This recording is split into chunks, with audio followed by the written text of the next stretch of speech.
Amazing news! At Titans Debate League is now looking for interns. We are expanding our team and seeking driven individuals who are ready to make an impact. We're on the hunt for talented people to join our marketing team, a charismatic new host, and creative minds who can produce amazing content. If you have a positive attitude and are used to winning, because that's what we do here, then we want to hear from you. Join us and contribute to a culture of excellence and success here at Titans Debate League. Email us today, titansdebateleague@gmail.com. Looking forward to hearing from you. Where infinity gauntlet is a mere toy compared to the intellectual prowess build and destroy the cipher. Intellectual sword to slice you, or whatever device you recommend. Surgical precise pen, hand get heated, the room will spin. If man get treated, them goals gon' spin. Level heads with feet, paradigm the box you in. Got a pair of red dimes in the box you in. Don't matter, paradigms, your clock won't spin. Hear the sounds of the trumpets, start the rounds in the gauntlet. Get down or lay down when we're stopping. It's the clash of the titans. Hear the sounds of the trumpets, start the rounds in the gauntlet.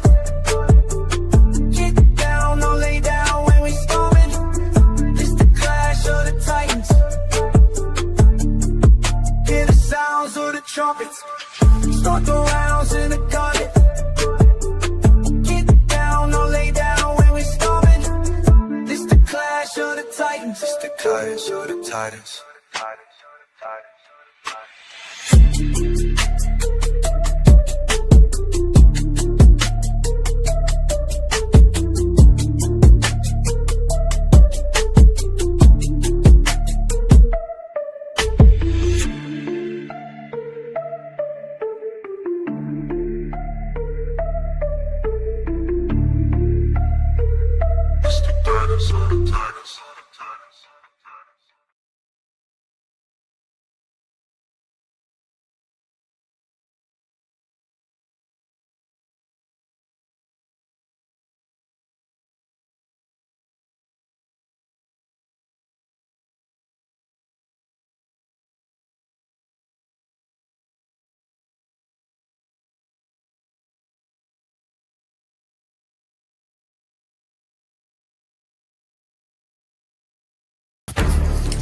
Coliseum of Arguments presents Titans Debate League, Clash of the Titans 1.1.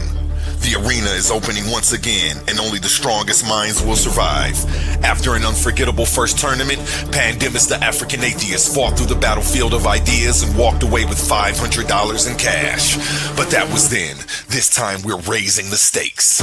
$1,000, one champion, one title, one chance to prove you're the greatest debater in the league. This isn't social media arguing, this isn't trolling in the comments. This is intellectual warfare, where evidence is your weapon, logic is your shield, and every round is a fight for survival. New challengers are stepping into the arena. Veteran fan favorites are returning. Egos will fall, legends will rise. The question is, do you have what it takes to survive the Coliseum? We still have a few tournament spots available. Think you belong among the Titans? Message titansdebateleague@gmail.com and claim your place before the gates close. Coliseum of Arguments presents Titans Debate League, Clash of the Titans 1.1, where great minds don't just debate, they go to war. Are you not entertained? Coliseum of Arguments, only the brave speak here.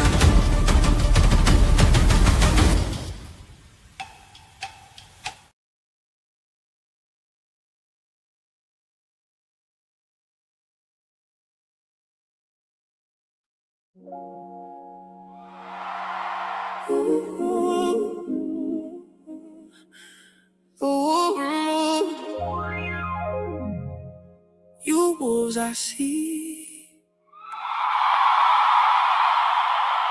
no dogs, no snakes, it's feathers on me.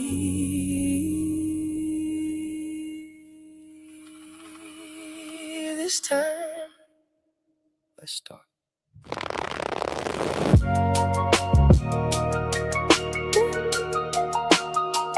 Yeah.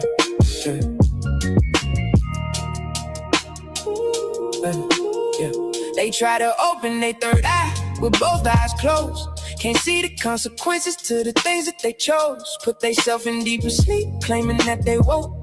While I'm watching time and nature moving through the smoke, I fell in love with wisdom. Sophia held my hand, told me comfort ain't really fit destroy another man. So I learned to love existence without controlling all the plans. Tried to hold on to forever, still it slipped right through my hands. Tried everything to get it, still slipped through my hands. And it's both of my kids. Only thing I truly love, my number one fan. And I still smile, even when life get cold. Cause most things grow in the sunlight, but grow the most at night. There's something people don't know. I'm on Fati, Mona, I'm on. I love time because nature gave me something to adore. Mona, I'm on. Forever be Father Time and Mother Nature dancing endlessly. Open both eyes and you finally see. You get two eyes, but only one vision of reality. Love again. I guess I'll tell you about the secret to existence again. Feathers on me, stars above. Everything alive because of love. The only time I fell in love, I was standing on a ledge. If I would've knew the ledge, I might've moved different instead. Thought I found forever in somebody else's head, but she just wanted friendship while I was thinking marriage bed. So here I go again, talking about love again, trying to explain existence through the pain again, trying to hold beauty still, but time don't ever stand. That's when Father Time whispers, son, that's just a plan. And Mother Nature touched my shoulder, said nothing blooms forever, but everything returns eventually. That's when I finally understood why heartbreak make us wiser, why loneliness get deeper when your thoughts become advisors. People fear the dark, but the stars only shine there. Flowers drink the sunlight, but roots grow where the night lives. That's why I stopped fearing pain and started reading signs there. Every scar another map showing me where life is.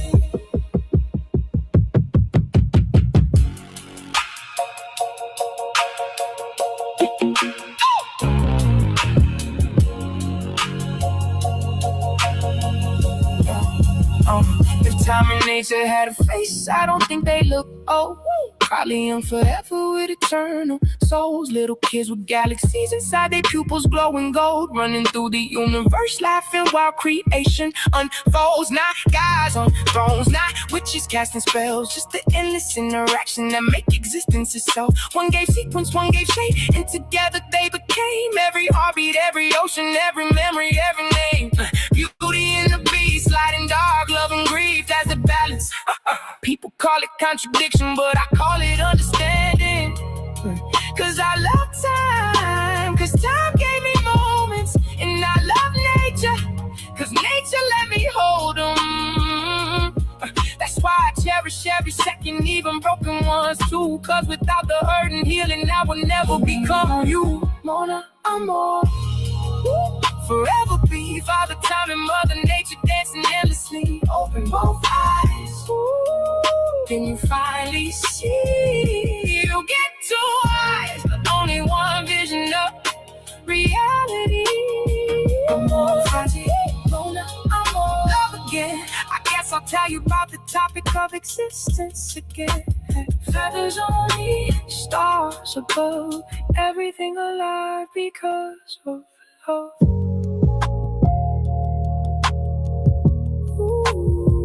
I'm on Fati, Mona, I'm on. This time I understand.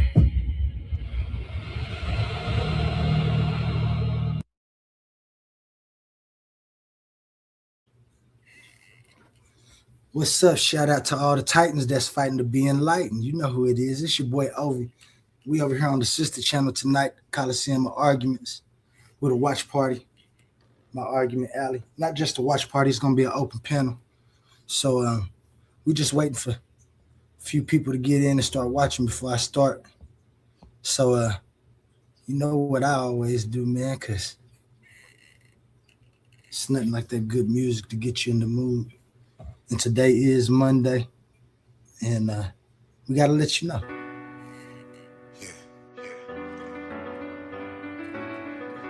getting it like this on them. They ain't getting it like this on them. They ain't getting it like this on a Monday. I'ma grind till I can grind no more. I'ma shine until I blind your glow. Gotta grind until you out that hole. You can die from being down so low just to cleanse your soul. You forgive and let go. Gotta dress warm in the world so cold. Gotta keep your eyes on your friends and your foes. Gotta stack bread till that shit don't fold. Cause on Tuesday, hard work, no play. I'ma bulldoze everything in my way. Cause on Wednesday, spending time with my babe. Cause ain't no getting in the way of hump day. And Thursday, I'm working, my pockets ain't hurting. Friday, I'm fly, my co-workers be flirting. Saturday, that's when I'm flexing my muscle. Sunday, I'm thanking my God for my hustle. Cause they ain't getting it like this on a Monday. They ain't getting it like this, they ain't getting it like this. They ain't getting it like this on a Monday. No, they ain't getting it like this on a Monday. They ain't getting it like this, they ain't getting it like this. They ain't getting it like this on a Monday. No. Work it till I turn to a boss. Gotta stunt into a turn to a floss. Gotta learn from every time that I lost. So that little note you got, you about to pay it off. Now they hating now, cause you made it now. Took a long time, you was patient now. Work hard for it, wasn't no handouts. Like some braces when they done, pull them bands out. Remember on a Tuesday, all work, no play. I'ma bust a doubles for them haters that was fake. Cause on Wednesday, spending time with my babe. Cause ain't no getting in the way of hump day. And Thursday, I'm working, my pockets ain't hurting. Friday, I'm fly, my co-workers be flirting. Saturday, that one, I'm flexing my muscle. Sunday, I'm thanking my God for my hustle. Cause they ain't getting it like this on a Monday. They ain't getting it like this, they ain't getting it like this. They ain't getting it like this on a Monday. No, they ain't getting it like this on a Monday. They ain't getting it like this, they ain't getting it like this. They ain't getting it like this on a Monday. No, Tuesday and Wednesday, Thursday and Friday. I know they gon' hate, I'm letting that go. Cause one thing I know, they ain't getting it like this on a Monday. Tuesday and Wednesday, Thursday and Friday. I know they gon' hate, I'm letting that go. Cause one thing I know, they ain't getting it like this on a Monday.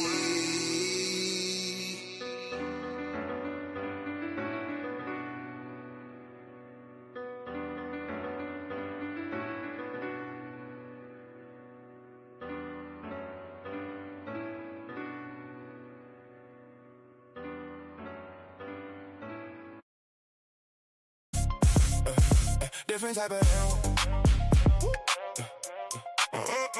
Different type of hell. Yeah. Different type of animal. Now everybody better listen up. For my people in the struggle who never gave a what. Even when life try to press you down, turn your frown to a smile. I make styles just to lift you up. I'm a different type of animal. Way different type of animal. To the succeed, easy to see. I'm a different type of animal. Different type of animal. No fur, no scales, just feathers on me. Different type of animal. Steady hustling, steady grinding. Getting money every time I put my time in. When they ask what I got up under my sleeve, they never gon' believe when I tell them it's all timing. Everybody want a real life attitude. Incoherent, now they mad at you. Some people can't get it, now they laugh at you. Till they see the glow, now they copying the altitude. I never was a type, it was handed to. Had to put it together like mechanics do. Now you see I got the tools to succeed. Different mindset, different breed, different view every time I play or breathe. Quantum thoughts, I evolve every week. Young Al, been wild since a young child. Still fresh to the death, no funeral style. How could you walk in my shoes? We run the town, big shoes to fill. Never been a clown. I'm a different type of animal. Way different type of animal. To the succeed, easy to see. I'm a different type of animal. Different type of animal. No fur, no scales, just feathers on me. Different type of animal. Talking about the block, I've been around, fighting through the hard times till it spin around. Game tight, move smooth, never hear a sound. Big pressure every time we hit the town. Couldn't touch me with a yardstick. Running through the paper on that backyard business. Chasing dreams, chasing cream to the team. Rich 5'8", but I'm standing on that stand tall mindset. See these monkeys trying to pull me from the tree. Yeah, they put me down before that, just turned me to a beast. So I hopped into the streets, showed the hungry how to eat. Oklahoma on my back, now I'm bringing pressure to the beat. Cold hard world, colder in the streets. Money on my mind, barely get to sleep. Dreams feel close, still feel out of reach. Lights up ahead, I just want a little piece. Still a student of the game, don't qualify to teach. Learn lessons every day, so I evolve every week. I'm not an animal, life just got wild. So I did what I had to do, the other routes was foul. No copy, no paste, you can't get my style. Heart on my sleeve, still walk with a smile. Judge me by my past, take a look at me now. I ain't doing this for me, I just wanna make my mama proud. Quantum Onlyism truth, yo, we bringing it out. Why y'all watching me? Better watch the crowd. I'm a different type of animal, way different type of animal. 2 to 16, easy to see. I'm a different type of animal. Different type of animal. No fur, no scales, just feathers on me. Different type of animal. Different type of animal. Different type of animal. Yeah, man. You know your boy O.L.E.E. Only logical explanation for addition. We're a different type of animal, man. And I'm gonna be able to prove it to you. And you can come and prove what you got too, if you brave enough to join. Coliseum of Arguments presents Titans Debate League, Clash of the Titans 1.1. The arena is opening once again, and only the strongest minds will survive. After an unforgettable first tournament, Pandemus the African Atheist fought through the battlefield of ideas and walked away with $500 in cash. But that was then. This time we're raising the stakes. $1,000, one champion, one title, one chance to prove you're the greatest debater in the league. This isn't social media arguing. This isn't trolling in the comments. This is intellectual warfare, where evidence is your weapon, logic is your shield, and every round is a fight for survival. New challengers are stepping into the arena. Veteran fan favorites are returning. Egos will fall, legends will rise. The question is, do you have what it takes to survive the Coliseum? We still have a few tournament spots available. Think you belong among the Titans? Message titansdebateleague@gmail.com and claim your place before the gates close. Coliseum of Arguments presents Titans Debate League, Clash of the Titans 1.1, where great minds don't just debate, they go to war. Are you not entertained? Coliseum of Arguments, only the brave speak here.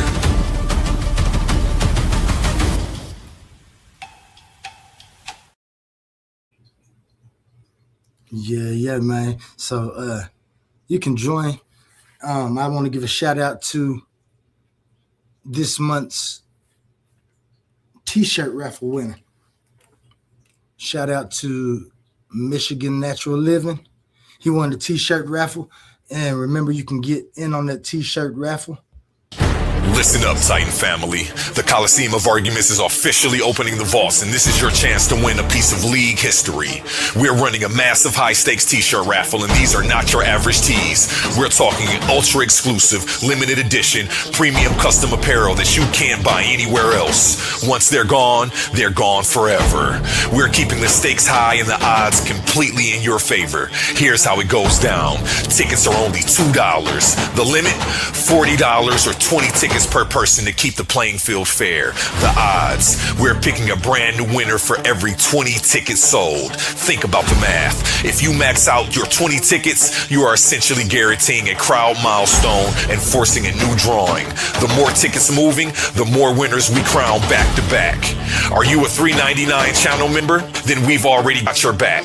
As a thank you for holding down the foundation, every single $3.99 member is automatically getting one free ticket entered into the raffle. But don't just rely on that one ticket. Secure your stack, maximize your odds, and ensure your name gets called. These custom designs, from the legendary Debate or Die print to the official Titans Debate League emblems, are strictly limited edition. You don't want to be sitting in the chat watching everyone else flaunt their exclusive gear while you missed out over a $2 ticket. How to enter? Open up your Cash App. Send your entry to $Titans Debate League. Put your name /handle handle in the notes so we know exactly who to crown. The clock is ticking, the tickets are moving, and the next 20 ticket milestone is closing fast. Lock your entries in now and claim your crown. Winners picked this Friday. Are you not entertained?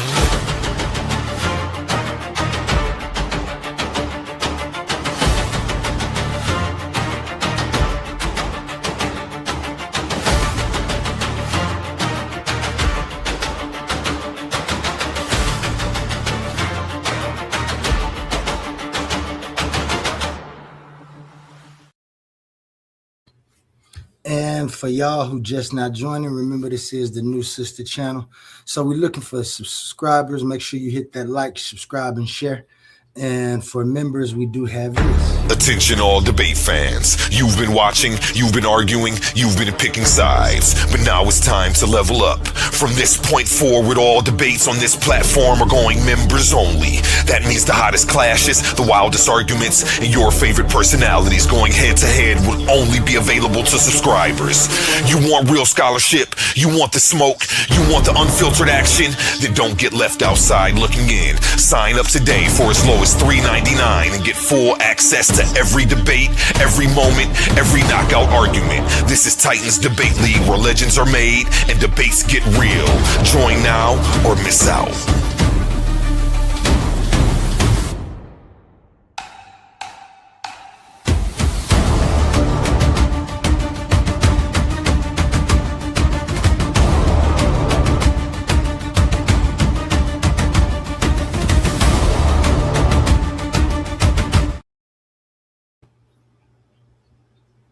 And yeah, man, so we're supposed to get into it, man.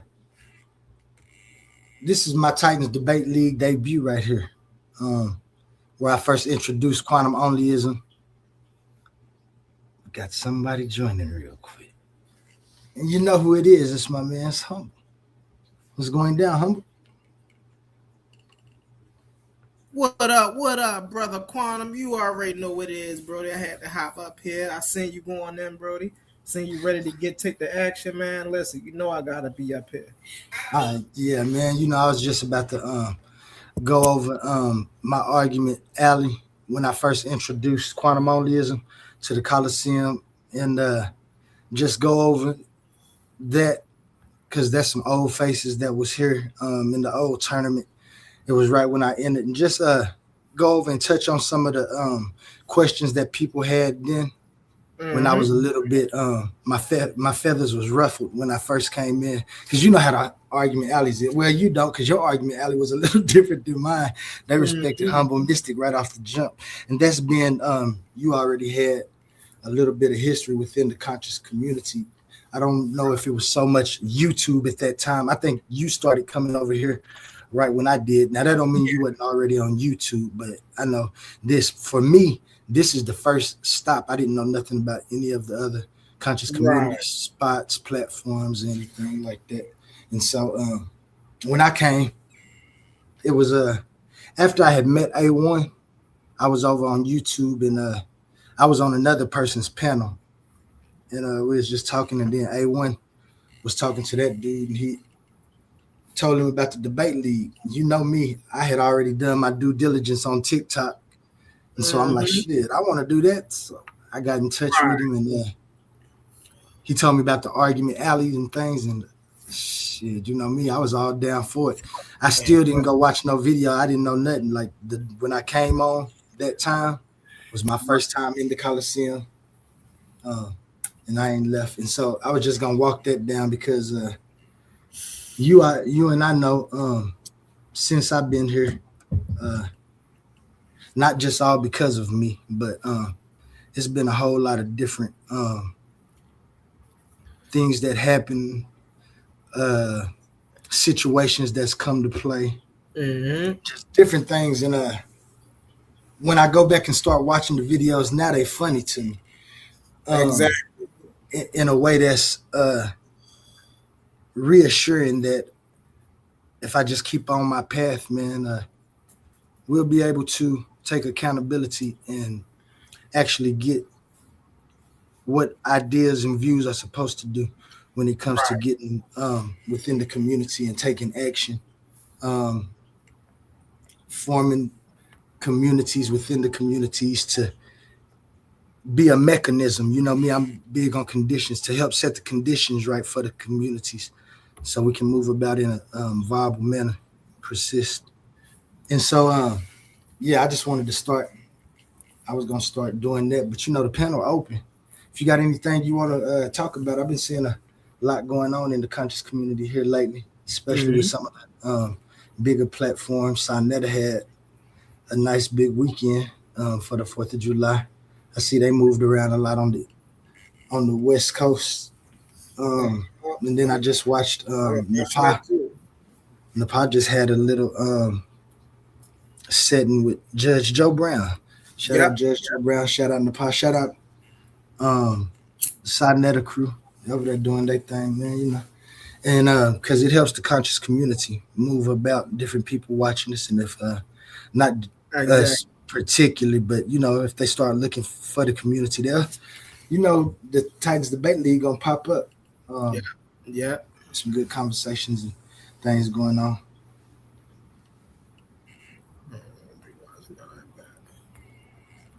What you got going down over there in Baltimore? What you been seeing going on in the conscious community? I'm chilling, me and my wife just been hanging in there chilling. I've been over there on the other planet Bigo here and there. Other than that, I've been kicking it with you brothers. Y'all know how it is. Yeah, man. Bigo been an experience too. I love going over there. It ain't as hostile as I thought it would be, and that might be because I came with you. I might have came with the right people, but it ain't as hostile as I thought it would be. People get your ideas out. They give their ideas and debate, which reminds me, we got a lot of debates coming out for this following few months that's coming up. We got that big tournament going on. I'm really excited about that. I get to be a part of that. Was you a part? You wasn't even a part of the other one either, was you? No, I wasn't. That's why I can't wait for this one. Let me see if I can pull that up. Oh, that's the wrong one. Let's see this one. Oops. Almost. But we still looking for participants. I think A1 said we had a few locked down. Got a few more open shots. You can hit that email that he sends you in the commercial. Matter of fact, man, yeah, that probably was the right thing to do. I almost didn't, but I ran it just a while ago. But it's so exciting, man, and I'm so ready for it. Coliseum of Arguments presents Titans Debate League, Clash of the Titans 1.1. The arena is opening once again, and only the strongest minds will survive. After an unforgettable first tournament, Pandemus the African Atheist fought through the battlefield of ideas and walked away with $500 in cash. But that was then. This time we're raising the stakes. $1,000, one champion, one title, one chance to prove you're the greatest debater in the league. This isn't social media arguing. This isn't trolling in the comments. This is intellectual warfare, where evidence is your weapon, logic is your shield, and every round is a fight for survival. New challengers are stepping into the arena. Veteran fan favorites are returning. Egos will fall, legends will rise. The question is, do you have what it takes to survive the Coliseum? We still have a few tournament spots available. Think you belong among the Titans? Message titansdebate.league@gmail.com and claim your place before the gates close. Coliseum of Arguments presents Titans Debate League, Clash of the Titans 1.1, where great minds don't just debate, they go to war. Are you not entertained? Coliseum of Arguments, only the brave speak here.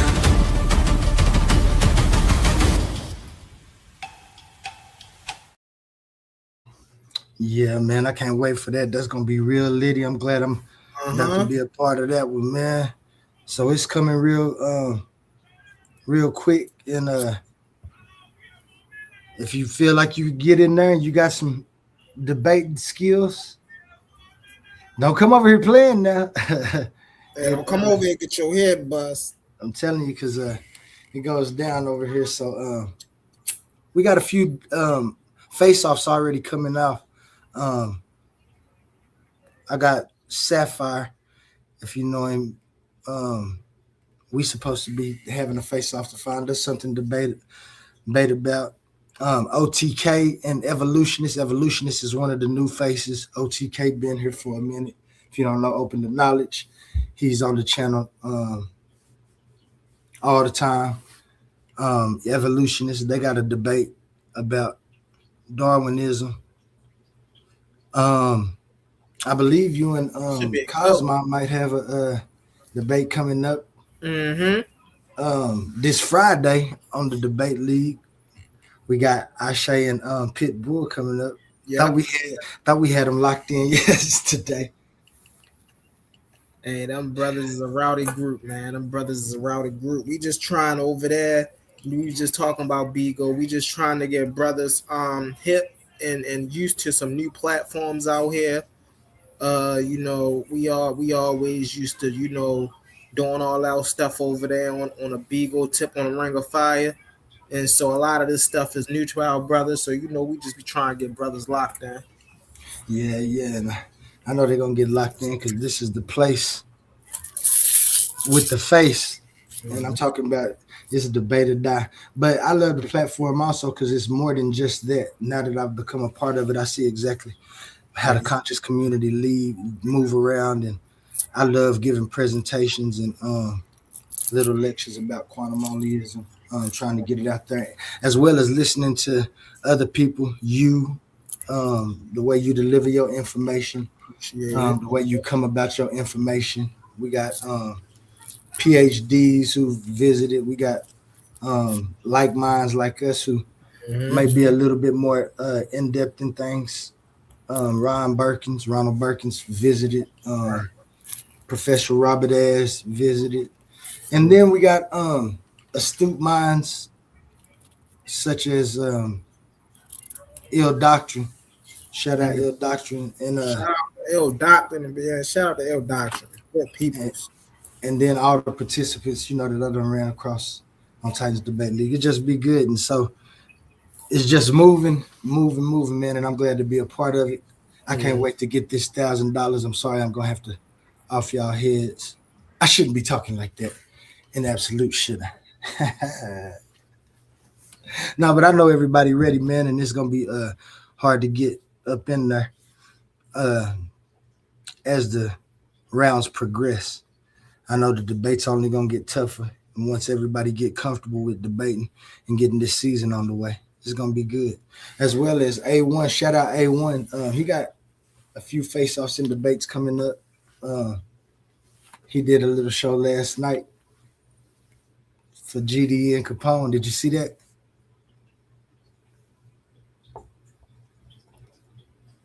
Humble might have stepped away for a minute.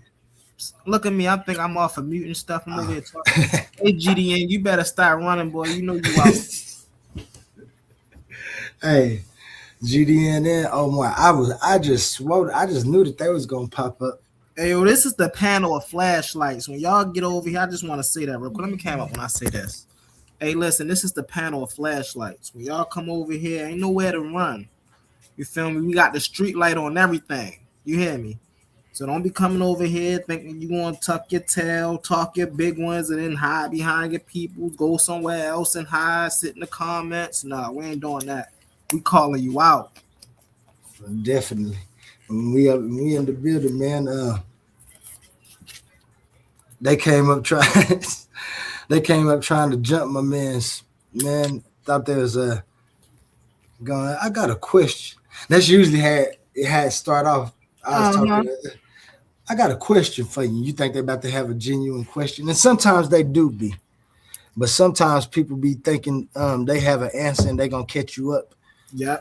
Against their answer, but then they hear your answer, and I call it the short circuit. You hear him like, what? You know what I'm saying? So, like I say, I'm real big on method, the know the ledge methodology when it comes to having discourse and defining my terms, getting things out. and that's a real Yeah. big move when it comes to doing what we're doing. Because, like I said, I call it quantum onlyism for a few reasons. Only is a big word in there, and could only be me. Could just mean I'm the onlyest, onlyism. Um, recognizing, and so um, I love to discourse about my research and my conclusions, and then put them up against other people's.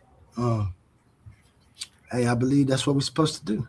Yeah, Yeah, that's what that's it's what all it's about. supposed. You feel me? It's, We're in the age of technology where we don't have to sit on the sidelines anymore and just, you know, wonder about what they say. Okay, well, is the scholars right? Is the people who write these books correct?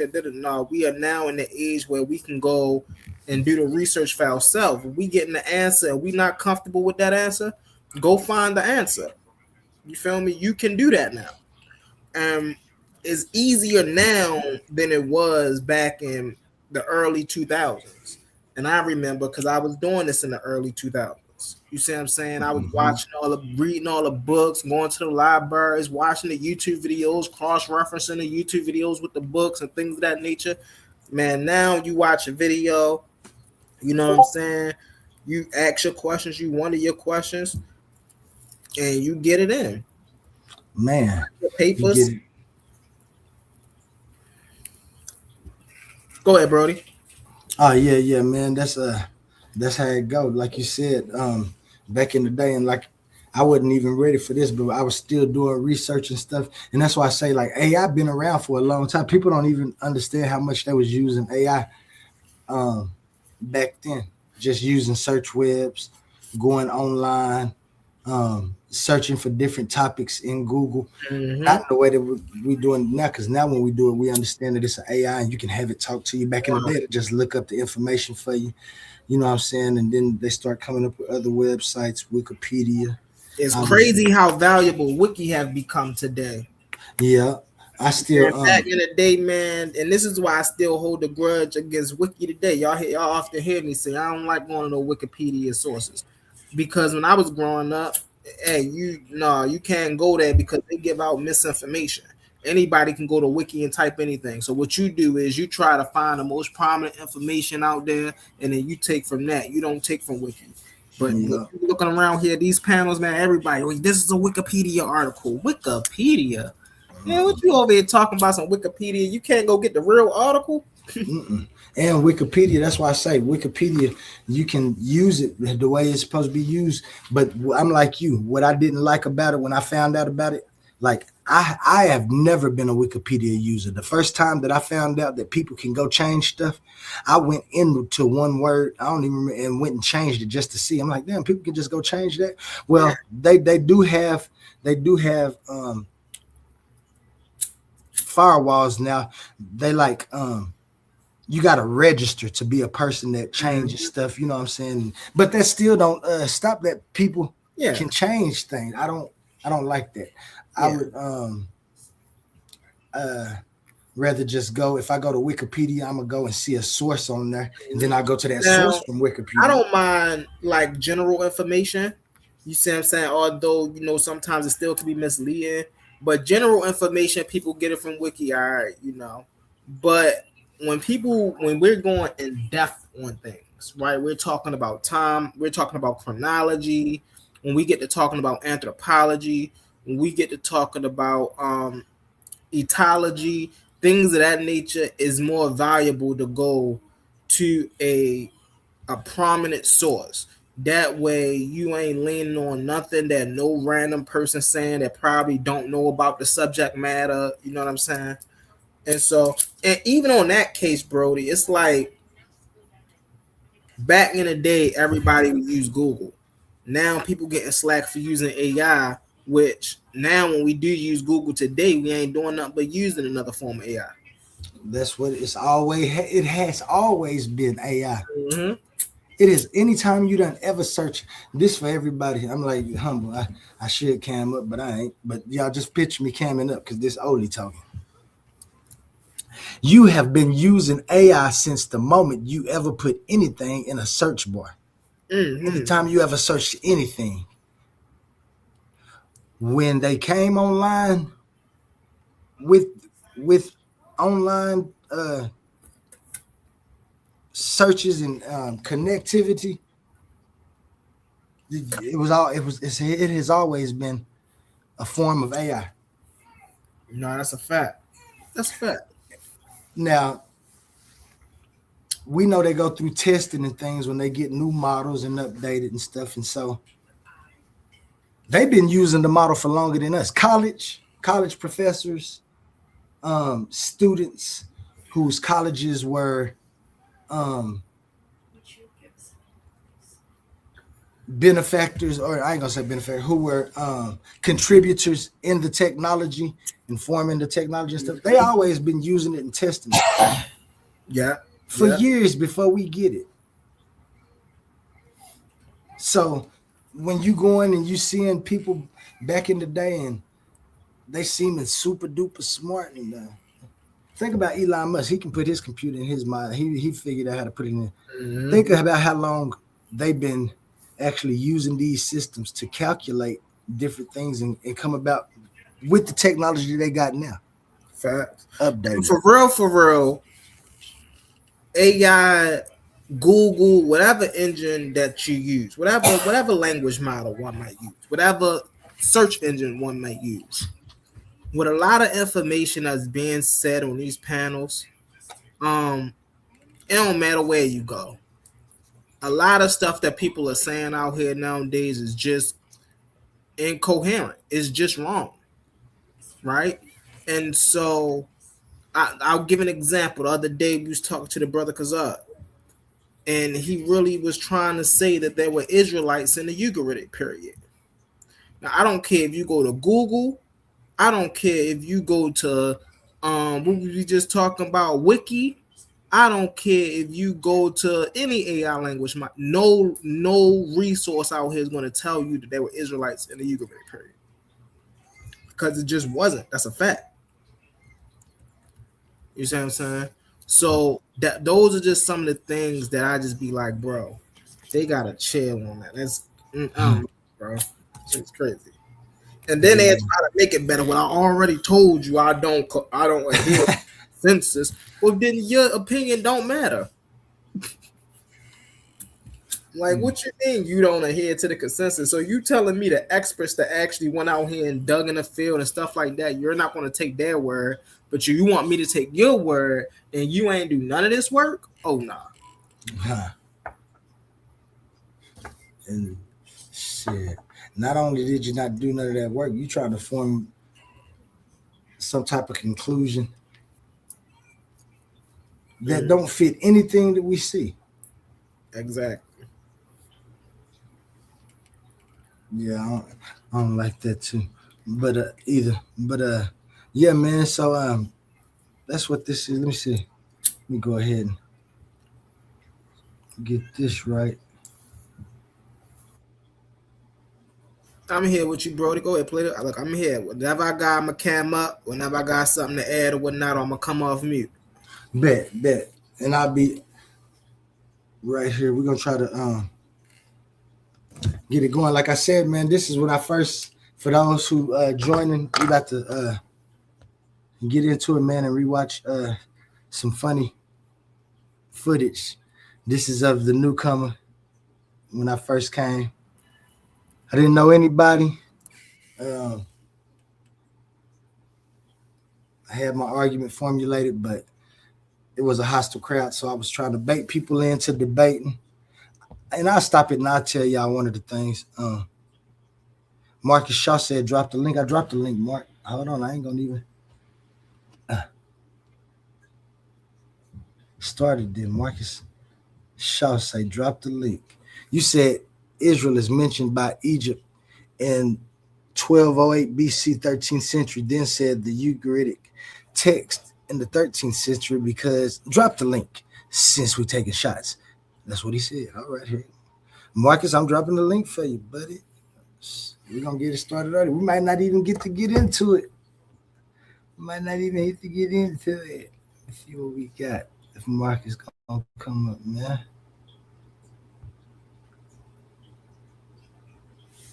He say he got a question for you, humble. I don't know if he there. While we wait for Marcus to get here, man. I see my man's OTK in the building too. Shout out, Open the Knowledge, Vicar's World, Ben Eden. They've been here since before we started. Shout out y'all if y'all there. Anybody in the chat? I know we just getting started. Well, they say we've been started for 45 minutes, but I didn't drop this link in the chat yet. I wanted to try to send some traffic over here, but I think people might not be hip to that, so I probably should go ahead and drop this YouTube in there. Let's see it. Marcus, if you there, oh, he said coming. Humble, you there? Marcus said he got a question for you.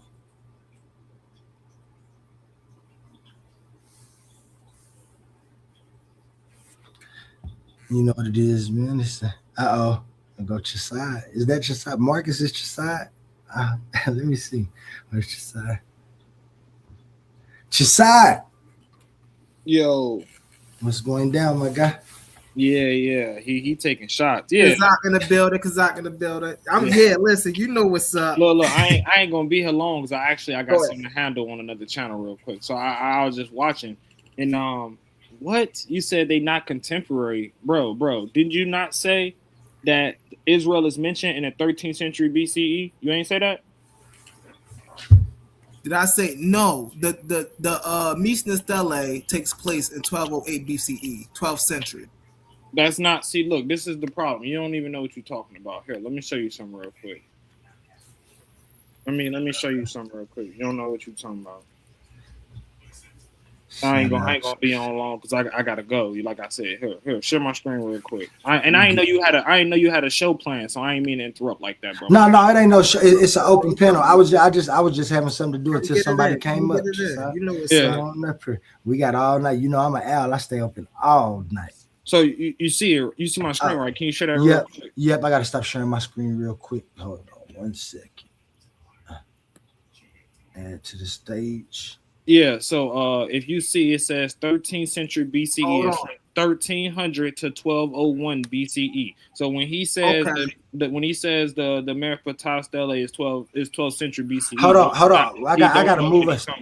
Hold on, Chisai, because I gotta move us. I had us set up. To where we can't see the screen. Where we can't even see my bad. My bad. I just looked at that. Yeah, so all the events that occur between 1300 and 1201, that's all 13th century BCE. So the Battle of Kadesh is 13th century BCE. Israel mentioned on America Tostella, that's 13th century BCE, bro. You just don't know what you're talking about. And then you said the Ugaritic text is 13th century BCE. You admit that they're contemporary, but you don't want to admit that they're contemporary. Stop talking to me, please. Stay in your lane, Humble. And brother O.L.E.E, I know you don't know me that well. Me and Humble's supposed to be debating Egyptian chronology. I'm still waiting for that. I'm gonna cook you. I cook you every time we step in the ring together. I don't know why you talk to me. I don't know why. Are you in the tournament, Chazai? That might be one of y'all first round tournaments. You can get some money off that debate. I don't know if I'm in a tournament or not, but we you can talk about busy that. Too. But yeah, I just had to fry Humble's egg real quick. He ain't go. Did Humble drop off? Humble, But yeah, hey, I gotta get going though. I do gotta get over on my brother. I say sorry. I bet. All right, thanks for stopping through. And if you finish over there, come back through. I like watching you. I don't know you personally like that, but I want you to know I have watched you a whole lot and listened to you. So it's gonna be good to interact with you. Yes, sir. Peace and blessings, bro. You have a good rest of the show. I'll probably be back over. Yes, sir. You too. Shout out Michigan. Natural living in the building. Humble. I don't know where Humble went. His Wi-Fi might have cut out or something. Cause I know my man's ain't just take off like that. But that was some good quick information from your side. You know, there go Humble right there. Your side left too quick. back, bro. That was my fault. I was trying to look something up as he was talking, and I hit my joint. So the issue that he had, can you hear me? Yeah, I can. All right. So the issue that he had is the 12th century. So when he said the 13th century, right? Uh-huh. The 12th century began at 1200 BCE. So how do now he could say the 13th century end at 1200 because that's when the 12th century began. So 1201, 1202, 1208, that would be 12th century. That wouldn't be 13th century. Right. I was trying to pull it up, but I dropped off the thingy. Yeah, I seen you driving like dang. But he said he gonna be back. He said he was over there with I say. And man, he said y'all supposed to be having a debate about the chronology of. Oh yeah, listen. We got the debates lined up for you, hungry boy. I know you got that good information. That's what it's about.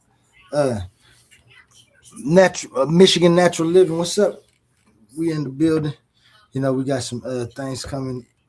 We was just about to rewatch this my little argument alley when I first came. So before we started, I just want people to understand from the beginning of my time at the Titans Debate League is this. When I came and I presented my argument, it was an argument for a philosophical view. I never was coming to rewrite history. As people know now, I wasn't trying to rewrite no science, no nothing. My argument is put together well, you know what I'm saying? For that reason. I tried to come with clarity. Sometimes I thought I was coming with clarity. And even when I went back and rewatched it and people had asked questions, I'd stop it and answer the question. I would still answer it in the same way. So I understand now that it's just levels to understanding, or people just simply aren't trying to understand what it is that you tell them when they ask questions. I'm real big on clarity and intelligibility. Intelligibility means you're able to answer questions or recognize things in a coherent manner, which means you have the knowledge of the things around you and what's going on because you recognize them. You have wisdom when you know how to use that knowledge. And that's what recognition allows you to know the difference between the knowledge and the use of the knowledge. Because when you understand that you're using that knowledge in a persistent manner, for me, it was a logical proof of the significance of time and nature. And so I already had this philosophical framework from years. I'm talking about 1997 to now. I've been putting this together. This wasn't just nothing that I just came up with one day. I did a rigorous walk. And I found what I think is the conclusion for me and my questions. I was once known as Punchonius Ovidius. And I remember reading Ovid's Metamorphosis. That's a real good book, by the way, that you should read. I never understood how much things set with me from a few of the different texts and research of ideas and philosophies that I researched in my time of research. So, what often happens when people hear me say something new, or anybody for that fact, anybody say something new, a lot of the responses that come are disputed simply because of the definitions that people have and if people understand them or not. And so tonight, what I'm gonna do is just re-enter the Coliseum, man, and look back over. Here's some of the questions. Here's some of the comments, and answer them today. And see if I have any different answers. I know I'm not, but maybe I can answer them in a more coherent way. Quantum Onlyism is a philosophy first framework. I was keeping it in the category of philosophy for a reason. Whenever I debated people and stuff, I never brought book 2 and book 3 in there. That's because I know a lot of people would always try to drag me into the science of it, and I don't have a science. I have a geometric system that is going to be used for experimentation. It's not no proofs for anything. They're logical hypotheses that I've set forth, and I set forth a method to find certain things with my geometry. And so I would always try to keep it apart because my argument, if we argue my philosophy. I'm not arguing my book 2 and book 3. I'm arguing book 1. And that's the beauty of the system that I got.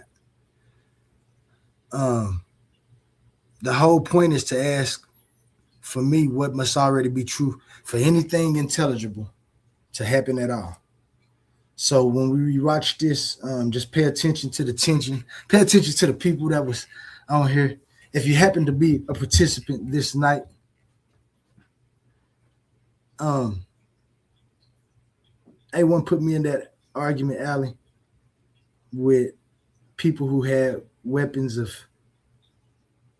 metal and steel, and he asked me what weapon I had. I showed him my lightsaber hilt. I didn't bring the lightsaber out. And so when they came in there, I was just chopping arms and stuff off. I didn't take nobody's head off. I took some arms and legs off, let them leave with their pieces and come back to fight another day. And some of them are still around. Some people have vanished. After we finish watching this today, we're going to also watch my debate with Suave Boss. We'll watch my face off with Suave Boss. I'll show y'all the disrespect that I stood through and how quantum onlyism and time and nature, in my eyes, the mechanism and the function showed why.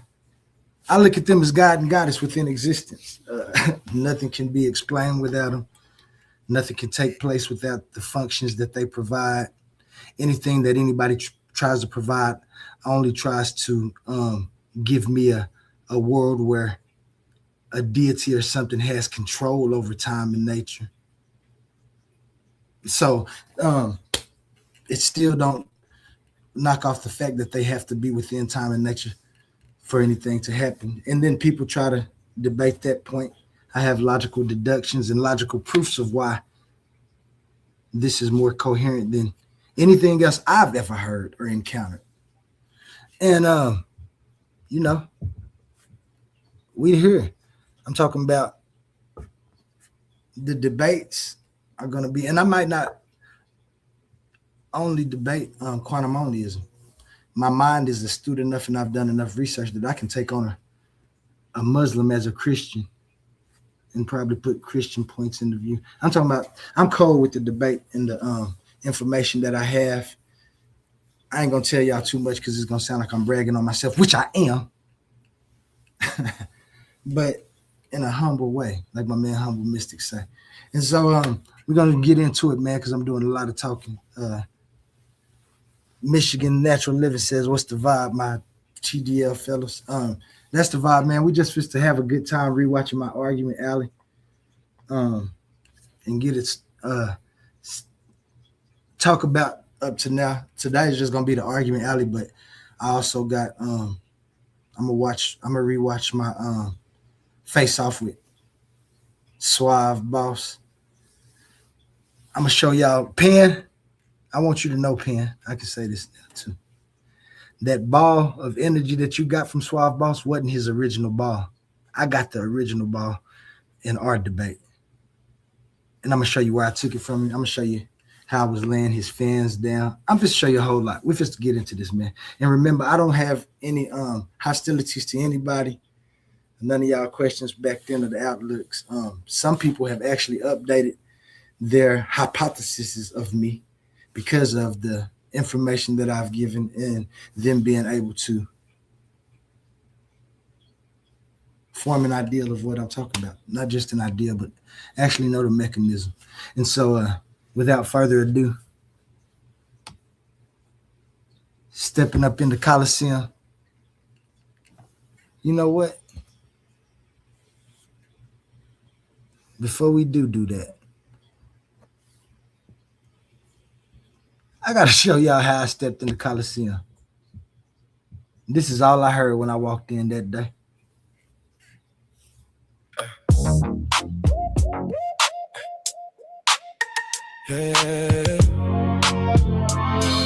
That was from Trouble in the First. Step up in the Coliseum looking like a boss. If you don't tip your hat, Titans gon' have to take it off. I let you cap for a minute, now I'm taking off. I want the crown, and when I get it, I won't take it off. Yeah. Step up in the Coliseum looking like a boss. If you don't tip your hat, Titans gon' have to take it off. I let you cap for a minute, now I'm taking off. Yeah. I want the crown, and when I get it, I won't take it off. Yeah. That's right. That's right, I'm here now. Let's get it clear now. Go hard in the paint, I am so Bill and rare now. Built for the pressure, I am who they ain't. Real ones around me, that's why I'm still here. Stay through the struggle, never moved in fear. Going up in this game, don't get pumped when I post up. Too many classmate rappers. Somebody get them closer. Back in my lane and I'm back in control. Too hot for the cold, cause too focused to fold. Old school mentality, soldier to the core. Never needed validation, kick open the door. Claim you want to smoke me, come and get your some. Talking like a giant till the giant really come. Heavyweight status, rap game ran through. They know who the one is, they can tell them they the man too. Shout out to the haters, y'all know who be killing me. What's up with your face? Y'all know who the realest is. Hey. Coliseum looking like a boss. If you don't take your hat, we gon' take it off. I let you cap for a minute, now I'm taking off. I want the crown, when I get it, I won't take it off. We all need it, so get with it. Act different, loose position, that's the cost of business. Squad too deep, crew too weak. Silverback in the building, y'all too scared to compete. Full grown wolves and y'all sheep in disguise. Talk tough, all line, but get quiet out of eye. Tadpole talking water way too deep. Writing checks, your reputation cannot keep. Contagious, you blind, you can't see. On the grind all night, while you getting beauty sleep. Aggressive with the hustle every day on a mission. Steady chasing paper, ain't no time for complaining. The way I run it down, you swear I was racing. Track star, focus every move, calculating. Shout out to the haters, y'all know who be killing it. What's up with your face? Y'all know who the realest is. Step up in the Coliseum looking like a boss. If you don't take your hat, Titans gon' have to take it off. Oh, I let you cap for a minute, now I'm taking off. I want the crown, and when I get it, I won't take it off.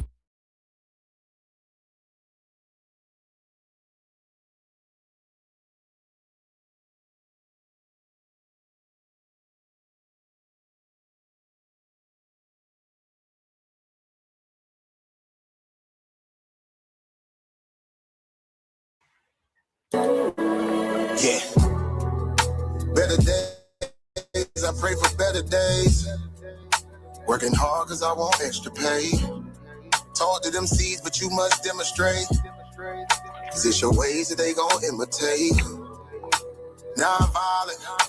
Sometimes I wish I would've went to college. Frown proudly. Cause where I'm from, they hate you when you smiling. Your face should be your gun. You can't leave home without it. The children being grown cause all the parents acting childish. You show. I had to stop that. Y'all don't laugh at me bobbing my head and all that when the show was coming on. You know, I didn't know how silly I looked.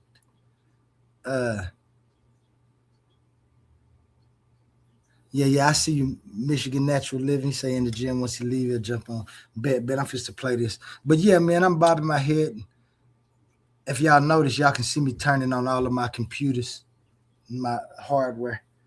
That's my O.L.E.E machine. This is why, but I wouldn't advise anybody to be bobbing their heads like this when they're doing presentations. Let me start this one. Your reality, I bet they doubt it. You tell them all about your dreams, that's when they out it. Your own blood. Ain't no family. To my defense, it was my first time hearing these songs. And Titans Debate League, you know, they got some of that good music, and I can't lie about that. Do you barely for show? You try to patch with your soul. Lord knows you on a mission to show him you so submissive. The prayer said in silence, you know the devil can hear him. Pay attention. Know the war's within. How much time do you spend? Try to balance your zen, then again, losses is lessons. You tell me you trying to win. We know about saving money. You tell me you trying to spend that blood on it. Sweat tears, you put that love on it. Your best years was just a dumb moment. You tired of going hungry. Can't deal with fake making your life lonely. Your lack of faith that left your soul bone it. But you gon' work and you gon' strive. Do what it takes to survive. What is truth? What is a lie? You know that war's inside. Some get tricked into the faith. They don't know what to decide. Wrong choice meet your demise. Keep that between you and I. You realize some people you gon' let go. You visualize the things you need to feed your soul is on the rise.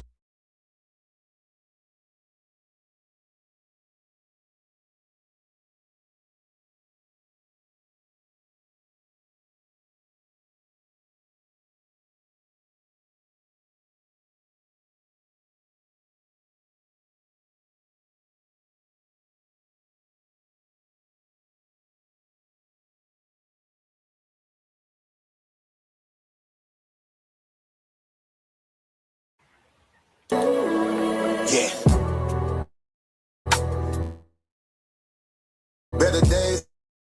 I pray for better days. It's your ways that they gon' imitate. Non-violent. Sometimes I wish I would've went to college. Frown proudly. Cause where I'm from, they hate you when you smiling. Your face should be your gun. You can't leave home without it. The children being grown cause all the parents acting childish. You show them your reality. My bad. I don't know what happened. My computer skipped. I had to start that over, if y'all don't mind.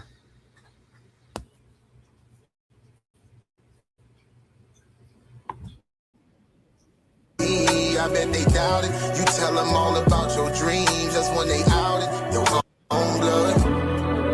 Ain't no family no more. They do you barely for show. You try to patch with your soul. Lord knows you on a mission to show him you so submissive. The prayer said in silence. You know the devil can hear him. Pay attention. Know the war's within. How much time do you spend? Try to balance your zen, then again, losses is lessons. You tell me you trying to win.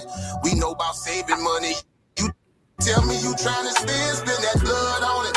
Sweat tears, you put that love on it. Your best years was just a dumb moment. You tired of going hungry. Can't deal with fake making your life lonely. Your lack of faith that left your soul bone it. But you gon' work and you gon' strive. Do what it takes to survive. What is truth? What is a lie? You know that war's inside. Some get tricked into the faith. They don't know what to decide.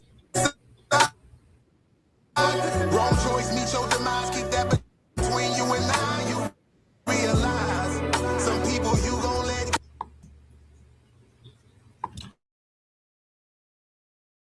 I had to stop that again, man, because I want y'all to know that I left the chat over there because I like looking at the chat when people be talking because the chat be going off too. And this is where some of the people who I end up cutting up started off.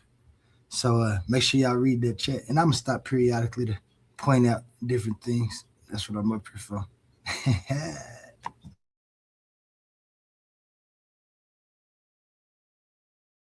Go, you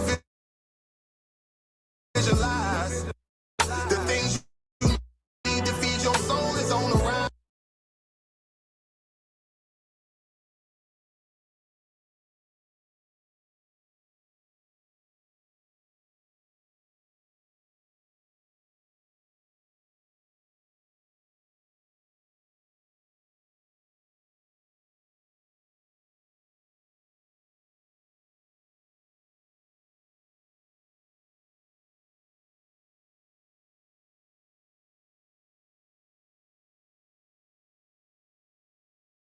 And I don't know what's wrong.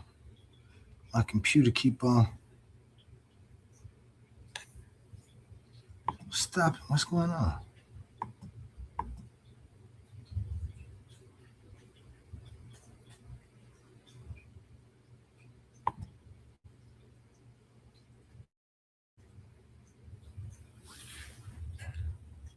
In quantum onlyism, when we talk about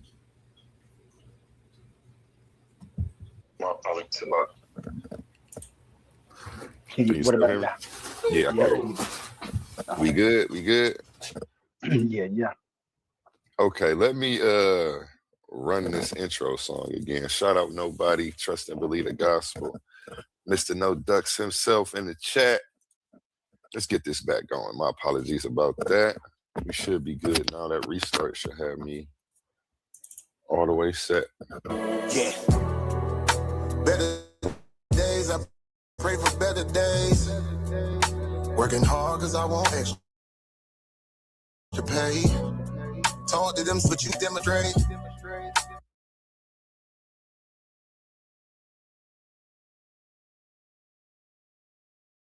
Both sides are unknowingly borrowing the same two foundations and just calling them different. Man, I don't know what's wrong with the. Hold on. Onlyism, Man, like hold on. oh This, my freaks. it keep on going back to the beginning, man. I don't know what the. Because I don't want you to miss nothing. I don't know why I keep on doing what it's doing.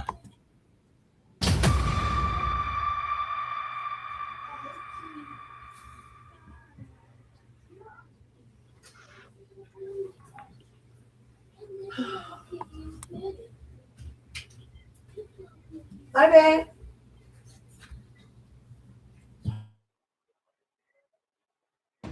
Oh, it's going down. This Valentine's Day, don't forget roses and chocolates. We're bringing you raw, unfiltered debate action inside the Coliseum of Arguments. In one corner, smooth, fearless, and ready to shake the table. Suave boss stepping in with the affirmative, daring to defend the claim, did white people come from albinos? And across the arena, not just a competitor, but the owner of the league, a battle-tested veteran, the man who built the proving ground itself. Team Titans A1. He's not sending a recruit. He's stepping in personally to show his warriors how it's done. Pride is on the line. Reputation is on the line. And on February 14th, love takes a backseat to intellectual combat. No scripts, gloves off. Just pressure, facts, and fire. Be there when minds clash. Legends speak. The Coliseum of Arguments. Valentine's Day. This is debate warfare.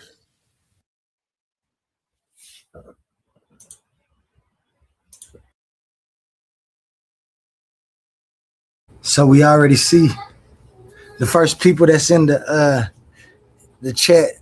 Oh, that's what happened. It says Titans Debate League had to reset my. Okay, I remember that. Jose Francis is in the chat right now. Nobody, Mr. No Ducks himself. And you got me. I say, what's up, Ben Eaton? Shout out Titan Ben Eaton. He's in the chat. They got Nisha Sharice. Peace Titan. She in the chat right now. Nisha Sharice, she be following me on TikTok also. So shout out Nisha Sharice. Everybody in the chat right now. Let's see what we got, man. Peace, peace, peace, Titan family. This is Argument Alley. You know what? I got to add for this one too. Let me go ahead and play that. Before they enter the Coliseum, they've got to survive argument. Now I must tell you that A1 got the best graphics and things going, moving graphics. I told him about time and nature. He said, send me a picture, I'm gonna make you up. He didn't know about O.L.E.E yet, and I didn't understand what he was doing. So he threw together the Swamp Thing and Iron Man to give you quantum truth. Shout out A1. It's dope. I still like it. But O.L.E.E is my embodiment when I do my debates. Alley. This is where the new voices step into the hot seat, and we find out real quick who's built for the spotlight and who folds under pressure. In Argument Alley, there's no easy questions. We pressure test their beliefs, we challenge their ideology, we push their faith, and we put their knowledge on the line. Can they think on their feet? Can they defend their stance when the heat gets turned all the way up? Because not everybody earns a place in Coliseum of Arguments. You don't just walk your way in, you've got to fight your way in. Where contenders are tested and only the strong make it to the main stage. Presented by Coliseum of Arguments. Step up or step aside.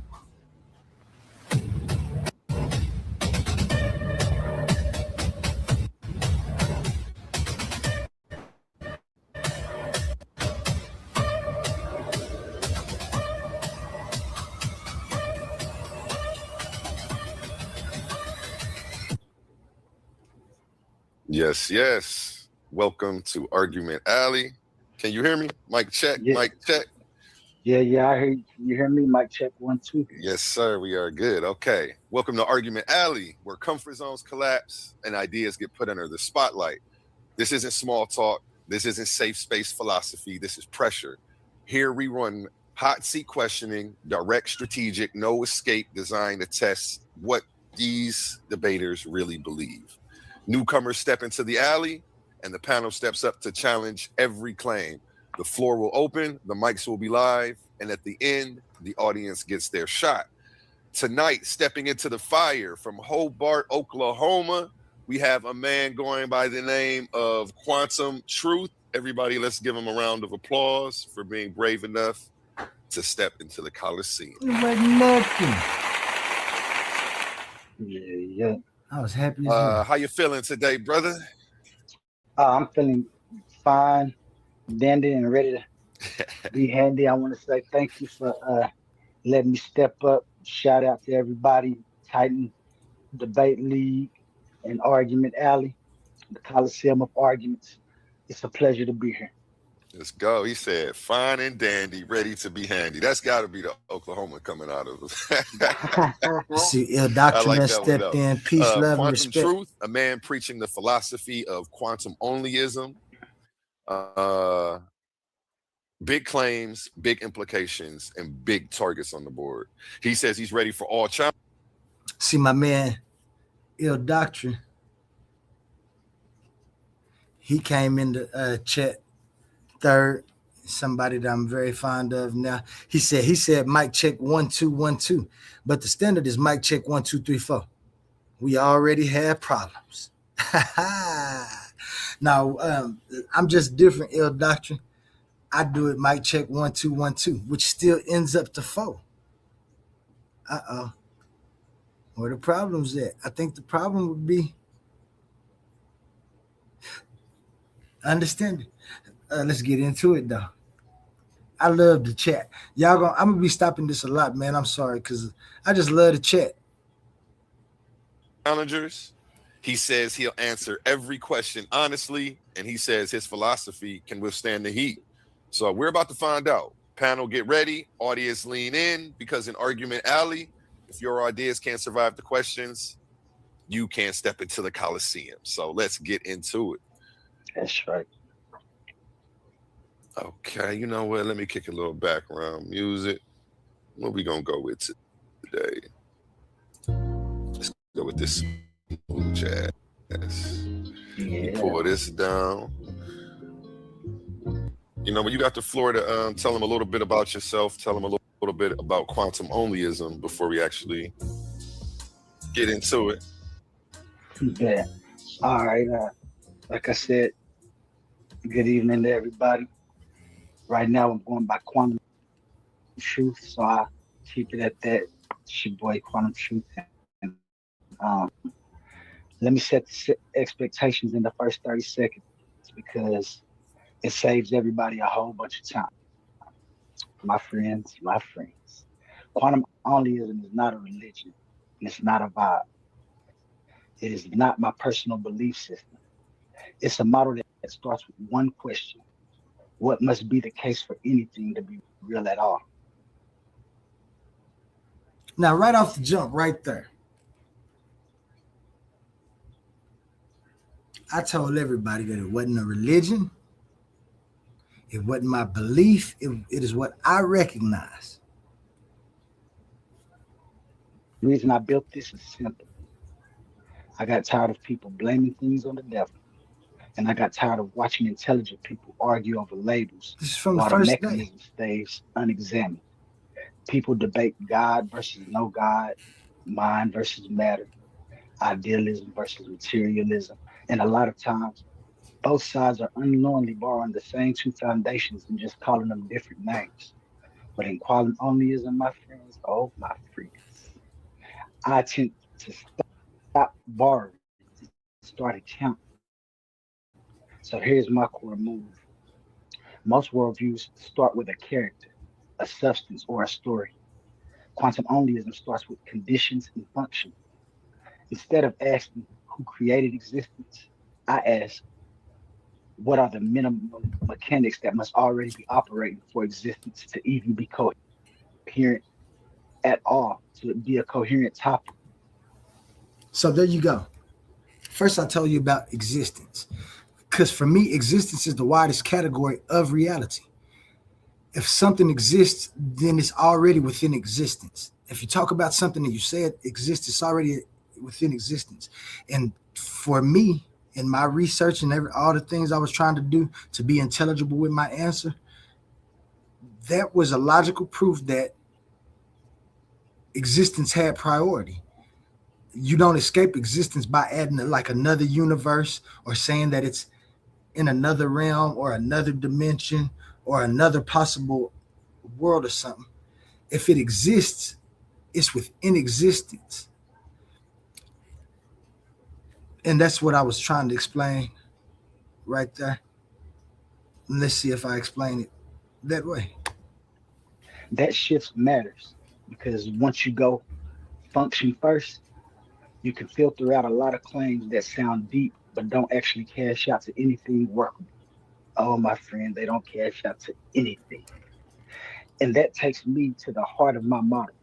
Quantum onlyism says existence is functional, not intentional, meaning the deepest layer of reality is not best described as a supernatural personality with motives.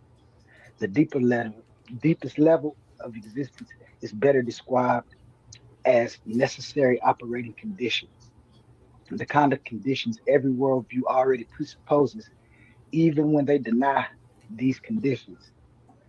Now, I'm going to name those conditions in plain language, not symbolic language right now.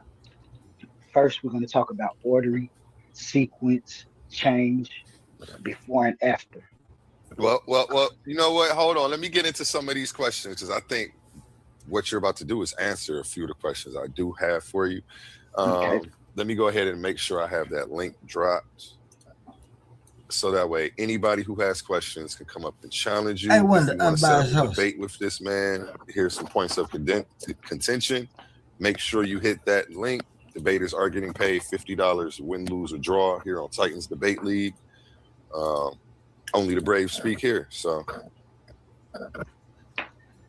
And come We on was up. about to get to breaking it down. I don't want you to, Yeah, you yeah. I know.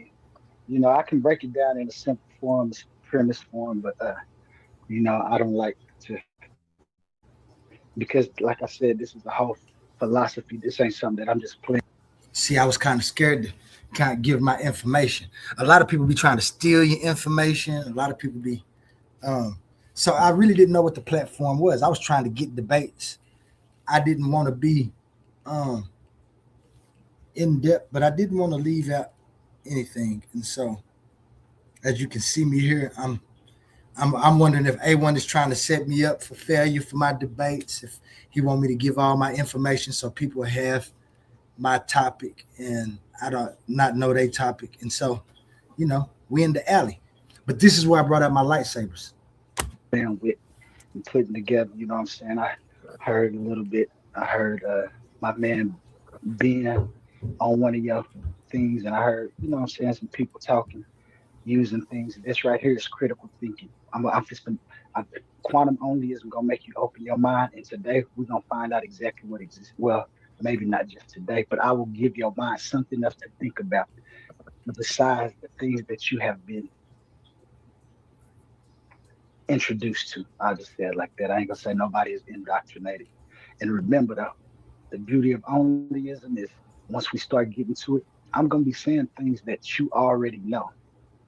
And that's what's the beauty of this is. I don't think that things that I'm gonna present aren't things that people don't know. They just don't use it as a mechanism. Right off the bat, I'm gonna let you know I don't think I know something that people don't know. I think people run themselves in circles by insulting their intelligence when they see one thing but believe another.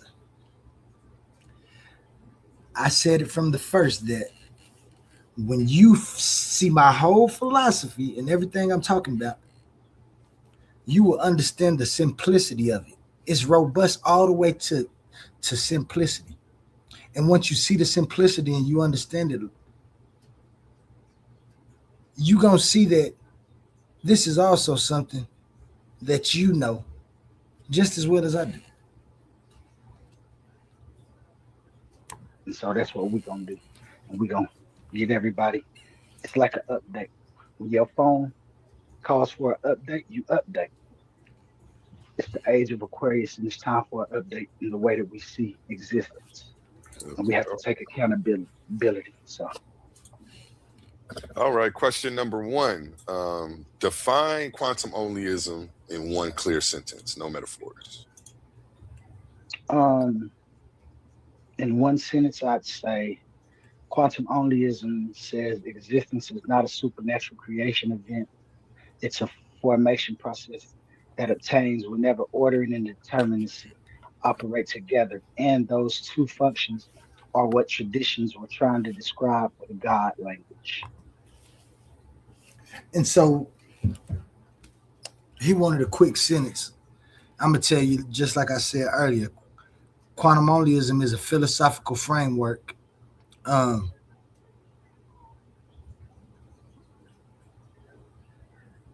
what I do is propose conditions that are minimal and necessary for any type of intelligible existence because whenever I've been able to find answers, it's always been because I take my time and investigate nature. And so that's where my philosophy starts. The first axiom that I have is nothing exists outside of existence. So, in other words, quantum onlyism is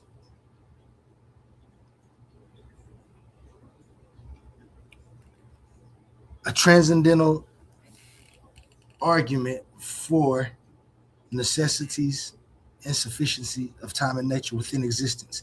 And then it's logical deduction proofs. I use logic and deduction as my proofs to what I'm saying. Hmm,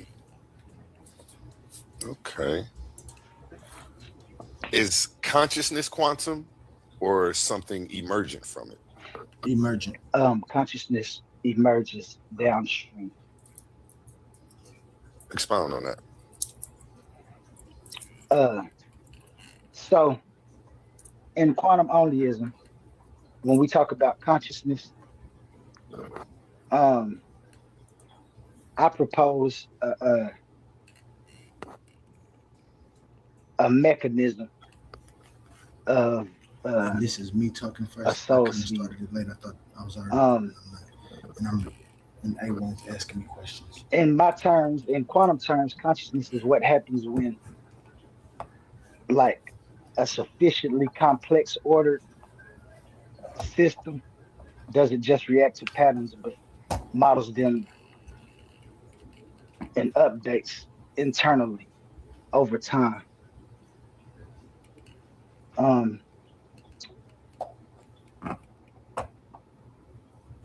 if that kind of answers your question. Okay. I was just making sure you were wanted to land your plane there.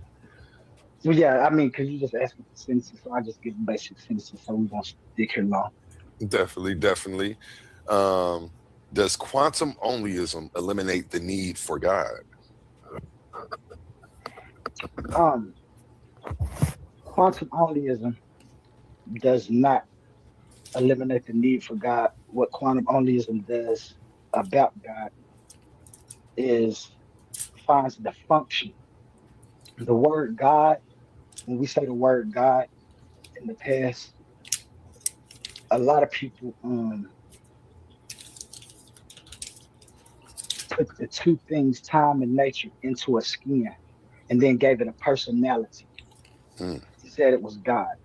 Now, in my walk in life, um, I started seeing that when we think of God, we think of good, and then we think of evil, we have to put a what they call a higher evil. And so they created this thing called the devil. Well, I didn't like the devil because people blame stuff on the devil. So what I found is that the need for God, which would be the reason for existence and what sustains existence, and all of that other intentional stuff comes downfield if it is happening. But because those two things are happening, then we need accountability for those things that we call evil. Because I believe that that's what people created the devil for, so they could blame the things that they do on a higher power. And so the need for God would be whatever sustains, whatever is the reason for existence and what sustains existence. And so you can't get past that mechanism, Hmm. but we can't get past that intention. And so why I tell you that I don't believe in the traditional theistic God, the biblical God, I do understand that there is this thing called time, which is my God. There's this thing called nature, which is my goddess. And there's this thing called existence, which is the highest power. And that's what I work with. Functionally, that's my God. God is my highest power. Okay. Is identity real or just a temporary quantum configuration? Identity for who? First, I have to ask, I guess. Um, for the user, for the common man. I guess you can go macro and micro. Apply it to both. Identity. Okay, so yeah, it's real, but it's real as a constraint, not like a mystical thing. In quantum onlyism terms, identity is the minimum requirement for anything to be determinable at all. If something has no identity conditions, no way to be this rather than not this, no stable distinction, then you don't have an object, a state, or a fact, even a meaningful sentence. You have just noise. So there are two layers people confuse: metaphysical identity, which is real constraint. This is the rule that a thing must be itself rather than not itself, because anything else would be content. This is what makes reference, measurement, and difference possible. Without that, exist becomes even empty. And then you have practical and personal identity, which is constructed pattern. That's your name, your role, social identity. Those are real too, but it's higher order patterns that can change. They're not fake. They're just contingent and reversible or revival. Okay. I like that answer. Okay. Are moral truths objective in a quantum only universe? In quantum only universe, Okay. everything, You cleaned it? well, I ain't gonna say it like that. But in the end, it Get ends your up mama ice being cream cone. conditional. Sorry. Morality isn't subjective. It isn't objective in certain cases. And I have to explain this in the right way because, like I said, it's conditional. And can I stop right there for a Mm, second? That's it. Ain't to me. It's not subjective or objective. It's conditional. mm. Explain that. Because now Okay. you got me wondering what you mean. I know what conditional means, but give me Uh huh. examples or instances so I that way got you. we can kind of see the picture you're painting. Yeah, yeah. I got you. And that's why I say, like, it's the way I see things. Morality is conditional because living beings ourselves, we have conditional systems. A living body is not a self-sustaining being in an absolute sense.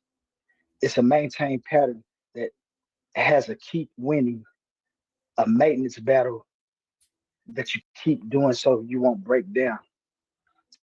If the conditions that maintain the pattern fail, the pattern collapses. That collapse is what we call death. Now, here are the conditions that make morality unavoidable. You got finite stability of structure. Biological bodies are built out of parts that wear, drift, and degrade. Cells replicate with error, proteins misfold, tissues accumulate there, damage, and you can slow it down, but you can't make a finite biological structure perfectly stable forever.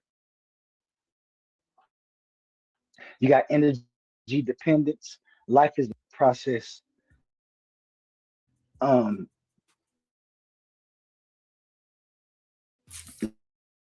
like you need things. You need oxygen, water, food, a nice temperature, conditions. And if those fail, then the system fails. Environmental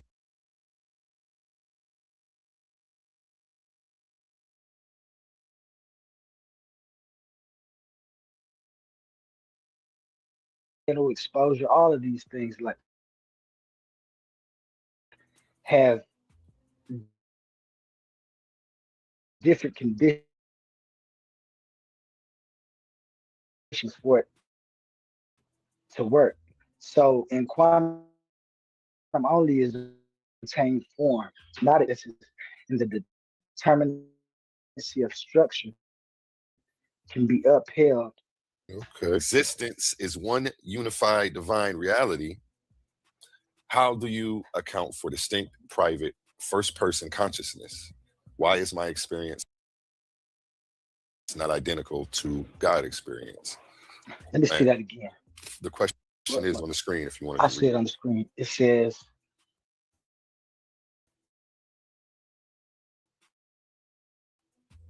if experience is one unified divine reality, why is my experience not identical to God experience? But right there, I can already tell you that that's And we have Humble to the stage as well. Peace, Humble Mystic. How you feeling today? let me make sure I got Peace this and question. blessings, brother. Peace and blessings. Hold on. Take your time. Quantum Truth. Because I'm trying to get this question in my head. You want me to because show it? I think she asking the wrong question. I don't claim that one unified conscious mind the way classic theism does. In onlyism, God is not a single all experiencing person. God is in the highest power are functional titles for foundational conditions that make any experience possible at all. So Mm. your question assumes a model that don't hold. Now, even if we translate your question into my framework, if reality is one unified underlying condition, why do we have distinct private first person experiences? The answer should be straightforward to you just as much as it is to me. See, the distinct first person consciousness exists because identity and perspective require boundaries. First person point of view is not a floating cosmic substance. It's what happens when a specific organized system integrates information internally with limited access from a particular location in the world over time.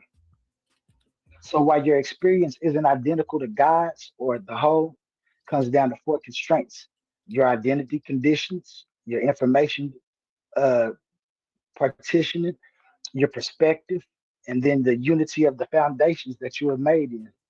So in short version, if I want me to answer it, if you mean God as one universal mind, I don't hold that model. In quantum onlyism, the highest power is the enabling condition, not just a single viewpoint. Distinct first person consciousness happens because bounded systems integrate information locally. Unity of reality does not entail identity of experience. Identity requires separation. So Okay, okay. Shout out to Bar Reloaded. They said we in the building. We have Argument Alley going with Quantum Truth. He's answering all questions as truthfully as possible. Oh, you The see in the link is chat in it the say the chat. If you hear barbarians something is that in you the want to building. challenge him on to set up a debate, feel free to come up here and oh yeah, I see that. put his feet to the fire. You know what I'm saying? We setting it up. That's what Argument I like how Alley you is. put I like how you put that on the screen. I bet. Let me stop. Fanboy. I can see that better. Okay, yeah, there we go. Yep. Anybody want to set up a debate with this man and you hear some points of contention, feel free to hit that link and pull up and set it up. We already Please got ask questions. Mystic up here. Any questions, Humble Mystic, so far? I'm just getting into the run. You know, I'm just popping up on a panel. I'm you know. Oh, that's humble. I came up and the Humble topic jumped of on the panel. conversation was objective reality versus subjective reality. That was one of my questions. I think he said that it's neither, that they're conditions. Am I correct? Conditional. Yep. Conditional, yes. I thought that was an interesting answer right there. I wanted you to expound on it more, but I think I understand, but I'm not sure if everybody in the audience does. Could you break that down a little deeper? Yeah. Like I was saying, there's some main conditions to morality. You want God to be that Damn it. And you know, the bird Oh man. the things to be by looking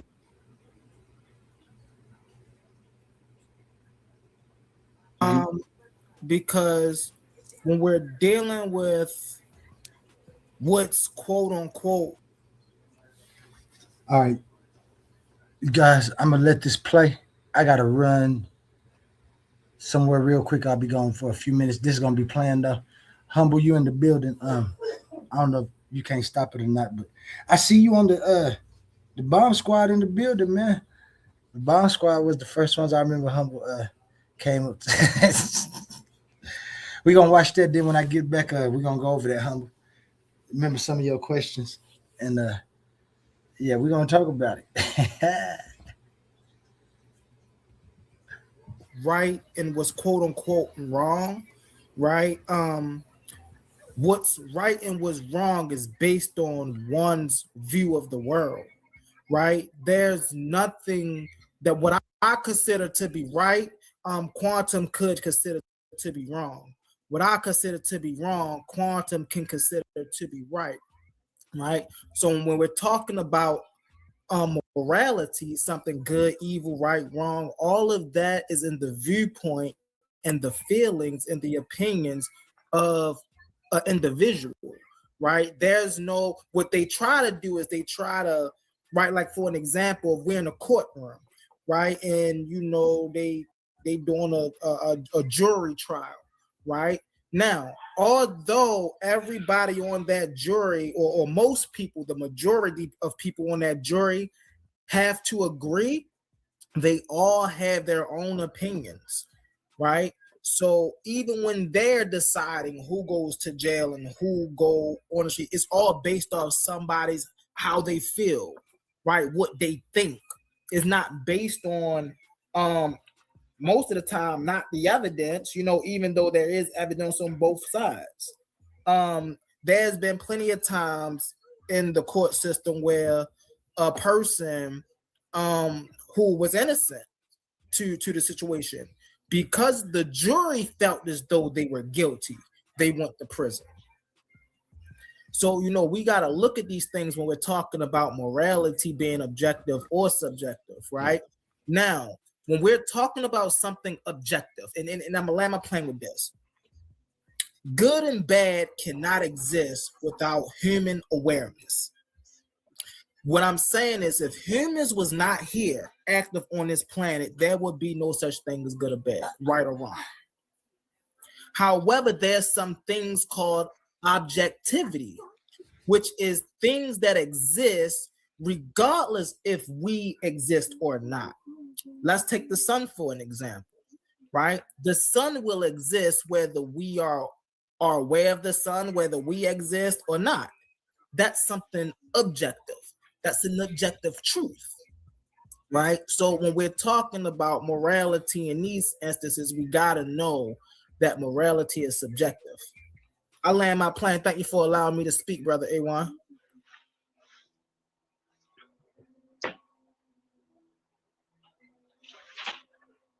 Let me see if my mic went out. My mic might have went out.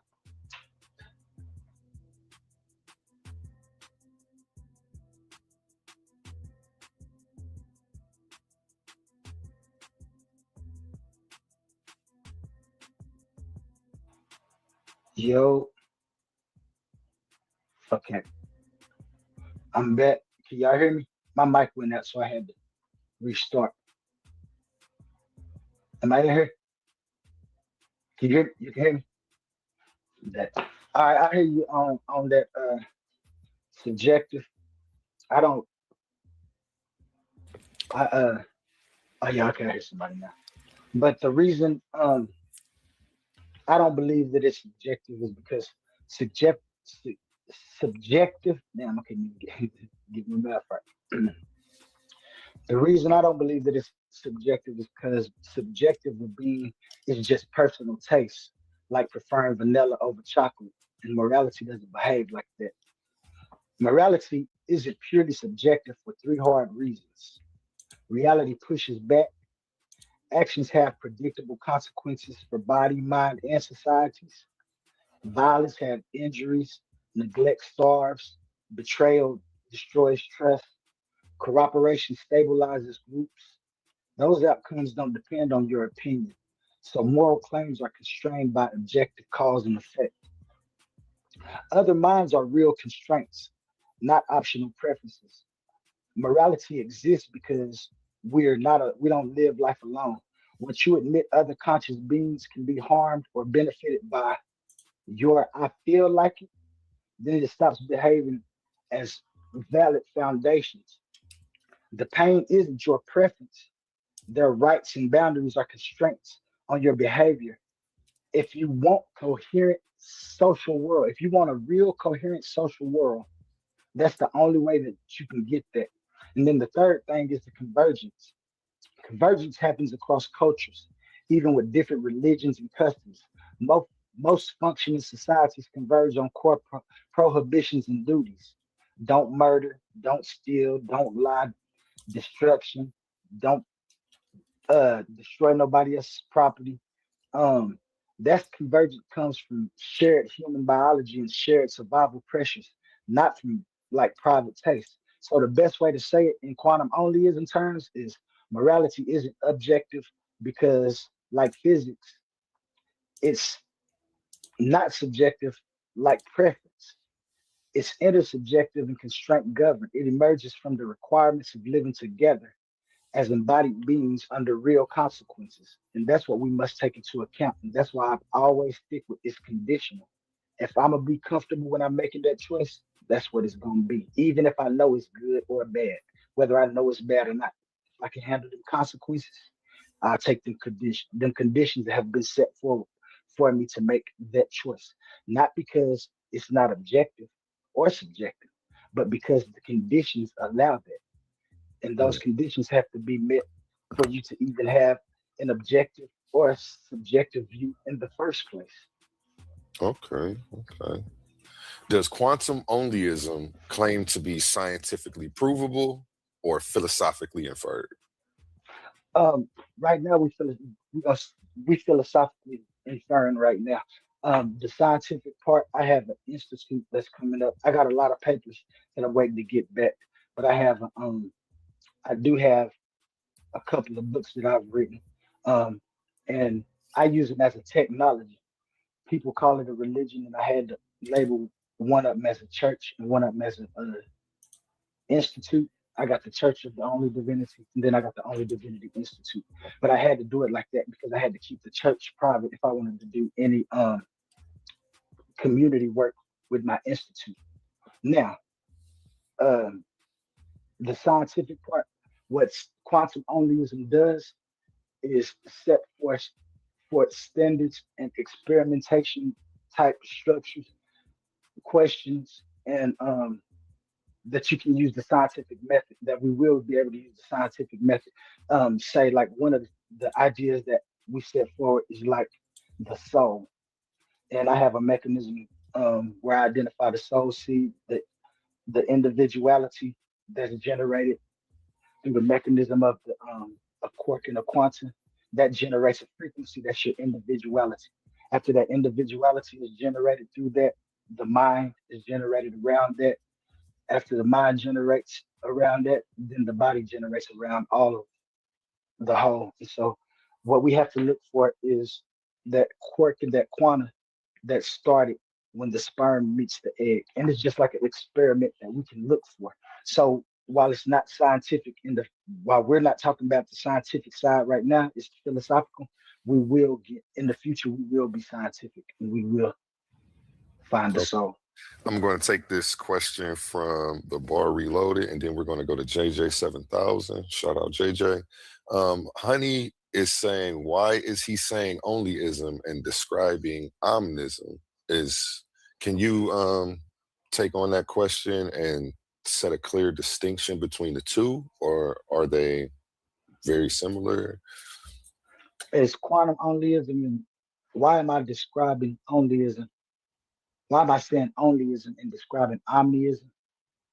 So she asking me, is onlyism and omniism the same thing? Do you know what omnism is? You want me to give you the definition? No, I don't. Yeah, give me the definition. Okay. Omnism is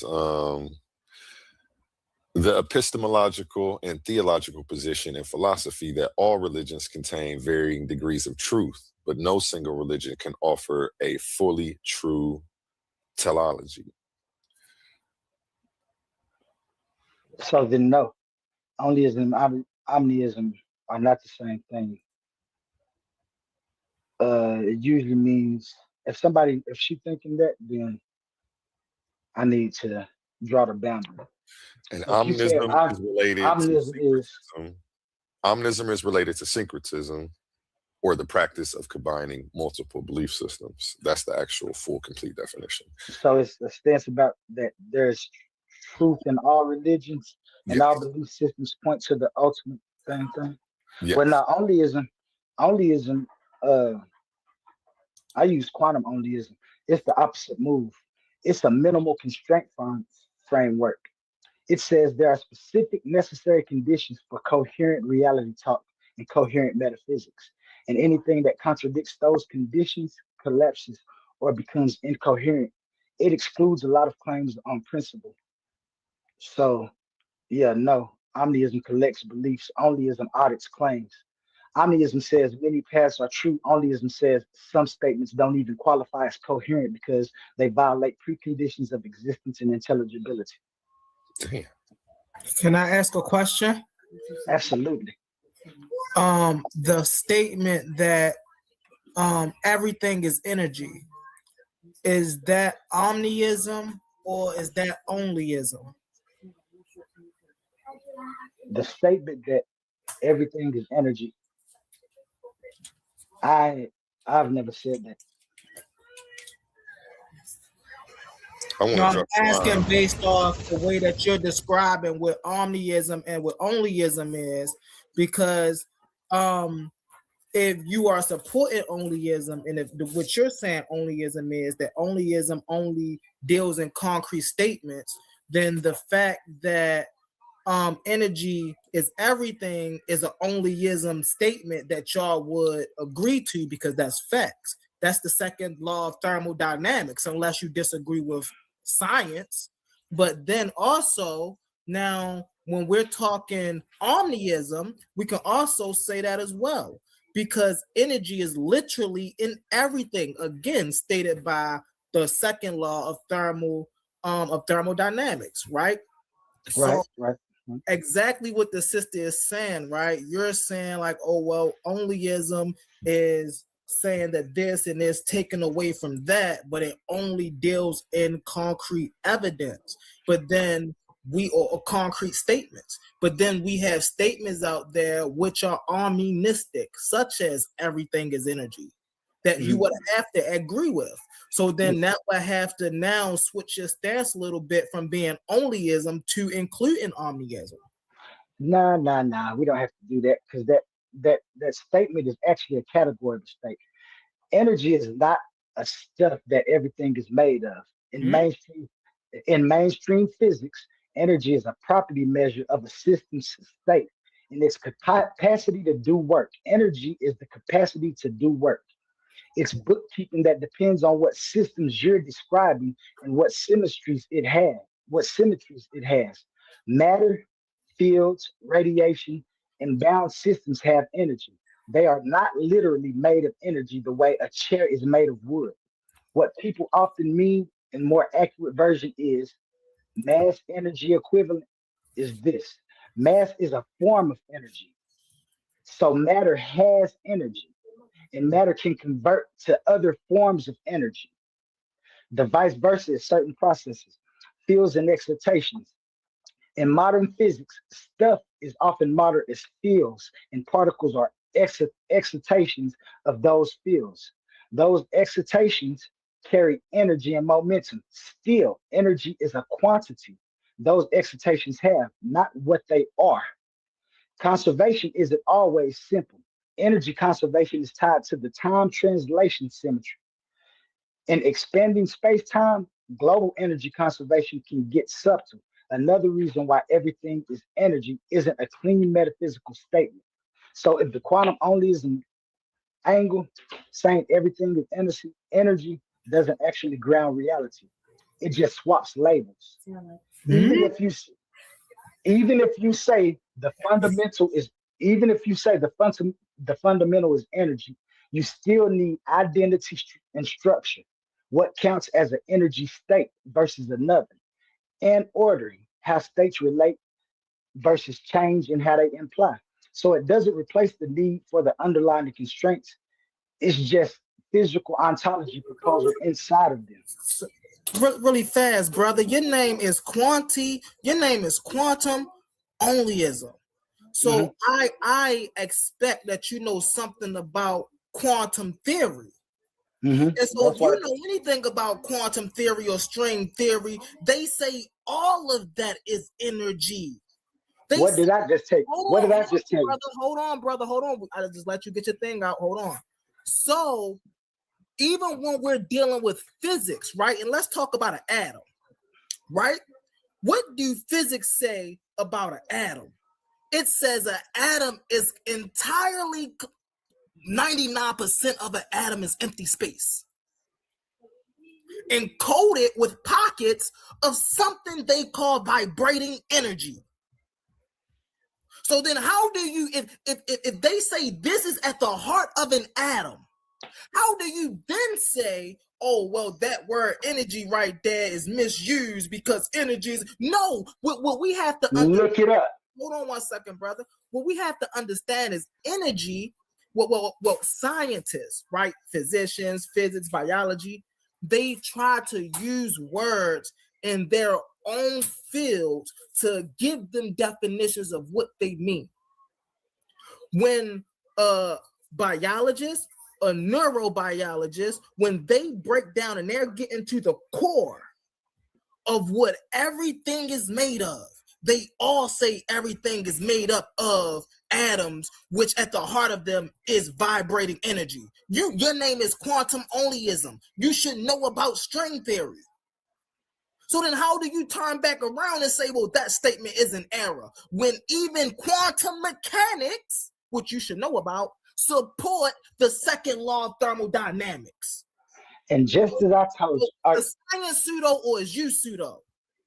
just as I told you, neither one is pseudo. You misunderstand and you're given a category mistake because you don't actually understand quantum. So when I told you that energy is not stuff that everything is made of, you didn't understand that.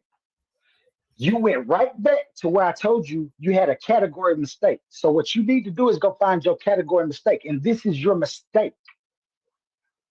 You saying that everything is made of energy. And what people mean when they say that is not right, because energy is the ability to do work. Look it up.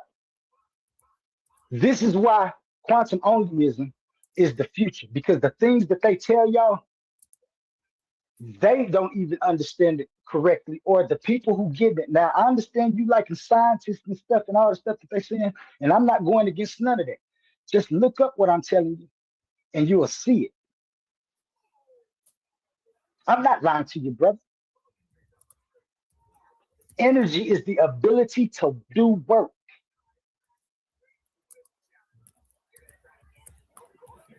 So clearly this brother don't, again, he's sitting up here with the name quantum, and clearly he don't study the quantum stuff, because if he studied the quantum stuff, then he'd be diving into the laws a little bit more, because that's what deals with the, let's deal with the first law of thermodynamics.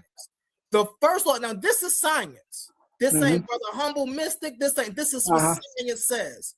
The first law of thermodynamics, the law of conservation of energy. The core statement, the first law says, energy cannot be created nor destroyed, which means it already had to have existed without having a creator. Let's get into it. I never said anything about that. Let me get into it, brother.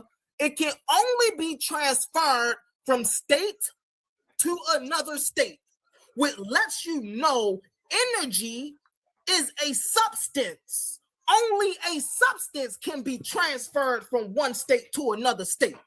He said it's a process. But what a scientist is saying, energy is a substance that can only be transferred from one state to another state. It can't be created and it can't be destroyed. Let's get into it. What do this really mean? This means energy can change forms. Energy can be stored, energy can be released, energy can be transferred, but energy itself cannot be created. All of the energy there ever was, ever will be, is already in existence. So when I say everything is energy, and you say that's an error, now you gotta go and talk to your scientists and see where they misled you. First of all, the first law of thermodynamics clearly lays out the ground rules that everything is energy. My friend. Are you done? Is it my turn yet? Yes, sir. Go ahead. My friend. First of all, we never even said anything about the law of thermodynamics. I never said anything about energy not being here. I never said anything about energy being created. This is why I'm telling you, you're having a category error. You're trying to bring my metaphysics into into physics, this is not what we're talking about. We're talking about a transcendental statement for the necessities and sufficiencies of existence. You go into the physics now, as I told you, if you go back, I don't know how long you've been here, I not once said that energy was created. I not once said that I never went against the laws of thermodynamics. In fact, when you get into my total philosophy, I explain everything to you. So I don't know why you keep saying that I'm going against the law of thermodynamics. I'm not. I told you, and you look it up. I don't care what you say. You look up whatever you're looking it up on and see what it says the definition of energy is in modern physics right now. So I just showed you in science what energy was, but here's why. So you was just saying, oh well, he took what I was saying about metaphysics and he gave us physics, because you can't deal in a realm of metaphysics unless you understand physics. You know what the definition of metaphysics is? Beyond the physical. So how are you sitting here dealing with something beyond the physical when you don't even have an understanding of what the physical is? Oh, but I do. And like I told you, what you don't understand is the difference of what I am proposing and what you trying to do. You trying to make a metaphysical argument about physics, and physics don't have anything to do, just what I said. I've never said anything about energy. You keep bringing energy into this, and I told you about the conditions that energy needs to be. Yeah, quantum. Yeah, quantum. Look, I was in the comments. I was just about to say, yeah, quantum. Hey, yo, that's crazy. Word. Look, I came back to the screen like, hold up, is that man quantum right there? Hey, yo. Okay. No. Yeah. This shit was good right here. Yeah, it was. Now that we know each other stuff, I can tell you the reason that I kept on telling you was a category error and not telling you that this was philosophy, because like I told you, I was trying to bait people into debates, and so I didn't want to tell you it was philosophy. That's why I kept on trying to circle around it, because but now since you know my philosophy, you understand why I was saying this. Yeah, and you know a lot. So here's what I tell a lot of people as well. When we get into the arenas, the one thing I do is I look at a person's weakest point and I try to pick it apart. Right, not being facetious, but just being combative. Like right here, we can see how we was just. This is love right here, bro. I like this. This is why I love the argument, Alex. That's why I say. Me too. That's why I say this right here was so good to me, because it's funny now, especially now that I know everybody and know everything. And like you say, you was trying to pinpoint and see if I knew anything about quantum, since quantum was in my life, because she didn't know nothing about me and stuff. And I understand that now.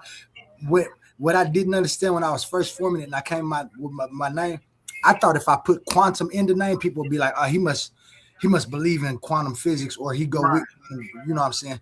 And that's why I was just like, dang. And then you got the hitting on, like I told you, my divine mechanics book.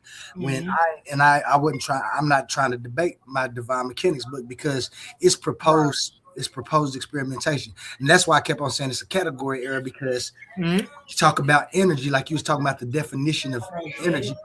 I was talking about the philosophical definition, which is the ability to work, because that's how we get in. And so it's funny. But now that like I said, that's why I had to watch this again, because this was cool right here. He said, clearly, hey, I'm gonna be on it, boy. Look, I had to turn back around like, who am I talking to? Am I talking to Quantum? Hey, yo, what? But yeah, man, and that's why. But watch this though, Humble, because your questions and stuff is good. Watch some of the other stuff that other people start trying to bring up, because it's just funny. And like I said, now that I put it all out there, I can kind of tell, like, I really was trying to bait people in. That's what A1 told me this is a debate league, so you can't give them everything that you got. You know what I'm saying? Give them everything. And so I was trying to like keep some of it to myself. If I tell it, if he didn't, because like I said, I asked you, I said, I don't know how long you've been here, but at the first I told you this is a philosophy. And so I'm Yep, just like, okay, yep, well, if he don't know that, then maybe I can bait him in. And that's what I was trying to do. You know what I'm saying? yep. But now that we understand it, yeah, there is different. Yeah, this was some good work right here. I had to look like, hold up. Yeah, it really was, man. And this information being given, just like we Yep, given the laws yep, of thermodynamics and stuff. It's people who yep. might not even know these things, and so that's why I say these, just like you always say, these type of conversations are so important I agree. when it I comes agree. to, because you never know what points that you're talking about, hitting on, that somebody might not never even have heard of. And I've had that happen a whole lot, especially with it being philosophy. When I start bringing up words like ontology and parsimony and things like that, Yep, it's just yep. you know what I'm saying, but that's what it is. But we just get into it. I was there going to the store. I was trying to make it back before I finished because I knew you was laughing. Yeah, look, I'm here. I watch. I'm like, hold up, okay. Be possible in the first place. There has to be time and there has to be nature for anything to come downstream. Where are you coming with physics when this is not even what we're talking about? I So gave you a I asked, metaphysical framework. so The before we quantum. got too deep in the dialogue, I asked you a simple question because you was making a statement to the sister, and Uh-huh. you was operating as if you didn't know what she was saying. So I gave you a question to help her better understand what you were saying. I asked you, I said the statement of energy is everything. Is that a quantum onlyism statement or is that a omniism statement? You said it's an error. Humble.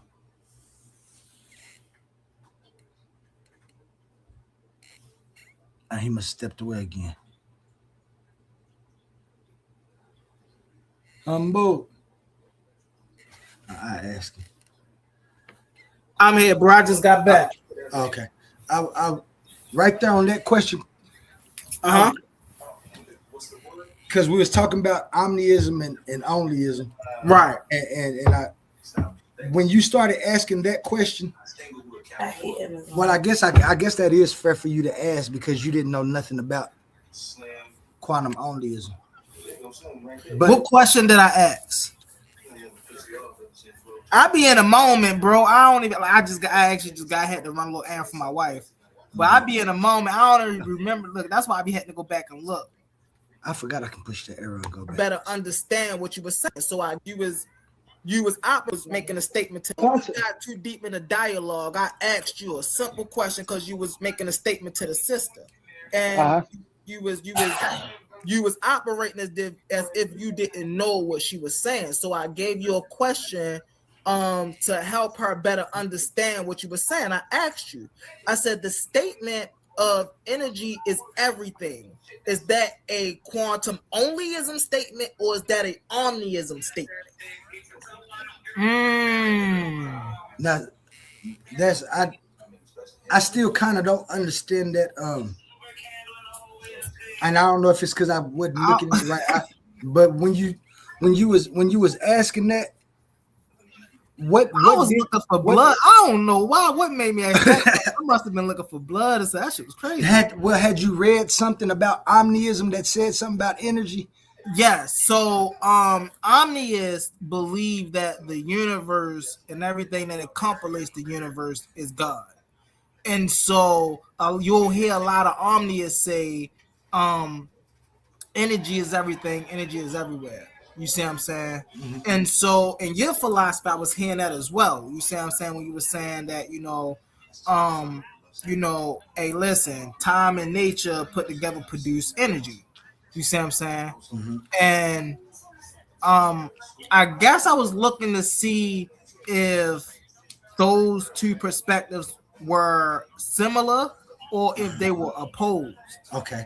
Because I see. Because and maybe at that time she was thinking that onlyism was just some type of push off of omniism. I think that's what I'm getting now. Yeah. She was just thinking that, and so that's what she was trying to explain to me. too. But just for clarify when we're talking about it, omnism and onlyism apparently are different Yeah, because when I say that, if I say that everything is energy, what I mean when I say it is just what the quantum mean. Now, I step a little bit deeper because, like I told you, I'm always looking for what's the reason that these things happen, and what's the hmm reason that we saying that it's energy or that it has the ability to do work. hmm That's when we get down to the particle wave function. exactly. That ability to do work is the ability to become something, to Yep, be from what, and so that's why I understood what she was talking about and what y'all was saying. It's just when I'm talking about energy, I'm looking at it at the philosophical because I'm trying to answer a question. So exactly. and so I don't take it into the scientific form of energy. I take it into the ability to do work, and it correlates the same thing when you talk about Yep, energy in there because the energy is actually doing work. And when you talk about physics and stuff, because now we're explaining exactly what it's doing, so it's doing the work. exactly, So exactly. yeah, yeah. And a lot of times also, so there's nothing like, for example, naturalism, right? Um, the reason I don't come up with some, some framework is because my viewpoint or my worldview is that everything that happens in our reality and our experience is natural. You see what I'm saying? Hmm. And so because there's a thought process already like that out there, I just said, well, you know what? That fit the way that I live life. I found out about it way before I found out about naturalism, but I was trying to figure out what, like, hey, what do I call this? Um, I it doesn't have really had, like, ain't nobody studying this. What is this called? And so after I went, oh, okay, it's naturalism. Yeah. But then once I see, like, for an example, you again, this is why we agree on so many things, because our worldviews aren't, though they're different, they're not that separate. You see Mm-mm. what I'm saying? The concepts align. The wording may be a little different, which may have people perceive it as being different. But when you get the concepts lined up, then you understand, oh, wait a minute. They're just saying the same thing using the different words. You see what I'm Hmm. saying? And so omniism is something like that, but on a religious side. You see what I'm saying? They say that all they bring the philosophy and the science and things like that. It's just they have a more religious nuance to it. And this is something I want to say. This is why I have the issue of God and angels and demons. Because once you use that language, you become religious. You see what I'm saying? Once you get into the realm of angels and gods and demons, then you're getting into a quote unquote supernatural realm. And when you get into the supernatural realm, the very fact that it violates anything that can happen on the natural realm mean that it cannot exist. You see what I'm saying? So when me and Quantum, we was having a conversation about the God thing, right? And we was talking about, and I brought up, well, one of the reasons, let's say a person prayed to God. God is supernatural. And a lot of people like to say both. But a majority of religious people say God is supernatural. Well, now let's break that down logically. If God is supernatural, when you pray to God, God can't hear you because God cannot interact with the natural world because God is supernatural. That's what that means. Now, when you're looking for a sign from God, you would never get one because God cannot interact with you because God is supernatural. This is why it makes more sense when we put these things in natural aspects. I was just having a conversation about, of course, y'all know about the Neteru, Ray and Happy, and I was explaining that these things were forces that was relational to them. These wasn't some supernatural. Sure, they told mythologies around these quote unquote forces, as we could classify them, or aspects of nature is a more understandable term. And of course, they built motifs and mythologies around these things. However, that does not mean that the mythology is real. That's the separation between the religious minded people and the people who are quote unquote like myself naturalistic, right? We understand that the sun has many stories and motifs about the sun, but we're not going to sit up here and act like we believe that the sun had to take out a rowboat row across the sky.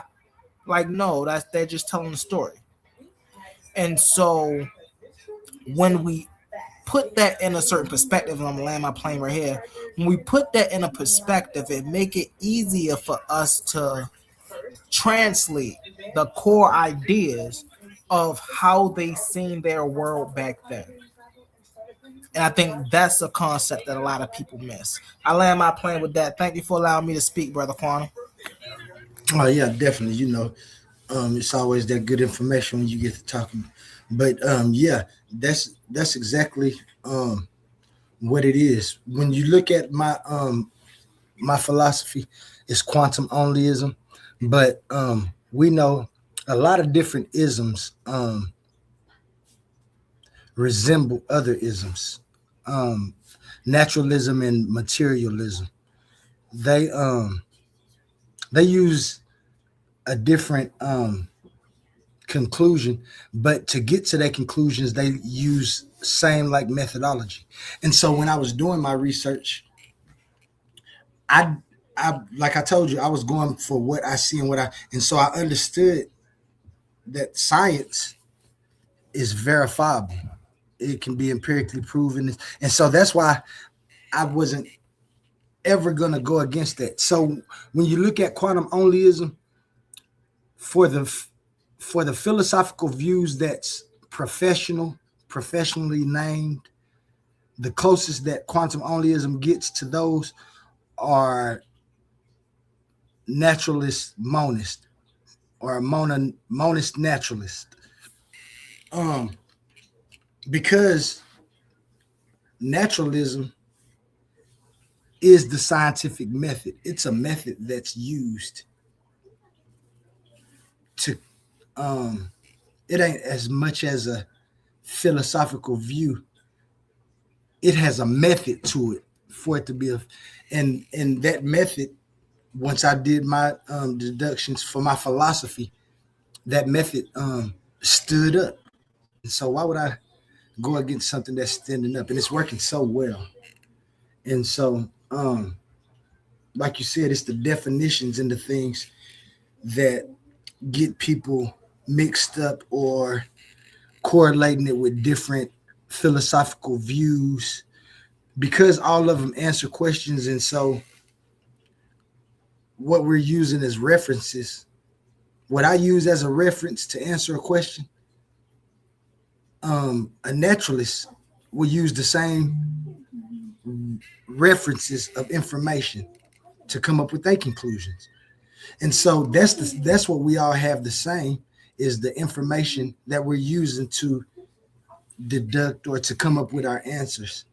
And the method that I use is the only thing that's different, because my method, while it uses naturalism to as a method for science, I use know the leads as a method for my philosophy to get that. I use the only six, the questions that I call the that stopped me from insulting my own intelligence. And so this is the difference in what makes quantum onlyism, and not some form of naturalism or omnism or monism. Now you will see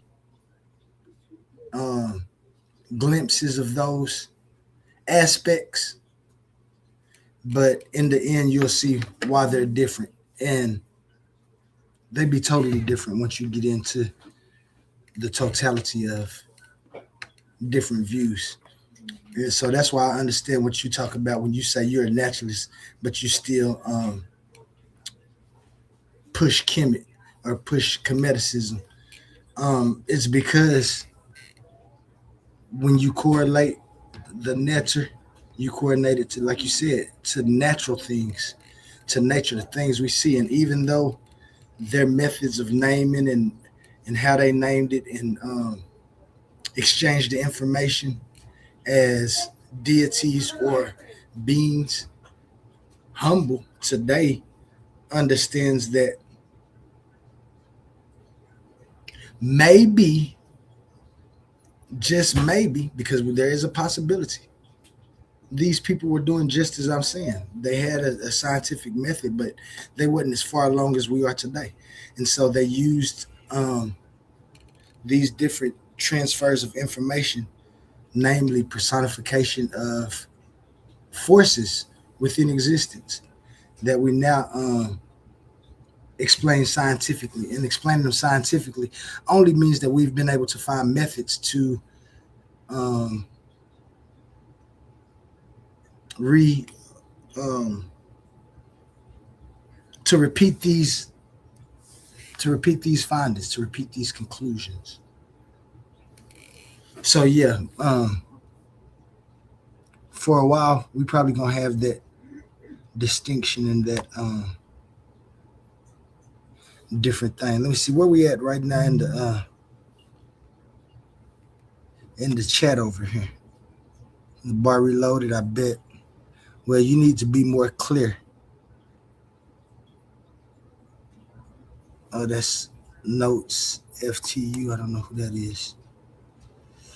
But the chat is getting amped up over here. I thought we'd be able to see it a little better. Move it around, but don't look like I am. We're gonna get back into this, man. You said it's an error. So I'm It like, is. oh, when we break it down, You need to ask. I see hold on the one problem. second. Hold on One one mic, second. one mic. So then My bad. I then reiterated when we break it down, we see how it can be an Onlyism statement because it's supported by the first law of thermodynamics, but it's also an omniism statement because it's including in everything. There's nothing that's not energy. So you said, oh, well, that's an error because we dealing with the ability to do work. I'm asking you about the essence of energy itself. And before you Now respond, you- Quantum Onlyism, I want to pass the mic around. We do have two people up here who have been waiting patiently. So if you can take notes on what he just said real quick, so that way you can come back to it. I do want to pass the mic around. We had JJ 7000 up here first, and then we're going to pass the mic to Negro Spiritual. JJ 7000. I ain't never know. This is my first interaction with him. Down there. Go ahead, JJ 7000. Let them know who you are. Shout out your team, your channel, and go ahead with your questions. You're muted, JJ. Can anybody hear me? I can. Look at the chat over here. The chat going. This lady has to ask him his opinions on this stuff instead of assuming he holds to mainstream positions on these topics. The bar reloaded says, please, Slim Reaper, sheesh. Barbarians don't care about nothing. Now, Slim Reaper is Negro Spiritual, who just came to the stage. I'll do a little bit more commentary later. We're going to let y'all hear what they say. Okay, so everybody can hear me. Maybe JJ isn't ready to ask a question yet. Negro Spiritual, are you ready? I am. Go ahead. To the quantum only fellow. No, I didn't know you had me the mic. Oh yeah, okay. Yeah, go ahead, bro. Yeah. Go ahead. I'll hold off. Go ahead. I said, go ahead, shout your team out, shout your channel out, let them know where they can find you, and go ahead with your questions.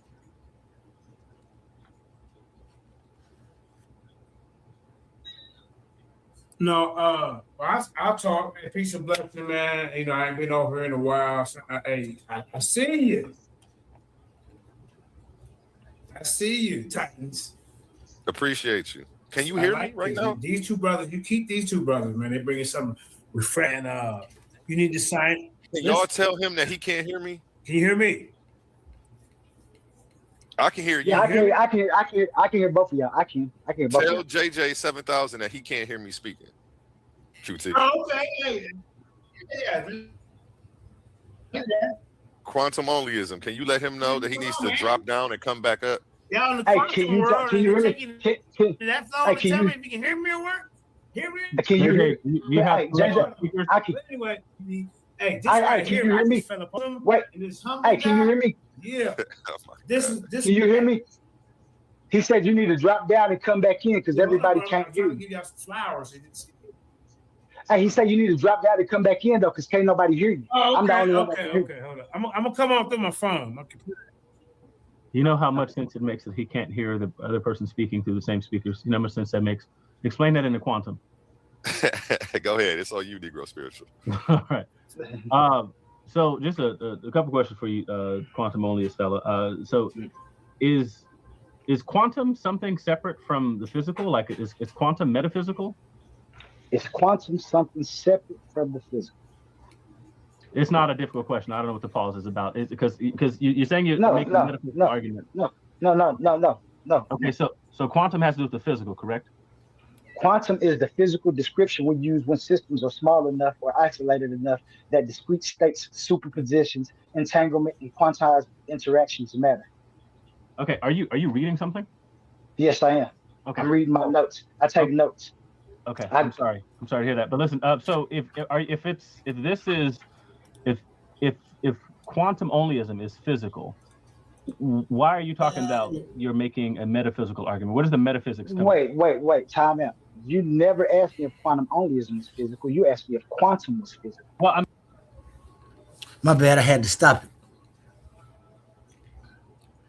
I see Leandre came in. They started the chat over here going crazy.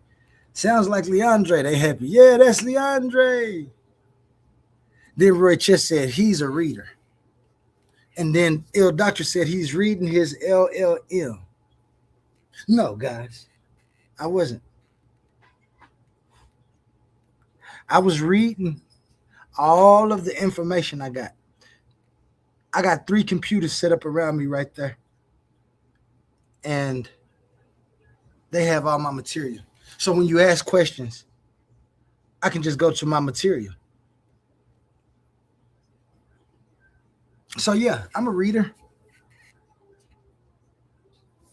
I am.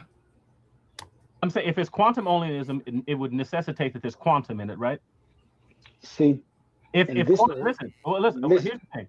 And I went through elementary school, right?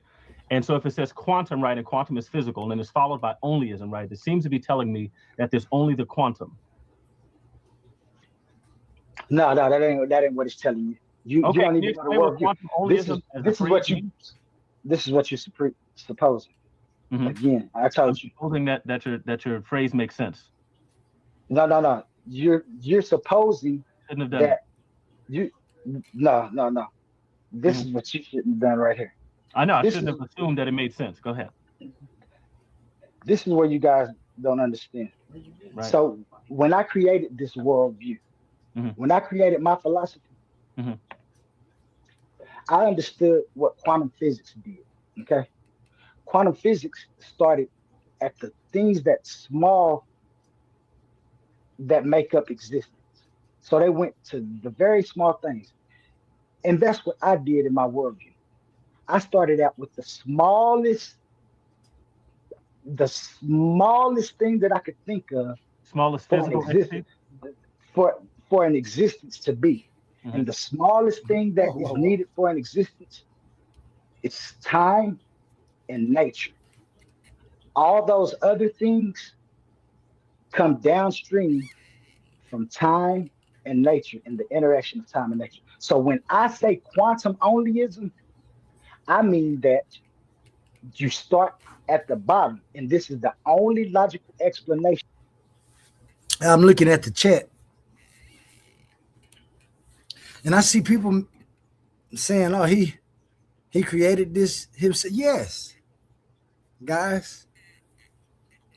Yes, I was able to form my own ideas about what I was experiencing. And in fact, you too are able to form your own ideas about your experience. For existence. Now, that's where you tie in quantum to my worldview. And as you get deep into my worldview, it will explain the other quantum parts. Right Can you just now, though, explain it but right? right Can you now, just answer my right, question? right, right now, we talking about my worldview and my philosophy. Right. And My philosophy is philosophy. not This is a transcendental statement for necessity. This is a transcendental. I'm gonna tell you again, so what is it y'all won't. transcending? Real quick. This is a transcendental statement, a Mhm. transcendental argument for necessity and sufficiency. What? This isn't this isn't a physics argument. My Okay. argument is a transcendental argument. Do you know what a transcendental argument I do is? know transcendental argument. So I ask you, what is it Okay. transcending? So stop asking me physics questions. This is called what? I A didn't ask you a physics category F. question. Yes, you do. You keep trying to bring me into physics questions. What are you talking This about? No, I did isn't. not ask you a This is question. a transcendental argument for the necessity and sufficiency of existence. That's what this argument is. Okay, A1, I want you to know, because I love you, I'm not saying certain things. But listen, sir, I'm going to ask this question again. Appreciate you. Okay, let me ask this question again. Listen. Okay, so is quantum, let's walk through this again. Does quantum deal with the physical or metaphysical? Which of the two? Are you talking about quantum or quantum onlyism? Okay, okay, so let's do this. Let's deal with the word quantum. Okay, now it's the word quantum comes from what? Can you answer the question I asked you? Is quantum deal with Yes, physical or metaphysical? I told you this is a category area. I'm not asking a category error. I'm asking, no, listen, a category. See, I'm trying to explain to them that just because you see the word quantum and you asking me what does quantum mean, and I tell you what quantum means, then you start asking me, telling me I'm not answering your question. See, they try to lead you down a road because they think you're going to answer their way just so they can run you into a wall. And when you don't lead them down that way, when you give them a different answer, they say you're not answering the question. Don't believe that, guys. You answer the questions the way that you feel like it. Don't ever give them the answers they want. You give the answers that you have found, the answers that you propose, and the conclusions. I got Nisha Sharice in here saying A1 drunk Kool-Aid. A1 ain't drink no Kool-Aid. A1 is an unbiased host. And everybody in here asked him for new arguments. Can we have some new arguments? Everybody arguing about the same thing. So I brought a new view. Now everybody got a problem. They mad because I got information to read. They always tell you to source up. I sourced up with great detail and brought my whole philosophy. So when somebody asks me a question, I could go to my material and answer it. Yes, I could answer it naturally without my materials. You wouldn't understand it. When I start talking to you regularly, I write different than I speak. My ninth grade English teacher, Miss McCormick, they taught us how to write very well where I'm from. We used to have to break down sentences, name every word in the sentence, what it was, what part of speech it was. We used to, and I know everybody used to have to do this, but we used to do it to the extremes because my school didn't have too many students in my grade. So the teachers were and I write much better. In fact, when you look at my transcript for college, you'll see that along with government and public speaking, English composition 1 and English comp 2, I excelled at easily. These are just some of the things that I do. And so just because I have my information and I read it to you, I thought that reading it to you guys would give you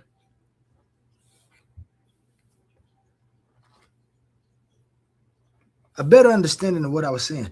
But evidently, you can't never be perfect in the conscious community, especially when you form your own views. He created this himself, has peer review work, etc. Yeah, I have, but I haven't peer review yet. His philosophy, not philosophy itself. Right, Roy Chess. What's a transcendental argument? Random info. We in the conscious community.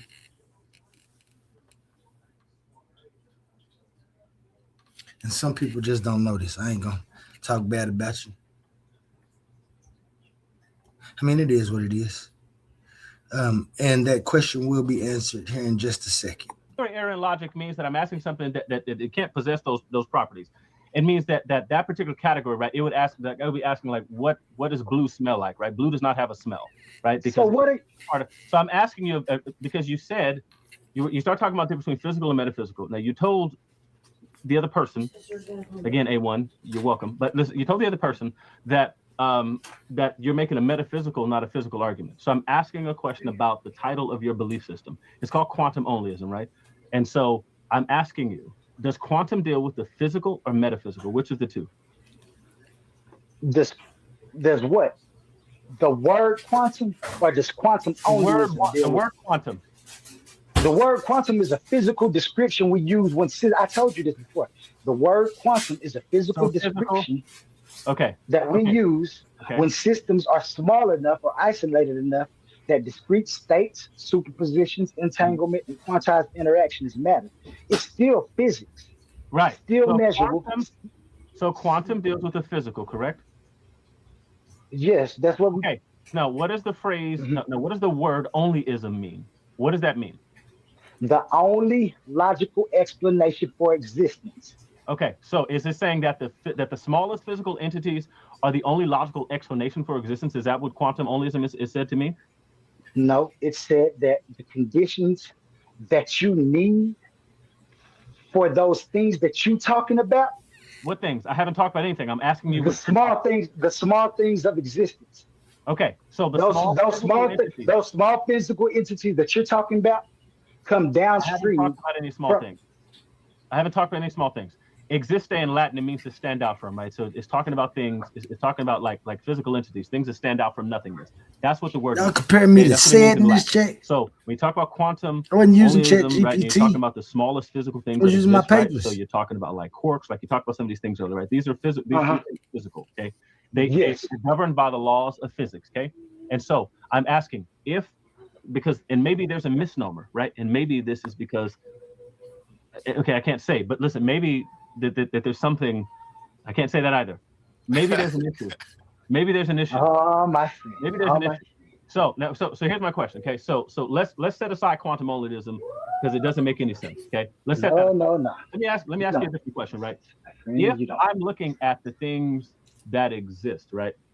How do you derive, looking at things that are on the quantum level? How do you derive a way that things should be by looking at the way they are? Can you tell me how you do that philosophically?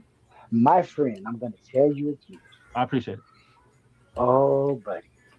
Please stop stalling. It's not a difficult question. How do you derive the way things... Oh, buddy, you're not going to rush me. That's not what you're going to do. Well, and I'm glad you stopped those ad hominems that you wanted to do. What ad hominems? That would have made you didn't give me. I have to refrain from you because A1 stopped yourself. Yes, you did. You stopped yourself. Yeah, you shouldn't. And you shouldn't. Because I'm going to tell you again. One time. And one time only. I thought you told me already. You smart. Seems like it'd be more than once if you told me already. Yeah, I'm telling you one more time. Maybe there's different math in quantum onlyism. I don't know. But go ahead. Tell me the one time again. Listen. I'm listening. Quantum onlyism. Watch you not answer my question. Bet $100. Anybody take the bet? Is the stage that you need. Now, when I say quantum, I'm talking about time and nature. Now, these are the two fundamental conditions that are needed for any existence. Okay? So all of those particles that you talking about I didn't talk come about down. Yes, you did. You talk about quarks and everything. Yes, you did. Oh, I see my man's Ben Eaton. Shout out Ben Eaton. He say sounds more like quantum mysticism. No, it don't. Don't sound nothing like quantum mysticism. Everybody was making assumptions. I'm talking about from day one. Nobody was listening. The only one that actually see what's going on here at this moment is Michigan's Natural Living. Shout out Michigan's Natural Living. I see he got his champion cups up. He said, I see the fam is going in. Now he could be talking about the barbarians and shit and the Titans and everybody up there, but y'all see people start leaving the panel shortly. And for me, when people ask questions and you ask them and they leave, that means you injured them. And so they have no more questions. But I'm looking at the chat right now. And then Ill Doctrine, my man says, Ben, yep. I'm waiting for Ill Doctrine to get back at me. Shout out. Like I said, I'm very fond of Ill Doctrine in his mind, the way he judges. And he actually put forth a video that showed what they would judge on debates. And so that's why I already knew what to do when I was debating Suave Boss, because they basically made out a map of what you need to do when you're debating. A lot of people still haven't watched that. And a few of the debates I've seen, namely the championship debate, one of the participants was just way in over his head. But that's Ill Doctrine. Ill Doctrine got some of my paper. I'm waiting to hear back from him, though. But he said, Ben, yep, sounds more like quantum mysticism. I don't know why. I ain't even said nothing. Sounds like Negro spiritual, or a.k.a. Slim Reaper, a.k.a. Leandre. Now, let me tell y'all something about Leandre before we finish. If the world was full of Leandres, the world would get along good. Because the only person that Leandre like is Leandre. And so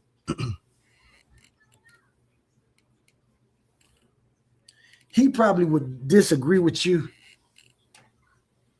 just to disagree with you, now that I know him. He might know that you're telling the truth and still try to find some type of pressure point in your views. So shout out Slim Reaper. He's brilliant. I'm talking about in philosophy, got masters. But just watch the way I slowly dismantle him.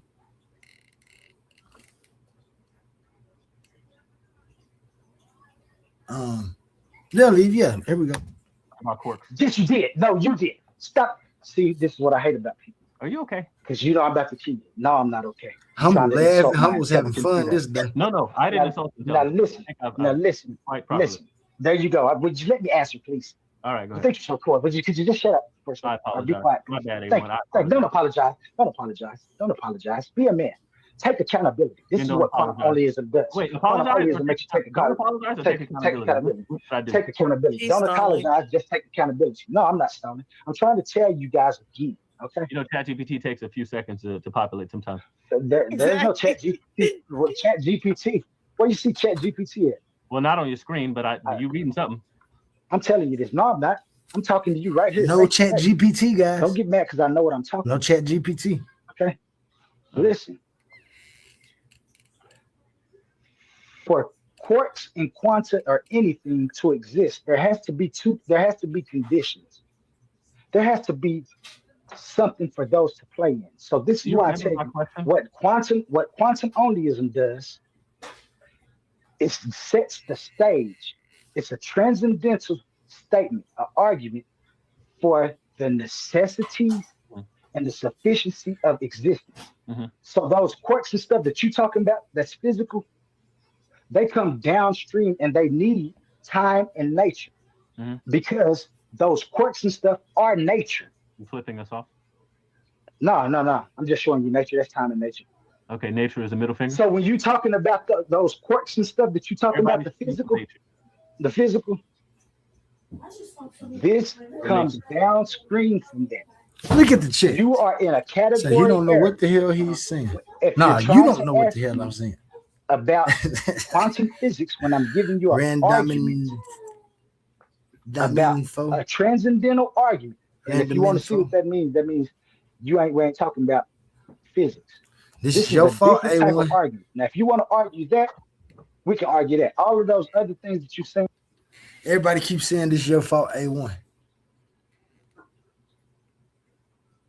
What's his fault? That y'all getting y'all head cut off? I've yet to see anybody ask me anything about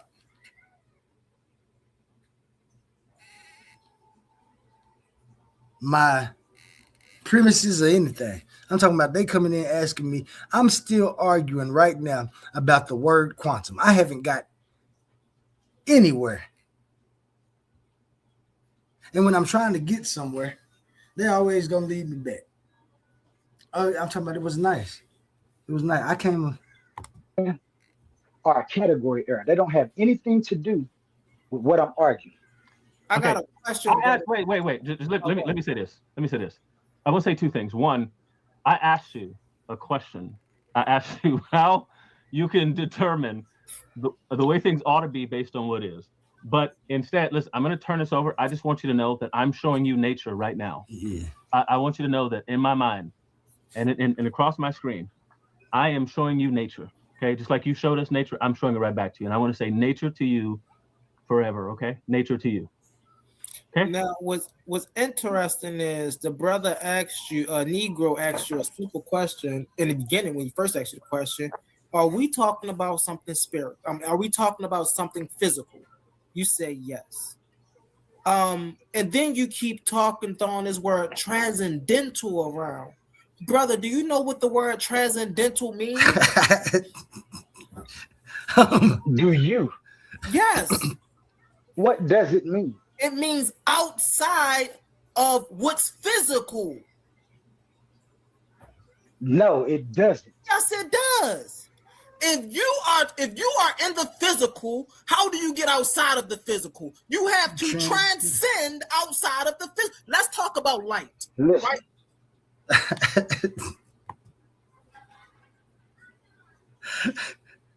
Humble.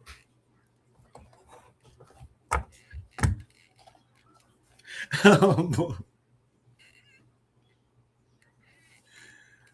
you as funny as hell.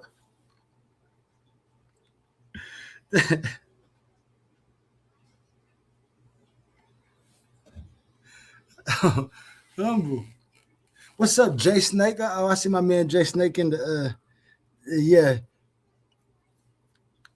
Jay Snake, that nigga Leandre is a straight asshole. Humble right here. This is where we was talking about my transcendental argument.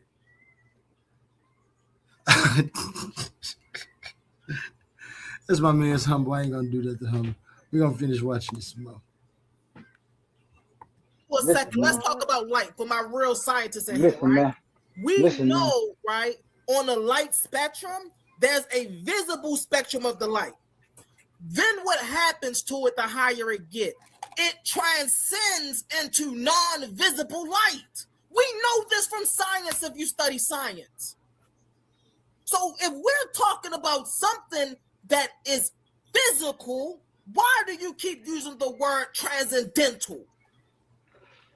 Because I'm talking about a philosophy. And in philosophy, transcendental means the preconditions that must be in place for something to be possible. I don't know what transcendental you're talking about. I'm talking about the philosophical transcendental. No linguist would ever agree with what you just said transcendental means. I don't. Look at because that's not. Hold on. Humble. That's not what transcendental means at all. That is what a transcendental argument is. That's not what the word itself means. That's what an argument. That's what a transcendental argument is. Not the word transcendental. That word doesn't mean that.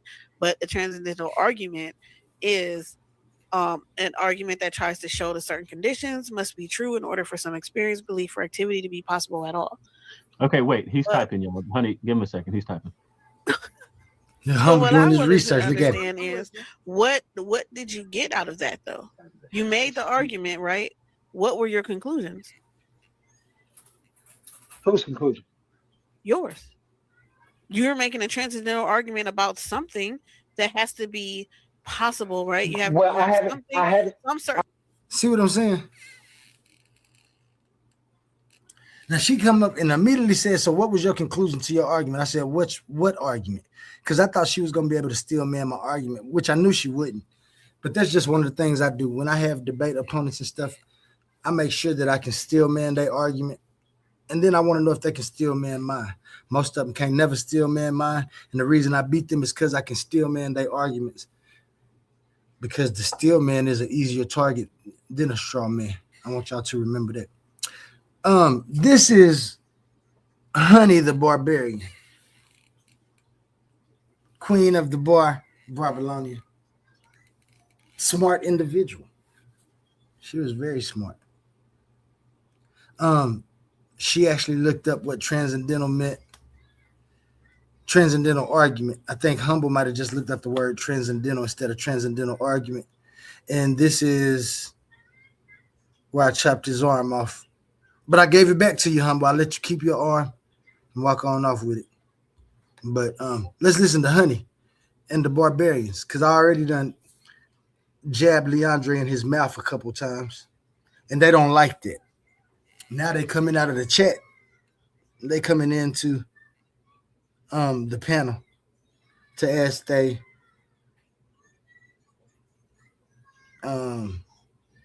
horrific questions. But I can't say that Honey did clean up transcendental argument. When I said it, didn't nobody hear what I said? Conditions. What conditions did you conclude? Nah, you got that wrong. I haven't even proposed my argument yet. I said you got it wrong. I don't know how long. I don't know how long you've been here. We haven't even started an argument yet. They've just been asking me questions. I've never gave any premises. I've never gave any conclusions. If you want an argument, we can have an argument. I can state my premises and then we can fight it. We can do that. But I haven't gave an argument. They're just taking me through the gauntlet of questioning that they have. So would you like my argument in premises, and then you can. Yeah, I want to know what you came. You said I'm presenting a transcendental argument and never presented. Yeah. Okay, yeah. No, I said a transcendental framework. My philosophy is transcendental. Yeah. So what was it? Now I'm about to provide my premises. Watch I'm Henry, by the way. I'm a barbarian. A1, if I ever catch you in public. This is just the only six. And we are trying to get Quantum Truth set up with the debate. All right, guys. He can get 20 of them because he ain't going. He's gonna be off topic the entire debate, just like he is in these questions.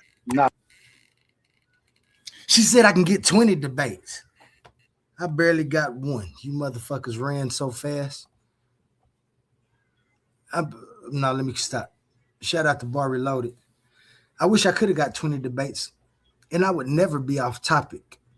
You guys are the ones that were off topic. What's wrong with this picture is that this is my argument, Ali, about my philosophy. You can't make my philosophy something that it's not. That's all it is. I will never be off topic when it comes to quantum onlyism because quantum onlyism is mine. What will happen is that you'll be off topic. A lot of people will. I don't know. Y'all just keep watching the chat though. It's gonna be an easy $50. I'm telling you. So my first premise is called minimal intelligibility constraint.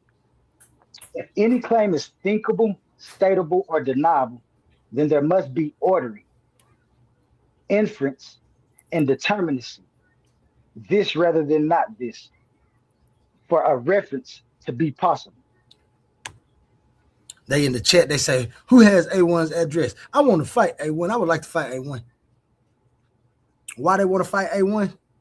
Because A1 let me in this argument alley with some lightsabers, and all they had was swords. I'm dismantling. Watch the dismantling. My second premise: any coherent talk about reality, which I'm talking about exists or obtains, is not true, false, cause, effect, or effects, presupposes ordering and determinacy. My third premise: if ordering is absent, then no claim, affirmation, or denial can be specified without smuggling back in ordering. So existence. And they got a Sorry Kim in the chat. This is the chat that we're watching, not the actual chat that we're going through. He says, what are we trying to establish with this? Sorry, Kim. What we're establishing is debate topics. I'm trying to establish a debate and an argument.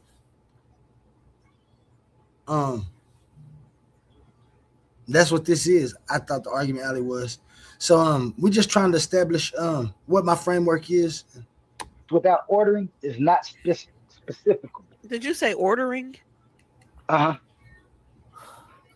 My fourth premise: if determinacy is absent, then no identity conditions or distinctions exist.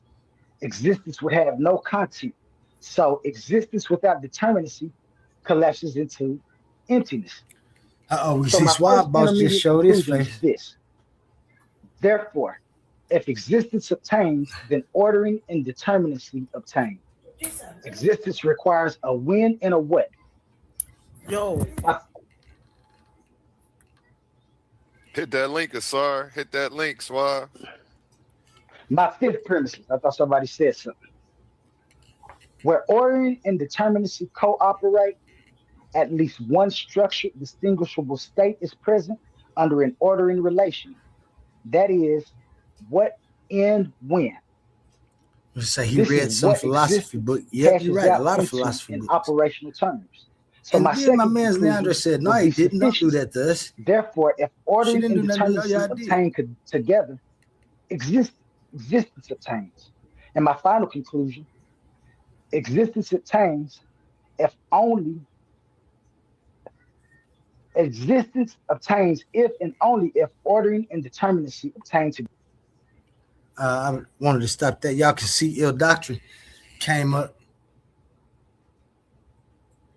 So my show is immediately producing money in support for the Titans Debate League. Shout out Titans Debate League. Shout out ill doctrine. Thank you for that super chat on this day. The super chat asks, a quantum onlyistic reality without showing alternatives are impossible. It's just decorative speech. So if quantum onlyism were false, what becomes impossible? Reasoning, experiments, physical reality, all of those. If there's no time and no nature, you have no way for any reasoning, any experience, any physical reality. And all impossibilities become possible because you have nothing. Together. The conclusion, my identification conclusion is this: whatever is necessary and sufficient for existence is, by definition, the highest power, the ultimate enabling condition. So, ordering functional and determinacy function are the two foundational poles, what I label God and Goddess, as the functional titles, and their togetherness is the highest power. That's existence, because everything else depends on you having to exist in the first place. And if you want to challenge that, I only have one question. Which one of those steps do you deny? Do you deny the necessity, the sufficiency, or the identification of the highest power? Well, those are certainly all words, sir. I guess we can give you that.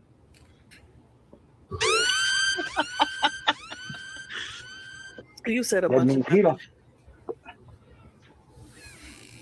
Sorry about that. That means, real quick, that means we you have don't a have super chat from That Ill was Doctor. crazy. That's what that sound means. We have a super chat. It reads, a quantum onlyistic reality without showing alternatives are impossible. It's just decorative speech. So if quantum onlyism were false, what becomes impossible? Reasoning, experience, physical reality? Yes, that's if so. What he asking? Not P, not P. What would falsify? You would have to give me to falsify this. What you would have to do is give me an existence that doesn't use time or nature. Yeah, I can give Describe you. to me to What? First describe of all, to you didn't say shit about time or nature and all of them mumbo jumbo you just said. Okay. Oh so, yes, I did. So let me You let me just ask. don't know it because you ain't smart enough. Everybody else. Oh, hey, yo. Oh, Hey, you yo. want to get beat Hey, yo. up. Hey, Oh my bad. I'm sorry. We have another super chat. It reads, another great show. Let's hear it for the Titans Debate League panel. Appreciate you, Michigan's Natural Living.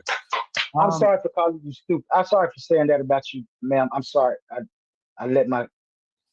apologize. Yeah. Let's You give can it redeem another yourself. applause. Say it out loud when you walk by the nearest mirror. But let me ask you a question. He Let just me ask had you a a question. moment. We appreciate you taking that back, brother. Let me Not ask you gonna something. be Do you do? Can I answer her question? Can I answer her question though? I want to ask you a question about you. You said you wanted something else. I want to answer her That question. does not depend on time or nature. I'm going to Okay. give you something. Okay. So, do you do mathematics? You ever done math before? No.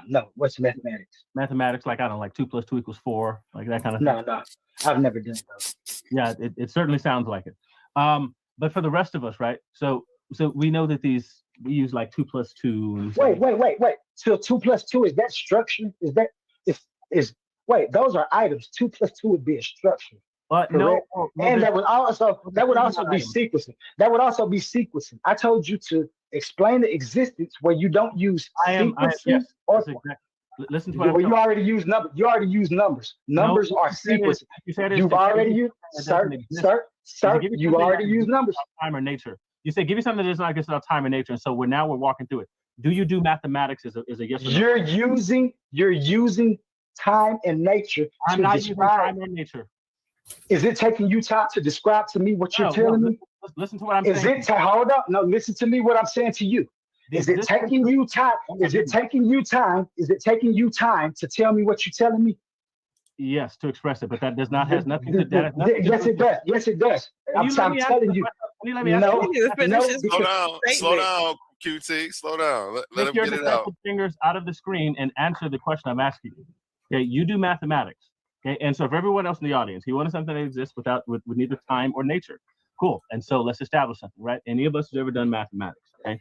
When we do mathematics, right? We assume the existence of things like, let's say the number 2. Let's say we're doing 2 + 2 = 4, right? But before we even do that, right? There's something that has to be a priori analytic, and it's going to be the number 2. You cannot put 2 under a microscope. It's not a physical entity.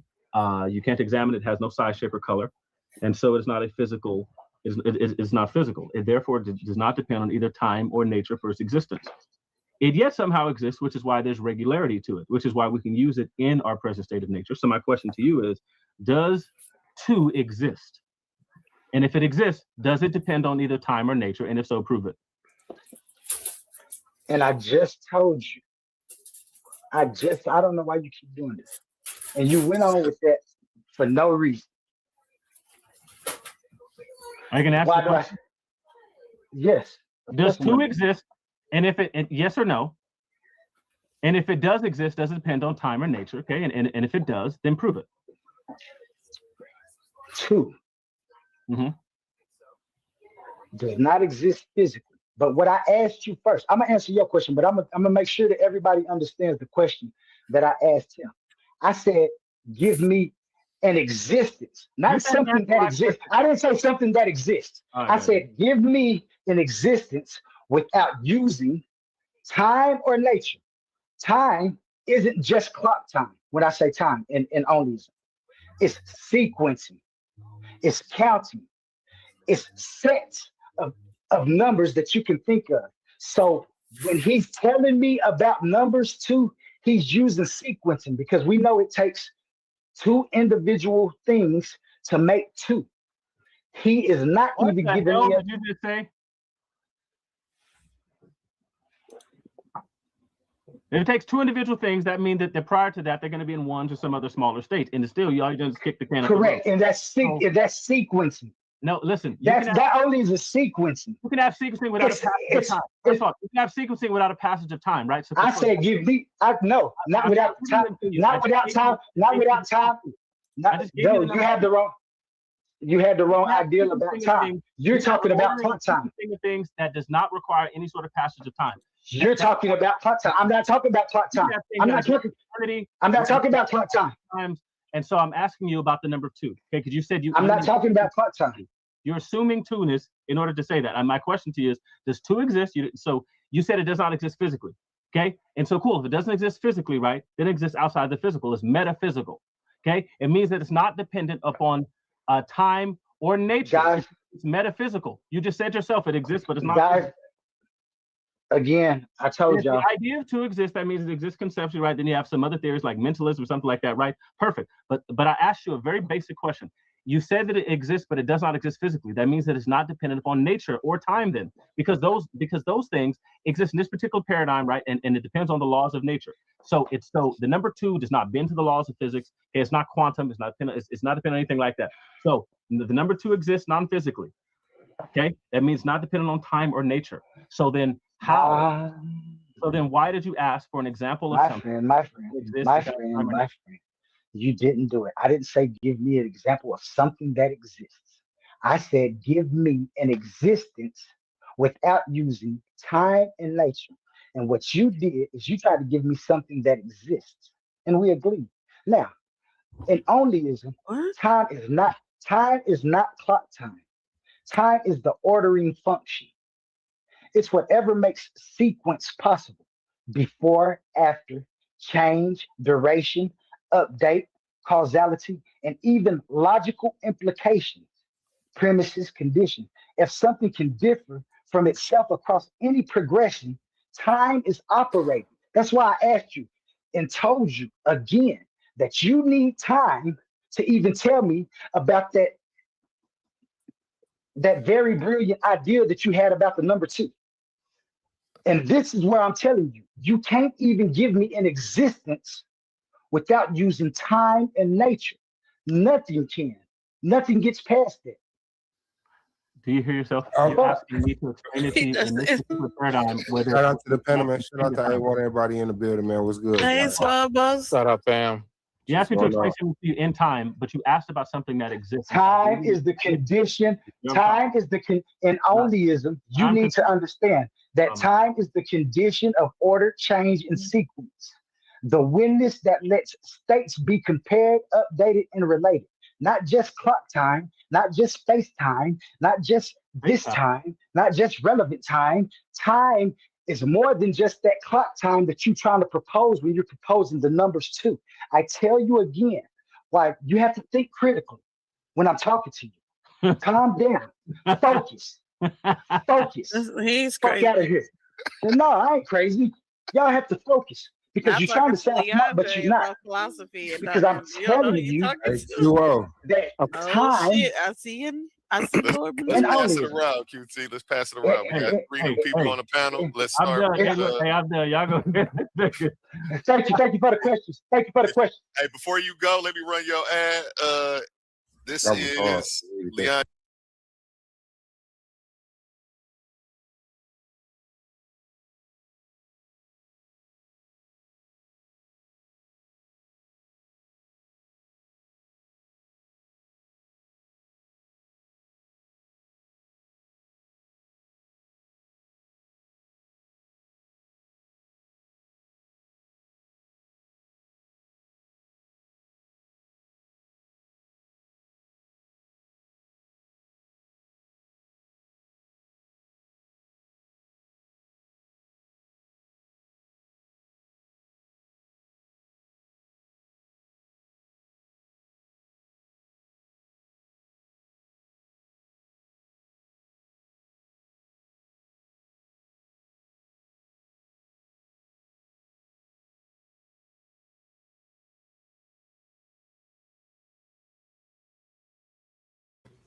My bad. He stopped that. We was looking at the chat, man. The chat got deep.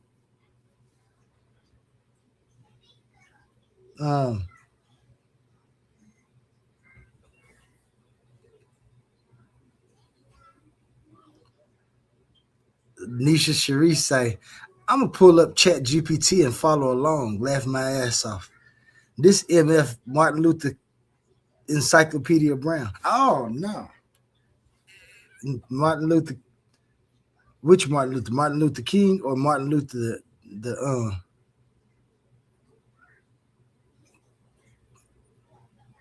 what was he? Protestant? Martin Luther?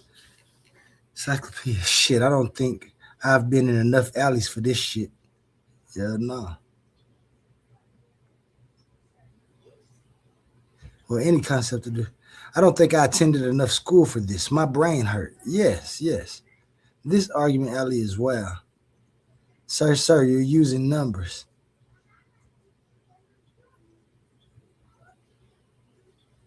That Cleveland came out, baby. She said, oh, you want to get beat up? Oh yeah, shout out, honey, man.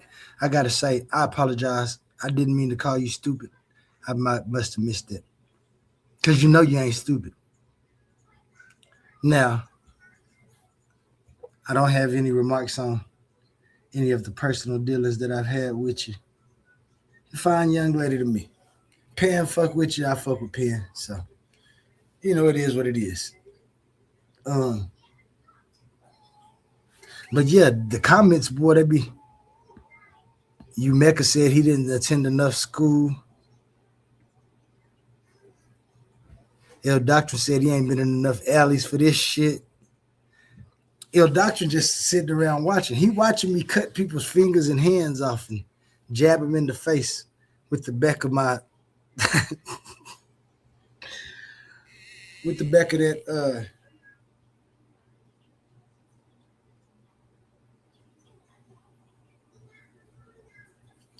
my lightsaber.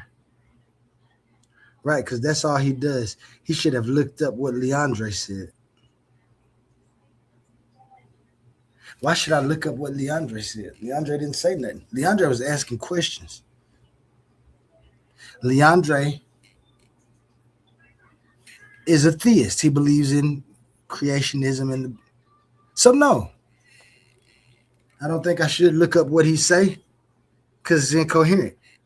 For this subject, no, Leandre isn't an incoherent person. Like I said, Leandre is brilliant. I think it's a shame that he that brilliant and doesn't have his own thoughts and ideas. But he argues other people's thoughts and ideas brilliantly. Oh, no, I didn't. So, damn, man, I keep on fucking up.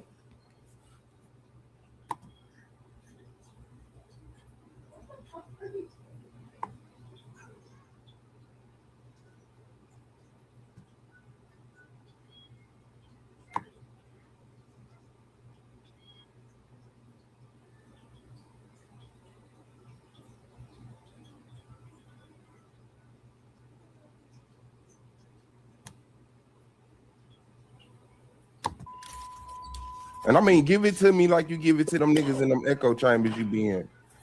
Let's really kick black in the nuts, right? Are you black? Suave Boss came up.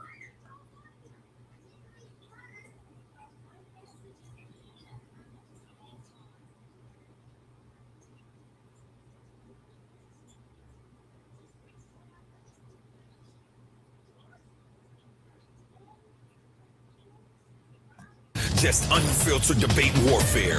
This isn't a conversation, it's a showdown. Coliseum of arguments, where only the strongest arguments survive. Are you not happy last week for this though? Just saw the number though, bro, but appreciate it, man. Thank you, man. Yep, bet. Have a good night. All right, Suave Boss, it's on you. Yeah, man. Hey, QO. Man, y'all, I think I might have Quantum lost the spot. Onlyism. I was trying to do something else and My accidentally bad. What up? Black moved Power. it. But Black Pill. this was Suave Boss come in. I You chopped Black his Power? head off. You said Leandre already left. I'm at All right, man. I'm done. I think Quantum funny. Now, I don't know at this point was proven. He came on to say Black Power. I said Black Power to make him feel comfortable. And I got accomplished exactly what I got accomplished. Now, throughout these videos when we watching, y'all see Suave Boss become my mortal enemy for some reason. I don't know why.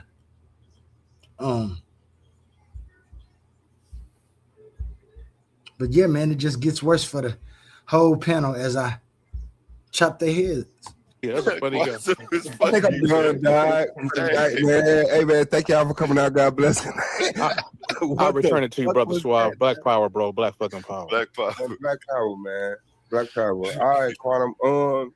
Just to get a gist, what was you born, bro? What was you raised? I was raised in a town called Hobart, Oklahoma, in the Buckwater Bible Belt. You still there? Absolutely. Well, no, I'm in Oklahoma City, but yeah.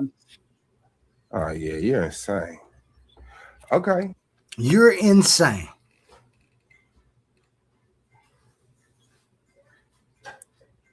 This is the first words this man said to me instead of saying, you know what? You got a brilliant outlook. That's pretty cool. Let me hear more. For daring to question and have my own questions to answer, I'm insane. Where you at now? Suave Boss, come back to this debate. Come back to the debate channel, man. You left like you're supposed to. I know that you got off scot-free. I know that was a fake Powerball that you had to give up to Penn because I took your real Powerball in our debate.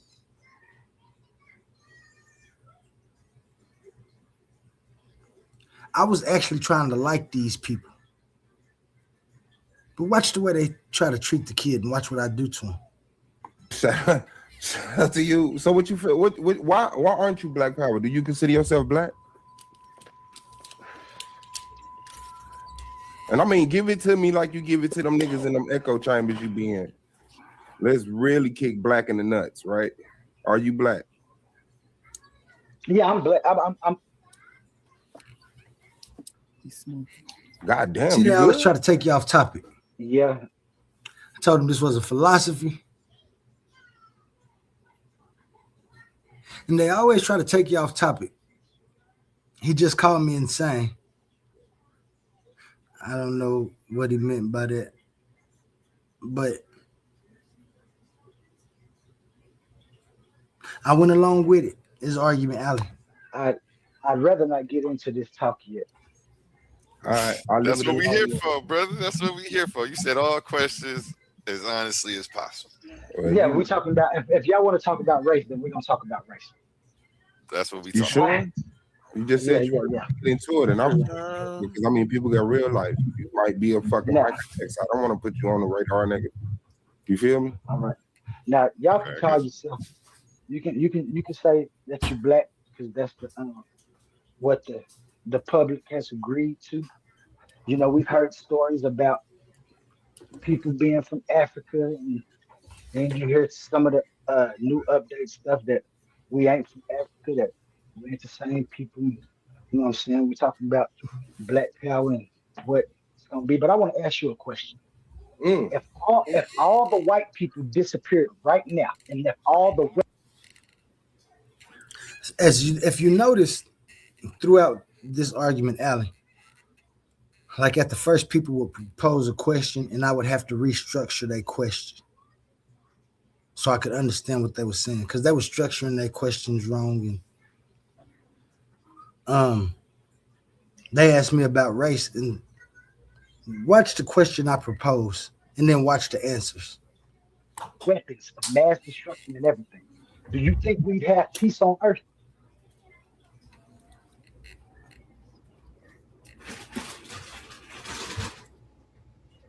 Can you imagine what it's gonna be like for all the black power to go looking for them weapons, even if we don't need it no more?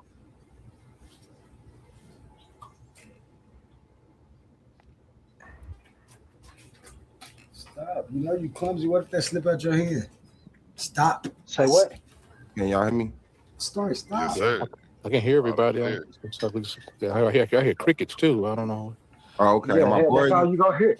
That's what you gonna No, hear. no, no. Hold on, wait. Don't be so easy. Don't be that goddamn desperate. What happened was I tried to cut my camera on and my computer farted.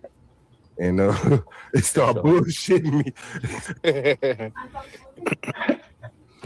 No, for real. My question is this. Before I start going black power all the way, you tell me what kind of world we would have if, like, let's just say all the white people just got on a spaceship, said, come on, y'all, we leaving. And all the other races left except for black people. That's us where we at now, but they left all the weapons of mass destruction, everything here, and said, y'all have it. Do you think that black power, what you think black power would do? Well, to the way you formatted the question in the first place, if all white people disappear, we would have peace on Earth. We would have more peace. We would have less war, you know. But war, I guess, is just something that happens within peace. Thing is, peace doesn't happen within war. War is not about peace. Peace sometimes declares war, but inevitably that aim, the target is true peace. What we experiencing now is a declaration of war for eternity, you know, to eradicate the original people off of the earth because of the relationship that the people that came later have with this earth. I know that you know this. Okay. The deeper connection you have with the earth, the deeper connection you have with the universe. You agree? Oh, absolutely. That's Mother Nature. Yeah. And so that's the very real problem that we face that's been here for a slither amount of time called white supremacy. White supremacy hasn't always been here, nor will it always be here. But that is our biggest problem because we're existing contemporarily to it this lifetime. I believe in reincarnation. But what I would tell you is that if all white people disappear from Earth right now, it would be crazy. Like that's not a regular thing to just snatch all white people. If you woke up tomorrow, there was no white people. The thing is, I don't have to move like white people, right? I recognize that white supremacy is a mentality and white people are a victim of that mentality. White babies are not born racist. An older white person tells them about these traditions and this, that, and the other, and there's benefits to it, and so they adopt it. I get it. So no, my thing is not to take all white people off Earth, nor do I have to. Like, white people come from black people. You know, ultimately the black woman made white people. So this is, and just to tap on something I heard you said, plenty of things create on their own without a mate. It doesn't always take two. Form, not create form. Everything is form. Yeah, form, create. I'm not gonna play semantics with words. We have to though. We know how we have to play semantics. It's crazy. That is crazy. I need if you don't, people go, because if I don't, hat and go get another hat. You got to switch hats. That was every time you say so crazy, you got to switch hats because I know you got a bunch of them. It's not crazy. Form, create, conceive. Like, there's no reason to dance around. Like, we're smarter than that. And so, I mean, that's that. But as black power is the destruction of white supremacy. The destruction of, even in the mentality of some of us, the classification of white and the classification of black. I don't have no problem with the classification of black, but I do respect the people that are being identified as black that do. But I don't look at that as a reason to divide us. Black people are new people who come up out of the destruction of indigenous people globally. We don't know. We have DNA connected to every race on earth, including white people. So it's like our relationship, although we do have the history that we can't deny, our relationship shouldn't be based off of emotions and feelings, because we don't need that. Like we're really connected to the earth. This earth supports us. Whatever happened, and I have a debate with A1 about the creation of white people, the origin of white people, where white people come from. In the God and devil of the Bible, right? To me, the black woman is God. To the black man is God to the black woman, and she came first and created man in her image. But I will say, if you're using that, the white man is our devil at this time. And like, we really need to embrace that and deal with that. I think that's clearly our agenda as the people that came up out of the destruction of indigenous people, is to correct this. We're the only people on earth, I feel, has that kindness, that purity of heart, that war spirit. We just want balance. We don't want get back. We're not hurt. We were never enslaved. I was born in 1979. I had a goddamn Atari, all type of shit when I was young. But what I'm saying is that genetically we are our ancestors, and that mentality that works in the system of white supremacy has to go, or inevitably all technology goes towards supporting that. So I don't undermine the black experience as far as being contemporary white supremacy. I feel like you kind of do. So to ask you a question, I won't ask you a stupid one. I know you know white supremacy exists. I know you could describe the system of white supremacy, the mentality of white supremacy. But what is your spill on black that you feel, after hearing where I'm coming from, what is your spill on black that conflicts with what you heard so far? Because I don't want to assume nothing. Because I know you sharper than the average motherfucker. You know what I'm saying? So I'm not gonna put you in the average anti-black box, anti-African box. So I mean, what is the sensibility that allows you to be parallel to anti-black and anti-African? So and shout out to your views, you know what I'm saying? I don't never try to take that. But I asked you a question. I said, what you think would happen if all the white people just happen to disappear or leave? And I asked that because I don't know how long you've been in here, but I believe that life is conditional. All things are conditional. Morals are conditional. And it's conditions on earth right now. We're in a condition right now. And we're saying that we need black power. Black power, I know what you said, you're talking about just the black people uniting and being in one accord when it comes to existing on earth. Like, we know we done been through some shit, especially the black Americans that's actually, like you said, you was born in 79, I was born in 79. My parents was born in America. The slave, what they call population, the slave descendants, people who are real descendants of those people, to me, it's a different struggle than the other black people. And then I have like, they be saying we're the same, and I always ask myself, like, dang, why the Africans didn't never come back over here to try to get us and stuff? Like, when they say that they had problems too, I push that to the side. But then I say this right here, like, even if we did, and we got into one accord, if the white folks just submitted and disappeared, or they all caught something and they wasn't no more, we see the black power divide into different things of black power. We'd have people racing to Russia to get weapons. We'd have the Africans over there trying to get, we'd have the black people in America getting these weapons. We'd have people trying to, like, we'd have to get our whole thing together. And so for me to know that even if the white man left right now, that the black people, you said that it would be peace. I disagree. I didn't say that, brother. I'm sorry.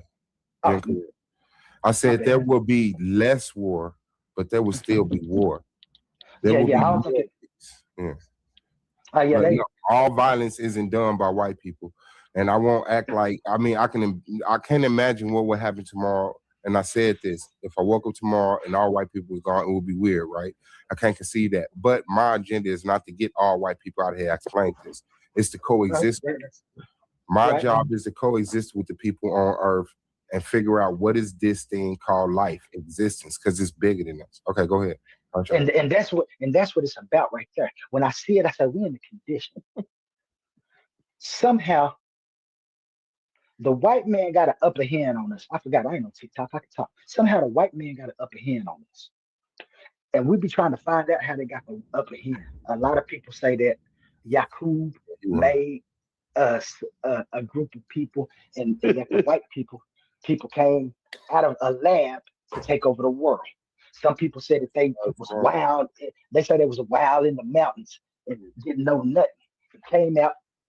Yeah, I would never entertain a story about Yakub or anything biblically original. Like, no. And I mean, I'm one of the people that kick religion in the nuts, but I can embrace what religion is. Religion is just traditions and things that you do based off of things you believe. I believe in things, and I have tradition. So I'm a religious person. One thing that I see people say when we come up out of the church and we figure out that our grandmama died lying to us, and then we run to the Muslims, find out they fucked up too, talking about Elijah Muhammad still alive and UFOs and shit. And then the Hebrew Israelites somehow think they could convince us dressed like corpses on the corner yelling at white people. And so it's like those who survive all of those mentalities, I get where you're coming from. That's why I want to get to the great. It's not about Yakub. It's not about Jesus. It's not about Muhammad. Okay? No, you know what I'm saying? And it be those ideas. My bad. Was somebody got to say something? Yeah, I was going to say, Brother Quantum, have you ever heard of the Arab conquest? Yeah, I do. You know about the Arab conquest? Yeah. So the Arab conquest, so the interesting thing about the Arab conquest is it gives you a glimpse of what our people was doing and how our people was thriving before indoctrination moved in on our land. You see what I'm saying? So when you ask, well, if it ain't no, if I could put it in paraphrasing, but if I could put it in a more simplistic question, right? If there was no white man that ever came and bothered us, right, put us in shackles and messed us up and took out, what were we doing? Right? We'll still be building strong civilizations like we was doing before they came and indoctrinated us. I can agree with that. I that's why. My bad. You still talking? No. Go ahead. Oh, my bad. I'm looking at the other screen. My bad. Okay. No. I agree with you right there. If the white folks would have never.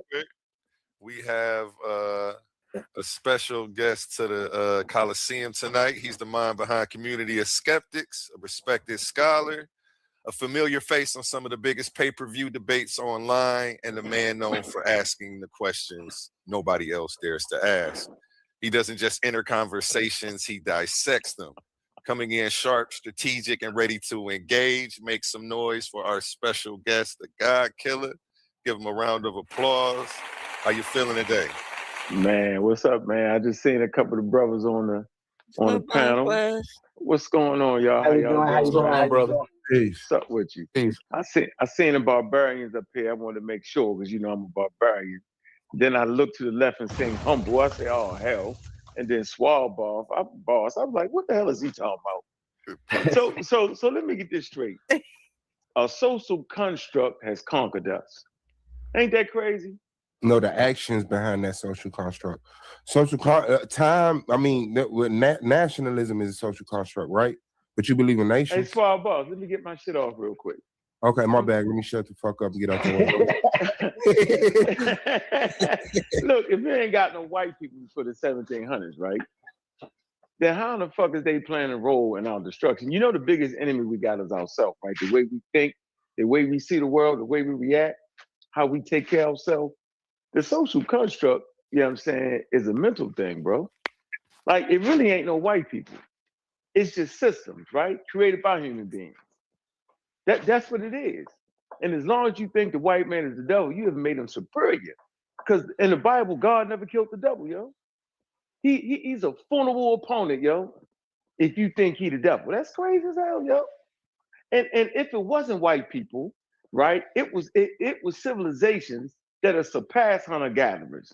that came in. It's always high. Like the young always overtake the old, you know what I'm saying? It was different cultures that had advanced past certain stages that was able to conquer other cultures. So it's not white people, it's just human behavior, and human advancement. So right now, if we don't understand the technology, that's going to take us over. You get the point I'm making? It's not white people, yo. Don't make them that powerful, yo. I just Black want to say that power. to the listening audience, yo. Don't run though. Yeah, I get that. That's why I made the statement. Yeah, the technology will definitely, but the white supremacist mentality, the white supremacist system, right? Like you can't dodge that out. That white supremacy is embedded in the education of medical. And you could say it's gotten better, but it's not gone. And if we don't have an understanding of that technology, white people will have black souls trapped inside of fucking artificial bodies once they discover that technology to harness life into maintainable bodies and take your ability away to even die. Science will discover what is the life spark and how to harness it into robots built by Tesla's grandsons. I mean, not the owner of Tesla, but all of these racist billionaires, trillionaires, their companies will be the one that develop the technology that ultimately try to replace and eradicate black people, control black people energy. That's just it, bro. We have a better relationship with this, and they have to rely on artificial intelligence. So once transhumanism hits, if we haven't stood up against that clearly, they will be controlling what we know as life and death, bro. And it's not gonna go our way. And I don't care how many white friends you got, but yeah, if it hurts you for me to feed my child, what is our relationship? Question. Googly gosh, yo. You just saying anything, yo, at this point. Hey, you talking, brother? You talking like we don't live in a country with a president who's been impeached before.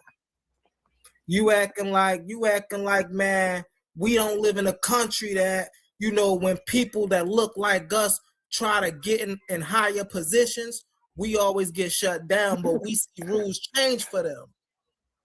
You keep trying to talk this equal, or it's just this. It ain't nothing behind this. It's just this. No, man, that's not what reality is showing us, brother. Understood. We gotta look at the reality of things. We can't. But you know what, brother? That's Humbly, crazy. the brother is necessary because we have to exhaust all lanes. And if we don't have people that's willing to sit next to white people, talk their language, learn their lessons, and adapt to their ways, because he's gonna be the one that turns to us and say, "Bro, ain't no hope. I did everything I could. They fucked up. They are fucked up people. I've been close to them." Because it's been proven time after time. Martin Luther King was just as necessary as Malcolm X. We need black people that have that patience to go into the schools, adopt a lifestyle, marry their women, and turn around and say, "Bro, y'all right. Black power on their deathbed." That's not me. What I'm saying is I'm a rule breaker, and I ain't never listened to white people. I'm trying to figure when y'all start listening to white people. My track record clearly shows I never listened to white people. From Baltimore, Maryland, I broke the law my whole life. So I ain't know niggas was following white people like that. Come closer to your mic.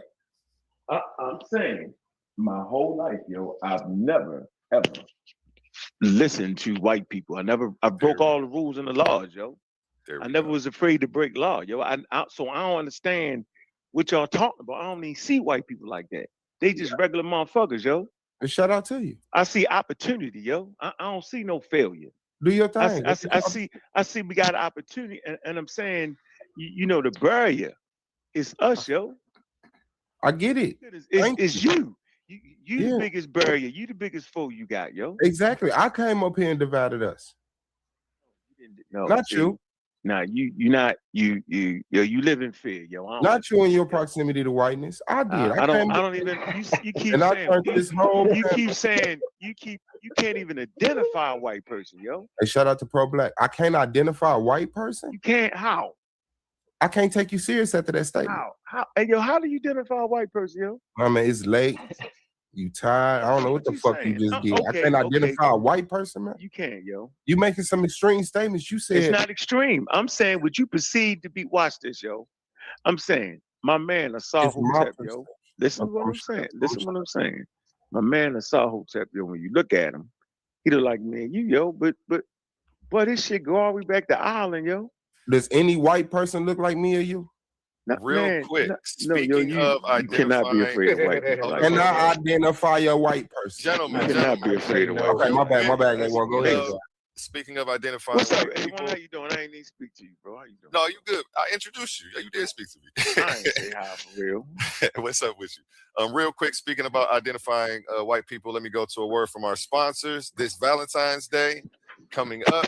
Oh, it's going I'm down. not in there. This Valentine's Day, don't forget roses and chocolates. We're bringing you raw, unfiltered debate action inside the Coliseum of Arguments. In one corner, smooth, fearless, and ready to shake the table. Suave boss stepping in with the affirmative, daring to defend the claim, did white people come from albinos? And across the arena, not just a competitor, but the owner of the league, a battle-tested veteran, the man who built the proving ground itself.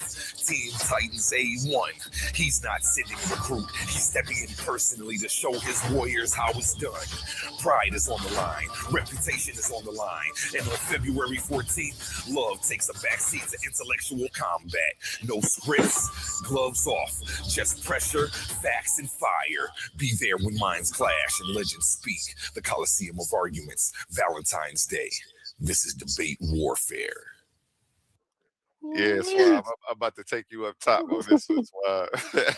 That boy shot ass. That's a fire right there. This just a formality. He got a second round bye. He ran his opponent off at the face-off. So I'm stepping in to give the show. Then I'm going to knight him to the next round. Nice. But yeah, we are taking on the topic.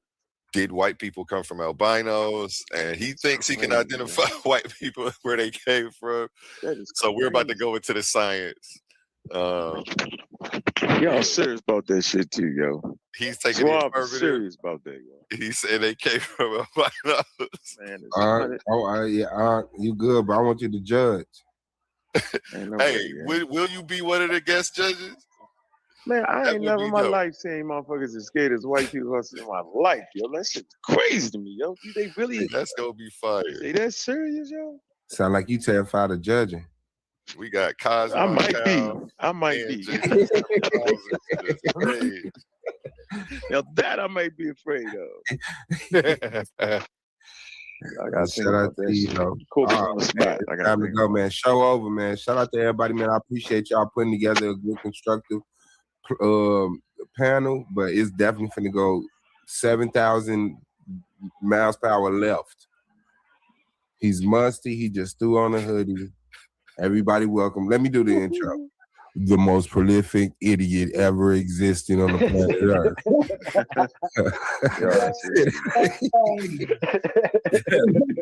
A prolific idiot is hilarious. Yo, it's hilarious. Put me on the big screen because that damn baby. Why he do the voice with it though? You ain't getting the big screen. Be quiet. You ain't 7,000. Hey, I'm talking about here. 2,500. He ain't 7,000. Yeah, that's funny as hell. Hey man, I come over here to congratulate Brother A1 for the growth and development. Come on, bro. Chill out, man. I know you get it. Yeah, I can get it. And when the Lions in debater come up against an SVDL debater, that's how they act, y'all. Because we the creme de la creme. There's nobody out there that done it better than 7,000 Lions then. I taught y'all how to do 49 in the back chat. But that's for another day, another time. Yeah. But man, them two young brothers that was on here, that humble and that quantum Onlyism, that's changing the game. But now, what I want to see when y'all two get in debate, get in here again. Now y'all, so y'all with the prelims. Now I have your sources, right? And A1, I need you as soon as possible. Look, this is a powerful message. I need you to sign this debate right now because Sonnet is going to try to steal it. Oh, Humble can't debate over there because we got the biggest thing. No. JJ, bro. JJ, come on, man. Please copy my show today. 7,000 miles per hour left. We don't do that stuff here, man. Peace the to most brother, whatever they got going on. We support them there, man. They paved the way for all of this shit. Oh, nigga, you know I be in the man. joint, yo. You JJ, stop hating, nigga. And he jumped up and threw on that sleeveless like together, man. Funny. I was crazy. Right. Like, he could just stay on the bed. He could just stay on the couch, dog, sleep. Get this money, man. Stop hating, man. Yeah, let's stay on topic, JJ. Let's stay on topic. And then I want to say this because motherfuckers act like they don't watch this channel because I don't ever see them comment in the chat, but they sure know how to hit that link 12 o'clock in the morning with their musty couch sleeping ass. Black Power. Black Power was crazy. Look at this dude. Can we stay on topic? How you Black Power? So back to how Black Power and quantum onlyism goes together. A oneness. I'm trying to set up a debate. Okay, yeah. It's obvious one of you niggas want to debate. You know what? I did hear that in there. Yeah. My bad. Come on, you got his number, obvious. his real phone number. You bullshitting. You came up here to do this. You got his real number. Wow. It's 12 o'clock at night. If you wanted to set up a debate, if you was really that fucking you to recall him at a business time, he's doing a panel right now. We don't believe you. You're on bullshit. You got his number. Now I sound like I'm attracted to men. Yeah, he got all. So all y'all trying to debate, JJ. Who you trying to debate? Please, if y'all say all. Let's give him a chance, y'all. Let's give him a chance. Okay, let's give him a 7,000th chance. Let's go. Who are you trying to debate? This quantum argument alley. So you want to debate quantum?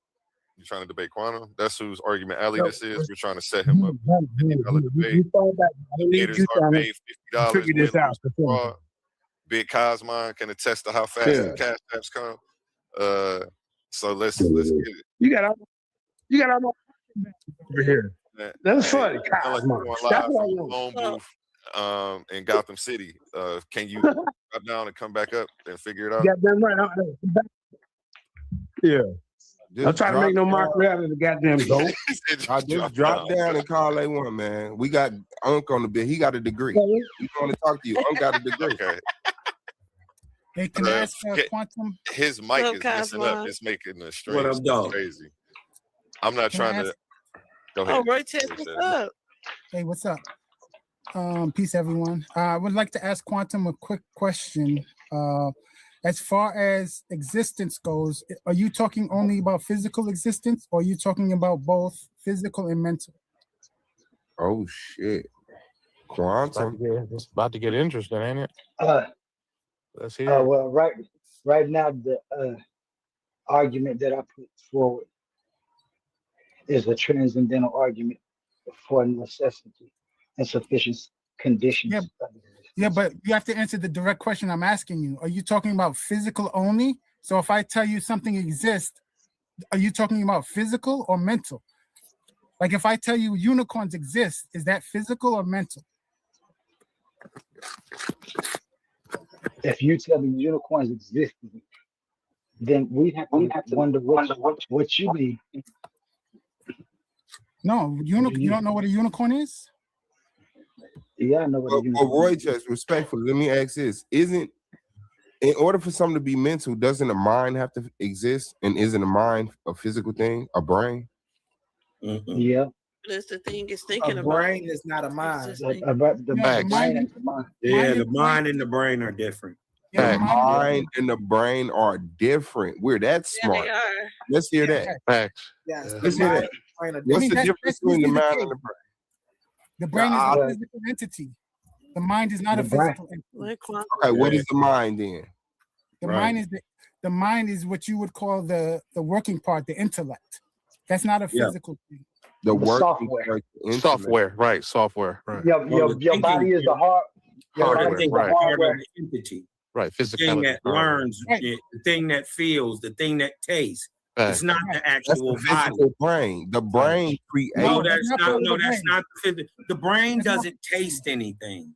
Yeah, that's not. And yet your brain remembers. Brain relays information. The brain doesn't taste anything, but your mind remembers. Okay, there's no tasting without a brain. Can we agree on that? Facts. Okay, the brain takes in information from your senses, your eyes, your tongue, your ears, and then relays it to you in a way that you can use it. So no, You cannot hear, taste, smell without a brain. Facts. Those are physical things. Those are very small, complex ways that things work that we still don't understand. Yeah, and but we you don't need shouldn't a be mind to so do that. bold. I mean, That's even from the mind. Okay, hold on, but Have Suave nothing to do with Boss. mine. Hold on. If y'all ever watched The Bar Reloaded, check it. Mm-hmm. When I talked about the book Subscribe. about near-death experiences, right? The Mm-hmm. near-death experiences, they were looking at this exact question because people who were brain dead, Dead. Mm-hmm. completely dead, right? They had but then they came back alive. They could tell you what was going on in the room when they were Yeah. completely brain dead. Exactly. Right. And so Can I that react? is the Okay. question of the difference between the mind and the brain, right? Okay. How it So can go my on while the reaction to brain was that dead. is How could they do that? A, what is brain dead? Look that up. That does not mean there's no function in the brain. Hold on. Calm down. Anyway, That does good not night, That mean means that there was nothing firing. There was no, it was nothing. no. They were completely dead all the way science- around, like, No, you said completely dead and brain because dead. That's two different sometimes things. it's like, Now you're being dead, reactionary, and all I the way gave dead, replies. all the way. You Because say I love you. sometimes you could be like, Okay. I'm So sorry. We talked about, because I talked about it in length. no, it's cool. It's cool, man. You put me in a headlock. I'm gonna get you back. I'm gonna get you back. This what I'm saying. That doesn't separate the brain from the mind of me, and I'll tell you why. Because medical science saying someone is brain dead has a cap to it. It has a limit that they can measure because science doesn't understand the Absolutely, brain. yeah. And so we know that the body shuts down very Can't come back from that. primary. So we know that the body shuts down very primary functions to save other things, to do repair. If you get traumatic brain injury, it will shut down shit, but you will still live. People have woken up out of comas years. People have come back from being brain dead. So brain dead is a scientific category that I respect. It's horrible, but it's just not is not the true measurement. I It's not mean, but they're completely dead too. Like the no, heart wasn't because pumping, then none of we that. go into the experience that they tell you. The doctors said that they was brain dead, but yet they were able to tell you things that happened in the room. That proves their senses were still working. They don't know how, but you were still able to hear what was going on in the room, sense what was going on in the room. Now, that's just my surface reactionary to that. If someone comes back and say, I was brain dead, but I heard you, that means that their brain was still working in some way that science doesn't understand.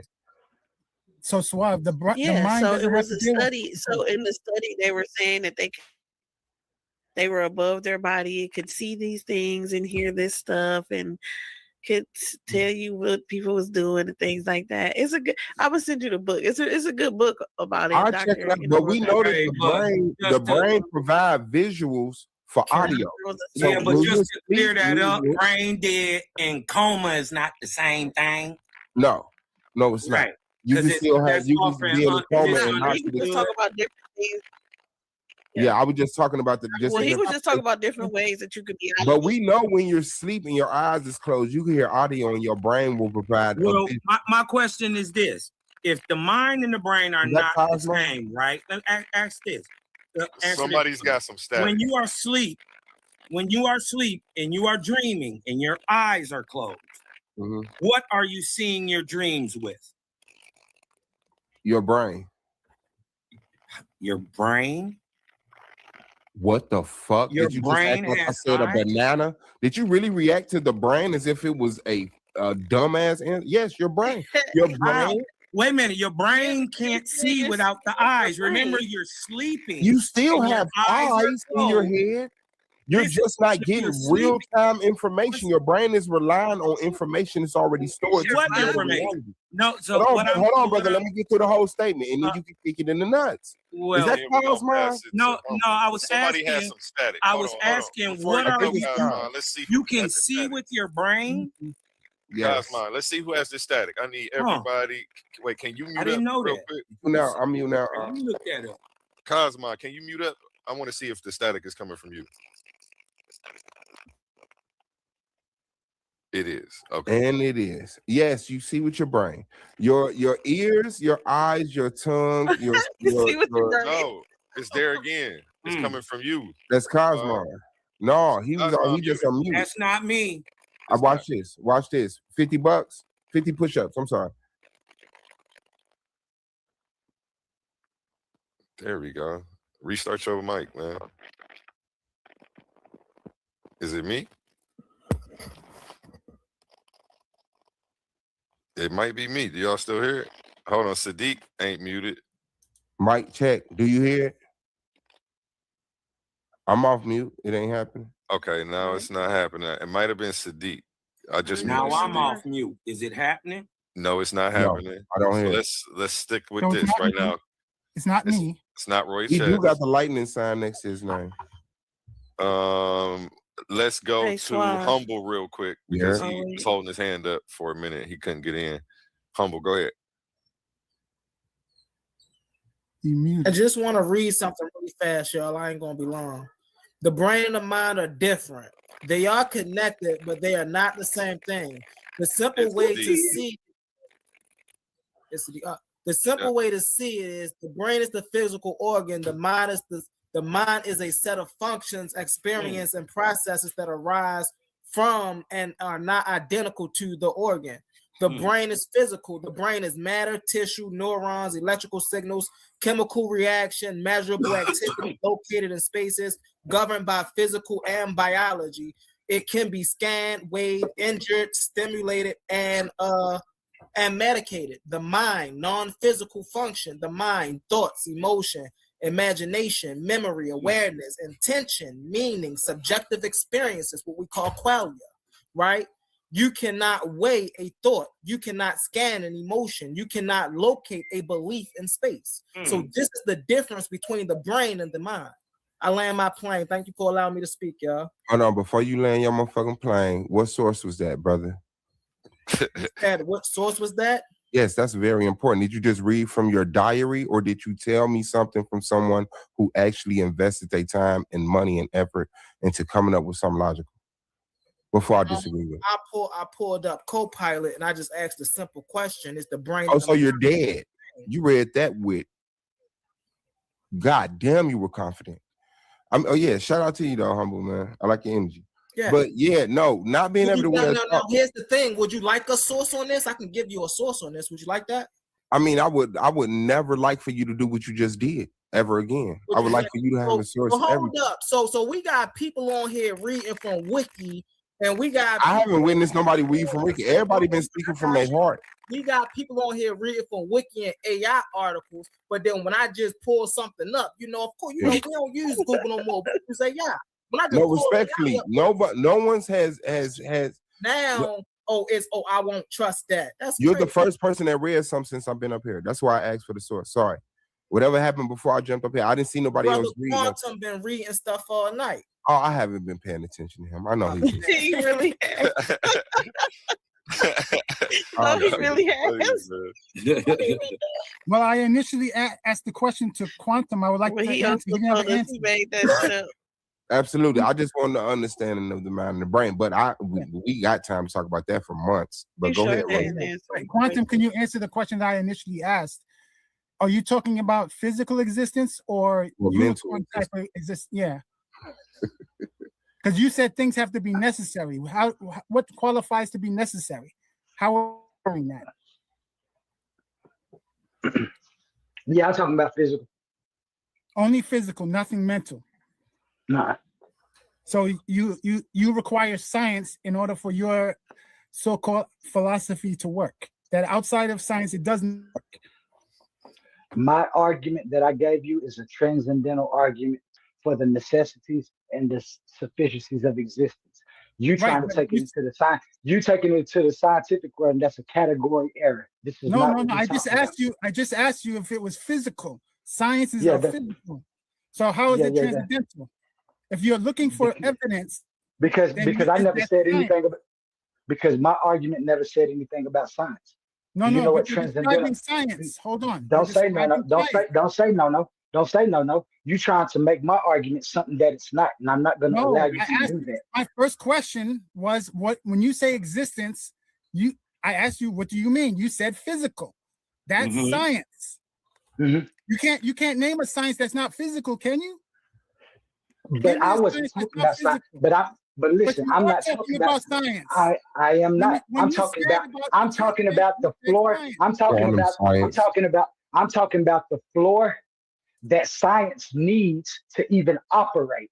I'm talking about the preconditions of existence. I'm not talking about those things that you're talking about come downstream.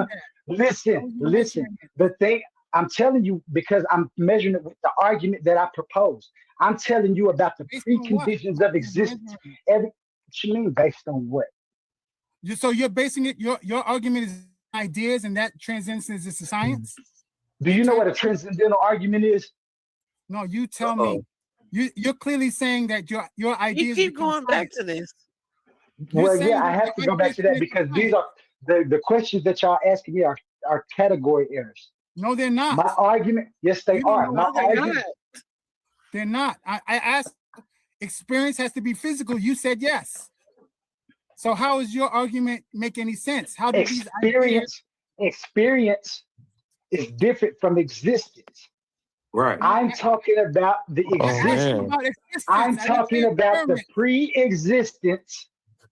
I'm talking about preconditions.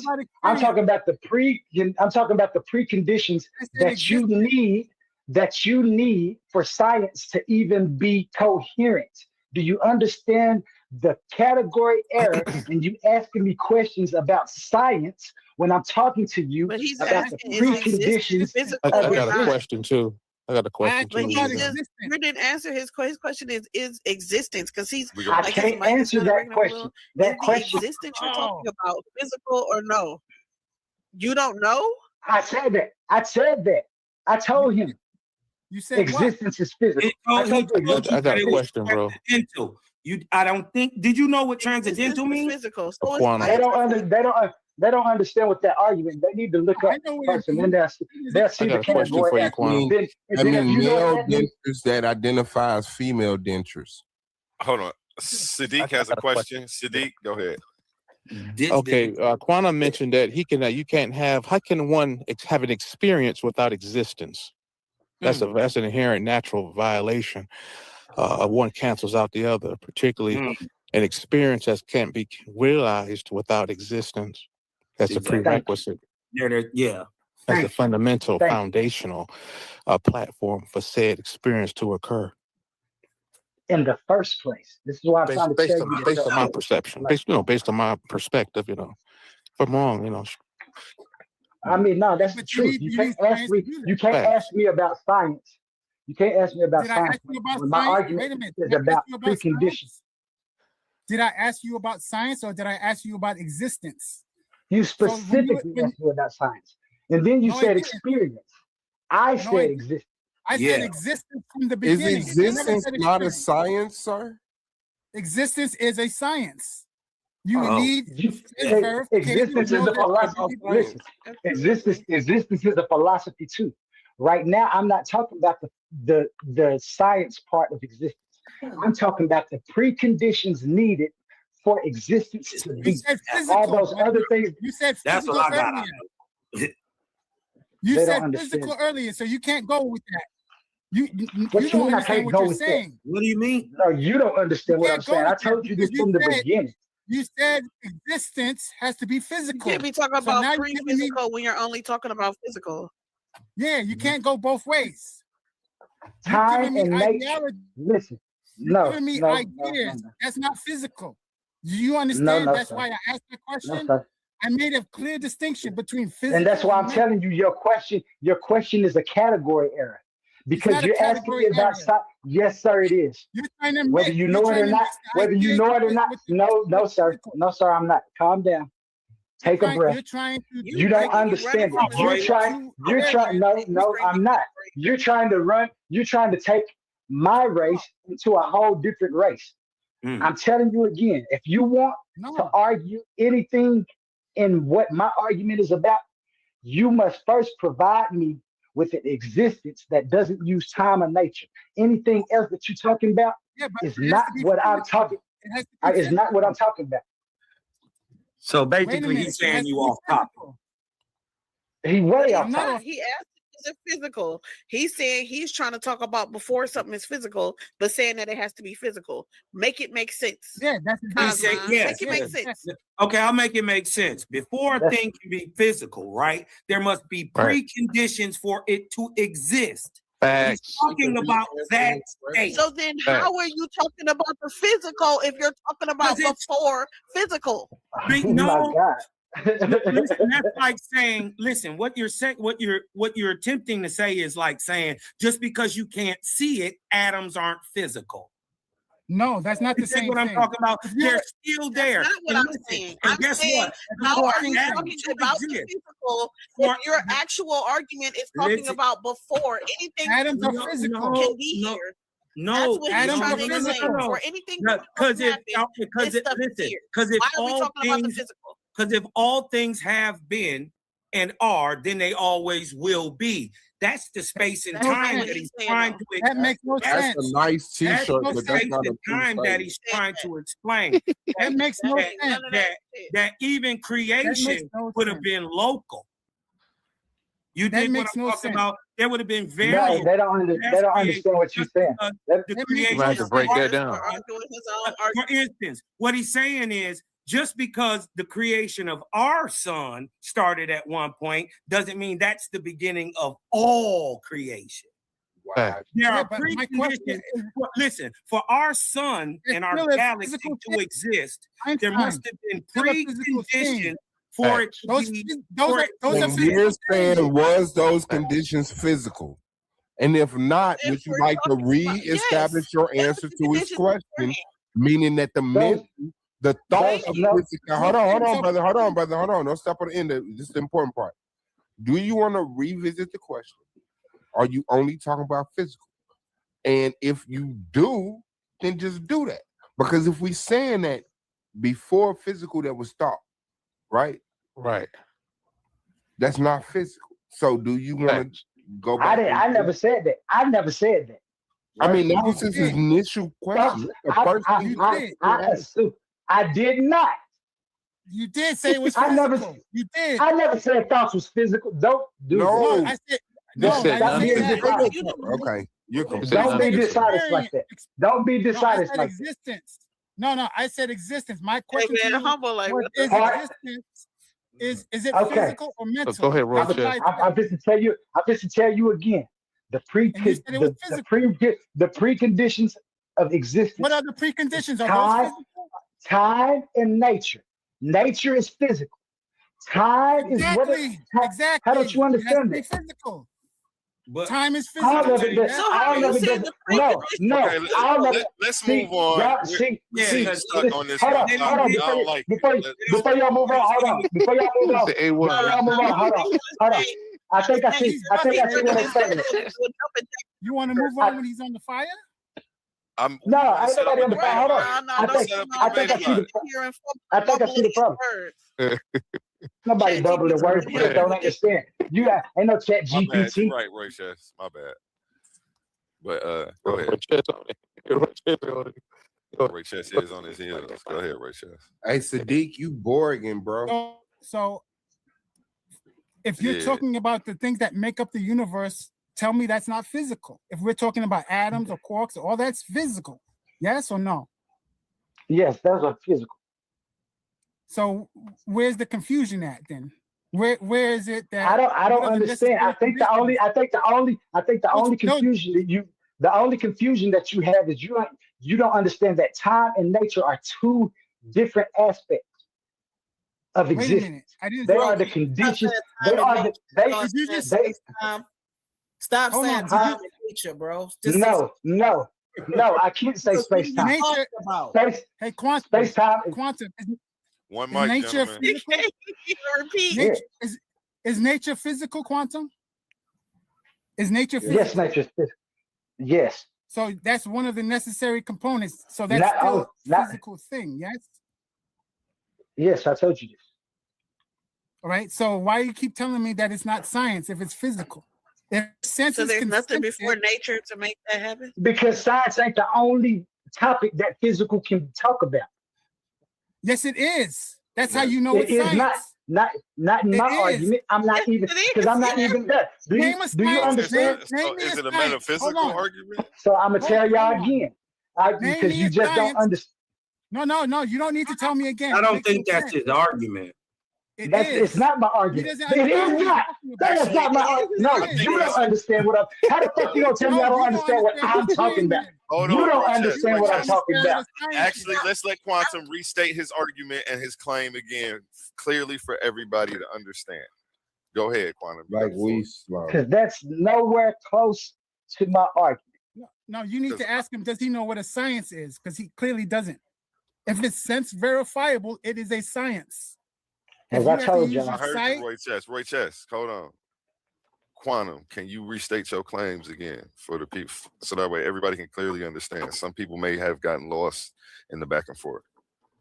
Yeah, I'm pretty sure that they did because, as I told you, this is a total category error, and I ain't gonna get into. Hold on, before you get into that, where's my 808 Mafia song?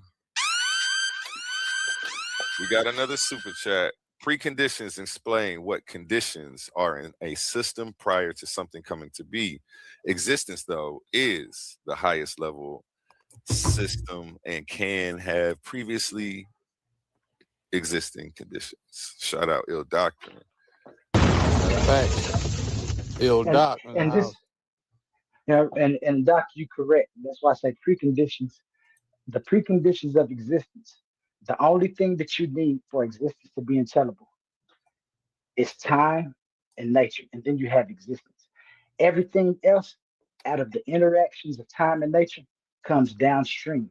And once time and nature gets to a certain point, the thing that they call the Big Bang was actually just a phase shift. So that's how I know that time and nature has always been in some state, phase, or form. This is what they're missing. And everything else forms from that, not created, because everything has always been. Just like my man Bonswat was talking about earlier about how energy has always been. It doesn't leave, it just transforms and transmutes into different things. This is exactly what I'm telling you. But the conditions for those things to happen, you have to have time and nature. And that is my argument. So if you want to argue against me, got a question. You have to stop. You have to argue those preconditions. Don't come to me talking about anything about any other sciences until you argue what I'm trying to argue. You telling me I don't understand what my argument is, and I'm telling you I have a transcendental argument for necessity and sufficiency of existence. If you don't understand what that means, that's you.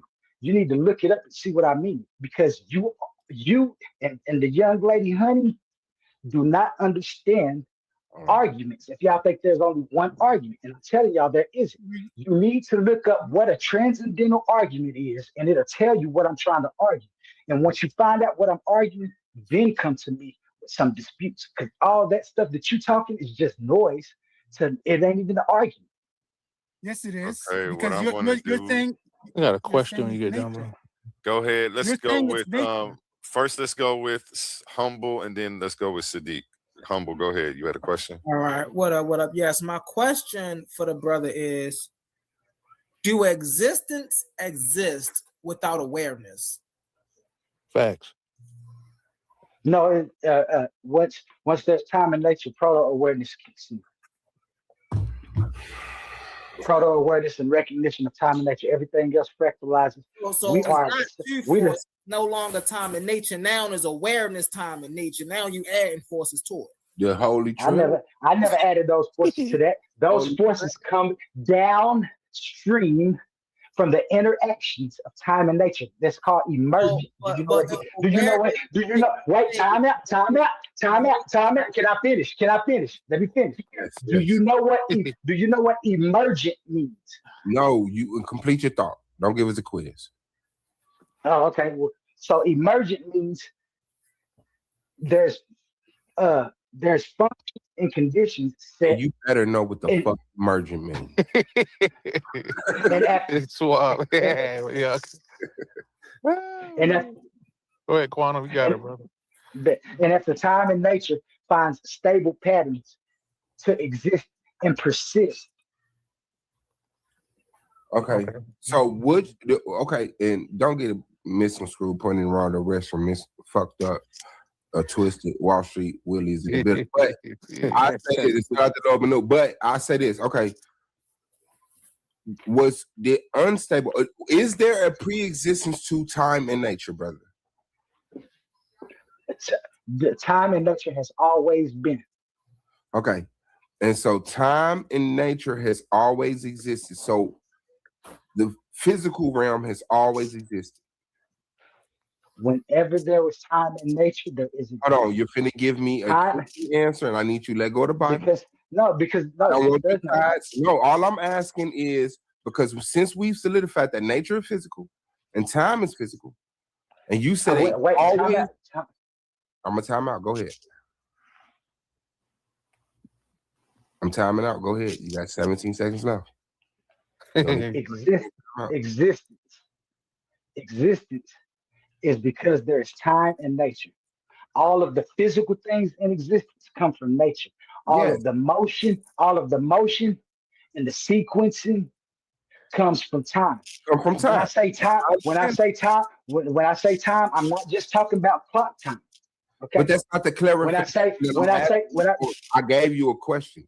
You're explaining me something that I heard you say and I understand. What I'm saying is, does anything predate time and nature, which both you admit are physical? Is there anything that predates physical, or has physical always existed? Good question.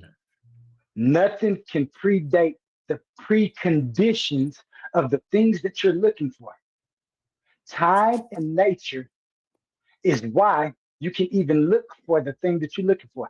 Because there's time and nature, you have cards. That's not there's no cue card. You're negating my question, sir. That was not my question. What I asked you, sir, is if nature and time have been deemed to be physical by you. Right. Is there anything that predates physical has physical always existed? Because I'm gonna tell you why. No, I see your question now. No. Right. Okay. Time and nature has always existed in different states, phases, and forms. So whether some of those phases was physical and some of those phases were not, I don't know. The phase that we got now. Okay. I'll holler at y'all, man. That's what I've been looking for all fucking night. I don't know. Okay. Honestly, man, Black Power, man. Okay. I give him credit. Okay. Oh. What exists that's not physical? That's what I'm asking. He don't know. What you mean I don't know? He admitted he didn't know. I give him credit for that. Your imagination. I'd rather keep it real than this make up stuff and lie. Really fast, if I may, this go back to why I asked the question I asked, right? And y'all heard him when I asked the question, he threw awareness in there. When Suave was talking to him, he took awareness out and kept going back to physical mind like it was doing all night, right? So for time and nature to exist, something must have been aware of time and nature, because awareness in nature does not exist. No, that's a fun. I must agree. No, that's only if existence. That's only if existence was created. I don't propose that existence was created. Listen to me. Listen. Time and nature has always been in some phase. Y'all have to understand this. In some state, phase, or form. That means they shift. They shift like this. Listen. The awareness that you're talking about comes downstream when time and nature does something else. Time and nature doesn't need awareness. Awareness isn't before time and nature. Time and nature first. Ooh, makes time and awareness. Time and nature can't be first. Okay, And look, hold on, wait a minute. Wait a minute, 1 second. 1 second. The only problem I got is since you're using nature, I guess that means as into all physicality or any event that can come out of the physical world. It doesn't make sense when you try to base it all on time and nature, when time is literally is the measure of nature. Exactly. The beginning point of nature to the ending point of nature, or whatever, and all the things in the events that happen in between it in your so-called nature are the measure of time. So if that is to be so, something or someone has to be aware of it first. Right. The brother is right it on has to point. be. If there's a mind involved. Had to be aware of it first. Nothing's going to happen without a mind being aware. That's only can I speak? Can I speak now? Yes. Can I speak? I got a question too. You're done. That is only if I suppose that creation is why there is an existence. See, I don't propose that creation is why there is an existence.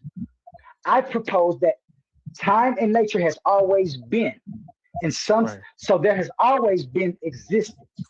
I got a question, brother. Everything else that you're talking about, the awareness, is proto awareness of time and nature, not no outside mind. I don't think you time. Do you know what proto awareness is? And I know what. Do you know what proto? Do you know? Do you know what? No. What proto awareness? Proto awareness. You just think. Hey, listen. He put mind in there. Long put a mind in there. I can agree with it. They got us be an awareness indicates presence of mind. What he doesn't know is he cut his own leg off. If he's admitting right. proto awareness, he's admitting. What is that on the left side of your head? I'm sorry. Wipe that off the left side of your head. Is that linked to your head or something? Quote unquote nature. Before it happens, right? Or as it happens. Oh, that's a moan. There you go. You just said as it happens. As it happens, because existence is an ongoing occurrence. You ever so let me just stop it. Existence is an ongoing occurrence. Right. Total awareness leads to better awareness. The more that time and nature find stable patterns, the more coherent and the more complex organisms and thoughts become. So the consciousness that you have, can I finish? Go ahead. Yes. The consciousness that you have is a complex emergence of the built-in proto-awareness of time and nature. This proto-awareness is the same as existence. It is because there's time in nature. Now you need to look up what proto-awareness and proto-recognition is, and then you'll understand the mechanism that time and nature went through. Terrible. Watch this. For something to exist, right? For something to be aware, there must be experience. He's leaving out experience. That's if I'm proposing creation. Yeah, no, I get it. Creation. One minute, gentlemen. Hold on, gentlemen. Let Humble get him. Let me get this one question out. Hold on, Swab. Let Humble get him. Let Humble get him. Yo, this guy is pseudo. He talking proto-awareness. Oh, you thought he wasn't pseudo? Proto, none of that. How do we know this stuff been here? Because it's been experienced. We can feel the experience of the sun. We can feel the heat of the sun, bro. That's experience. That's you. That's us. Do you have to experience the sun for the sun to exist, sir? You're gonna say no, right? Hell no, he don't. Okay, so these things are downstream. He's taking away the factor of creationalism in experience and saying that experience or existence has always been that. And they know this. In this some is what form, in some form, physical. So this is what I want to ask you, based off what you said. Time and nature find stable patterns. Does unstable patterns exist without time and nature? No, nothing can exist without time and nature. No, wait. I didn't say patterns. You said that time and nature find stable patterns, and that's where it locks in and shit happens, right? But if that's a true statement, that means that unstable patterns exist. They don't persist, though. But they don't persist. Still exist within the nature. Persist. It doesn't mean hold on. It doesn't mean if they persist. It means it exists. Hold on. Wait. Let's get this nailed down. I don't want to be ignorant of this. If time and nature waits to find a stable pattern, that means that unstable patterns predate stable patterns, which means that time and nature doesn't have the same relationship with them unstable patterns as they do with. So it seems like these things that you would like to perceive as physical, which is time and nature, cannot exist or represent itself without a stable pattern. And if a stable pattern post-date unstable patterns, that means that the precondition to time and nature is unstable patterns, which cannot be physical. Now, as you just stated, again, I keep telling y'all that you keep going downstream and trying to bring it upstream. When I talk about the preconditions of existence, I'm talking about what is needed. Now, y'all talking about something has to be there. I say something don't have to be there for something to happen, because you're saying that happening is outside of time and nature. So that means it doesn't have structure, right? And this is why I know that existence is formation and not creation. No, and all of y'all questions keep on. Let him get it out. Wait. Let him get it out, Cosmo. Then we're gonna let you know. You gonna be able to respond to him right after. Let me go after Cosmo. And then all of y'all. Who else after that? Hold on, let's get some order around here. Who else after Banu? All right, go ahead. I'll go after Banu. Yeah. Okay. You keep saying time and nature finding stable patterns. What you're supposing right there is that time and nature already has a mind and that they're searching for things. That's not how existence works. Existence has built-in constraints from the jump, simply because for time and nature to persist, they have to have constraints. Now, as you agreed and as I agreed, time and nature has always been. So if that's the case, we got to take away creation and say that everything else that is here simply formed from the preconditions and the things that was first here. That being said, we know about things called morphogenesis. So existence and time and nature has to be morphogenic. All of those things that you're talking about, thinking, presupposing, all of those emerge downstream, not up here where I'm talking about.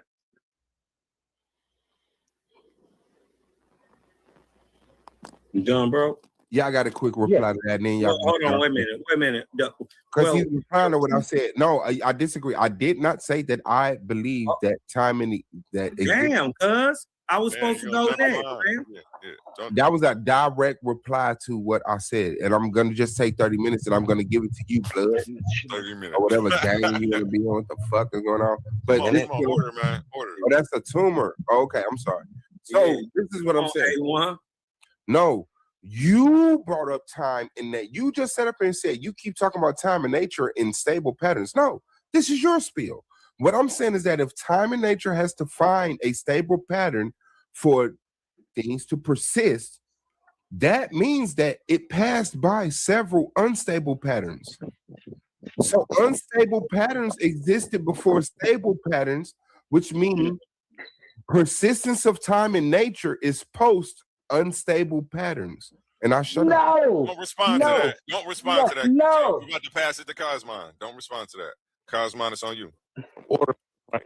You can get back to that. Take notes on his thing. I'm sure he's gonna come back to that to ask you why he said no. You know, in all due respect, you dig what I'm talking about. I just think the brother can't have it both ways. You can't say that it's built upon a thing, but it doesn't have structure when we know the preconditions of physical matter. They are called the periodic table of elements. We know them. You dig what I'm saying? So it does have function and structure. So that hints back to the mind. That hints back to the fact that it was created and is part of creation. So go ahead, fellas. And see, and that's why I say again, you keep saying creation. I never said anything about creation. I said everything has always been. So everything that comes, hold on. So everything that no, there is no creation. Nature is part of what has always been. The other part of that is time. Oh, so you said form as well. You still form things, right? Yes, that's downstream patterns, right? That's downstream. That's all. Right. That's all downstream after you have time and nature. All right, but none of that comes before awareness. That's the whole. Hold on. Let me just ask him this question. Of course it does. You need something to be aware of. All right. So are you proposing that time exists? Come on, man. I know y'all ain't that. I'm sorry, my bad. You don't want to hear it. Can you hear me? I think you want to tell the family what is your. Yeah, I'm asking the fam what is your definition of I think you want to tell the fam your definition of what creation is.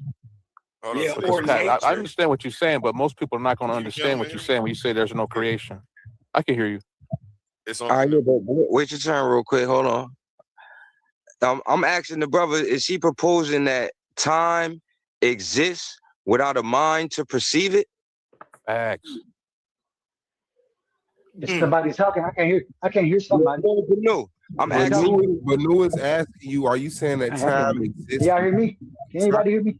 Can you hear us? We can hear you. Yeah, we can hear you. Is somebody else talking? Yeah, can you hear me? Can you hear me? Hey, Quantum. Who can you hear? Quantum? I can hear you. I can hear you saying, "Who can I hear?" Go out and come back in. I play that commercial, man. Let's get it, man. I don't recognize Valentine's Day. For some reason, A1 wants to have a debate on Valentine's Day, and they keep calling it Valentine's Day. But February, it's going down. This Valentine's Day, don't forget roses and chocolates. We're bringing you raw, unfiltered debate action inside the Coliseum of arguments. In one corner, smooth, fearless, and ready to shake the table. Suave boss stepping in with the affirmative, daring to defend the claim that white people come from albinos. And across the arena, not just a competitor, but the owner of the league, a battle-tested veteran, the man who built the proving ground itself. Team Titans 81. He's not sitting in recruit. He's stepping in personally to show his warriors how it's done. Pride is on the line. Reputation is on the line. And on February 14th, love takes a backseat to intellectual combat. No scripts, gloves off. Just pressure, facts, and fire. Be there when minds clash and legends speak. The Coliseum of Arguments. Valentine's Day. This is debate warfare. Yeah. Make sure. Yeah. Leave your roses. The Valentine's Day massacre. Yeah. Okay, the brother back. Mike, check. Can you hear us all, brother? Can you hear me? We can run down so we can hear everybody. Quantum peace. Was asking a question. Yeah. Peace, guys. Lord, shout out to you, Mecca. I just wanted to ask you, from the information you've been saying, are you proposing that time exists without a mind to perceive it? No, I never answer that question. Just know who you're talking to. That's wait. You talking about right now, or has it ever existed? I'm saying, like, can it? Yeah, now or whenever. Right. Can time exist without a mind to perceive it?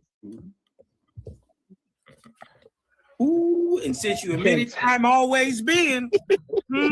That's why he keep cutting. Man, my thing must be going because It's cutting out when you asking the question. Are you saying that time exists without a mind to perceive it? It has before, yes. So time exists whether there is a mind to perceive it or not. That's man. That's what I said. Yeah. Oh no, bro. Could you? You gotta have a mind, bro. No, hell no. And are you saying in the mind frame? Wait. So to go Let me off that walk you question, Let me there has walk to you be into it.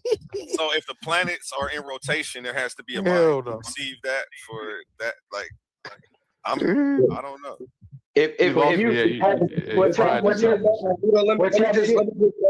let me just say my point as to why I said that, because it's my understanding that if there's no mind present to perceive things, those things don't exist, because our minds is what makes sense of all of this. So just like sound, light, color, whatever, none of it exists without a mind there to perceive it. So if you're saying that time was always here, then that would mean that there was a mind here to perceive that state of mind. that time that was here. It has to be that way. I got a question for you, young man. That breaks universal law to indicate. That sounds insane. Was the earth here before you got here? Was the what? Was the earth here before you got here? Yes. Was there 2000. Before you was able to perceive the earth? You mean to tell me before you was able to perceive the earth was here? But that's not what he's asking. You're simplifying it to a redundant frame. What he's saying is on the magnitude of time in nature, not the magnitude of Charles Baldwin or True Dolezal, not an individual person being born on Earth.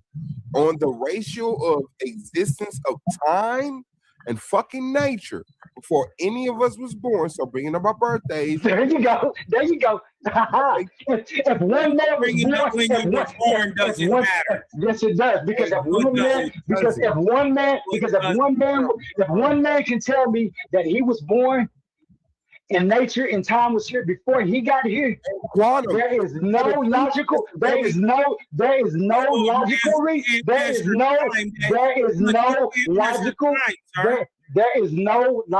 reason but you don't for me to believe that. I really do know.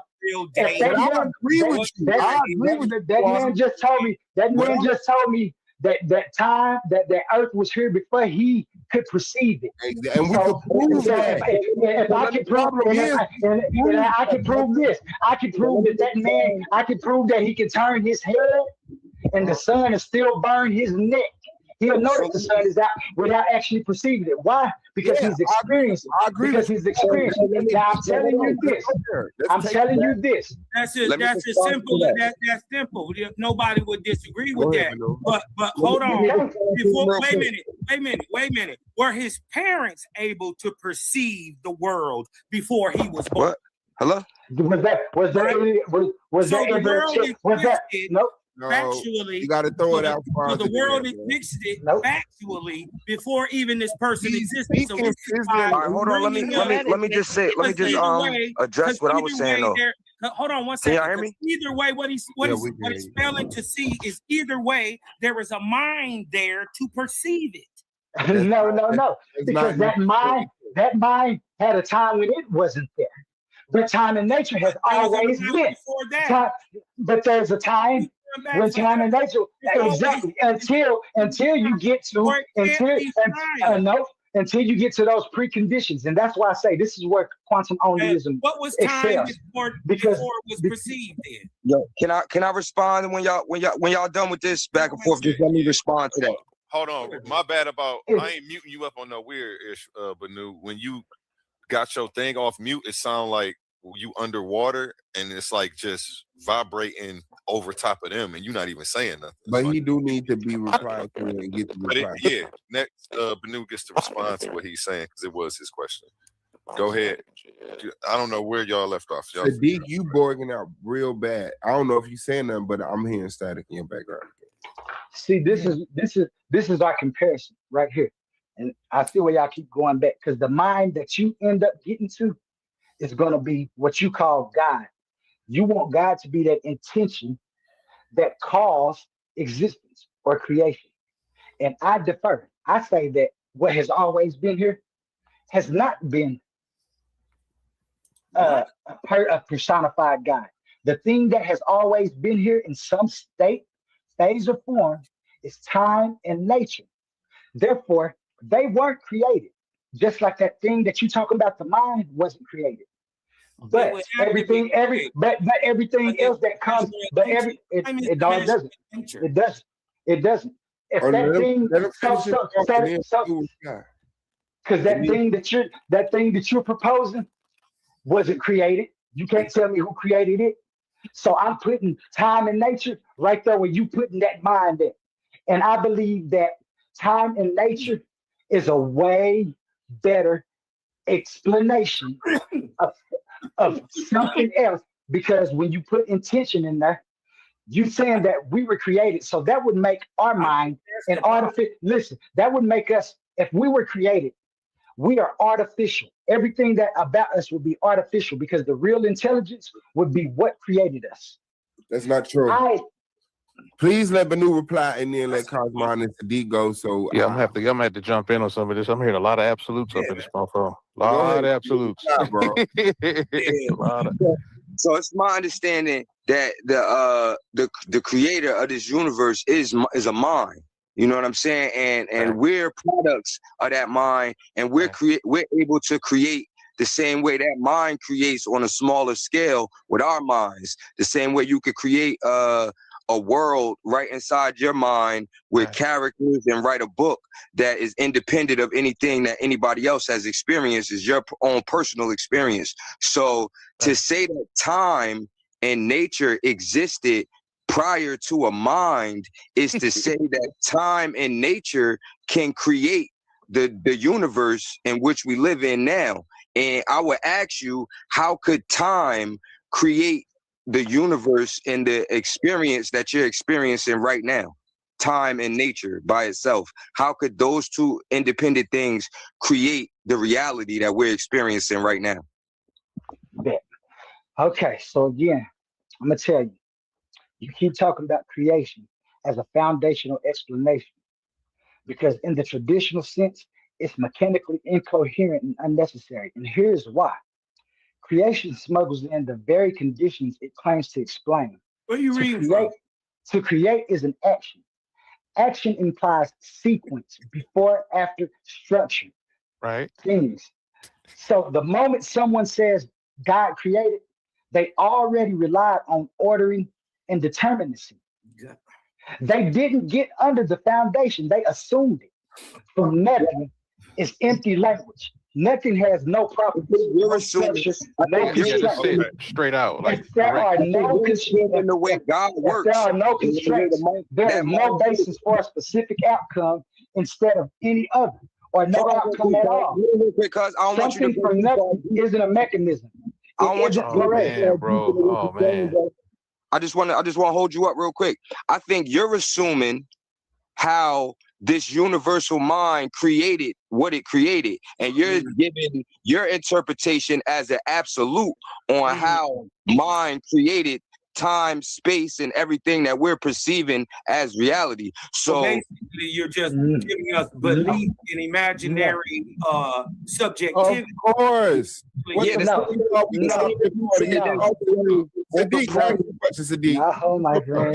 Real quick. I'm gonna jump in. I'm gonna jump in. Hold on, real quick before you go, Sadiq. We got like 10 or 11 people watching from JJ 7000's page. So I'm gonna go ahead and get my advertisement in. If you guys can come on over here, we're on YouTube at Titans Debate League. This is Argument Alley, and we are here with Quantum Truth tonight.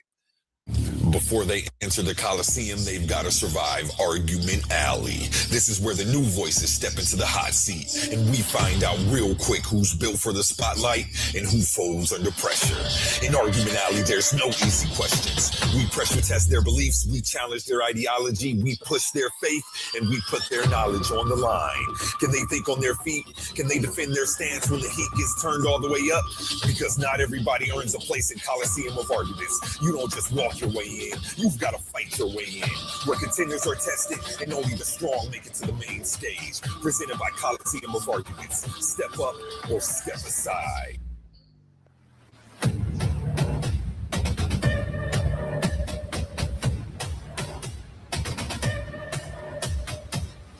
Yes, get on over here.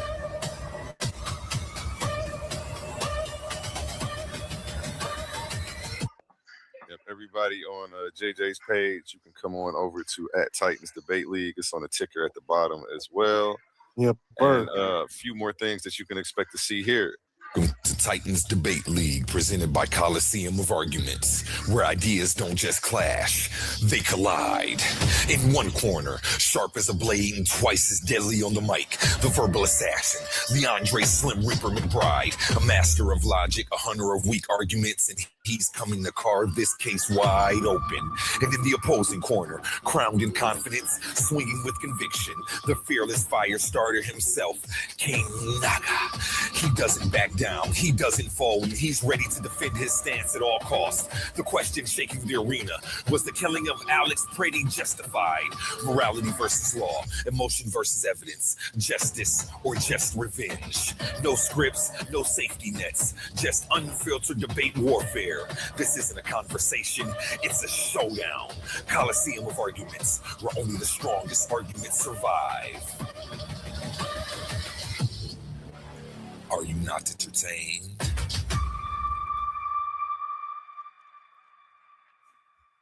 Let's go. And back to you, gentlemen. Sadiq. Hey, can I say something real quick? Yes, sir. Somebody has some static. It's probably Sadiq again. It sounds like his static. Can you mute up real quick, Sadiq? Okay. I heard that, but I can barely hear it. Yeah, that was him. Go ahead, Quantum. So, first I need to make something clear. When people talk about creation answers the wrong question. It asks who started it, like reality is a product. I'm asking what must be true for reality to be possible at all. That's a preconditioned question, not a story question. So I say formation, not creation. Formation is a tighter model. And this is why I beat creation. Formation, I don't need a supernatural personality to explain why structured states obtain. Ordered change plus determinacy is enough to yield a what and a when. And morphogenesis, I don't know if y'all know what morphogenesis is, but morphogenesis explains how complex patterns emerge from constraints over time. And you don't need no mind. So while y'all keep saying creation, I never said creation. That's y'all. I'm talking about formation.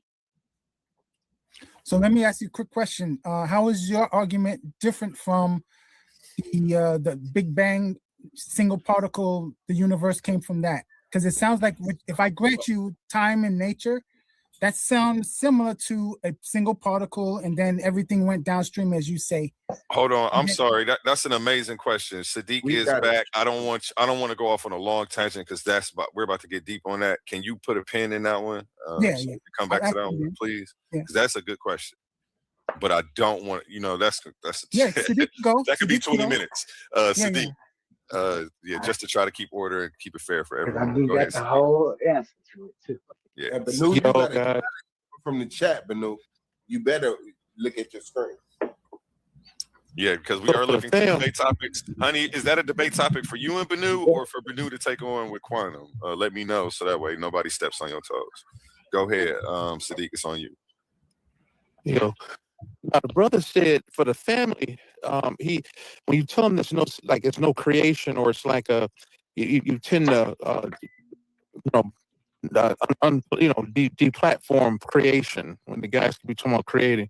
You made a comment, there's no creation. I know what you're talking about, but how would you explain it to the family in a way that they could understand?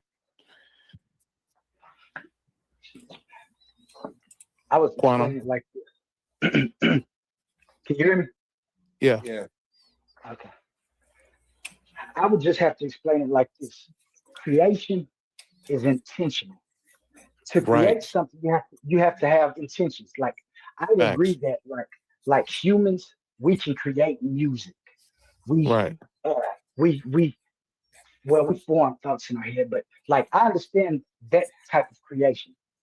But when we talking about the creation, of the universe or of existence, that's a totally different creation. It needs intention. And from Okay, what can we stop right there for a second? Just to build on what you're saying. How can one create existence? Existence has always been. It's not created nor destroyed. But you said something to the contrary. Existence can be created. What do you mean by that? I agree with you. I don't believe existence can be created. Existence That's why I don't. Existence predate creation. But you made the context that even predate existence itself. What do you mean by that? No. Look, okay. I don't know what you're talking about. Right. Facts. That doesn't make sense. Yeah, that don't go. The only way that would happen is if I was said there is creation, but I don't agree with creation. Everything I see is formation. Right. Okay. Right. Hey, can I ask you a question, bro? Yeah, absolutely. So I could get back. Okay. Now, in the physics perspective, right? Time and existence are simultaneous, right? So, correct. Do you see time as like a container that things exist in, or is it like a quality of things themselves? Like I said, there is existence because there is time and nature. See, you can't have existence with just time because nothing would change. You would have no time for anything to do anything. So time has to be there. But once you have time, you have to have nature. And the reason I know this is because nature and the structures that form is evidence that time is passing. So that's why I always say this. There is existence because there's time in nature. They always have been, they always will be in some state, phase, or form. Right now, I believe that they're in the ultimate state, which is union. That's where time and nature can break down to fractals. And that's why we can be. This is why different emergences and expressions of time and nature compose themselves. This is why mothers and fathers get together the same way time and nature got together. Father time, mother nature. It all backs down to that. Because listen, so again, that go back to what the brother just asked, because you basically just quoted Big Bang. Now listen, like I said, right. If time and nature has always been in some state, phase, or form, then there's a time where it was before the Big Bang. Big Bang is just a phase shift into observable. Right. So time and nature has always been, and there was what they call the Big Bang. But if you're admitting that time and nature have already existed, and that there is nature and it has rhyme, reason, season, law attached to it, you've already admitted to the mind and hence the creator. Facts. Wait. Whether you believe that or not, you've already admitted to the function. Yeah, no. I don't believe that. Right. That's all. The function. Wait. The function is all. The function is all it is. The function is all it is because that creator you talking about needs time and nature to create, brother. Or does it create time? No. It would need time and nature to create. That's why this idea is incoherent. This is what. Because if it always existed, like you said, all things have always existed. I said time and nature. As they are now, as they always will be, you've already admitted to a creator. No, I didn't. I created the time. Time and nature is not a creator. Time and nature are conditions. Listen, time and nature are the conditions for existence. That creator that you're talking about would need to be within existence. This is why that idea is incoherent and doesn't. This is why people always have this. This is why they argue about this forever. Because that incoherent thought that you're having about a creator, you're saying that creator doesn't need time and doesn't have a nature. And that's false. Nothing beats time and nature because nothing can work without having a time and a nature to work. We got a debate here. What you want to do? Hey, Sadiq Rob, What's up? Hey, regardless to whatever, I know how my brother feels and how he believes. Right. The crazy part is that is literally the first page of the Book of Jehovah in O.L.E.E. Regardless to what you ain't got to believe in a creator or nothing. Right. It's literally all things were, all things are, all things shall. Okay, so if you agree with that, hold on. If you agree with that, then why are you trying to give it intention when you know that it could be without intention? You don't want to take accountability. You want to be able to blame stuff on the devil. You want to be able to blame stuff on the devil, don't you? Creator is taking accountability for all of it. See, you want to be able. That's what it is. You want to be able to blame something. You want to be able to blame and the credit for all of it. I don't want none of it. No. See what I'm saying? You don't want no accountability in existence. I just want to experience it. No, that ain't what you can do. What about the sheer intention? What about the sheer intention? That's not what time and nature gives you. Time and nature provides you. Nature has intention. Time and nature. No. Well, yeah. Notice, I'll say this, brother Quantum. Notice that things what you call creational that's reformed has a certain form which denotes function. I don't believe in creation. Back and go both ways, which indicates intention. Believe in creation. I don't believe. No, and I get that. I agree, brother. Hold on. It's okay. Come back. If you heard that last part, I may have to repeat that. Notice that things that we witness in the physical world that comes from our mind has a certain form per intention, as it's reformed, if you will, if you don't want to use the word creation. Nonetheless, hey, you breaking up, bro. It's over with. You in the water. You can tell he ain't talking about that. But look though. Listen though, brother. Listen to me. Shout out to Super chat. It reads: time exists, nature exists, trees exist, thoughts exist. Existence is not another item on the list of existences. Hey, that brother nice beard. Look out for his Seem show. like somebody got it. Be on the lookout for L Doctor and show coming up on the channel soon. Audit the Argument, where we're going to go and deep dive into some of the best debates we've seen on the internet as well as on this channel. It's going to be an event. So yeah, go ahead, gentlemen. And don't forget Swabballs versus A1 Man February 14th, which you recognize as Valentine's Day. Okay, so this is what I'm gonna say. Yes. They're having a very elementary conversation with you because they're not wrapping their minds around the fact that you don't give a fuck about creation, right? You've already murdered creation. You've already saying, which you allow them to have that elementary conversation when you make examples as someone's birthday. Like, let's stay in the pre-God realm, right? So, nature is existence. Wait, you broke up. What did you say again? Say that. Start over. Can y'all hear me? Mic check. 1 2 1 2. Okay. There you go. Okay. Nature is existence. Disagree or agree? Time and nature. So no, wait. Hold on. Wait. Because I'm gonna take time off the table. Time doesn't have to exist just because existence exists. Because time is the measurement of two bodies in relationship to each other.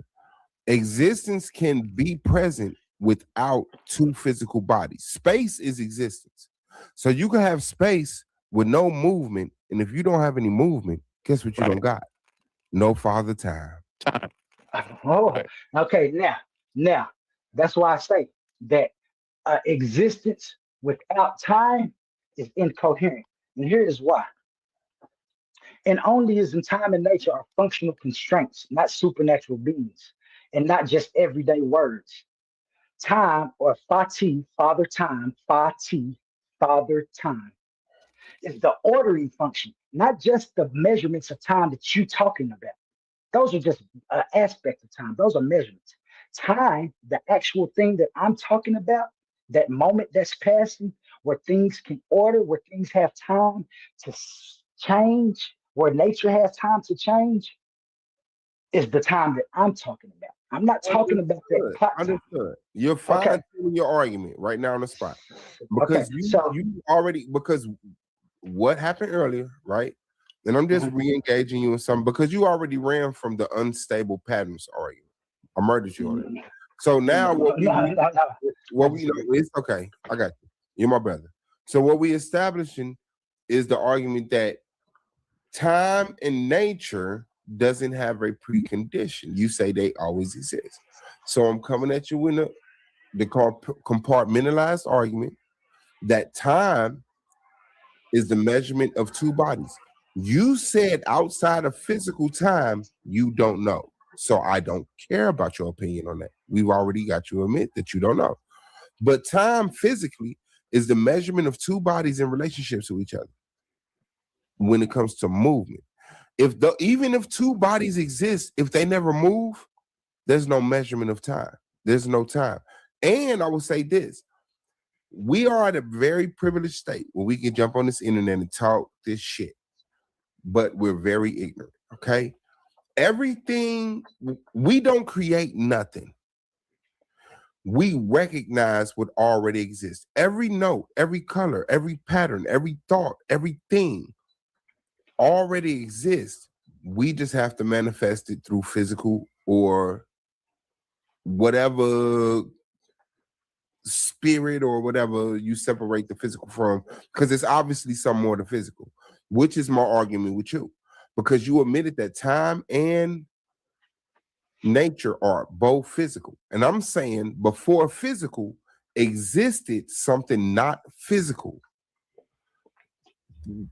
Nature and time comes downriver to what this is that pre-existed the physical realm.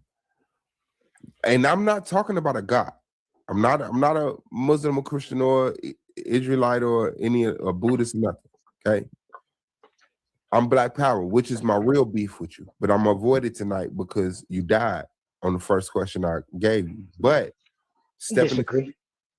Okay, well, I said I jumped on the panel. I said Black Power. You said Black Power. I said you Black Power. You said no. You died. Yeah. Okay. I got to make you feel comfortable.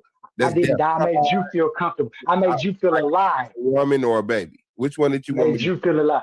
I made you feel alive. To be an op to you. So why make me comfortable? Yeah. Okay, this is argument. This isn't whole hands harvest. I want the best you. I want the best you when I destroy you. Now, well, I have several topics we can set up a debate, and I could be ready within a couple of weeks. You have no topics. Let me tell you about this topic that we're talking about. First of all, my first topic is: does unstable patterns predate stable patterns? Because you said time and nature waits on a stable pattern to persist. I never said time and nature waits. Stop putting words in my mouth. What? Wait. You said that time and nature needs a stable pattern, right? That's not what I said. Okay, you know this recorded on YouTube. Yes. Okay. Yes. So, like I said, I already with you in that conversation. I already with you in the Black Power conversation. No, you didn't. You haven't won anything. Okay. I wish this was my panel because I'm so petty. I will rewind this video and show you what you said. Time and nature waits on a stable pattern. It needs a stable pattern. If time and nature needs a stable pattern to persist, that means it waited. And if it waited, that means other patterns other than stable patterns pre-existed stable patterns. At least one unstable pattern existed before a stable pattern. And you don't have existence or what you deem is physical before that. You're dead. Time and nature, their self, when they are in co-presence of each other, are the stable pattern. All of those things inside of all of those things. Hold on, can I finish? Yes, finish. Maybe I answer your question. Yes. All of those unstable patterns and patterns that you're talking about are parts of time and nature. They're not time and nature. Time and nature is what persists to allow anything else, stable or unstable, to exist. Do you understand my argument? Now I read. Existence is, listen, I'm going to say it again. Maybe you can put it in one of your chat bots or something and see what we're working with. Existence is that there is time and nature. Time and nature are the co-present. They are the necessities for an existence to be. Understood. They have been in at all times. There's never been a time when they haven't been. So when you say, so now listen. So when you say that time and nature has been in unstable patterns. I'm telling you that that's not the time I'm talking about. That's just a different part of time. Cool. The totality of existence is because there's time and nature. Now that they're in observable form, what they call the observable universe, it breaks down into fractals.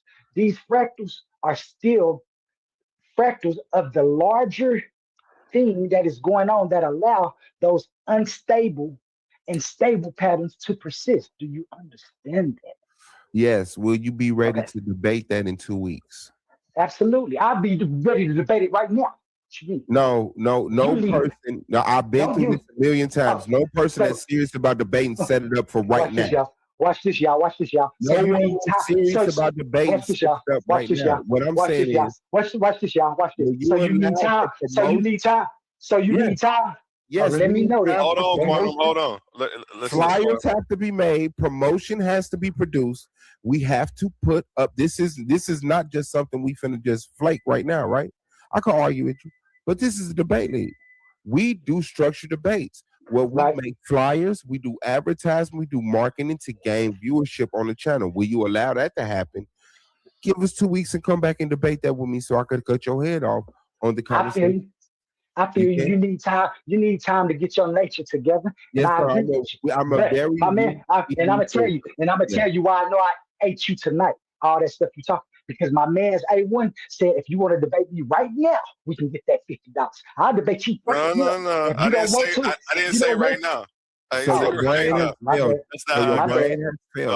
the flyers. I want to promote everything he said. He was right. My bad. Now don't be wrong twice in a row. Okay. I ain't wrong. Never wrong. All right. So I'm gonna leave you alone. I feel like Thank you for your inquiry of the quantum truth of the only divinity. We'll be happy to eat you.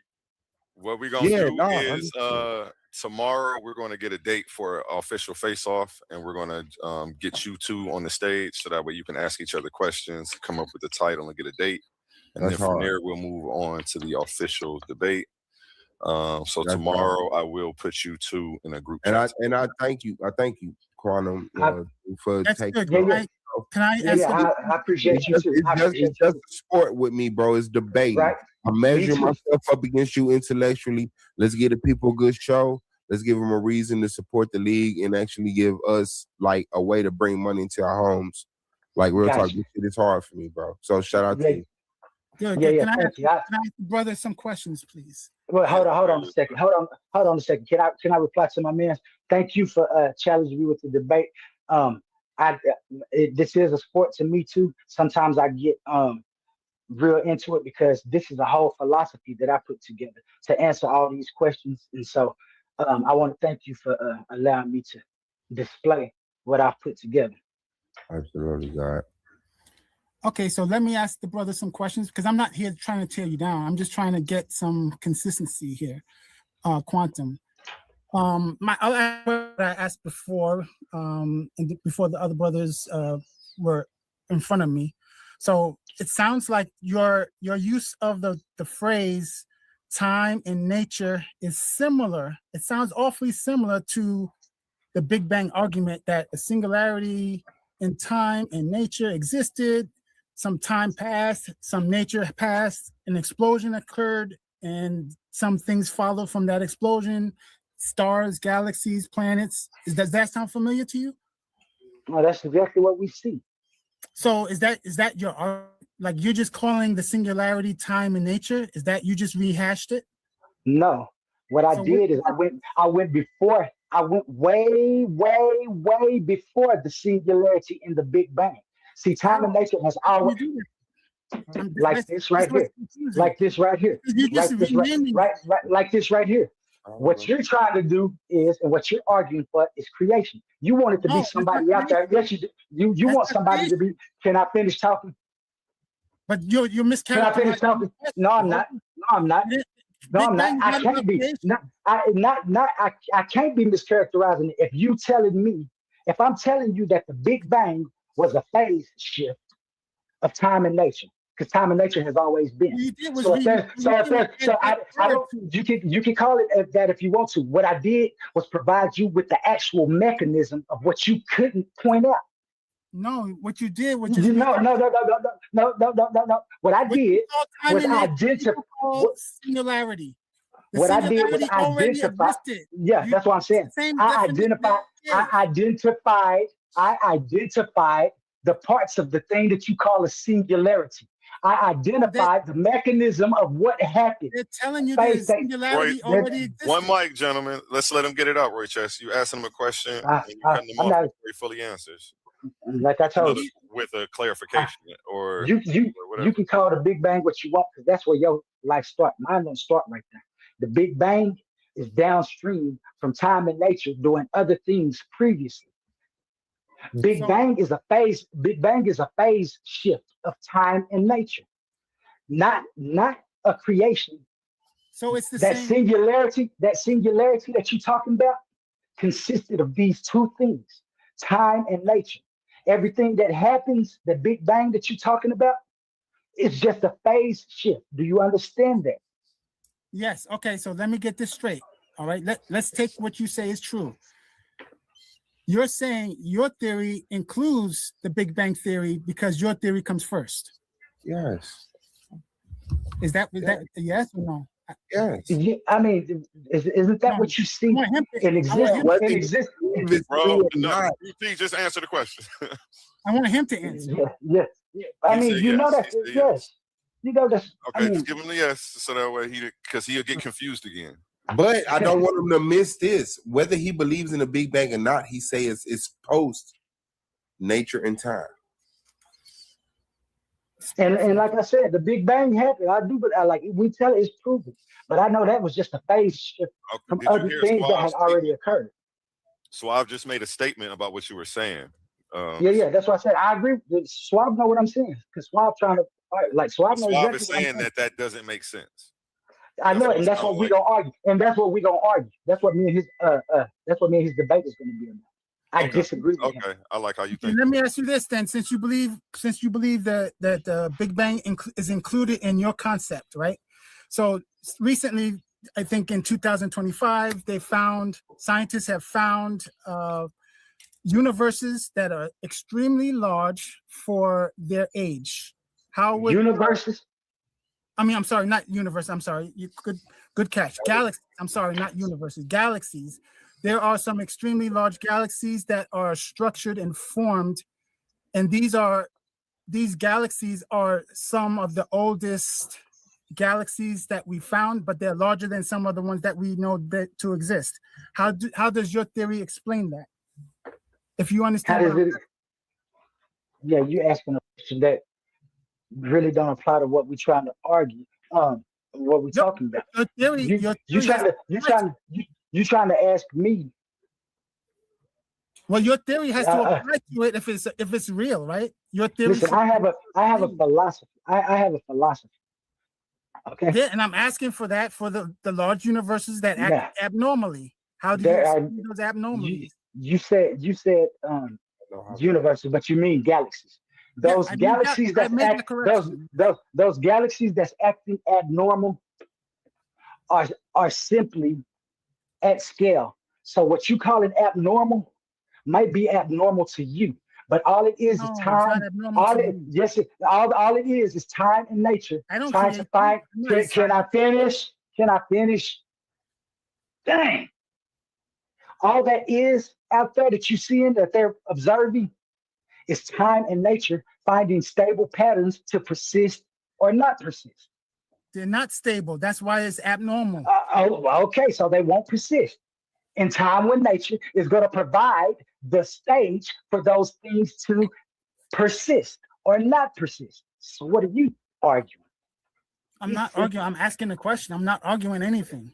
So I'm asking you, how does the nature explain why these things exist in these early universes when it's not because time. Hold on. Let me finish. Because these things are so advanced that it would take millions of years to have been formed in that galaxy. But the galaxy is not that old. So these galaxies have things that would take millions of years to form in time. That's why it's abnormal. So it didn't take 2 billion years like some galaxies did. This long one as you said took in time. 100 million Yes. So, but there's a difference in time and nature from what we see. So it's abnormal. It's not the normal. It's not structured. So you're telling me that you should be able to run the same speed that I'm running? No, just because we're both in time and nature. No. So yeah, because you're telling me that the galaxy. Listen, and let me tell you why. Because you saying the galaxy that we in is stable, but then when you look out, you see galaxies that. I didn't say that. I didn't say anything about our galaxy. I said the early galaxies compared to the other galaxies, whether it's ours or not. The earlier galaxies have things that they're not supposed to have. That has nothing to do with our galaxy. Don't bring out our galaxy in. You just said, well, you have to. What are you comparing it to then?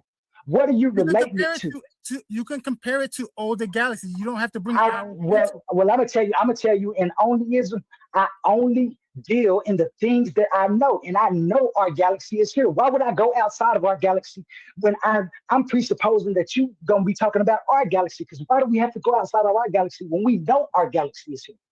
Because you said that makes no sense. You're adding steps. This is why y'all have incoherent. This is why y'all have incoherent thoughts, because y'all put extra steps in there. Let me tell you how to take that step out.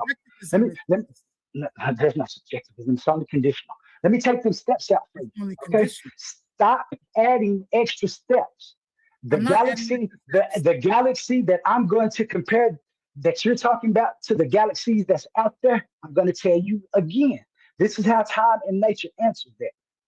Time and nature finds all, you see it in this galaxy. You see it even from birth, from the differentiation of stable births and babies being healthy to unstable births and babies not being healthy. Yes, it is. It's about the answer. Because in existence, everything is fractal. Everything works the same. You just have to find the mechanism in it. The mechanism that I'm telling you that you're missing is that those universes or those galaxies that's far out is the only information that we haven't found out how to decipher. So it's going to look unstable to you at scale. But all it is time and nature trying to find a stable pattern to persist or not. It's that simple. No, it has nothing to do with what you're saying. What I'm you telling see you how you just said it's trying to find a stable pattern. Don't that mean it has to wait? No, that's what it does. Time is, now is, it's happening. Existence is occurring. What y'all talking about, it isn't an event that just like existence came into existence and then it stopped. Existence is an ongoing event. Time and nature has a vector to be. We have this vector to be in us. This is the thing that y'all call intention, but it isn't intention. It's strictly the vector that's built in to be, for you to persist. This is the mechanism that's built in from time and nature's mechanism of interaction. These are the constraints. These are the constraints of an existence that you exist in. It ain't hard. I'm asking you something. Show up for this debate, bro. I'm asking you something very specific, sir. I answered it. No, you're not answering it. Yes, I did. I didn't answer it the way you wanted to answer. I didn't answer it the way you wanted to answer. I'm not going to answer it again. I'm not going to answer it again. So you might as well not ask it again. I'm telling you, I'm not going to give you the answer you're looking for. I'm not going to give you the answer you're looking for. You don't even understand what I'm asking. I'm not going to give you. Don't understand what you're asking. What do you mean I don't understand? I know exactly what I'm answering. Evidently you don't, because I gave you the answer and you act like I didn't answer your question. No, I didn't give you the answer that you wanted. That's what you need. You didn't answer the question at all. You seem to be very much a subjectivist. Okay, I'm a conditionalist. Isn't that subjective? Hello? Do they have two different names? Subjective. Do they have two different names? Why would they have two different names if they're the same thing? That right there, that shows how logical you are. What does that dispute? That disputes the identity law, the law of identity. It doesn't. No, it doesn't. One thing, law of identity. It does. If conditional says conditional, and then you say subjective, conditional are subjective. How are they? No, they're not. They're two different things. They're two different things. Subjectiveness comes with comes in a condition. No shit. Subjective comes in a condition. So that's why conditionals are subjective. Give me a conditional that's universal. Everything is conditional. Everything is conditional. Existence. Everything is conditional. That means it's subjective. Conditional. Yes. No, it doesn't. It means it's conditional. Give me a conditional that's always true. Existence. You are existing. You are existing. Is that always true? So if I die, always true. Now, so you still exist. You're still gonna exist. You're still gonna exist in a different state, phase, or form. Your body will be dead. Your mind will be dead. The soul seed that is you, your identity, will travel the universe so it can reincarnate. You will still be. The energy does not because the law of thermodynamics tells you. The law of thermodynamics tells you. Onlyism. Listen. So you're going by science. No, my God is time. My God is Father Time. My God is time. I'm telling you. How you going? No. Isn't that still science? No. No. Science is not involved with time. No science. It's not involved. What you mean not involved with time? You use time. You use time. I mean, you can use forms of time to this, but listen, do you understand that you needed time and nature? Did you understand that you needed time and nature to even discover stuff? Man, y'all smart. So let me ask you this then. You talking about measurements of time, sir. You can't get your head past. You have to get listen. You have to focus. You have to focus now. You have to get your mind past the indoctrination that you had. Okay. I would like you to focus on telling us what nature means, because you keep saying time and nature. Tell us what nature is by itself. What is nature?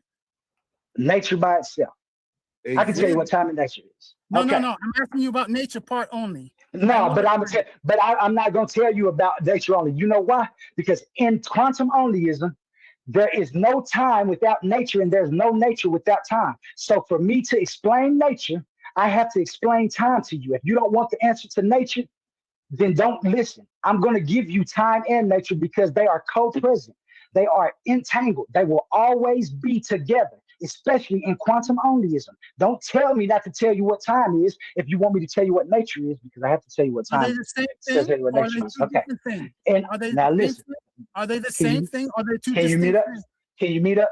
And I can tell you. Can you mute up? Can you mute up? You already asked the question. I'm trying to answer the first question you asked. Maybe it'll answer the question that you're trying to put forth. God, do you know how to debate? Focus. Fuck out of here. Stupid.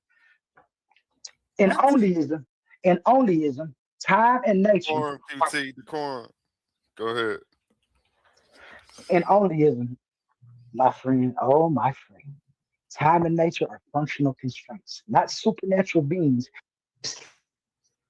Are you going to get to the answer to my question? Are they distinct or are they the same thing? He's muted. You're muted. He got a phone call. Oh, okay. I didn't hear that part. Make sure I didn't hear Neil. While he's taking that phone call, we'll go to a word from our sponsors. Only here on Titans Debate League. This Saturday, will you be able to check out this debate? Oh, it's going down. This Valentine's Day, don't forget roses and chocolates. We're bringing you raw, unfiltered debate action inside the Coliseum of Arguments. In one corner, smooth, fearless, and ready to shake the table. Suave boss stepping in with the affirmative, daring to defend the claim that white people come from albinos. And across the arena, not just a competitor, but the owner of the league, a battle-tested veteran, the man who built the proving ground itself. Team Titans A1. He's not sending a recruit. He's stepping in personally to show his warriors how it's done.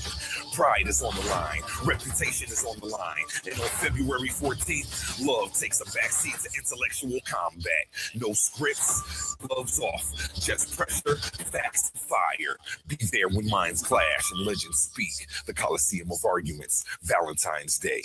This is debate warfare. And if you don't know what tonight's episode is Before they enter the Coliseum, they've got to survive Argument Alley. This is where the new voices step into the hot seat, and we find out real quick who's built for the spotlight and who folds under pressure.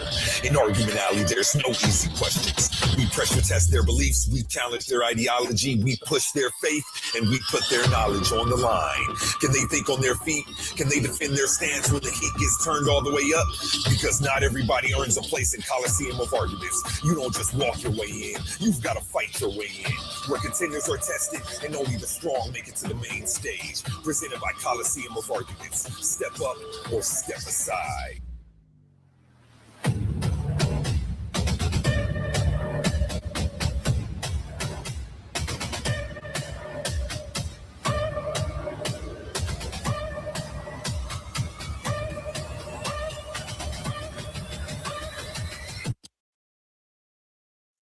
And this is Argument Alley, and we are here with Quantum Truth.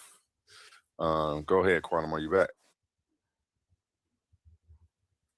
You're muted if you're talking.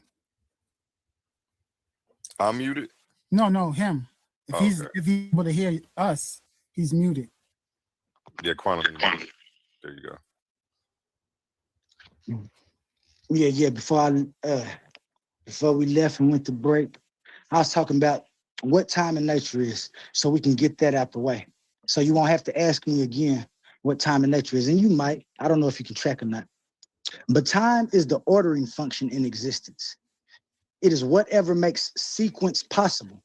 It's before, it's after, it's change, it's duration, it's update, it's causality, and it's logical implication. If anything can differ across progression, time is operating. And nature is the determinacy function. It is whatever makes structure and identity possible. Nature is form, nature is pattern, nature is constraint, nature is distinguishability. It's the this rather than not this. If anything has definable content or stable properties, nature is operating. It's a condition. Time and nature are conditions, the preconditions of existence. Nothing gets outside of that. It is all inside of existence. Nothing can exist outside of existence. Duh. So you're saying that that's not science? That's not what a science does? What I just told you is the quantum truth of the only divinity. You can call it science or anything you want to. So let's go back to the unicorn thing. Do unicorns exist? Only in your mind. But I'm asking you, do they exist? Only in your mind. So is that like I asked you earlier about existence and you said it had to be physical. My mind is not physical. Yes, but that thought of a unicorn is incoherent. Therefore, it only exists in your mind if it exists at all. But the fact that it can't be actualized means it's an impossibility in Onlyism. Therefore, it's an incoherent thought.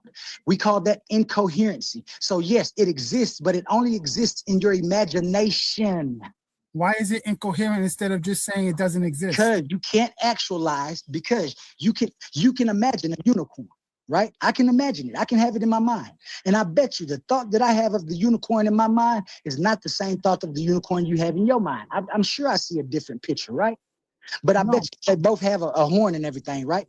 But I guarantee you that I can't actualize that idea that's in my mind, or you can't actualize that idea. Now, that idea has weight because it is in your mind and it's patterned on your brain from memory. Therefore, it exists only in your imagination. Do you understand that? But your quantum Onlyism doesn't deal with the mental. It deals with only the physical. What do you mean? I'm confused how you're answering me that way. What do you mean? Because I asked you earlier, does existence have that's because we was arguing a certain argument. We hadn't gotten down to that. This is a totally different argument. Let Roy just get it out. Different argument. Just explain what he was trying to say. It's not a different argument. It's the same principle that I asked you. No, it's not. You can't. It's not. You can't. You can't divide my argument and try to make my argument something that it's not. If you want to argue a new fact, if you want to argue a new fact, let's argue a new fact. The fact that we was talking about a while ago, when you asked me about that, I wasn't talking about that. I was talking about the preconditions of existence. Do you understand that? Now, if you want to talk about the mind and the body and the soul and shit, that's a totally different. Dude, let me ask the question. You're the one here answering questions, not me. I'm asking no question. I'm supposed to be asking questions. You're supposed to be answering. Let him get it out. Answered your question. Let him get it out, Quantum. Go, Roy. Let me finish. You want to pose your question again? Yes. So I asked you, in the context that you were defining quantum oneism, what does existence mean? Does it have to be physical? Does it have to be mental? What was your answer? I'm just to give you my definition of existence, so you won't never have to ask again. Existence is that which is occurring rather than not. So does that include both the physical and the mental? I mean, I'm guessing that means does the mental occur within existence? You have to tell me what existence is. Does the mental occur? The question was, does the mental exist? Does the mental exist? You can't ask me about what I'm asking you. Yeah, let's not answer questions with a question. No, I'm asking him because I need to know. I need to know. I'm asking you, in your context, what does existence entail? What does that mean? That which is occurring, that which is doing work rather than not. And like, is that physical, mental, or is it both? It's both. Ah, you changed your answer. I didn't change my answer. That was a totally different question. That's what I told you. We was on a totally different point then. No, so we wasn't. Yes, we were. Now what you're defining is force. This is a totally different argument. This isn't the argument that we was arguing at first. First of all, it was never an argument. I asked the same question. How are you giving me two different answers? I gave an argument when I came up and proposed my philosophy. Why are you giving an argument to when I ask you a question? I'm not giving you an argument. I'm giving you an answer. But I'm telling you that the question that you're asking right now isn't the same question that you asked earlier when we were talking about that. These are two different times. Stop being listen. You're being disingenuous. You're being disingenuous right now. Stop doing this. If we're gonna debate and we're gonna talk, we're going to be genuine about what we're talking about. These are two different things. We were having, when I came in here, listen, when I came into Debate Alley, I proposed, I was giving my philosophy. And then a lady asked me to give my argument. So I gave my premises to my argument. That's what we were talking about first. The show here, man? Are you running the show? Is that what it is? Are you? What's up? No, I'm talking to him. He thinks he's running the show. He's explaining it's, I guess, is going back over he's the original taking argument. things out of context. There was other people here to witness. You take my whole argument and trying to put my argument into something else. I didn't say anything about your I'm taking it out of context. How am I taking it out of context? Because I'm the one asking the questions, fool. I'm supposed to be asking the questions. Are taking. How am I talking about your argument when I'm asking questions? Oh, you ain't asking questions. Are you asking questions about my argument, sir? Stop being disingenuous. I'm gonna ask you one more time. I'm gonna ask you one more time. Could you please stop being disingenuous with your argument? I'm not being disingenuous at all. But can you please do one or two things? Because I'm gonna go back again. When I came to this, I was introducing my philosophy. I didn't get halfway through it and somebody wanted an argument. I proposed some premises to an argument. You came in and started asking me questions about my premises. No, I didn't. I told you. My question has nothing to do with absent of all of that, though, let's just go with the question that's in front of us right now. Right, I never asked you a question. I pose it like twice, but I mean, these are all. I answered it twice. Either way. No, I never questioned your premises, brother. So I don't know where you're getting that from. What was the question you had again? Oh, it must have been somebody that sounded like you then. Yeah, it must have been. Pose the question again. What is your definition of existence? Because before you answered something different. So I'll give you one more chance. Yes, you did. No, I didn't. You answered now it's both. Is that your answer? No, initially when he first jumped on, his first question was, when you talk about existence, are you talking about only physical or mental? And you said physical. Yes.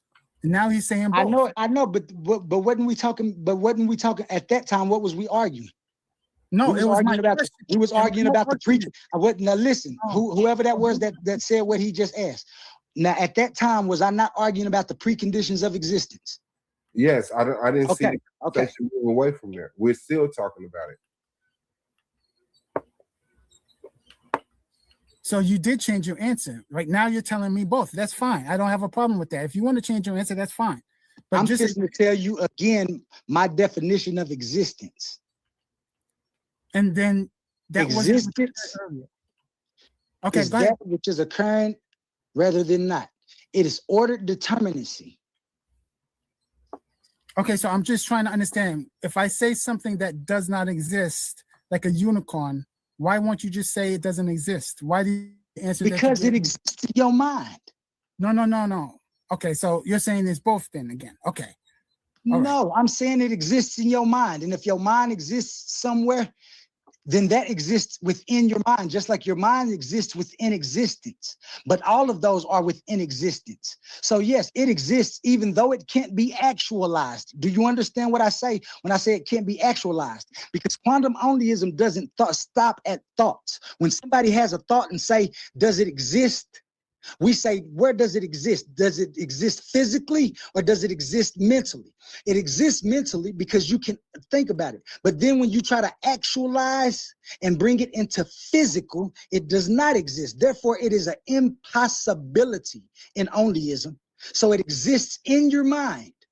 I can't say it doesn't exist because I know for a fact it exists in your mind. Why would I say otherwise?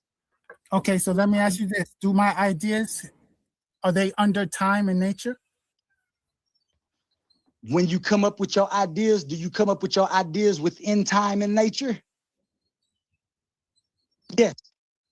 What do you mean by that? I don't know what that means. Yes. I say yes to the question you asked, because when you sit there and you think and you come up with the idea, it took time to come up with that idea. In time, you formulated patterns and structures of an idea within the time frame that you formed the idea. And what's the nature part? The nature is your mind and your soul doing work and forming the idea. It takes you, the physical you, to form the idea so you can even see if it can be actualized. That's the nature part. You are the one that's actually doing the work to form the idea. Oh, dang. How hard is it? So it's still a little bit confusing because you're going back and forth. That's right. We're going to get it to you. I wish I could give you the whole worldview in one day, and then you wouldn't even ask these questions. But I can answer them on within time and stuff. It's just, you know what I'm saying? This the gauntlet, so I got to take you through it. I'm sorry that I'm answering all your questions with logic, but that's just what it is, Royce. Your thoughts exist because you can actualize them or they cannot be actualized, okay? But then we have to do work. We have to see if those thoughts or those imaginations or ideas can be actualized, and this is why.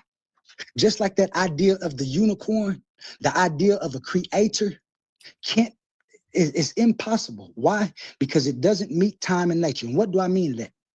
Creation takes time and a nature to be created. And you telling me that something existed before existence was. And that's why that is an incoherent thought. That's why God must be something else. It must be what the reason for existence is and what sustains existence. The quantum truth of the only divinity identifies those as the functions and the conditions set forth by Father Time, my God, and Mother Nature, my goddess. Functionally, what they persist is existence. Once they're together and doing work, there is an existence. They all come together. Time, nature, and existence. This kills infinite regress that everybody always runs into, but quantum onlyism doesn't. Not only that, the 12 hard problems of existence are answered by quantum onlyism. And I don't have to answer that tonight, but it's just amazing what I've come up with. And I love the questions that you have, but they can all be answered. All you have to do is sit down and understand that You have to take accountability in existence. Time and nature provide you with opportunity for possibility. You make everything happen. There's no God, no creator, and nothing. Everything is formed. The creations, like creating music, creating a piece of art, yeah, we create that because we created those ideas within our mind. But as far as something creating existence, no, existence has always been, because there has always been Father Time and Mother Nature in some state, shape, phase, or form. Okay, I want to point out that you made another inconsistency, because earlier when people were talking about creation, you said you didn't talk about creation. You said it was about formed because it already existed. But I said that anything created, like music, songs, are within existence. Those are things that when I'm talking about creation on the level that we were talking about, it isn't happening because things have always. It hasn't always. It can't be. In fact, it's illogical and incoherent. And why do I know this? Because for something to be, it needs time and it needs a nature. And for something to create something, it needs time and something to be creating with. Therefore, everything that is has always been. So we form things when it comes to physical. But our thoughts and those things, we form some thoughts, but some things are created. Like I said, a song is created. It's created because this is an ideal that wasn't there. You created that. But as far as existence, that creation cannot happen for an existence to be. In fact, you don't even need that. All you need is simply time and nature and the mechanism that they provide. So let me ask you this. Is in your ideology here, is it wrong to say something does not exist? You can say what you want. Who am I to tell you if something exists? I'm asking you, what can I give no matter what name you're going to say it exists? Or does is there something that does not exist or impossible to exist? What you mean? Yeah, it's a whole bunch of stuff that's possible to not exist. I told you. Yeah. It's after you form an idea or a concept or something. Let's just say, like I said, the concept of God that everybody been looking for. That concept is this: that there's an intentional mind creator that is outside of time and nature that created time and nature in existence. This is an incoherent idea, and this is why we always argue. Why is it incoherent? Because nothing can be outside of time and nature. Everything has to be within time and nature. Therefore, time and nature must have always been in some state, phase, or form, and everything isn't created. It's formed from existing materials. All it needs is time to change shape, phase, or form. Oh, buddy, shape, phase, or form.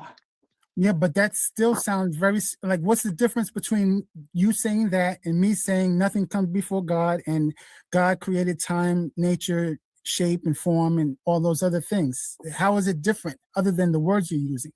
The argument format is the same. If you propose that, then you have to propose that there's an evil being that's making you do evil, because that ideal of God that you're talking about should be perfect and should not have any contradictions to what it has possessed. Therefore, you create this mechanism called evil, and you try to answer for that, and you say God didn't create it, and we know it didn't. So if we know this, and we know that there's no such thing as free will, that our will is just the will to be, and there's constraints in existence, why would I presuppose that there's a creator who is outside of everything that I see and then goes against everything that I actually see? And everything that I actually see answers the questions that we're putting forward. So what you're doing is you're adding elements, and due to parsimony, the quantum truth of the only divinity, and due to Bayesian logic, the quantum truth of the only divinity is a more plausible explanation of existence.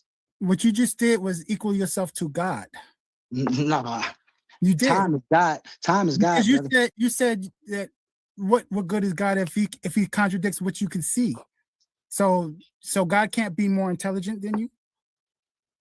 I mean, maybe he knows more things than what you can see.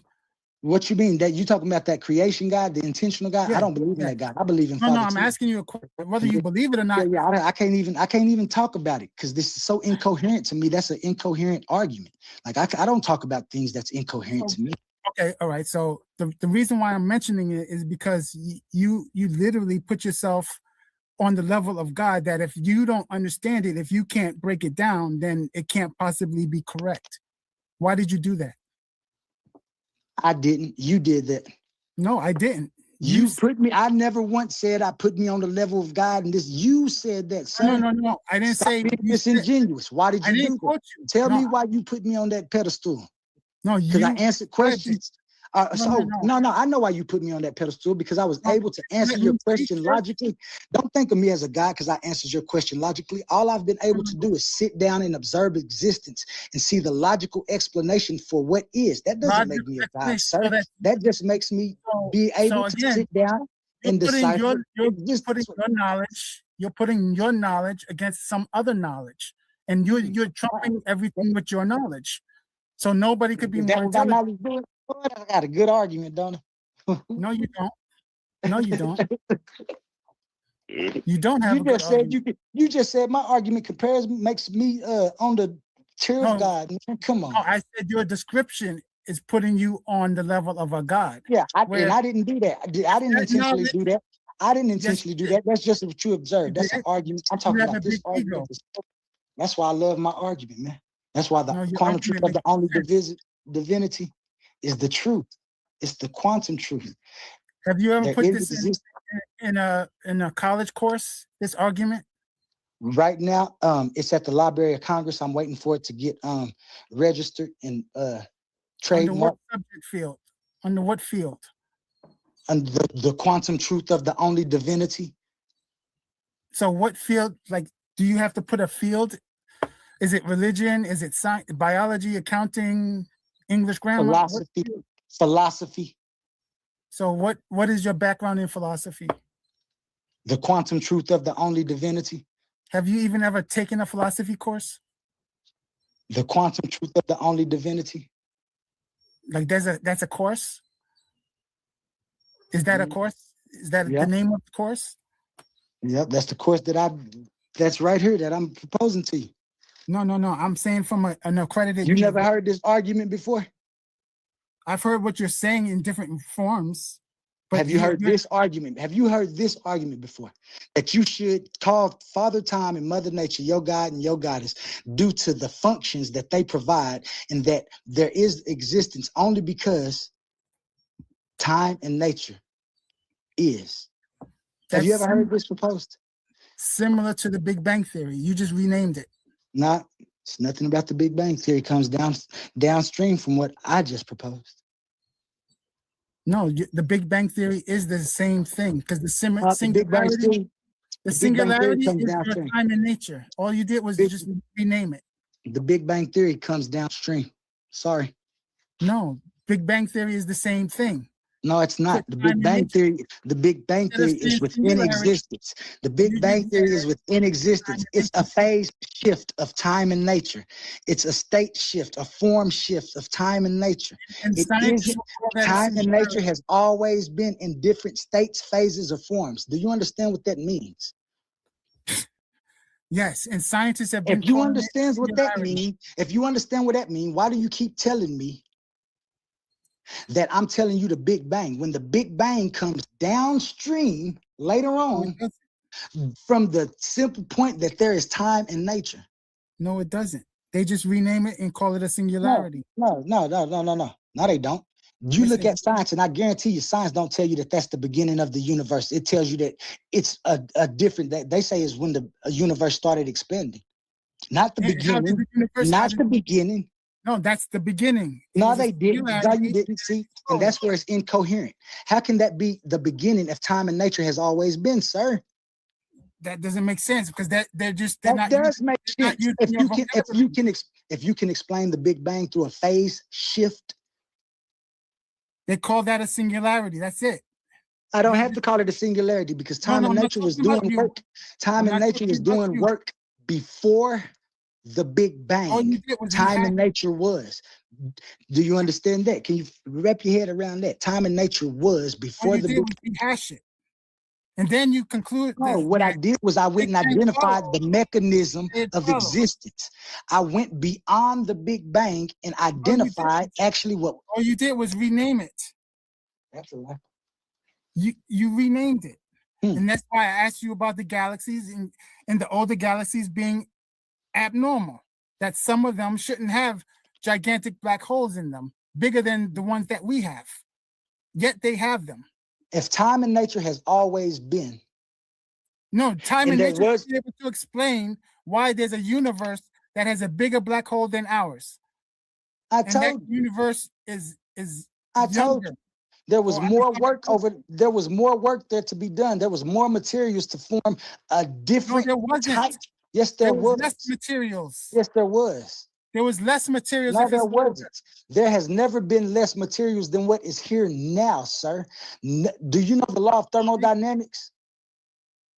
Do I know them by heart? No, but I'm familiar with them. Well, if you're familiar with them, what do it say about energy? I think you're talking about matter. I think you're talking about matter is neither created. I'm talking about energy. Matter is slowed energy. Go back to work. We're getting to work. No. Matter is energy that's tell me working. Tell me about the energy, because you're not going to tell me that energy is not created or formed, right? That's matter. You think that energy is created? It's not about what I think. We're talking yes, about it is, because if I don't believe that energy is created. Do you? I have an opinion on it, actually. I don't know. I'm not a scientist. But I think that's where you're going with it, right? You're going to say energy is matter, matter is energy. Is that what you're going to go with it? Is that why you brought it up? No. So why did you bring it up? I didn't. You did. What? I brought up physics? I brought up the laws of thermodynamics? I brought that up? Oh, yes, you did. You're telling me I brought it up? Yes. You asked me if energy was created or not. No. That's not what I asked. Yes. What did you ask me about energy? We were talking about the thermodynamic laws. What, and then did you ask? I asked you what they were, and I made a comment about don't tell me energy is not created or destroyed. Bam, right there. That right there brought in thermodynamics. That right there brought in thermodynamics. No, that you right brought it there, up. that statement, right? No, you I wouldn't did. bring up thermodynamics, bro. I'm not. Why did you? Well, why did you say that about energy? That you said you said about energy was a thermodynamic claim. No. Yes, it was. You brought it up. We have a new guest to the panel, gentlemen. Psychic Dash and the Vampire Slayer. How you feeling today? Go ahead with your questions about what you've seen so far. I've seen the four-faced cherubim being in the Bible. I know how to read. And you're talking about energy. I'm talking about energy is what you do. That's all I get to do is look through some stranger and find the light that's glowing and say what I see. And if there's visions that come to me and I tell you what I see, and sometimes spirits come around because they know you're listening. And when you're seeking it, you can see lots of spirits and creatures or everything around other people. It's always the other person that can confirm what you're seeing is true or false, and that's how you actually do that. I got recordings up and I still want to do more. And I do it always for free because that's the only way I can get to go call God and have experiences with Jesus, because I had experiences with the four-faced cherubim. I never had to read the Bible or ever knew about or believe in to experience. Does that make sense to y'all? No. And I do everything for free. I do birth charts too for free, roasting reviews for free because it's funny. Shout out Psychic Dash. Yes. He makes a good point. Anybody want to take that one on? QT, go ahead. It's your show tonight. I'd rather. I ain't gonna even lie. When he start talking about spirits and stuff, it also over here. We don't. The only spirit is the spirit of the universe. Everything else is a soul. When it comes to that, I don't believe in supernatural events or occurrences. You don't have to believe in anything for it to happen either, but your focus has to happen. You have to participate in this experience to make it happen. Yeah. I'm a participate and take accountability and be You're able making to. excuses from your own mind and senses. That's all it is.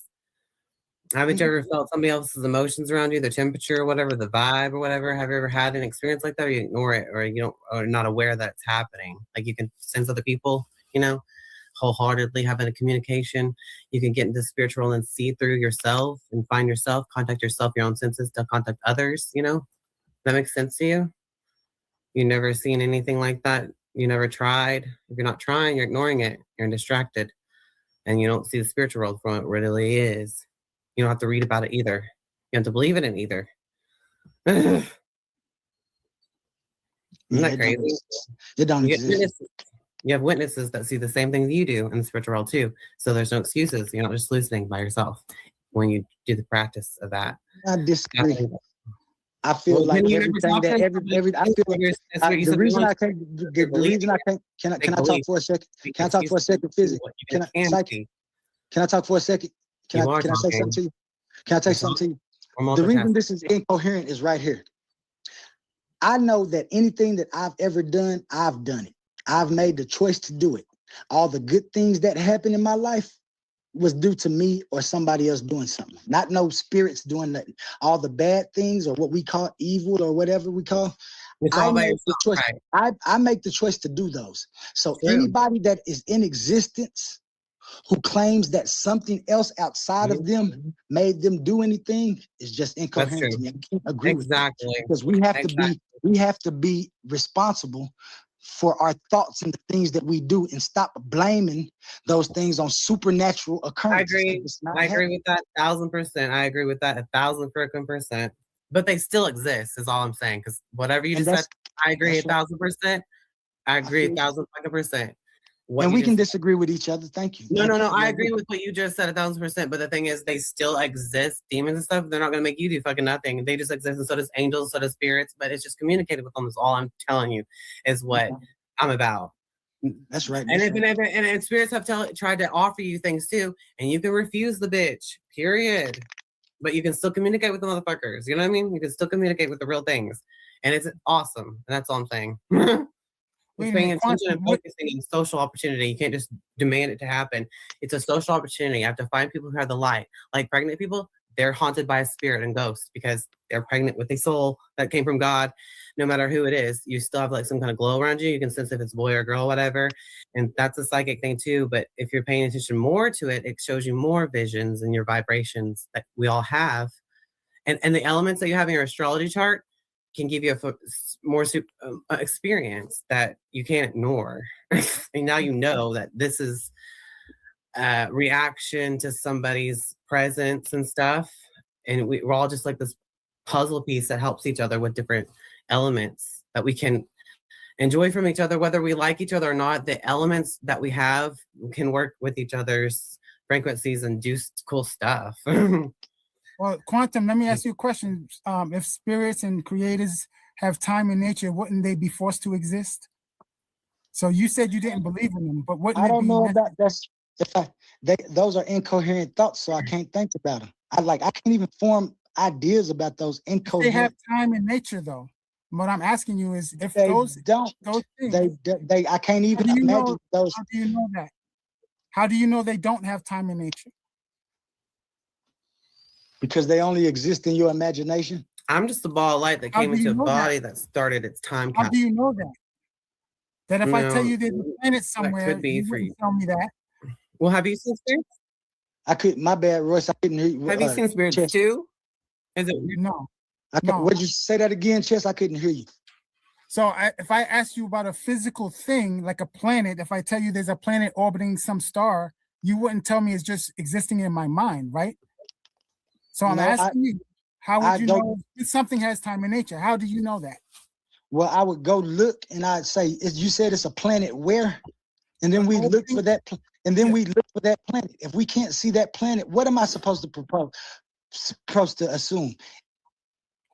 If you tell me it's a planet right there and you looked and you saw it and I say, come show me. And then we go look and you don't see that planet, what am I supposed to assume? So again, what I'm asking you is, if there is time in nature to a subject, how do you measure it? How do you know whether this thing has time in nature? If it's in existence, it's existing within time with a nature. Okay. So that means if you don't see the planet that I say exists, it does not exist. Is that correct? If we go look for that planet, see, you're skipping a step. I'm not just going to take your word for it. In quantum onlyism, we're going to see if we can actualize that you just said. So if you tell me that you saw a planet, I want to go see that planet too. So we're going to go look for that planet. And only one of two things are going to happen. We're going to see that planet, or we're not going to see that planet. If I don't see that planet where you said that planet should be, it only existed right there in your mind. So I'm delusional. Okay.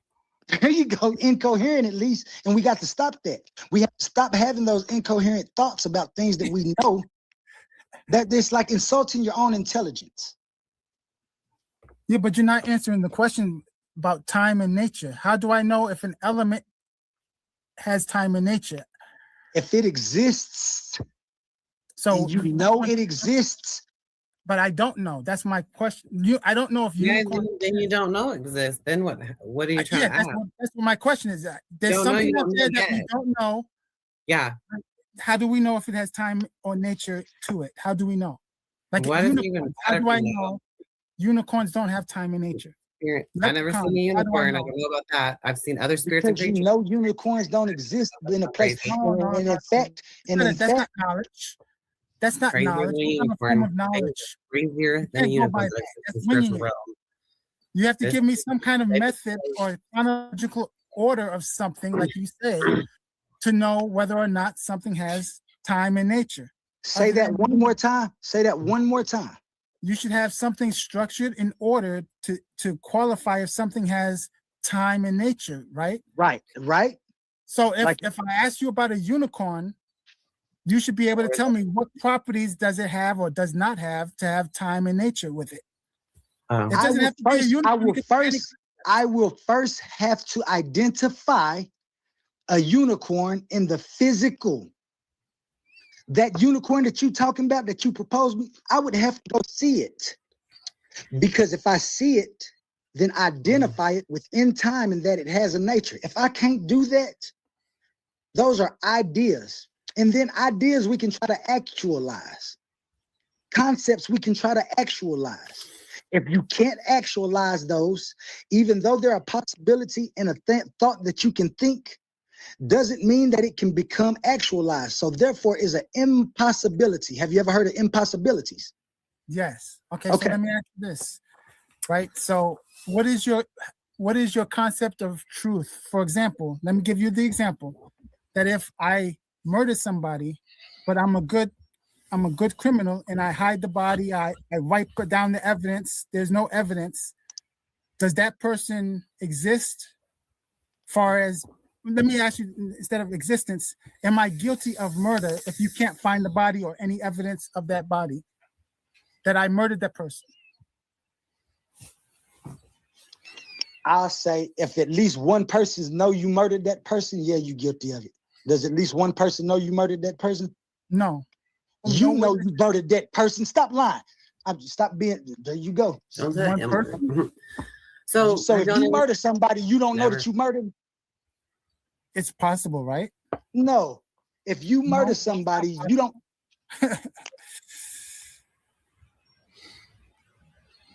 It's not possible. What's not possible? My stuff is buffering. It's going. And even if that's the case, even if it's one person, that's definitely the case, brother. That's definitely the case. There's no other case that's logical or that explains it. So nothing. So you're saying everything in truth has to have some evidence. There can't be something true without evidence. And how would you know? I mean, it is what it is. How would you know if that one person? How would you know if that one person has knowledge of it anyway? Like it doesn't even make sense. You don't have to believe, like you wouldn't be able to anything know. You wouldn't be able to know, even if I did do it. You wouldn't even know if one person, if even one person in existence, if even listen to me, Roy. Okay, I'm gonna say this one more time. I'm talking about within the totality of existence. If anybody is in existence that knows that you killed that you murdered somebody, you guilty of it. Why? Because you know you murdered somebody or some. Now, how do you? I'm not going to specify. I'm not going to specify. I'm just going to ask you. If you murder somebody, do you know you murdered somebody? That's questionable. Some people say. Some people say they don't know. Yeah, say the real word. I call those lies. I call them lies. Those are psychological. Those are psychological disorders that they. Or somebody not. Yeah, that's psychological disorder. One mic, let him get it out. They did something and they're not aware of it, right? So insanity, right? So they did something, but they don't acknowledge it. They're not aware of it. That can happen, right? Right. But it's still aware of by God's presence. It knows whether you know it or not. And if you have Alzheimer's, you don't know that thing. The psychic can see things in your life that you've done, whether you remember it or not. So it's still time capsuled inside your soul, recording everything you ever did in your whole life. That's why it's meant to be seen through everybody's spiritual eyes. And they can see it for themselves without judgment, your whole freaking stupid life of your movie. And that's what you do when you get aware of things with your psychic mind. It's all in your mind and other purpose mind, and they can still see it together, like a ghostly who knows, without even thinking about. There's people have seen like orbs together in a room, and they never seen spirits before. You know. Mm-hmm. Can I ask you a question, Roy, real quick? What happens? Yes. What makes you formulate thoughts in your head to where people can't take account, where people wouldn't have to take accountability for a situation? The first thing in my head that will come to be is psychological disorders. No, I said for you though, like you asked me, you proposed the question, right? Like, what? I don't know how to say it. Like, I mean, that's the only way to say it. Like, why is that the thought that formulated in your head that somebody should be accountable? Like, you make a hypothetical, and in the hypothetical, the person who you're schizophrenic. The person they might be schizophrenic and be charged with a crime because it is a crime. But still, shouldn't they go to a mental institution for the rest of their life if they can't be in civil with the prisons or something or jails? I don't know. So yeah, again, Royce, but they did do something, so it has to be taken care of. They can't do it. What makes you want to propose a hypothetical where somebody wouldn't have to be accountable? Because that's my whole worldview. The reason I made this philosophy is because I believe that if the human race starts being accountable for what they do, and stop trying to blame things on like a supernatural evil, the devil made me do it, and we start taking accountability, people will stop doing those things because they become accountable and they know the shame of the things that they're doing. And the only way to do this is to get rid of the supernatural thing. So I ask you again, if you understand what I'm saying, like, what would make you propose a hypothetical where somebody wouldn't have to take accountability for what they're doing? Because that's what we should be trying to nullify in existence. And that's why we should be trying to find out what existence is. No other reasons, not because I need to worship something or do nothing. I need to take accountability for my actions. So what makes it so easy for you to propose hypotheticals where people won't take accountability? Yeah, and quit pretending that we can exercise this bullshit out of you and out of these people, right? Real quick, to let everybody know, this is an open panel. I dropped the link in the chat if you're over here on Titans Debate League. The link is in the chat. If you're not, I see we have, let me check this out. We got 16 people on JJ 7000 TV. You can come on over here to @Titans Debate League. I have it up on the screen so that way you can see what it looks like. Make sure you hit that bell and thumbs up on the way in. Appreciate you. Go ahead, gentlemen. Yeah, so you're presupposing that everybody has to be rational. I have no problem with what you said, but unfortunately, the reality is everybody is not rational. So the reason why some things happen is because people are irrational. Psychological disorders are irrational. We can't prevent that. So unless you have a way to prevent that, I'm all ears. So I asked that question because I know that's reality. That does happen. Okay. And Yeah, I just want to find out what you think of truth. Can truth exist without evidence? And that was why I'm asking, because I think that you would think that truth can exist without evidence. Yeah, I mean, I seen Jesus. Do I have evidence of it? I have evidence of seeing other spirits, but do I have evidence of? Because y'all haven't seen evidence yet. Check it out. Dang, I forgot. My bad. I wasn't tracking. Roy asked, what was that again? Well, I was saying about being rational. We can't force rationality on everybody. So okay, that's right. That's why you asked. Okay, I feel you. But I just wanted to know, like, I be getting a whole bunch of questions, hypotheticals, and people don't be wanting to take accountability, so they always throw a hypothetical in there to make it work. Well, I think that's what a creation is. A person who believes in creation, or a theist, traditional theist. I believe that's what they always fall back on. You think it's a trap? The hypothetical was not a trap. No, not a trap. I was asking you that as an honest question. Okay. I really wanted to know how you could formulate so many arguments for people that don't have to take accountability. I really wanted to know. Yeah, because it happens all the time. I mean, it's a part of reality. So I think you know that also. That's why I'm giving the examples. I'm trying to give clear examples. I don't. I don't. I believe that people don't want to take accountability, and so they try to claim that they're incoherent or something like that. But as far as like just a person, like I've never really seen how do I say it? I don't want to say it but mentally incapable, like to the fullest extent, do stuff. Like I know a lot of different people and stuff, and it's certain type of people that I see do stuff. I've even been in jail before with people that do it, and they go to court and try to act like they was doing that, then they'll come back to the cell and talk about how they was going through. And so, like I said, it's an accountability thing. If somebody, and listen to me now, listen to me straight. If somebody in their mind find a way to do something to somebody else, they formulated what they was going to do. I don't think you rarely see occasions where a person just go out and do something without having cause. Now, people say they did, and they say that person was crazy because they did it, but we're just talking about that action. In that person's mind, that person know what they was doing. They just don't care about the consequences, which is preference. And that's why I say it's conditional. Everything is conditional. Because if they don't care about the conditions that they're going to meet, they're going to do it, whether they know that it's right or not.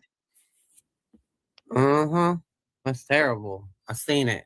It's terrible. People are bad. So that only applies to humans, doesn't apply to other animals? We're not talking about other animals right now. They ain't even in the same league as us. Well, that's why I'm asking. I'm just asking to clarify. Yeah. I don't talk about things. Animals love spirit, and they're better communicators than humans, really. Because humans are just as dumb as they were when they're alive, but animals tell me about their favorite foods and stuff and their whole life that they have, even if it's boring because the parent makes them have the life, But it even showed me about reincarnation. I do think if you got a question about animals, though, you should ask a zoologist. They'll tell you everything. Good. That's a good thing to know. Yeah, that's true. I had a manager that was a zoologist. But she didn't. Never mind.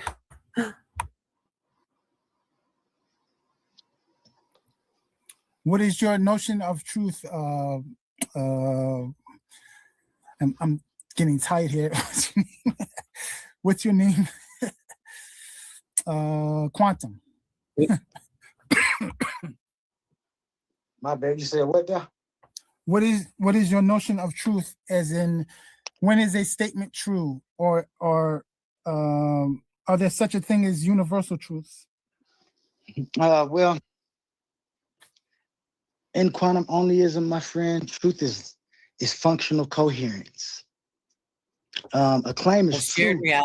A claim is true to the degree that it stays coherent across 3 checkpoints in quantum onlyism, and these are the checkpoints.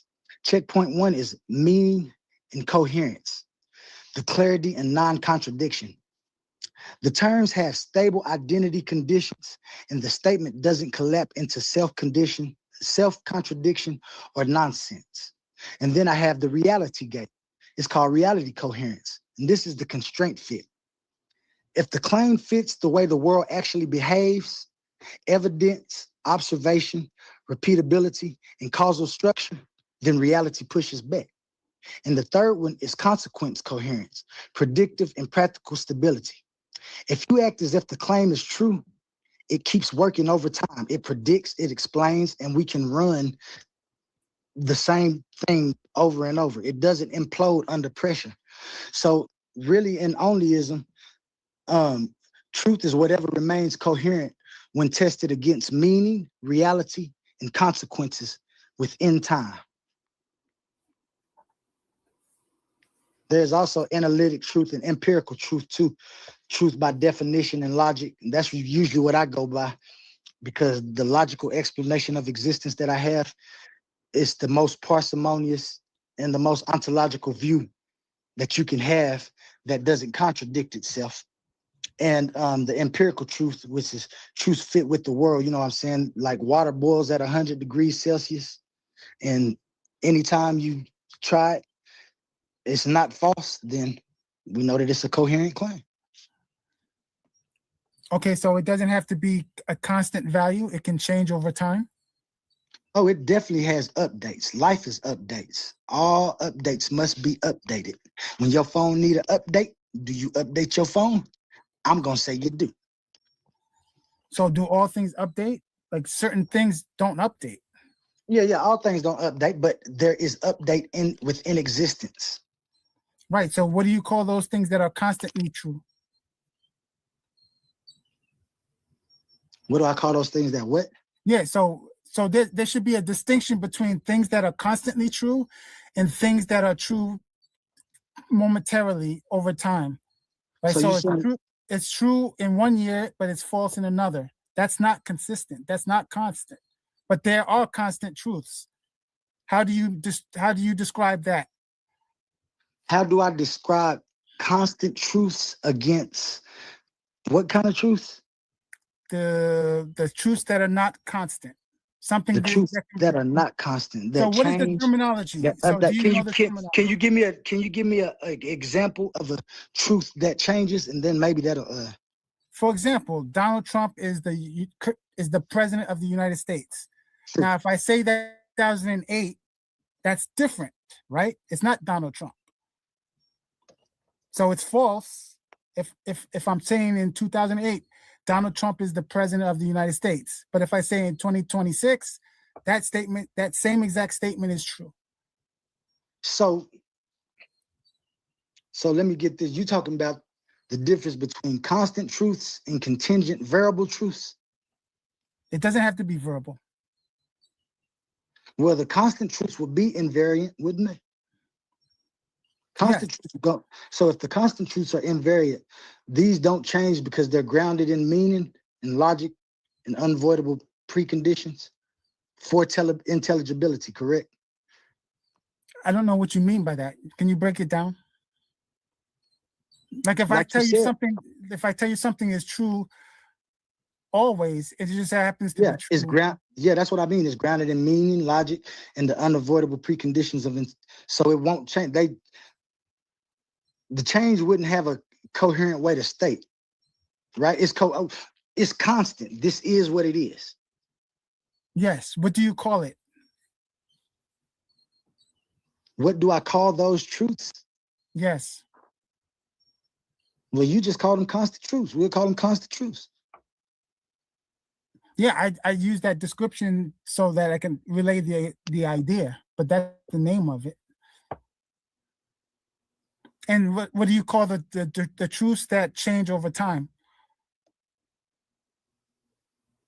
Are you asking me what I call them or what they're called? What they're called. Because constant truths are what is just what I said. Those are invariant truths. If you ask me for the real, like, this is what an invariant truth is. The thing that you're saying is a constant truth is actually what they call invariant. Is that what you're asking me? Yeah, but that's not the terminology of it. I'm asking you for the term, if you know the term. That's invariant truth. Invariant truth. Invariant truth is the term. No, it isn't. Then I don't know what kind of truth you talking about, sir. So there's two answers, right?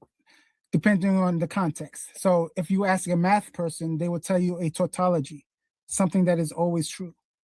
If you ask a philosophy person, they might use the word objective truth.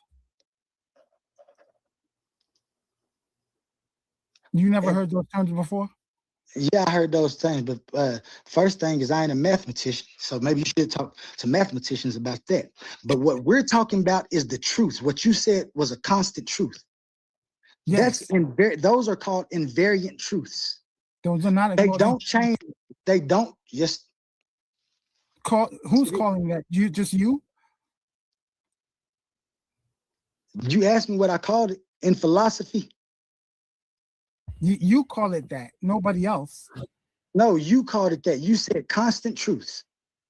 I called it I called it that to describe it. That's not the name. The name the correct name is what I told you. It's either called objective truth or it's going to be called a tautology. A tautology? Tautology, yes. Yeah. But that is a what? It's a statement that's always true by definition. In mathematical terms, right? Yes. So I'm asking you, what were you asking me? Because we talking about philosophy, right? Yes. So why are you talking to me about tautology if that's a mathematic term? Because I wasn't sure if you were aware of it. That's why I'm asking. So that's why I'm asking about the truth, because there are different kinds. Is this a show to see what I'm aware of? Or like what does that, like you I said, this is a different kind of truth. I don't know where you went to school, what you trying to pull, but I'm gonna tell you again, just like you said, constitutes are invariant in their structure. These don't change. There's empirical truths, there's conditional truths, there's modal relative truths, there's all kind of truths. Do you know about those? Do you know about normative truths? There's so many different, but we were talking about a specific truth. Then you went to see if I knew about math. I don't understand these tactics. These are no tactics.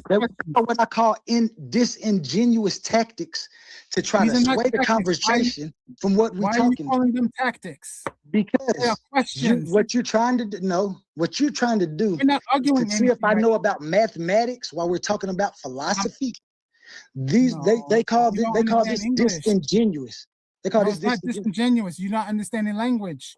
All I'm doing is asking you. You asked me if I knew about truths. Do you know about normative truths? What's a normative truth? A normative truth is an objective truth. So it's not like they're different kinds. They're different. They're different kinds, but there's not as many as you think. What's a probabilistic truth? There is no probabilistic truth. That would be called a different thing, right? That's not the original thing. But you're wrong, bro. No, I'm not wrong. So you don't know what a probabilistic truth is, huh? Do you know what a conventional truth is? You're giving me sub areas. Do you know what a modal relative truth is? There's only 2 areas, brother. Do you know what a modal relative truth is? Yes. What is it? There's a truth based on other than the 2 binary values. So modal truths have 3 or more values, whereas it's a logical system that has a truth that has more than just true and false. You have other options. No. What do you mean no? You don't know what a modal truth is. I don't even think I should be talking to you. You don't even know what truth is. You was talking about mathematical truths, and we talking about No, truth in general. There are only a limited number of kinds, and you're acting like there's 100 kinds. There is. There isn't.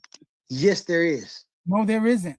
There You need to pick up some more categories. books. You've only read one book about truths. No, there's only kinds, and you obviously don't know them. No, you don't know them. No, I know them. No, you don't know them. How are you telling me I don't know them? Because I just asked you what they were and you didn't know them. So you're telling me a mortal truth is not what I described? Absolutely not. What is it? What is it? First, I asked you about a modal relative truth. These are theory relative truths. Why are we talking about truth? I'm not going to sit here and talk to you about truths. Theory relative truths. What does that mean? That doesn't even make sense. What doesn't make sense? Modal truths means that it's not binary. That means you're going to have more options other than true and false. That means. No. Yes, it does. So how many truth values do you have in a modal truth? So how many truth values? Is it a binary? Is it a binary system? I'm going to tell you, I'm just to go back because, like I said, I can give you 7 categories of truths that you don't know about. You're going to give me 2. And one of the things that you're going to give me is a sub area of one of the 2. No, it's not. There's only 2. There's objective and contingent. Find me another. Yes, so what's the analytical truth? That's an objective truth. What's the empirical truth? That's a contingent truth. It's going to be one of those 2. Everything, every sub area is going to be one of those 2. What's a modal truth? A modal truth would be the contingent. That's what type of truth it is. Yes, that's what type of truth it is. Why do they have different names? Because there's subcategories of that main. So they are different though. They're subcategories. Okay, I ain't gonna talk to you no more. There's subcategories. Just agreed. You just conceded my point. Thank you. No, I didn't. Yes, you did. You conceded exactly what I was talking about. That's like saying subcategories. Yeah, there's subcategories of that those are categories. Of that one name. Those are different truths. Why do they give them their own category? Can you tell me why they give it its own category? Subcategory. It's not its own why? Category. It's a subcategory. Why does it have its subcategory? Because it's part of a larger category. That's why. What makes it? Why do you have to split it into categories? Why do we have to split dogs into categories? We have poodles, we have German shepherds, we have pit bulls. And why do we split it? And why do we split them? Because there's distinctions within the category. To identify the distinctions. There you go, boy. To identify the distinctions of the truths. This is why. It's just, oh my God, you just conceded again. No, I didn't. I don't want to do this. You're doing stupid things. I want to do it for as long as you want to. Concede again. Keep on eating your words. I love it. Thank you. You're saying that when we distinguish a poodle from a German shepherd, just said it. You just said it out your own mouth to identify the individual differences. You said it out your own mouth. What? You're taking it out of context. I'm talking about the subject. And you're not understanding the subcategories. No, I'm not gonna. No. I'm just not gonna bend to your. I'm not asking you to bend anything. What you trying to make it is the reasoning is a broad term. You talking about the broad terms. In Onlyism, we're specific about things. Those subcategories show the individual differences of the truths. I don't care what you're talking about because what you're talking about just stops down your work. Like you being lazy. You're trying to be lazy about what you learn. You gotta stop doing that, brother. We got to stop doing that. They're still under a category. You're not gonna ignore that. Poodles and German shepherds are different. There is a distinct difference. You got to know that distinction. The reason they give them distinctions so you will know the distinction.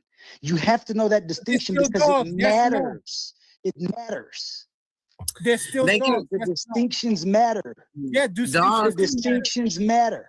Dogs can reincarnate in different breeds and different genders. Right. They reincarnate in different breeds, different genders, but they're still dogs, is what I've seen. Yes, they're still dogs. Right. That's all I know so far. I don't think they're going to become dogs. human, but they still turn in different breeds of dogs. The ball light up from them, whoever they are. They still. So if I show you a picture of a poodle, and say you want a dog, and you say yeah, and then I bring you a pit, it's not what I asked for. Would you be mad? Would you be mad? Maybe, because it's not. See, what the I reason that they have subcategories and those things are for a reason, so you can identify the individuality and the difference of the things. Yes, don't tell me that it doesn't matter. I didn't say because if I show you a picture of a poodle and you want that poodle, and I say you want a dog, and you say yes, thinking it's that poodle, and I bring you a pit bull, you ain't gonna take that dog. That means you misunderstood English. No, that means what we should have did was been specific about the category of dog that you want. No. That's exactly what it is. Your example was that I asked you for a poodle and you give me a pit. That means you don't understand English. I didn't say you asked me for a poodle. You a lie. Stop lying. Stop being disingenuous. There you go again, Roy. There you go again. I said if I show you a picture, I said if I show you a picture of a poodle. I didn't say if you want a picture. I said if I show you a picture of a poodle and say, do you want a dog? And you say, yeah. And I bring you a pit. Now you're changing it. No, I did. That's exactly what I said. Rewind the tape. So you purposely being vague? You are purposely being vague, trying to say that you shouldn't. No. Identify the subcategories of truths. I didn't say. That's exactly what you said. That's not what I said. This is why we shouldn't be you arguing. Rewind the tape. I love it. I love it. You rewind the now tape. You see your folly. Now you see your folly. No, you're just making up. I love. I never said you should not. Where do I sound it? I never said you should not make distinctions of subcategories. Yes, you did. That's no, exactly I didn't. When you start trying to ask me about arguments and you didn't know the subcategories of arguments and stuff, I don't know what you're trying to do. I can't remember what they call it. You're being disingenuous about the arguments and the things that we're putting forward. I talked about truth. I talked about truth. You're talking about truths. Yes, and you said argument. Your mind. We was talking about. Have you been drinking or are you smoking? Yeah, I've been drinking and smoking. Yeah, it tells. You were talking about truth. I asked you about the kinds of truth, right? And I told you. And you didn't know. All of a sudden, you a lie. I didn't know. You asked me about a mathematical truth. No. And we weren't talking about mathematics. We were talking about philosophy. You asked me about tautology, which is a mathematical term when we were talking about philosophy. This is called category error. This is called disingenuous debating. The context. This is called disingenuous debating. Roy, you got to tighten up, buddy. You cannot take control. Yeah. You cannot take control when I'm asking the questions. You're supposed to be You cannot force you can't force my category into a category that we're not in. How you gonna ask me a question about? That's just like if I tell you my questions and the category. You put them in the categories. Exactly what I'm supposed to do. I'm supposed to be asking the questions. Can I be in charge for a while? But I'm saying the categories that you're bringing up.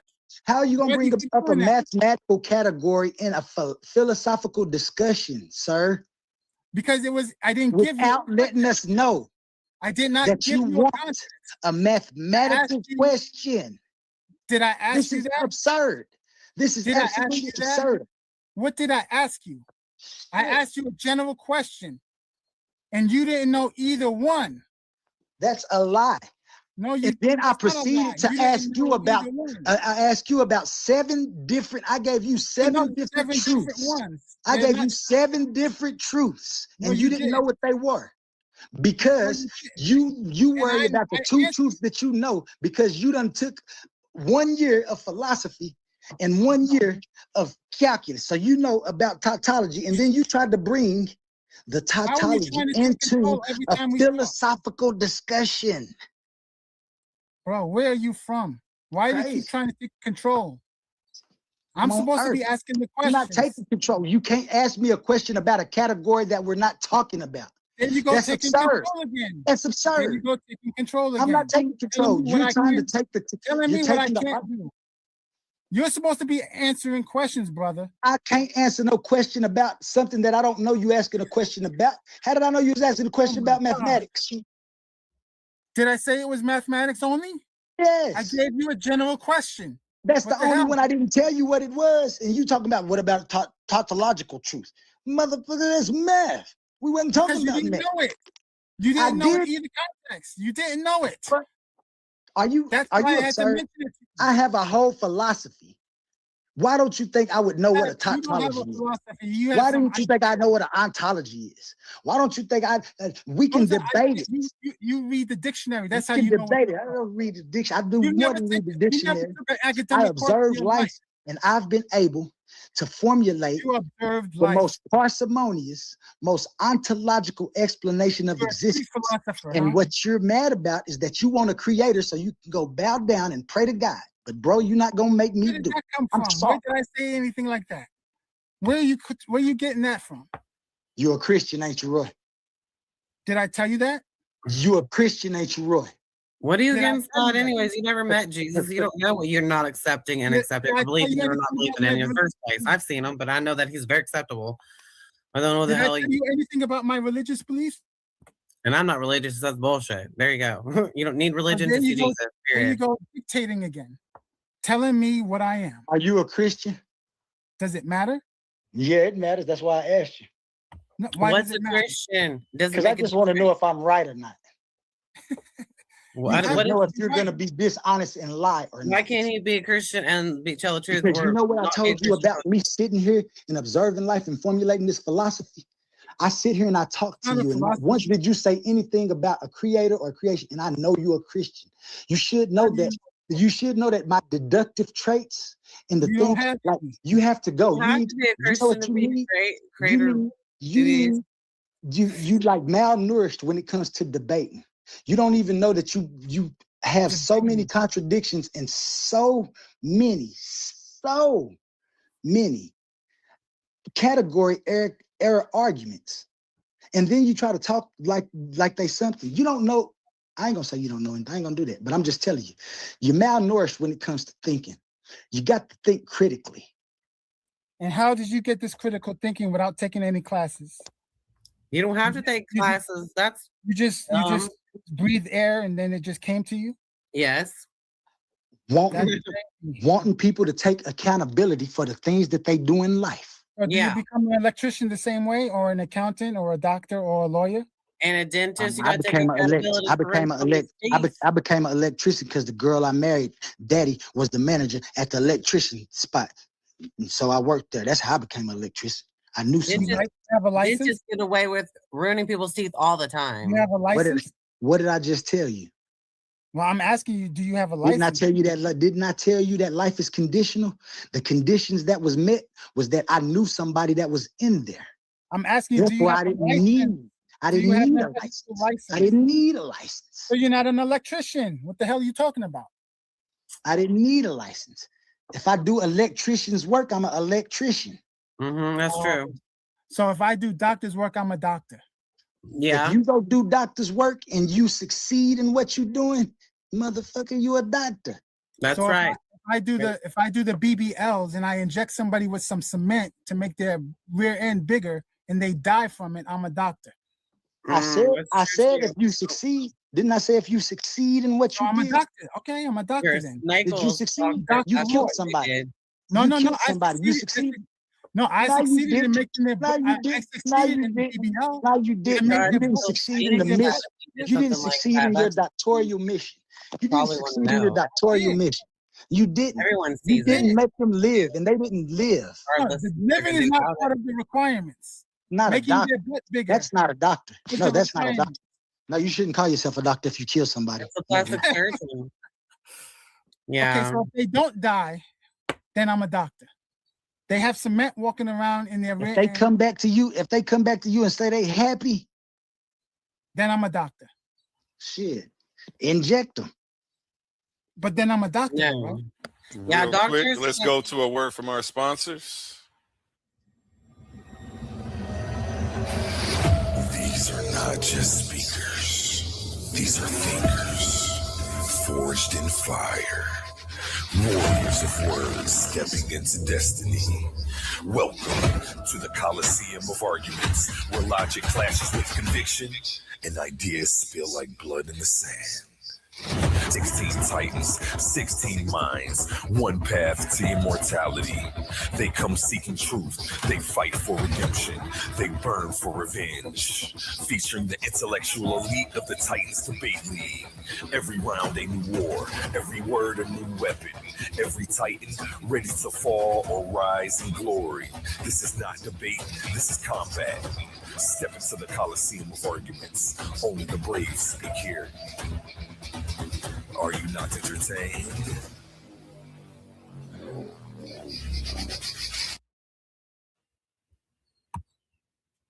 Groovy. Real quick, we got one more. Where is it at? Here we go. Oh, it's going down. This Valentine's Day, don't forget roses and chocolates. We're bringing you raw, unfiltered debate action inside the Coliseum of Arguments. In one corner, smooth, fearless, and ready to shake the table. Suave boss stepping in with the affirmative, daring to defend the claim that white people come from albinos. And across the arena, not just a competitor, but the owner of the league, a battle-tested veteran, the man who built the proving ground itself. Team Titans A1. He's not sending a recruit. He's stepping in personally to show his warriors how it's done. Pride is on the line. Reputation is on the line. And on February 14th, love takes a backseat to intellectual combat. No scripts, gloves off. Just pressure, facts, and fire. Be there when minds clash and legends speak. The Coliseum of Arguments, Valentine's Day. This is debate warfare. Hey, what time is The that? Titans Debate League, presented by Coliseum of Arguments. That is tomorrow at 7 p.m. Eastern, I believe. Oh, okay. Tomorrow, it's not in 7. the ad. It's not in the ad. It's definitely not in the ad. I'm going to create the stream here shortly. Tomorrow, Valentine's Day. Be on the lookout for that. And we have this one coming up next week. Welcome to Titans Debate League, presented by Coliseum of Arguments, where ideas don't just clash, they collide. In one corner, sharp as a blade and twice as deadly on the mic, the verbal assassin, the Andre Slim Reaper McBride, a master of logic, a hunter of weak arguments, and he's coming to carve this case wide open. And in the opposing corner, crowned in confidence, swinging with conviction, the fearless fire starter himself, King Naga. He doesn't back down. He doesn't fold. He's ready to defend his stance at all costs. The question shaking the arena, was the killing of Alex Pretty justified? Morality versus law, emotion versus evidence, justice or just revenge. No scripts, no safety nets, just unfiltered debate warfare. This isn't a conversation, it's a showdown. Coliseum of Arguments, where only the strongest arguments survive. Are you not entertained? Amazing news! At Titans Debate League is now looking for interns. We are expanding our team and seeking driven individuals who are ready to make an impact. We're on the hunt for talented people to join our marketing team, and charismatic new hosts, and creative minds who can produce amazing content. If you have a positive attitude and are used to winning, because that's what we do here, then we want to hear from you. Join us and contribute to a culture of excellence and success here at Titans Debate League. Email us today, titansdebateleague@gmail.com. Looking forward to hearing from you. Where Infinity Gauntlet is a mere toy compared to the intellectual prowess build and destroy the cipher, intellectual sword to slice you, or whatever device you recommend. Surgical precise pen, hand get heated, the room will spin. If man get treated, them goals gon' spin. Level heads with feet, paradigm the box you in, got a paradigm. In every debate, there's power, passion, and purpose. Titans Debate League isn't just a podcast, it's a movement. a place where big ideas collide and voices that matter are heard. But to keep this arena alive, we need you in our corner. Your support through Cash App isn't just a donation. It's an investment in truth, in dialogue, and in community. Every dollar helps us bring sharper debates, stronger guests, and bigger opportunities for growth. And here's the best part. When you give, you're not just supporting us. You're standing tall as part of the Titan family. We see you, we value you, and we appreciate you. So if you've ever felt inspired, challenged, or entertained by what we do, show some love and send your support to $Titans Debate League at Cash App today. Again, that's $Titans Debate League at Cash App today. Together, let's keep this debate alive, keep the fire burning, and keep the Titans rising. Have a blessed day. Recommend surgical, precise pen, hand heated, the room will spin. If men get treated, them goons gon' spin. Level heads with feet, paradigm to box you in. Got a pair of dimes in the box you in. Don't matter, paradigm, pair of nines, and your clock won't spin. Hear the sounds of the trumpets, start the rounds in the gauntlet. Get down the lane now. And back to you, gentlemen. Clash of the Titans. Where is it that that you published your work, Quantum? Like what state, for example?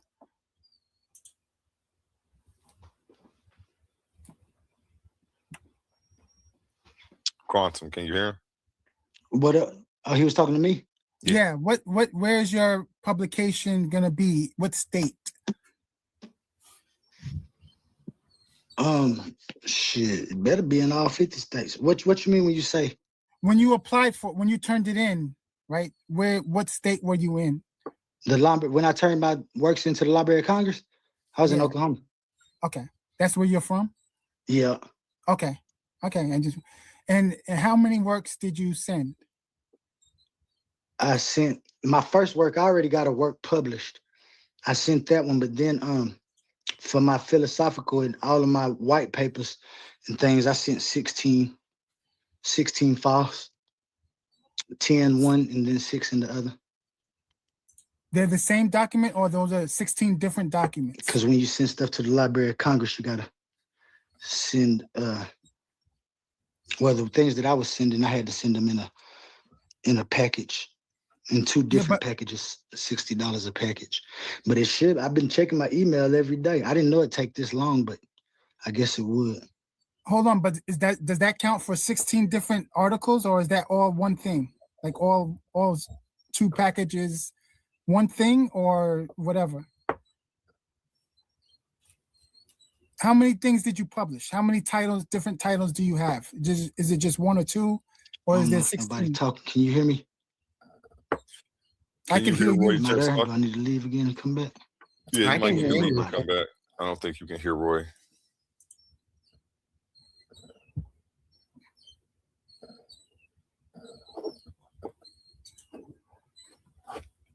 Okay, we'll wait on him to get back up. So Suave is his first opponent then, huh? Suave is going to be his first face-off. Did you want to get in there and get some of that action too? Nah. I'll let Suave. Can you hear me? Can you hear me? Am I there? Yes. We can hear you now. My bad. Can you hear me? Yeah, I can hear you now. I don't know what you said. The last thing that I remember answering one question, then I don't know if you said nothing after that. But yeah, you asked me about the Library of Congress and stuff. The submissions, was it considered one work, or was it 16 different works? How many? I consider them one work, but I had to. You can only send them 10 works at a time, so I had to do 2 different submissions. So you said you had a published one, and then you sent one. What was the published one about?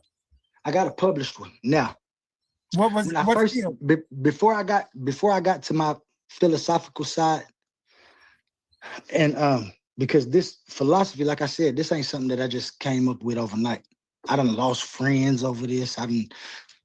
Like my mama, she a Christian, her husband is a Muslim. Like I done been like, this ain't something that I just came up with. Something happened to me when I was young, and I wanted people to take accountability So the first thing that I set out to do was get rid of the devil. And that's what I did. When I got rid of the devil, I also got rid of the idea, that incoherent idea is that existence is creation, is a creation event.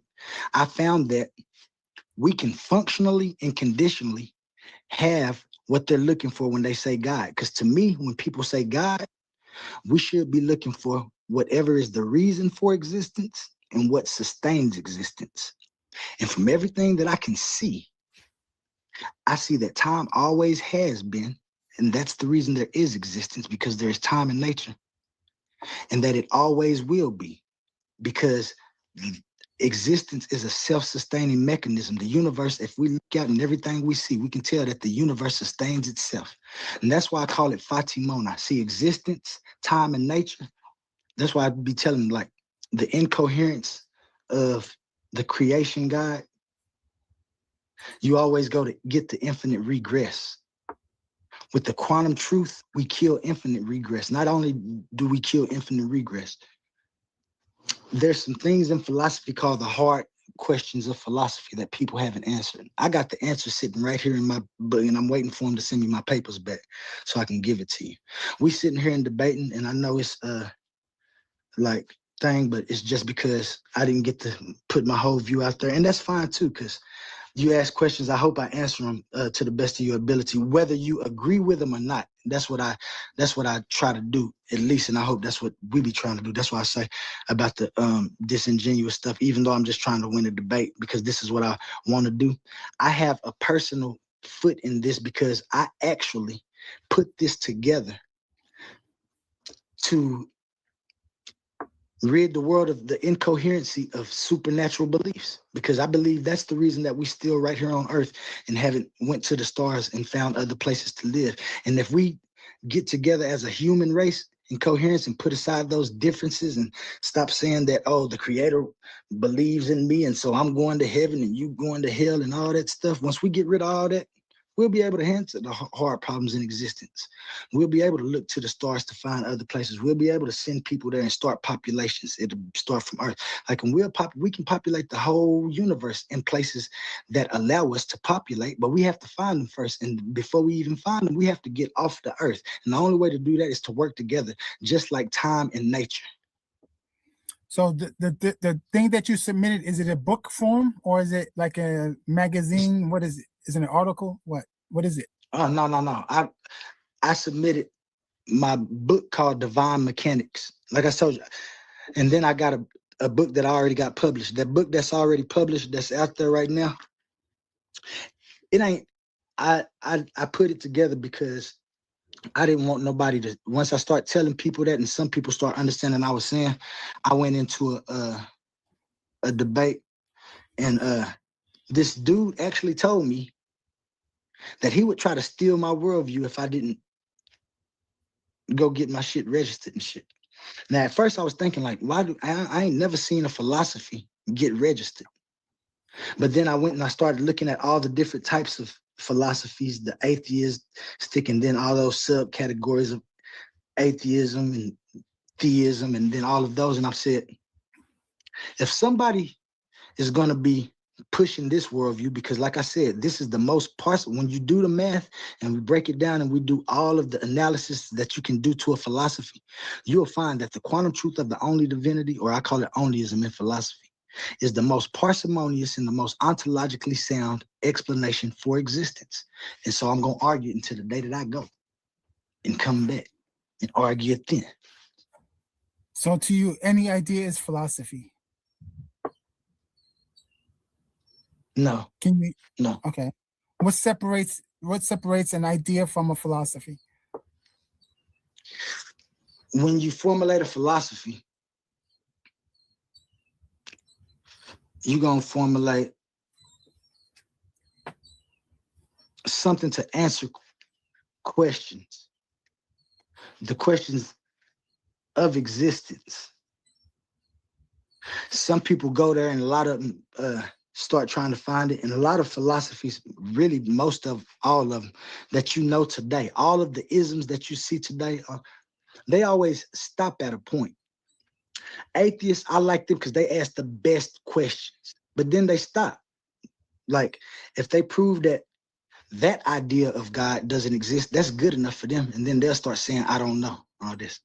Christians, you know them, they're going down their sword that there's an uncaused cause, and that cause is God. I say that uncaused cause is time and nature. And the reason that they're different is because with time and nature, everything forms downstream, because nature provides all of the structure and all of the things that will change. Time provides the change.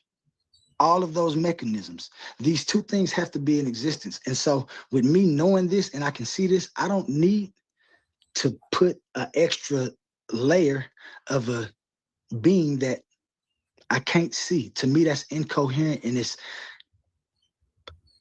insulting my own intelligence. Yeah, but there you go, putting your intelligence in reference to truth. Let me make sure we pass this around. Yeah. Go ahead, Roy Chase. After you, I want to make sure JJ 7000 gets some of this. Yeah. So again, you're measuring truth according to your own lenses, and then you're going from there. Is that what we're supposed to do? That's not what I'm doing. I'm measuring coherence.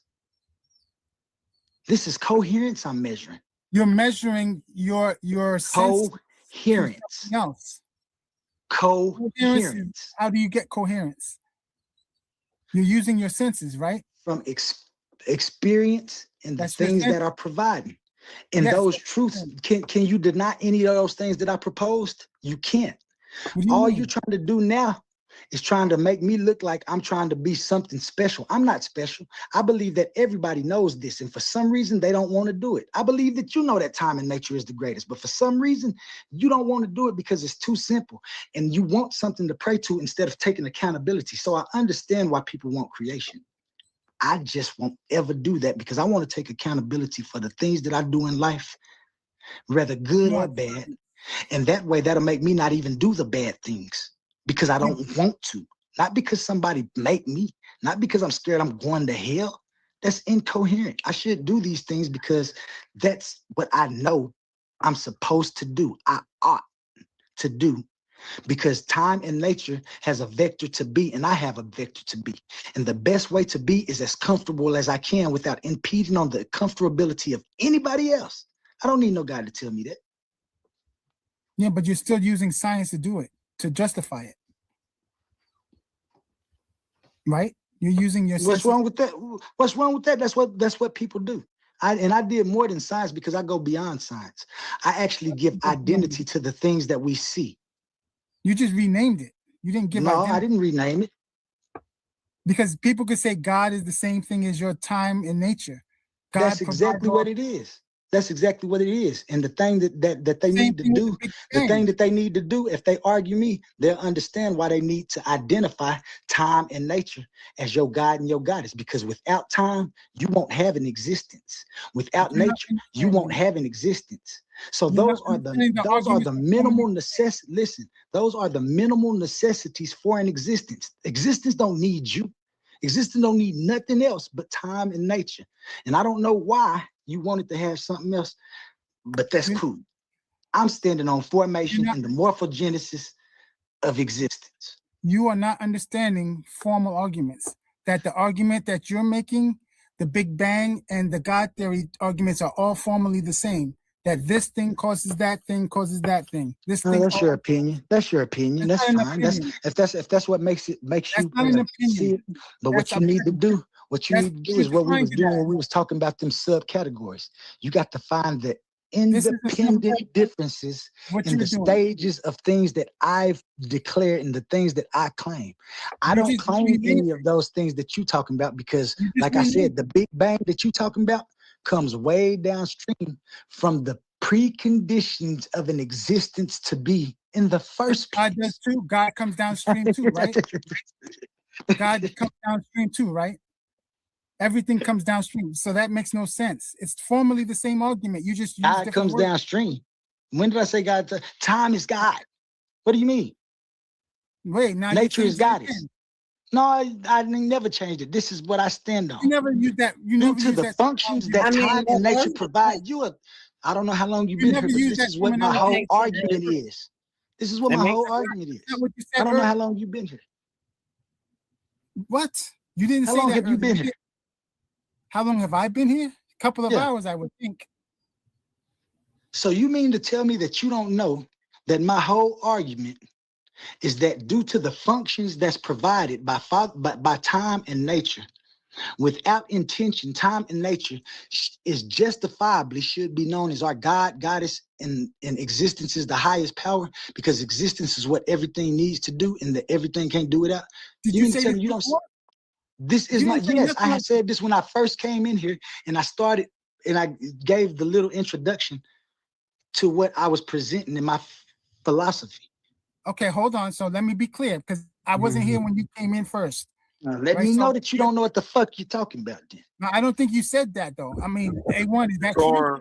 Decorum, QT. Oh yeah, my bad. A1, is that true? I apologize. Damn, I gotta You stop. definitely didn't say that while I was up here. I gotta stop that. Or in the chat. When I was in the chat, you didn't say anything like that.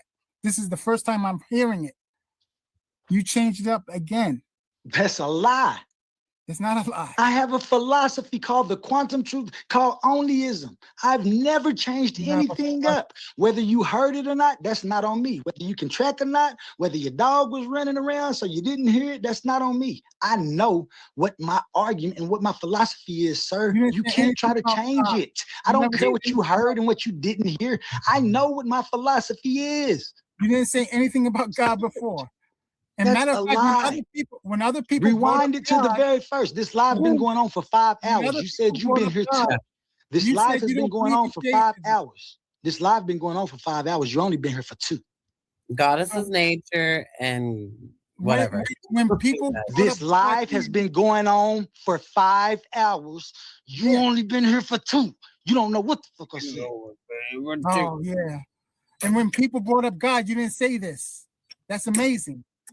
But I didn't hear it. Yeah, I I'm told you doubting from it. the Yeah, beginning yeah. that the traditional belief in God that people have is incoherent.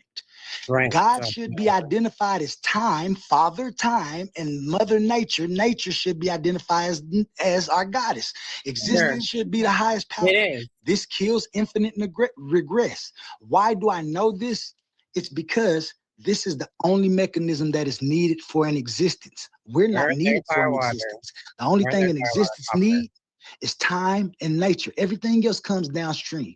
This is And why spirit. that if time and nature are the only necessities and they're also the only sufficient things for an existence, they should be verified logically as our God and our goddess. Existence should be the highest power. But I don't there's know a how y'all spiritual don't see realm that. too. That's exactly what I've been arguing this whole time. Spiritual realm too. I With passed the mic. Jesus I passed the as- mic, A1. Let the other guy speak. I passed the mic. Thank you for your questions, Roy. I appreciate you. I'm not sure if JJ 7000 wanted to get in here and What try to about set a the debate up as spiritual well. realm? What about the spiritual realm? Do you not think that you can see spirits and ghosts and angels and orbs and stuff? And Jesus himself? Did you know you could do that? Because I did it, and with witnesses. What about that part? Is that necessity, or is that just something where you're ignoring and wishing that could happen and waiting our whole life to see, and they make it themselves give themselves excuses? If not you, then who? And if not now, then when? Is basically we should be practicing and seeing the spiritual realm, and you can see it for yourself that spirits exist. They're there through other people that you never met before, and that's what I want to repeat trying to practice. So catch me outside if you want to practice that. And I can do your bird chart, which is relevant even in the afterlife, because spirits of animals have other people's pets, and spirit told me their astrology signs before, so I guess it's relevant and it's still talked about.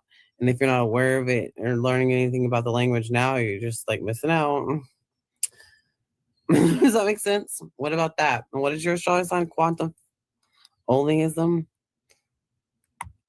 Yeah. Shoot, I only wish I could see what you have.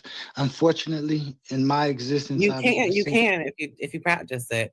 I can't do it until I practice more. I start from scratch with every individual. Different, not everything. Well, I told you I have a whole philosophy and things that I dispute. I dispute these things because I've looked for them. I'm talking You about I look for what, looked for spirit? everything that I say that I don't see anymore. I looked for it. You looked for And spirits what I yet? found is that the Yet? spirit, the only spirit is what we call space-time. This is what we travel through. We travel through the spirit of Fatimona, the universe. Our Yeah. souls are Only what's presence traveling. can be reached. Our body is the hardware. The mind is the software. And the individual you, the individuality comes from the frequency that is generated from your soul seed. And I'm gonna stop right there because that's gonna get too deep. Anything after that, the spirits flying, the angels, the demons. And we get a hold of each other's spirit. Traveling. Can be reached. Our body is the hardware. The mind is the software.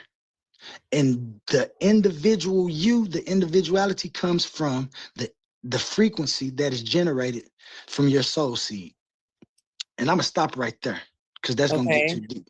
Anything after that, the spirits flying, the angels, the demons. And we get a hold of each other's I've spirit. Yourself. never ever been able to see that. Now, don't get me wrong. If anybody done seen that, You have that's to do fine. with your I'm just mind. saying that I've never been able You have to to see do it. it. Due to the fact that I've never been able to see it, I'm just gonna stick to the things that I know and that I see.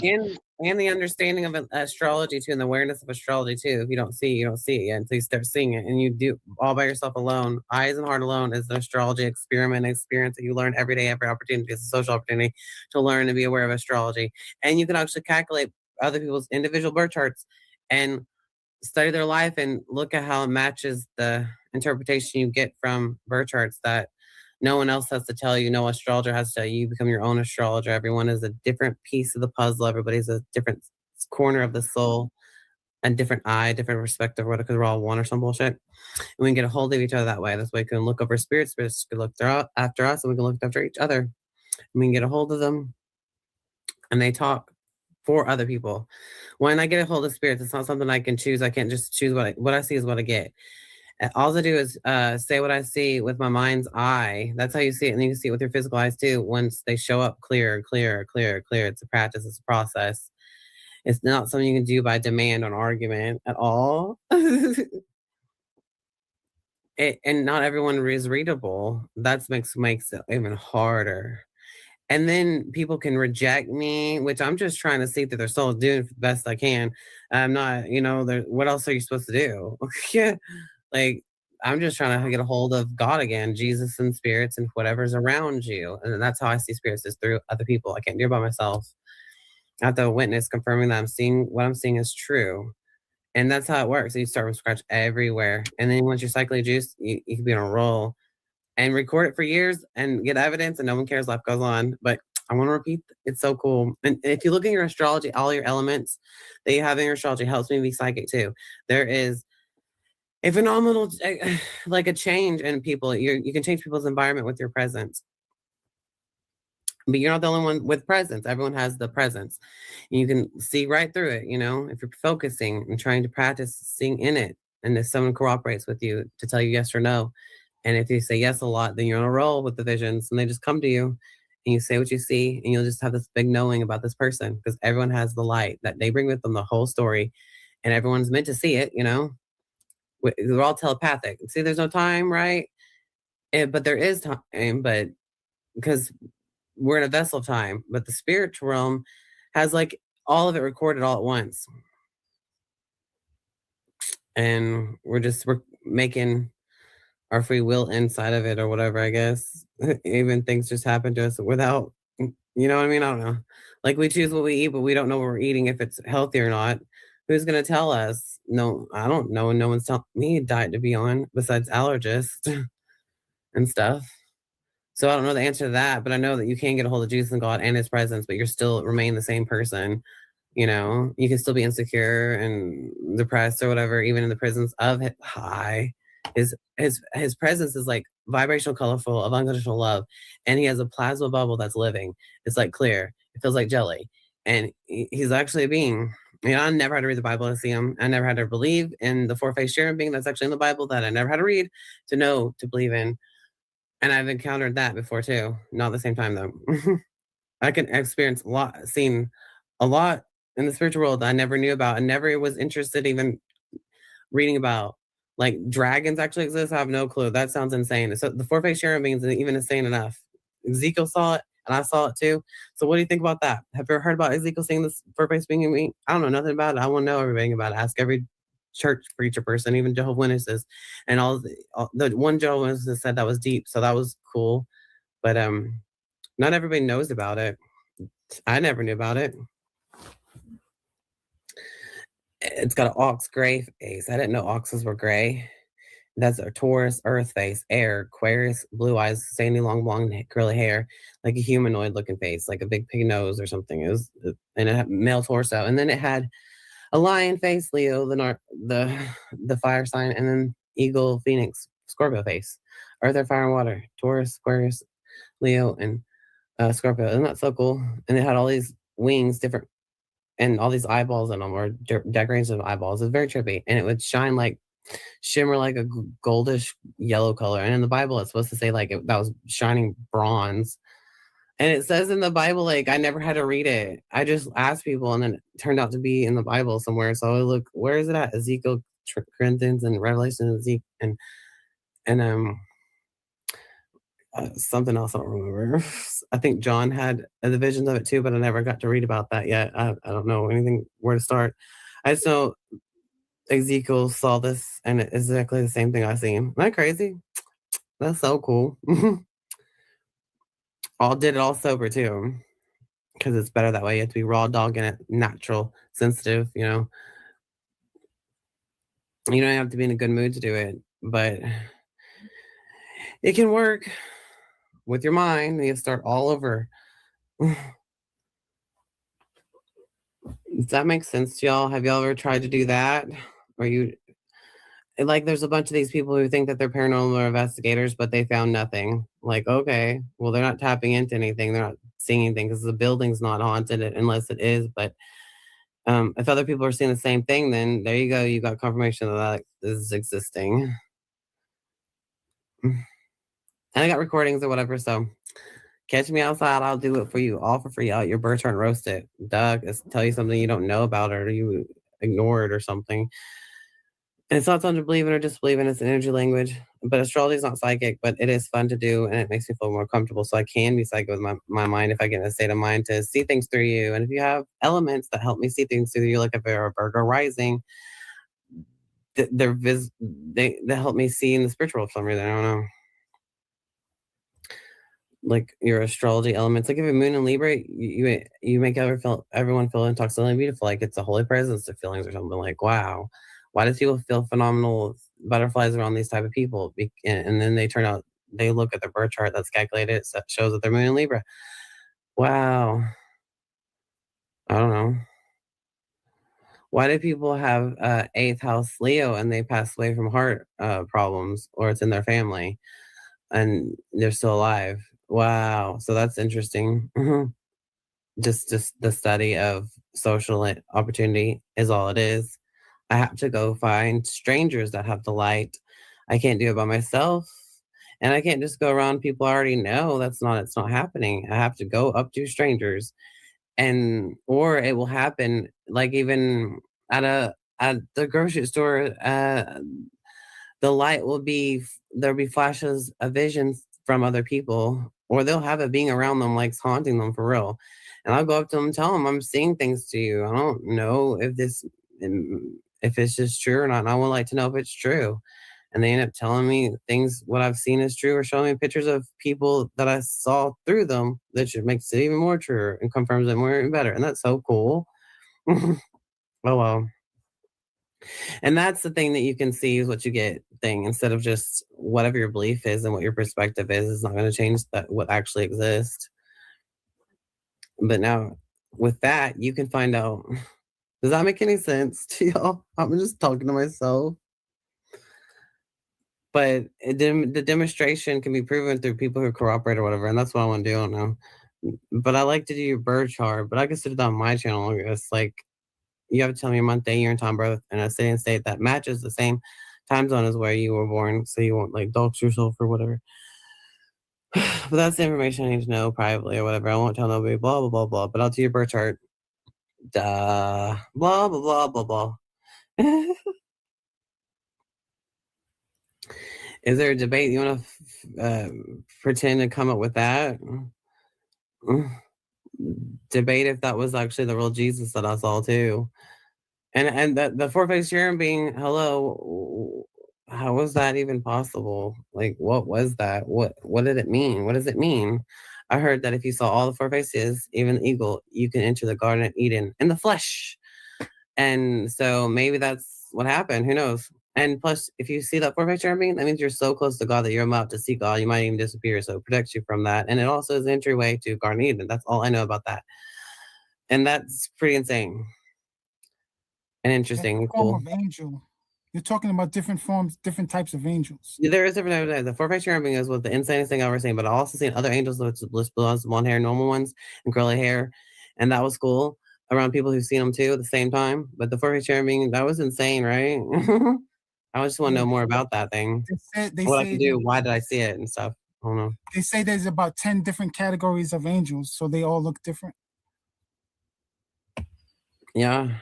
There's a hierarchy, at least in Catholicism, in some forms of other Christianity, there's 10 different kinds of angels. What can I do with that? An angel that had just like blonde hair or whatever as a girl, I seen it through this one dude who's a Libra, because I picked up on his passed away wife, who's like this black girl who told me in spirit they didn't have no electricity.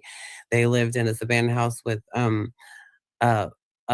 wooden box or whatever. They would read the Bible, and I read what she showed me is a scripture that she showed me, because that's what her favorite scripture was. In spirit, I could see letters and people writing stuff, and I can read it. And that interesting. And like and the dude was confirming that was her favorite scripture or something. I never read the Bible to read the Bible in spirit, and that was cool too, because the chick was reading the Bible. It was just in her storybook. It's in her movie. Her soul, her spirit came here, and whatever she's done, the memory's there, and I can read it and find it and look at it like it's a movie. And she's black, right? And he's white. And that's what I was telling her, explaining that she had diabetes feet, that they were swollen, but she still wore high heels. And that was true, right? And they played cards, and they smoked, and they read the Bible, whatever. And this place with no electricity. And that was all true, like a duplex, whatever. And then I saw this angel disappear, and she goes, I'm going to show you your testimony of God, and you have the good chambers. So she said, I'm going to show you your testimony of God. So she mentioned God, the angel, and she goes, I'm going to show you your testimony of God, and that you have good chambers. I don't know if she's talking about me or whatever. What does you have good chambers might mean? It can mean a lot of things. I don't know. I might as well know. Well, that's what she told me. I could still see her too, because this Libra was lit up a cigarette, and I'm like, please put that out, because I'm trying to do psychic and tell you about how your passed away uncle I picked up on, and your grandpa and your ex-wife and all this stuff. You're not going to put out that cigarette? And he's like, oh, I'm just going to go to bed and just sleep. Smoke this. And he didn't give a fuck. He didn't care. He says, angels are all around, but you never seen Angel. Have you? Have you ever seen Angel? No, but they're all around. Well, this is the first time you ever got to have someone see angels through you. What is? He didn't care, but he was confirming all that stuff is true. But he was so stubborn with his stupid cigarette, like idiots are. And life goes on and on. And I didn't get that recorded, but I got recordings like doing that over the phone with people who don't live, like far, far away, you know what I mean? And I can still see what their house and stuff looks like and stuff. And then I've seen people in person, see vision through in person, and they show me, and I tell them about people that's in their life and what they look like, and I describe all of it, and then they show me pictures of what I just seen in my visions, and that confirms that that's true. And I'm not just listening, of course. And you can't do it by yourself. You have to have confirmation to somebody else. That y'all have the telephone to God. That's it. No matter who you are, it doesn't freaking matter at all. As long as your light is visible to see, where I'm in that state of mind, or something happens where I can see it, then it's happening. And I'm just trying to force that to stay, because everybody has the option to just walk away from each other like idiots when they're glowing, filled with freaking supernatural bullshit. That's just normal. And the spirits can't do nothing anyways. They're just there to communicate with you. And that's happy. I'm happy to just do it anyways. I can't trust them. Like this angel tried to give me a ball of light. And I'm like, what the fuck is that? I was with this chick who's a Libra. She sees these angels too. And she doesn't tell everybody, because she thinks someone's going to lock her up. Well, you know what? You could tell people that there's angels around you, and you could teach them how to see them for themselves.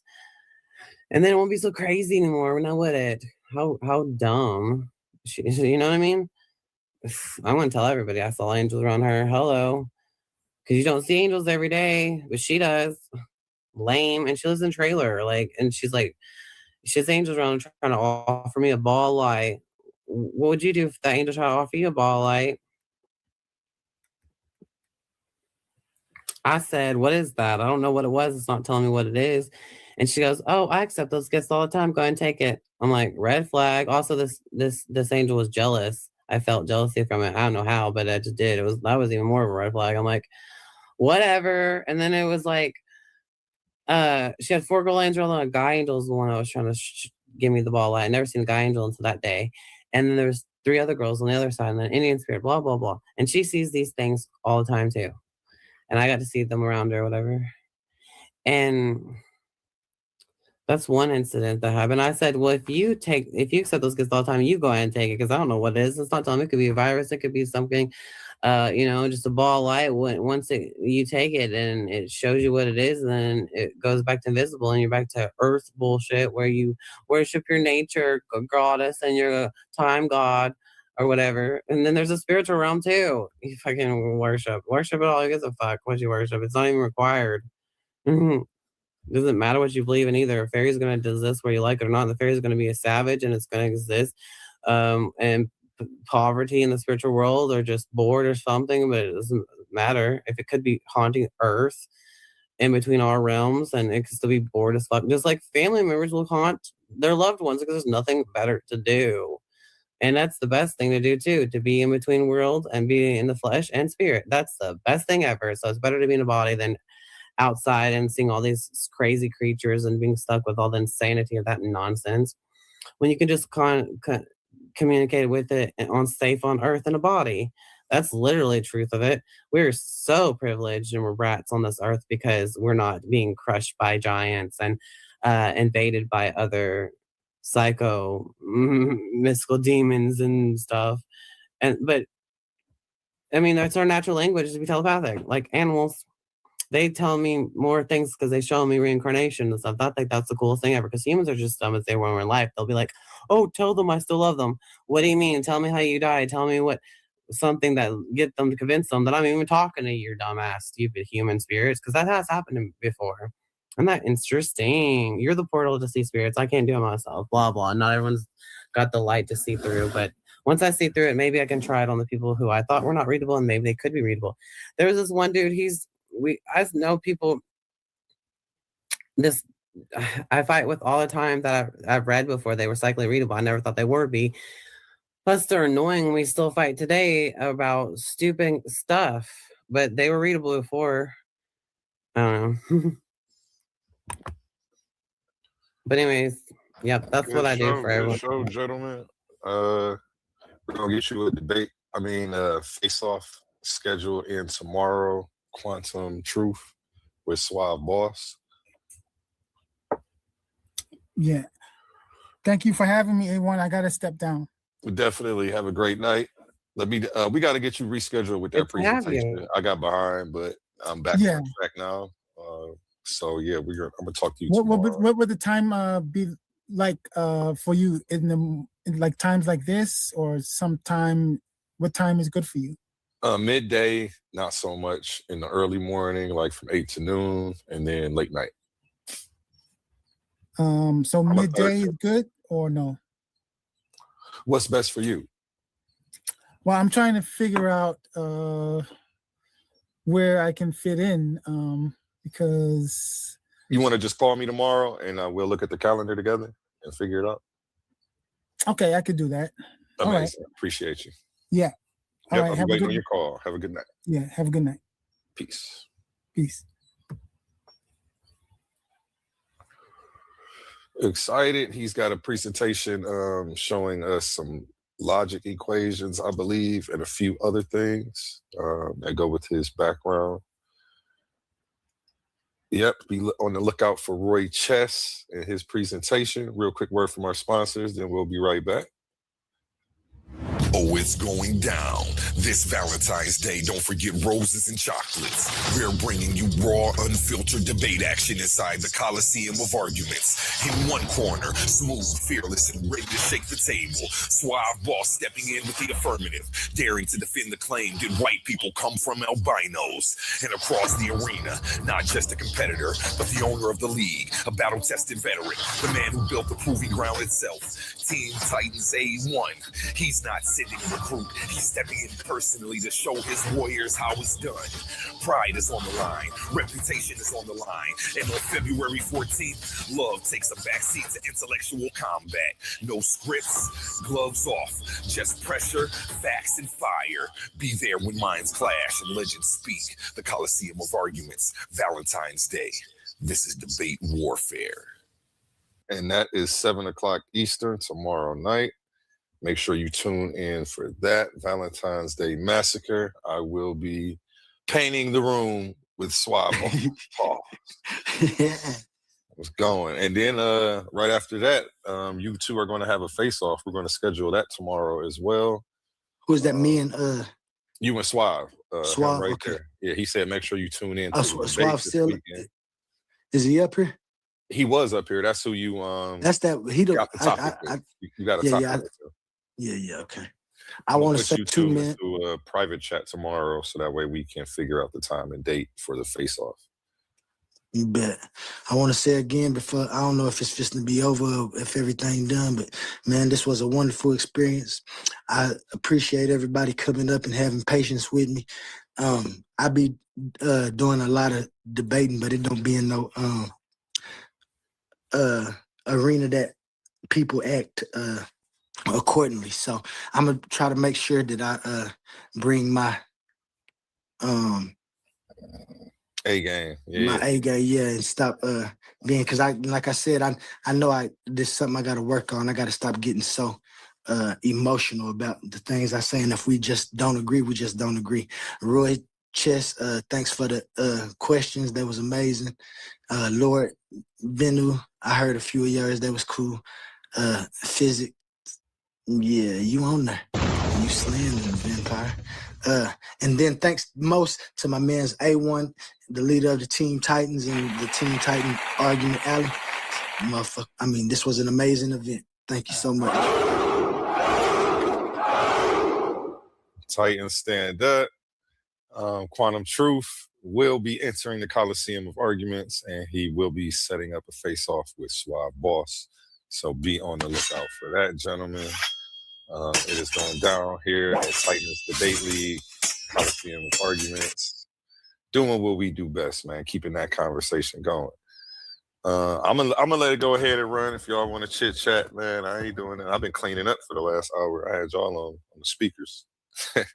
Bet. Can I put some questions out there now? Can I ask some questions? Go ahead, do your thing. You got the floor.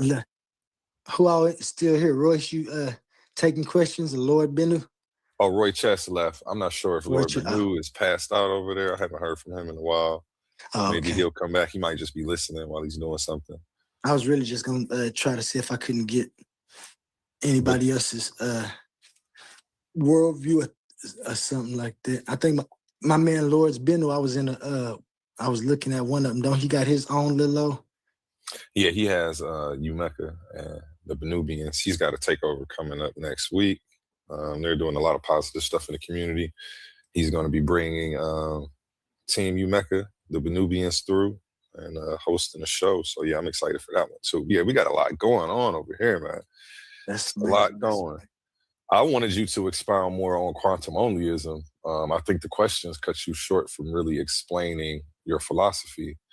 Yeah, and that's what I say. Like I said, I've been putting this together for a long time. So if we would have started the way we did without no questions, I probably could have got to some good stuff. But that's what it's always going to be, you know what I'm saying? Because you got the floor right now. Go ahead and explain what you feel like didn't get across and what you want the people to know. Well, the basic thing that I want people to know is that I'm not putting forth a religion.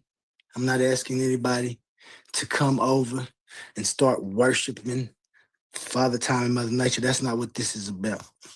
When I made Quantum Onlyism, like I said, I made it because I believe that we need to be accountable for the actions that we take within existence. Because if we make the most logical, coherent choices in existence, we would know that we have to work with everybody. We was talking earlier about the different races in the history of civilization, or not even civilization, before civilization, but we're here in civilization now. But we talk about the history of mankind and stuff, and we have questions. People have answers. Some of the answers are right, some of them are incoherent. You know what I'm saying? And like I said, whatever, if something been getting you by what you believe, that's fine. I just have an argument that I feel that I see that takes away an intentional existence. And to me, taking away that intention doesn't do anything, because we still have what I call God. Now, it's not a God that you got to worship. All you have to do is recognize time. That way you can work with it. You can know you have to use your time wisely.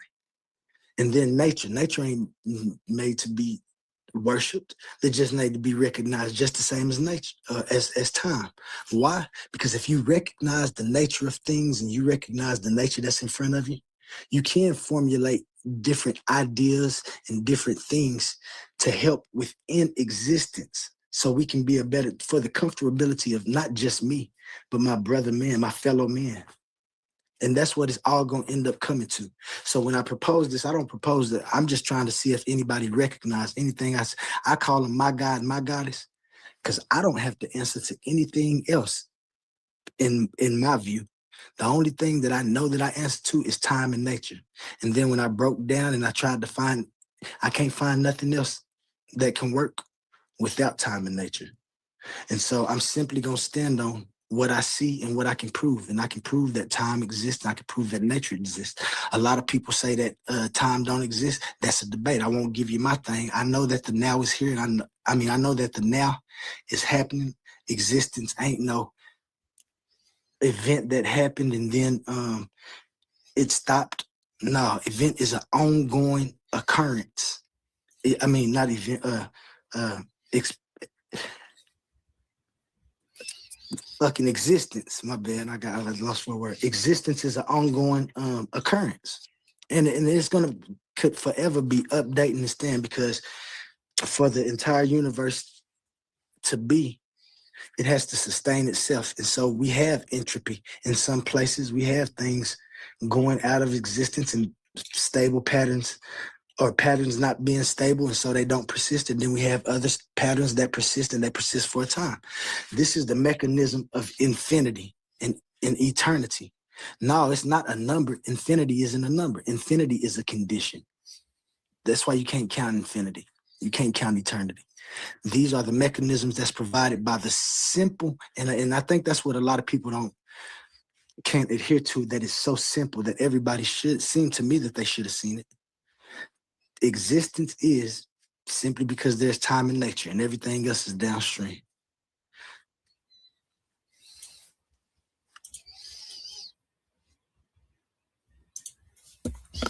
Hey, I hear you. You there? Yeah, I'm here. Okay, I was making sure I wasn't muted. Yeah, I definitely hear you. Okay. Well, you heard it here first, folks, only on Coliseum of Arguments. Here at Titans Debate League, Quantum Truth stepped in, held it down, answered all questions. We had a lot of the debaters step up and put his feet to the fire, and we see that he's ready. So we're going to give him a warm Titan welcome to the Coliseum. And be looking forward to seeing him on the big stage here soon, only on Titans Debate League. Yes, it's going. That's what's up, man. I'm happy you had a good show. I'm happy you found a debate, so that way you can go ahead and get paid. Debaters do get paid $50 win, lose, or draw over here at Titans Debate League, the best debate platform on the internet. We got the flyest graphics. We got the best intro songs. We got some of the most fireest debaters. Hey, can you show that Cash App again? Let me send me a little old Oh, I got you. I'll go ahead and run that ad one more time. I appreciate you. I got another one. Let's do this one. Let's pause the noise for a second, because if you're still here right now, you're already different. Not everyone gets this. Not everyone understands real debate, real scholarship, real intellectual smoke. But you do. This is Coliseum of Arguments. This is Titans Debate League. And what happens here doesn't survive on algorithms. It survives on the people who believe in it. When you support through Cash App, you're not just donating. You're fueling the arena. You're the reason we can bring in high-level guests. You're the reason we keep unbiased judges. You're the reason these debates stay sharp, fair, and uncompromised. This platform is built by thinkers, sustained by supporters, protected by the ones who know value when they see it. If this show has ever sharpened your mind, has ever entertained you, or has ever challenged what you thought you knew, then Cash App is how you say, keep this going. Not everyone contributes, but the ones who do, they're part of what makes this real. Coliseum of Arguments, Titans Debate League, powered by the people who get it. My heart is bleeding in a pool of blood, I'm drowning. Yeah, my heart is bleeding in a pool of blood, I'm drowning. I look in the mirror now. Yes, make sure you hit that Cash App up, $ Titans Debate League. Send your twos and fews there. We appreciate it. It helps keeps the lights on, you know. And let me go ahead and run one more ad before we get back to you, gentlemen. In the arena of ideas, words are weapons. Confidence is your armor, and every Titan needs their gear. From the Titans Debate League comes a movement born from energy, faith, and power. Custom debater tees, spiritual wear, and PVO gear guaranteed to uplift your spirit and elevate your mindset. This isn't just fashion, it's identity, it's purpose, it's power. Join the movement, step into the arena. Shop now at ColiseumofArguments.com and wear what Titans believe in.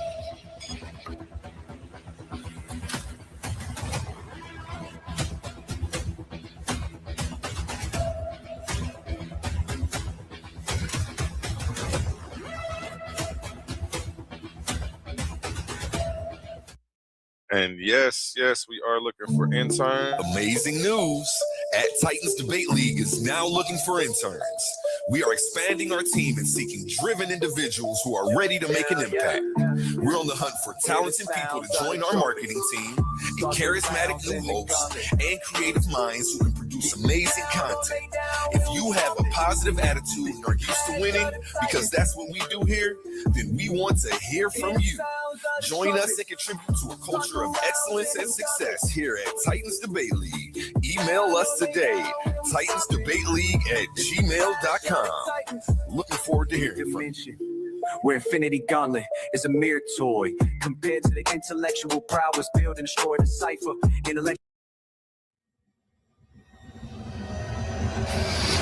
These are not just speakers. These are thinkers, forged in fire. Warriors of words stepping into destiny. Welcome to the Coliseum of Arguments, where logic clashes with conviction and ideas spill like blood in the sand. 16 Titans, 16 minds, one path to immortality. They come seeking truth, they fight for redemption, they burn for revenge. Featuring the intellectual elite of the Titans Debate League. Every round a new war, every word a new weapon. Every Titan ready to fall or rise in glory. This is not debate, this is combat. Step into the Coliseum of Arguments. Only the brave speak here. Are you not entertained?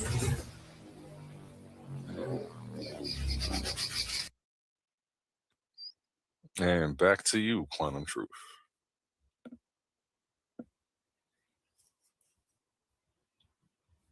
Are you there? Are you there? Mic check 1, 2. Hola. Yeah, I'm not getting any sound from you, Quantum. I don't know if you can hear me. You might have to drop down and come back up. But yeah, it was a fire argument alley, man. We had some legends up here tonight, some new up and comers on the rise up here tonight, and none other than Quantum Truth. coming to preach his philosophy of quantum onlyism, the quantum truth of the only divinity. You should put a link down in the comments so I can go subscribe to it. I can't find it anywhere. You're looking. What are you trying to subscribe to? Titans Debate League. Oh, Quantum's Onlyism. I don't know, and I did subscribe to this. Yes. Oh, I'm not sure. I'm not sure if he has a YouTube. Are you there, Quantum Onlyism? You want to shout out your YouTube so people can go check you out? I know you can definitely find typed them all here. the words in that's on the screen, but they didn't come up with anything. So maybe the link would be faster. Give a link into the private chat, and then maybe some moderator can copy and paste it to the comment. Yeah, if he has one, I'm not familiar with it yet. I didn't think he had one, but if he does, he'll shout it out. Definitely big on helping everybody promo their brands. And you will definitely be able to find them here on Titans Debate League. Make sure you hit that bell so you get a notification every time we go live so you don't miss anything. QT, where you at? Yeah, I'm here. My bad. I stepped out for a second. My bad. Okay, they were asking where they could find you on YouTube at. They was asking what? Where they could find you on YouTube at. Right. Can you send your link in private chat? Excuse me. You could send your link to your YouTube in the private chat, and then some moderator can put it in the comments, and I'll just copy and paste it to see if I can find it. All right. I don't have any videos. I don't even have any real content on there. If you want to, you should though. But you should do that. Are you going to do that eventually? Yeah, I'm eventually gonna do that. Like I said, I'm waiting on. I want to subscribe. That sounds cool. I'm waiting on some things to get back, but I do have a TikTok page where I'll be navigating at the most. You can find me on TikTok. I'll put this. I'll put the link in there. That's where we linked up at. Yeah, man. We've been taking over TikTok, Titans Debate League. We've been over there getting it in, banging people around on the panels. We are going to be bringing a lot of new faces from over there. I have 8 more people to actually filter through that already have. I don't have them scheduled, but I'm working on the flyers and we're working on getting them scheduled. They are locked and loaded. New, fresh perspectives, new faces. Be on the lookout only here at Titans Debate League.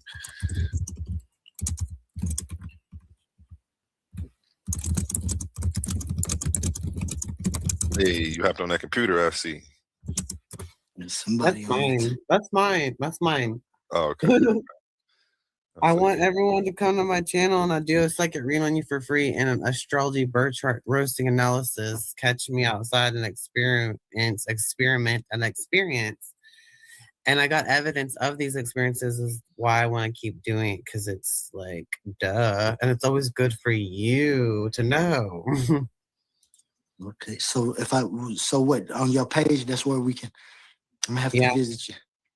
Yes, and I'll roast your chart for free and do it for hours and see if I can see visions through your soul and see spirits and visions. Anything that it doesn't even have to mean anything. It's just as long as I'm seeing some visions. But the astrology is not psychic, but there is the practice that I want to be doing at the same time is birth chart astrology analysis, roasting reviews, and then psychic visions can be bonus in that type of stuff.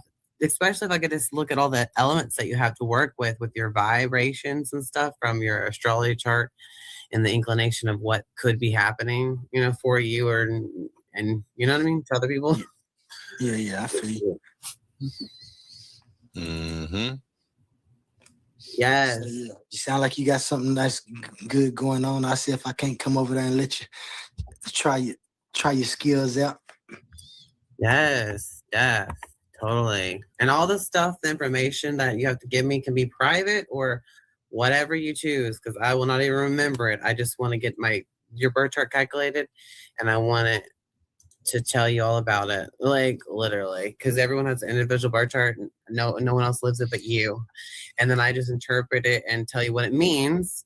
And I also roast it because, duh, your chart could be so horrible, but it doesn't mean that you are.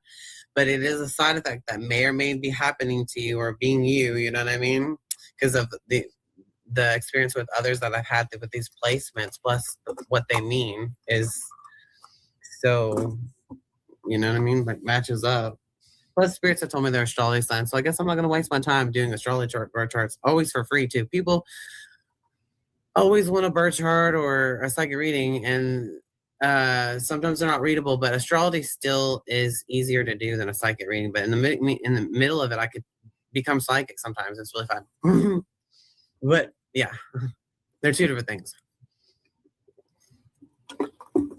Does that make sense? Like I just did it this the other day and it started working and I didn't get it recorded. Isn't that so sad? Here am I trying to prove my psychic abilities and it started working on this chick who's very cooperative and everything. Would do it again if anything, and I'm going to try to ask her to come back on and repeat all those things that I told her in that hours and hours of time that I did not get recorded. That sucks, right? My proof is Can I ask you a question? Can I ask you a question, Dash? Ask me all you want. Every one of them.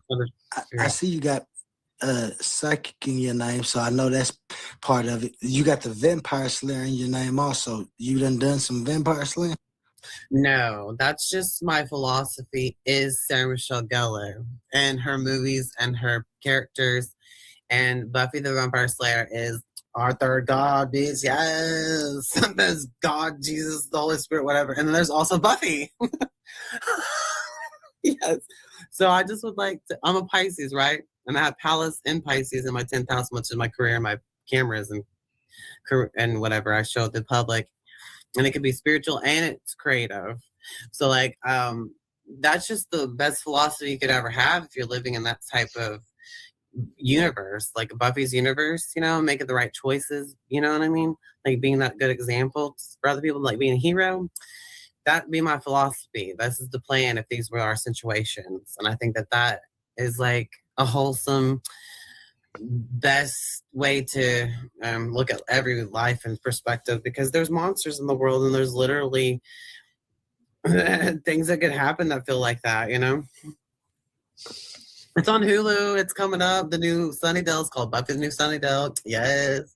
It's my religion. I can't even afford it. But I have a friend that told me that they'd painfully watch this with me because they have Hulu and they're Libra. Isn't that so nice? And I can watch it and feel like, yes, God's, yeah. In that universe. Such a good, that's my religion is Buffy the Vampire Slayer. But the real life truth thing about being psychic and stuff is real, blah, blah, blah, blah, blah. But, you know, my philosophy is just like, you know, movies, art, reality, or whatever resemble each other. And you know what I mean? Does that make any sense, sort of? Like, what would you do if your stupidity of excuses of not letting yourself be doing divine bullshit or whatever because you think that that's just either you're against it or you think it's fake or whatever. But on the shows and the movies will show you, like, if it was real, what would you do and how would you be? Like, you could be good witch or bad witch kind of bullshit, right? And those are just good teachings, like, to be a good bitch, even if you have to be a witch, if there's no such thing, or is there such thing? Pretend there is, big deal, have fun with that. But, like, look for the truth and find the truth, and there's evidence that I want to be recorded. And the confirmation and the evidence is through y'all and y'all saying yes or no to whatever I get. What I see is what I get. I cannot choose or help it. I just want to practice it so I can see more. And I do it for free. Like everybody wishes they could do this. They wait for it until the afterlife, their whole life, wanting to get this stupid thing done. And if you're not going to do it, then it's not going to be done, because I've never been able to do it by myself. I never could have been able to see Jesus without these people that Jesus wanted to talk to. There's no way. Like, what am I supposed to do if I didn't find these people? All these people have things around them that they've seen themselves. They have their own life going on. And they have these things happen every now and then or all the time, and they're not telling people. And I want everyone to be aware of it. And I got to get it on camera and make it happen and show you what's real about it when it becomes real. And like astrology is just a good tool. I mean, it could have some inclinations of how you can pass away allegedly with your third house, and you know, your eighth house being, you know, the ruler of Scorpio. It's just like death and transformation. That's part of our body, you know, of our body, our light that was imprinted on that exact time and month, day, and year that you were born, there is a astrologer makeup that everyone has, a little map everyone has. We're not just astrology. It's not the end all be all. And your sun sign is not the end all be all, the 12 signs. And there's also, you got asteroids in your birth chart, which is so fascinating to experience the personality of these people and then go look at their chart and find out, wow, this is what they did. This is what the experience I had with that person, because they do have a vibe. They do have them. People can experience each other. We're not alone when that happens.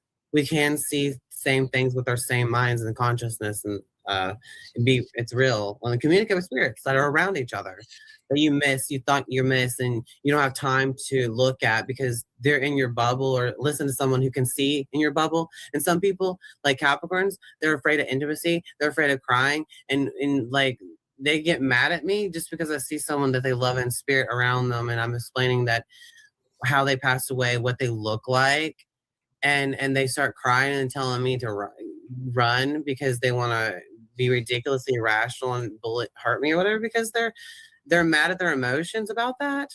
When they're telling me that it's true, what I'm saying is true, right? I mean, because if it's true, then why are you so mad at me? I can't help it or do anything about it, and I cannot control what they say to me.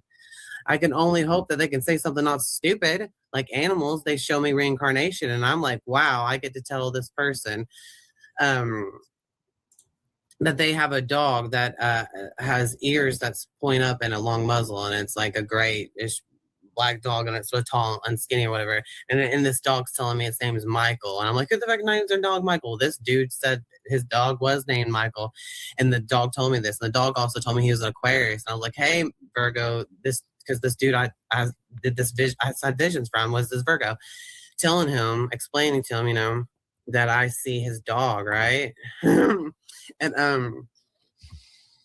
I'm getting confirmation through this Virgo guy that his dog is my name Michael, and it's Aquarius, because I said, what is it, this dog's birthday? This dog told me his astrology sign. I want to know for sure. Are you lying to me or whatever? Because I want to know if this is true. When is his birthday? And he said, I said, this dog's Aquarius, and he's like, February 12th is what he said. And I'm like, that's exactly what the dog told me. He's Aquarius, like Abraham Lincoln. But Abraham Lincoln is the Aquarius moon in Capricorn or something like that. I think that's what I looked at his birth chart. But it doesn't mean the dog is, but the dog is Aquarius. And this dude, who's a Virgo, confirmed it. And I said that his name is Michael. And I also said that this little kid that was in his trailer, his backyard that this guy lived in my visions. And the guy in the backyard, little kid in the backyard, was calling this dog Michael Jackson. And he says, oh, my nephew calls the dog Michael Jackson all the time. And I'm like, this is in my visions, and I can hear them. And I'm telling him, one day, someone fed this dog a orange that was peeled. Or no, a tangerine that was peeled, not an orange. And it was not an orange, it was not a lemon, it was a tangerine, right? And it was peeled. And the dude fed it to, and it started eating it like it was a garbage disposal. Not all dogs are gonna eat that fruit, but this dog did, and it was a tangerine. Ew, weird. That's weird. In my visions, the dog named Michael that was talking to me telepathically, and it was a freaking Aquarius, the most telepathic sign of all zodiacs. Every time I get a hold of an Aquarius or whatever, it's more telepathic for me to live in, to exist in, to be aware of, and to deserve of. We are all just one or some bullshit and consciousness of each other or whatever, and we can find each other vibrations and all this bullshit and emotions. Like if you have a certain moon sign that you get close to, you can feel each other's stuff. You can feel vibrations. People cry because someone cries. Someone yawns, someone else yawns. It's contagious, because we're all chameleons in the way, and you could just ignore it or be in tune with it. And it really just has to rely on each other, because you can't just do it by yourself. You have to do it through other people, that the witnesses and the confirmation that your visions are true or false. Because it's a movie that I see through you, and that's what I just want to see, always for free. That's the practice that's what I have to do. Whether I get rejected or not believed or not, it doesn't make a difference. I can see things through other people, and there's flashes of light that come to me because of them. Those little bitches. Y'all are the gift to the seekers that want to know everything. Is you go up to every stranger and you just observe and see the bubble that it tells you everything. And then you follow this Holy Spirit type of bullshit, and it shows you more, I got visions because I'm doing this, but I mean, I guess I lost touch. I don't know what's going on because it hasn't been working as well. But the other day, it basically worked on this one bitch. I didn't get a recorder, remember? And that sucked. So, whatever. But back then, in the day, when I got to see Jesus and Four-Faced Man, I got to do that second reading on about the figuring out reincarnations real through this dog and this bird, and it was like tell that whole story. But a bird told me through this guy who had this dog named Michael, right? It was like a granny bird, I was calling it, because it was green. It was a granny bird, and then this dude had a yellow bird that was always caged up, and it was a boy in my visions, and I was right about this. And the green bird would fly around, and it would ride the dog that Michael, that's an Aquarius, that's showing me these pictures in my mind, and through this person that I don't even know. And I was tired that day, and I was just like, I give up, I'm just bored. And and this dude, I was like, hey, what's your star sign? Virgo. I was like, oh really? You know, and then we started working together, and I was doing a psychic reading on him, and it started working. And that was what I was seeing, stuff like that. And I saw other people in his life, but the cherry on that reading was that dog talked to me, and the bird talked to me too. And the birds showed me that they were in some kind of tank, in some kind of restaurant looking thing, like some lunch lady rooms, lunch man room, whatever it was. It was a lunch room, a cafeteria. That's the words. And I was in a cafeteria, and I'm just telling him this fucking crazy shit because these are my visions, right? Like, I want to know if this shit's real. I'm seeing it, and I'm going to keep focusing on it because I've been on a roll this so far. So I'm going to say this too, bitch, because I see it. And then it's like, he tells me he used to fucking be volunteering at a homeless shelter, and there was those animals there too, and tanks and stuff. And that's where he got the birds from that was talking to me. Yes, yes, yes, yes. And that's the coolest freaking thing in the whole entire world. It exists, and it exists for me, and it can exist for all of you if you choose this language. If you choose to read into this language, that you can be like a Helen Keller, be a real soul. It doesn't matter who you are. We'll read people without judgment, all this bullshit, because the light is there, and it's there to see, and it's visible. No matter who you are, you can read different types of people, and there's different creatures and all the stuff that exists in the spiritual world. But we are so safe here in these bodies, and we're safe on this earth because there's no more giants to crush us. There's no more scary demons, and dragons existed. I have no clue. I don't read about dragons, and I don't care. That's not my style. I'm telling you, I didn't know they existed, but they did to this one guy I talked to. And I was telling some psychic stuff, and he used to live in a Buddhist place, a Buddhist church or whatever. They let him live there or something and be like a janitor or some bullshit. And he didn't really care much about the religion, but he lived there. But I I was like, hey, I do psychic readings, bitch, and I just, they gave me a number, and I called them, and I told them that I see that he has a son, and I was right too. And then there was a dragon around the sun. I'm like, what the fuck? And then there's a dragon around you. And then this dragon appeared in front of me, and it was black, and it had all this whole eye socket was just glowing green. And it was the tallest, like a human. And it was just like, I don't know if it even, I don't even know if it had wings. I don't remember right now, but it had like 3 fingers or something like that. I'm not sure right now. But the dude said, oh, and then the only reason why I know this is true and not a hallucination is because the dragon told me its name, and it sounded like an echo when it telepathically talked to me. Everybody else is different. How communications, my visions and stuff is different with the way I communicate with spirits that are around you or with you.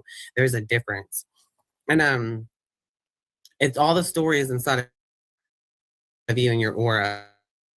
This whole thing that's going on that you're not aware about, or you are aware more. Isn't that interesting? But anyways, it's satisfying to get right answers and actually have connection with your mind because you're seeing it, and it's not a hallucination, and it's actually real because the other person's telling you. And then they get to show you pictures of things that you see with your mind when you do something like this. When you get into it with people who are readable, and this stuff happens, because you just try to turn yourself onto this language that you see with your mind, and not everything's going to be right until it's right, and then you stay with those visions that are right, and you stay focused in that place. It's not imagination. When someone tells me their dumb life story, it's a waste of time and it's cheating. I don't want you to tell me nothing. I want you to only tell you yes or no. When I see something that appears, I stay in that vision. I have to surf there with my mind and stay there, balance out listening and seeing with my visions and my mind. That's how you do it. Hold on 1 second. One day, Jesus. Okay. Humble, you should be admin. Try to add yourself up to the stage. I see you down there, but you should be able to pop yourself up. And it's not working. I'm about to pop you up. You there, Humble? Yes, sir. Yes, sir. It wouldn't let you pop yourself up? No, sir. That's what I was just about to ask you. What button would I look for to pop myself up? I'm about to pop you back down and then hover your mouse over top of your icon down there. And it should say add to stage. Hover your mouse over your picture. No, it wouldn't let you do it? Nope. Nope. Let me see something real quick. Sorry, Psycho Dash. We testing something out. Name removed from stage. Okay, hold up 1 second. Because I can remove myself from the stage. Remove yourself and then try to pop yourself back up. All right. Pop yourself back up. Nope. Damn. Yeah, nope. I can't. I just added you back. Okay, let me see something. When you go over to the right, is it showing you media assets? Media. No, it's showing me. Let me see something real quick. So let me get here. So my settings is showing me my camera, visual effects. It's not showing you. You not admin then right now. It's saying. Nah. That. Did you go through the email? I see you got the thingy. Hold on 1 second. No, you got to go to your email. That's why I asked you for your email, and it sends you a link in your email. You got to go through that link, and then you will be admin from the moment you go through that link. You'll be good unless I. All right, I'll be right back. Bet. Sorry about that, Daphne. Go ahead. Well, whatever's clever. I just want people to come catch me outside and let me experiment and see if I can pick something up from you and tell you about your Bertrand roast it, because whatever mood I can get in, whenever I do, I'll just go live and be like, hey, who wants a free psychic reading? I just do it always for free because people charge for that bullshit. It's the way for me to get a hold of God and have an experience. Bring me your light. It could work. If it doesn't, then I have to try it on the next person. The next person till it starts working. And then if it starts working on that person, maybe it'll be a little bit more psychic juice to find out another stranger that could work on just as good and get better and better like that, and start from scratch with everyone. And that's what it's like. And life goes on. No one has to care. No one even has to know about it. But I want to tell the world about it because it's so cool and it's real. And apparently I get results, and I want it recorded, evidence, proof, because I'm not wasting my time. It's been so many years of doing it that you can't stop doing it. Why would you want to stop? I mean, it was such a good role. I got to see all that. I want to do that again, or recreate how it happened, which was going up to strangers and finding out, fucking around with my mind and finding out through the strangers. Help me, please, find out what these messages want to tell you, because this is only about you. I will search and search. It's always for you, because it's only through you that I see the message that want to be for you. And that's what's good for you. So it's good for me to be a tool to just be that messenger, or whatever I can explain in the clouds of stuff that come from you, which is so amazing, right? With my mind, everyone can do it. Did you go back through the email, Humble? Yeah, I went through the email. It looked totally different now. And this is interesting. Yeah, you got see, I got backgrounds for everybody's show over there in the media assets and all of that. I ain't make you a background yet, but I'm gonna do that. Send me a photo again, and I'll make and your logo, and then I'll make a moving background. You see everything, get the moving backgrounds over there. All right, I had that to you by the morning time. Like by the time we all get off of here, and before I go to bed, I have all that to you.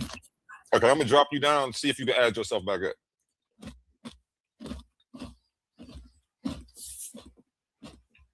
You got to go over your picture with the mouse. Were you down there with the bomb squad? And then it should say add to stage. Add to stage. I got it. Yep. I can add myself. Yep. That's how you, I ain't take you down. No, that was me. Okay. And when people come up on the panel, that's how you bring them up. Okay, got you. And so I see him down here at the bottom. You'll see him down there pop up at the bottom, and it'll make a little noise like boop. Okay. You know what I'm saying? Yeah. And then that's how, if you're not looking at the screen, you will hear that noise like, oh, somebody popped up. Let me go add them. Got you. This your first time working StreamYard? This is my very first time working StreamYard. Okay, over here. Let me take this down. Just do a quick tutorial real quick. I ain't tripping. Try to share your screen. All right, my screen. So I know how to do that much. All right, share screen. What I got over here to share real quick? I know I probably got something over here. All right, And you on the computer, so you got all the options if you're on the computer. Oh yeah. If you're on the phone, it's limited. So yep. So you know how to do that. You know how to add people up to the stage. Over there and go to media assets to the right. It's gonna be comments, banners, media assets. If you go, I got them. Right. Yep, you see the sound effects, sounds. Sound effects. Let me see here. Under the backgrounds, it should be sounds. You said under the background should be sounds. Okay. So where we get the media effects at? Private chat, recording, note style, banners. It should be under banners. It should be comments, banners, media assets. Got you. Yep. You're absolutely right. Overlay, QR code, video clip recording, loops, backgrounds, and then I go down here. I should get sounds. Okay, so you got the applause. Go ahead, hit some of them. Yep. Okay. There you go. AK-47. There's some stuff over there. Oh, okay. Just so when you up here and I ain't up here, you know how to get busy and hold it down for your team. Right. Go up a little bit to the backgrounds. Okay, what we got over here? I'm gonna take your screen down so we can see. Let me unshare your Hold on 1 second, I got you. Okay, perfect. Now, yeah, go to like 1, 2, 3. Yeah, there you go. You can use that one. Obviously, you wouldn't use like a show one. Yeah. So, but it's the blank ones. I'm gonna show you real quick. That's a blank one. Right. The Coliseum. Okay. You could always use this one too. Spar session. Spar session is tough. But for the Titans, this is like a general one that you can use. Right. I'm gonna make some more. I'm gonna make one specifically for you in the bomb squad though. So when you pull up, you know it's like it's you. You know what I'm saying? Yeah. Branded, and then every time you pull up and do your own show, just stream it to your platform too if you got one, or stream it to the Fire one too. Right. And it's a go. So these things right under the video is the way that we see the layout, right? When people are up here. So like, let me see. So that's what a couple of them, yeah. Yeah. All right. So yeah.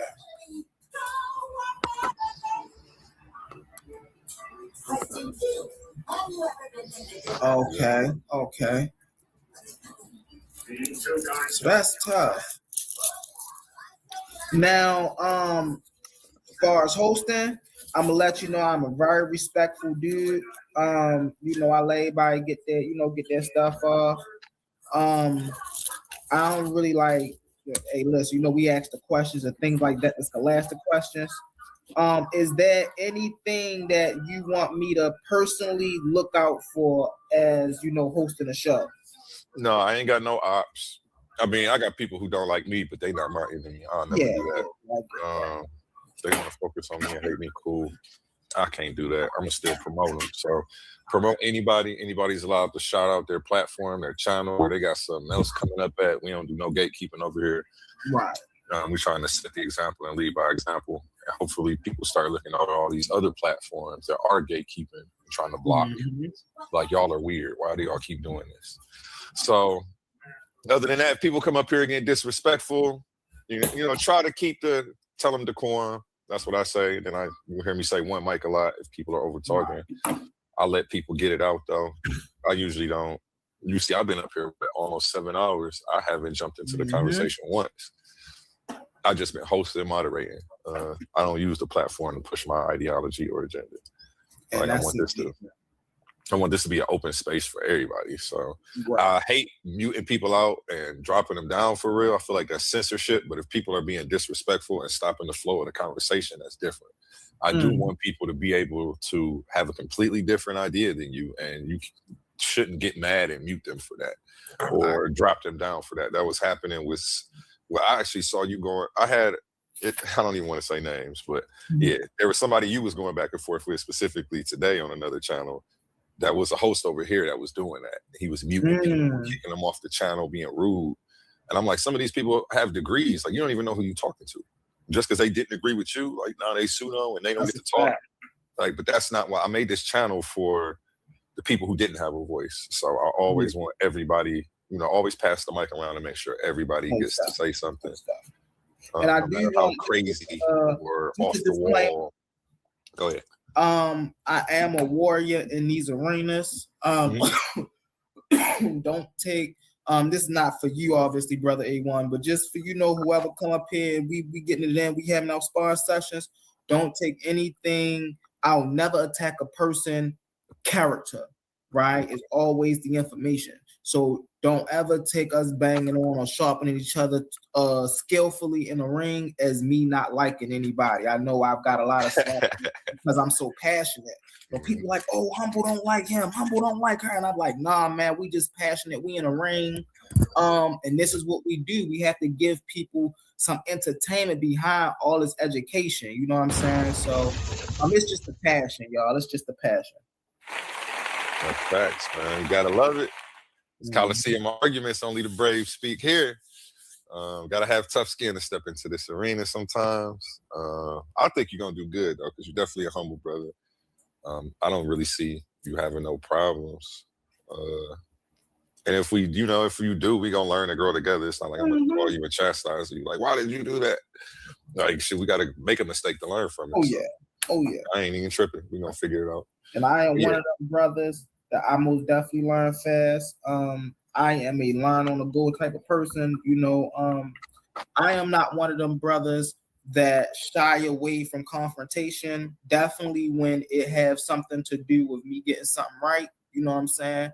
Hey, listen, there's nothing to pull me to the side, because you do got some brothers, man. You pull them to the side. Hey, brother, we try to da-da-da-da-da. Not even trying to correct them. Just, hey, look, we want to try to stay here. We give you the whole pushback. Yeah, turn up on you. I'm more militant on my why you see that's the correction. Got you. You see what I'm saying? So let's go. I'm excited. So be looking forward to Humble going live and hosting some open panels here on this platform, keeping the conversation going for us, being moderator / host. And I'm sure he's going to be hopping in some of those conversations. You know what I'm saying? He's going to be bringing Bomb Squad through. That's for sure. Because I ain't gonna even lie. I thought he was already part of your team the way he came with the questions. And you're right, you is, Pastor. I can tell you just like me. You don't mean like no harm or nothing, especially if we just sitting here debating and things like that. So shit, I agree with you because I'm like that too. And sometimes I get, but I'm learning because while I am older and I have been through this, my life done always been kind of combative. I did MMA. I grew up with three other brothers, cousins. My hometown, Hobart, is a whole bunch of brothers.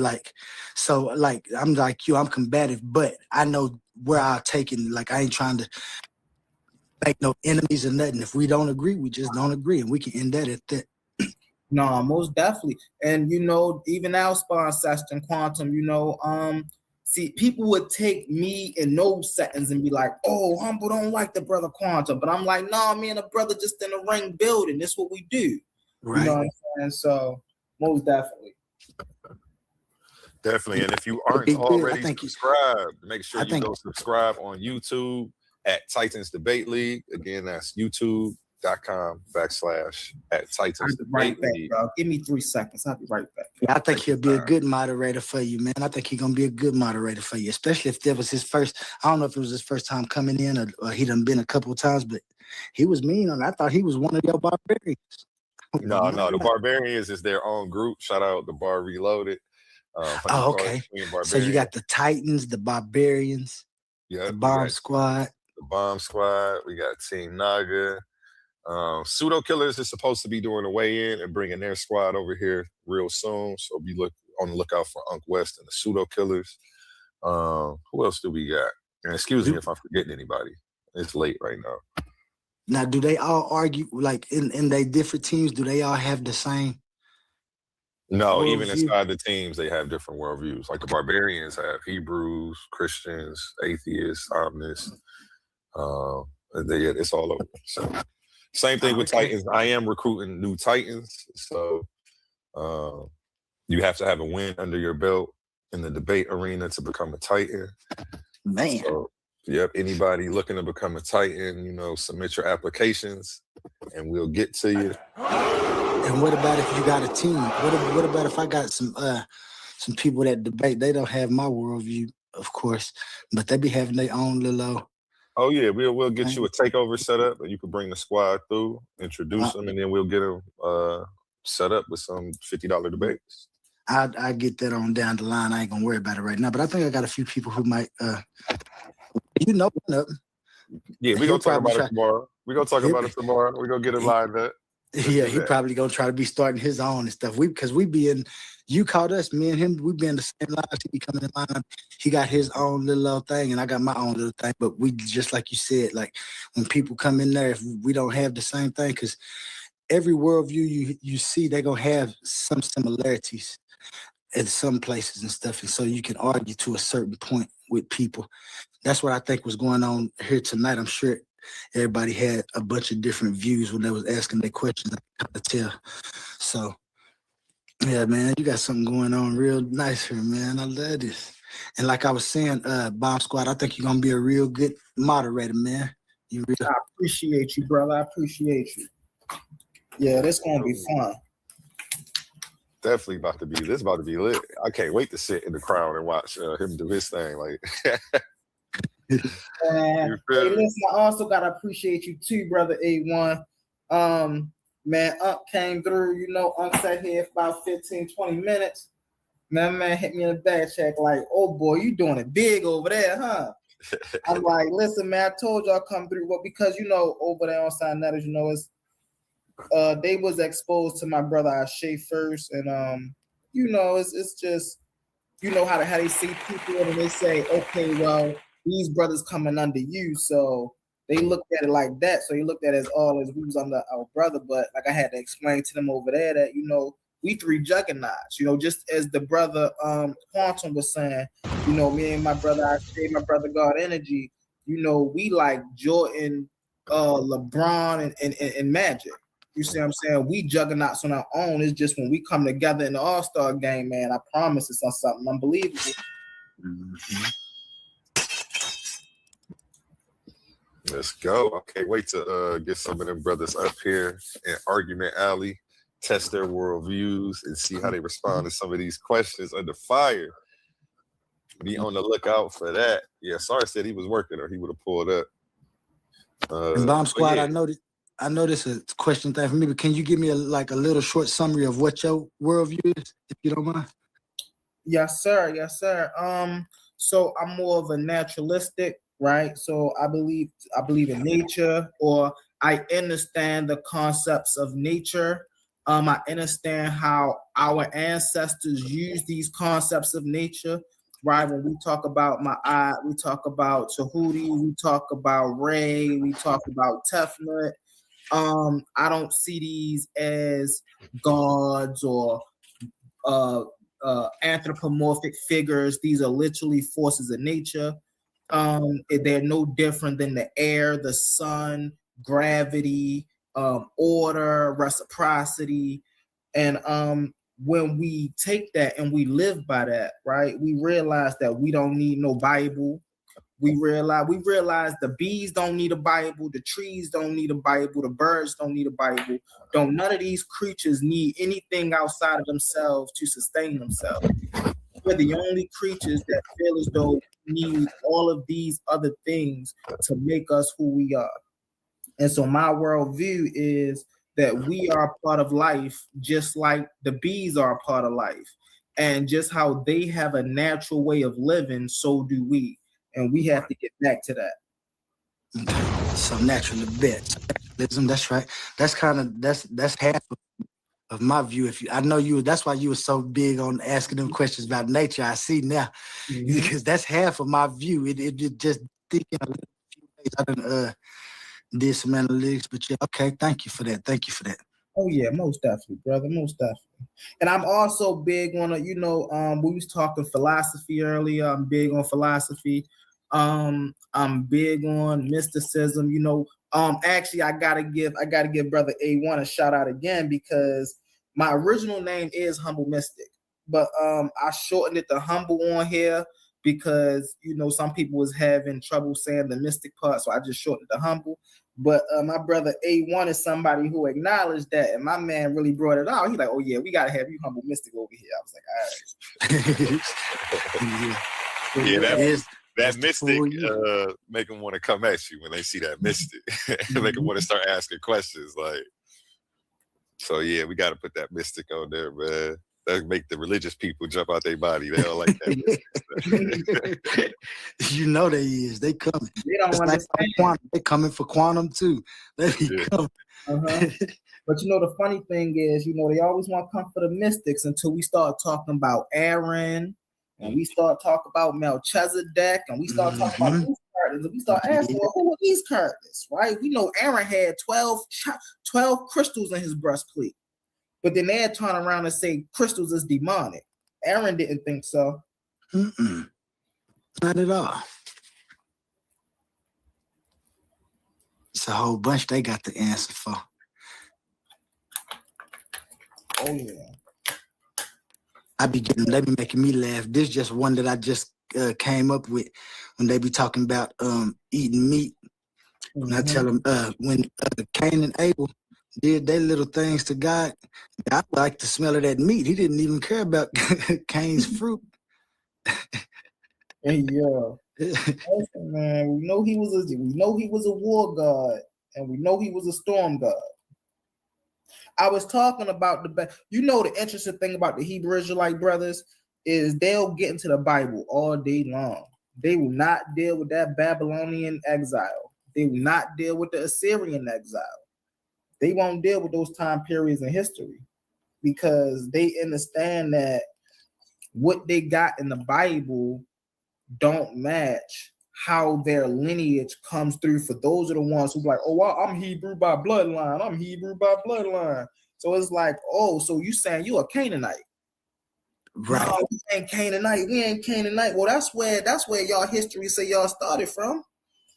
Like, that's terrible, man. And then have you ever read the book of Melchizedek? Yeah, that's a good one. The book I read, I don't know, and like I said, I don't know if a lot of the stuff that I done read is like apocryphal or just some stuff that people made, but I done read different books that just I can see why they would change it. But then I asked the Christians that too. If you know it was gonna be changed, because God told you that people was gonna change the words because it was gonna be people who was gonna have to answer for that. So if I know that them words been changed, even just a little bit, how can I even think to myself to believe anything else? I got a question on the screen here. The question is belief in God rational, or is atheism the more logical position? It wouldn't matter. I never had to read the Bible to see Jesus, and I didn't have to believe in a four-faced sharing being I never knew existed before for it to exist and appear in front of me and stuff, and that's awesome. And other spirits and creatures and stuff, I never believe in that. I just have to seek it with my spiritual eyes and ears through strangers. And apparently everything exists, even if life goes on and it can still suck. It doesn't make a difference. You just get to encounter what you encounter when you get to encounter, and that's what you see is what you get and what you got, and that's it. And then life goes on, period. Try to read through it. Yeah. It's my reality and experience. Anybody else want to take on the question? Most definitely. I would say atheism is the more logical position. And the reason I'm going to say this is because when you have a grasped understanding of a concept, or I like to use the word understanding, when you have a grasped understanding of a concept, you no longer need to believe in it. let me give an example. I was up here earlier talking to Brother Quantum about energy. Because I know energy exists, I don't need to believe in God. Because I know the sun exists, I don't need to believe in the sun. I know it exists. So belief is for people who don't want to be sure of their outcomes. But knowledge, and this is why I tell people, they say, do you believe in God? Nah, right? I transmute my beliefs into knowings. If I can't know it exists, I leave it by the wayside because, there's no certainty. So that means that I can't prove this thing I'm talking about.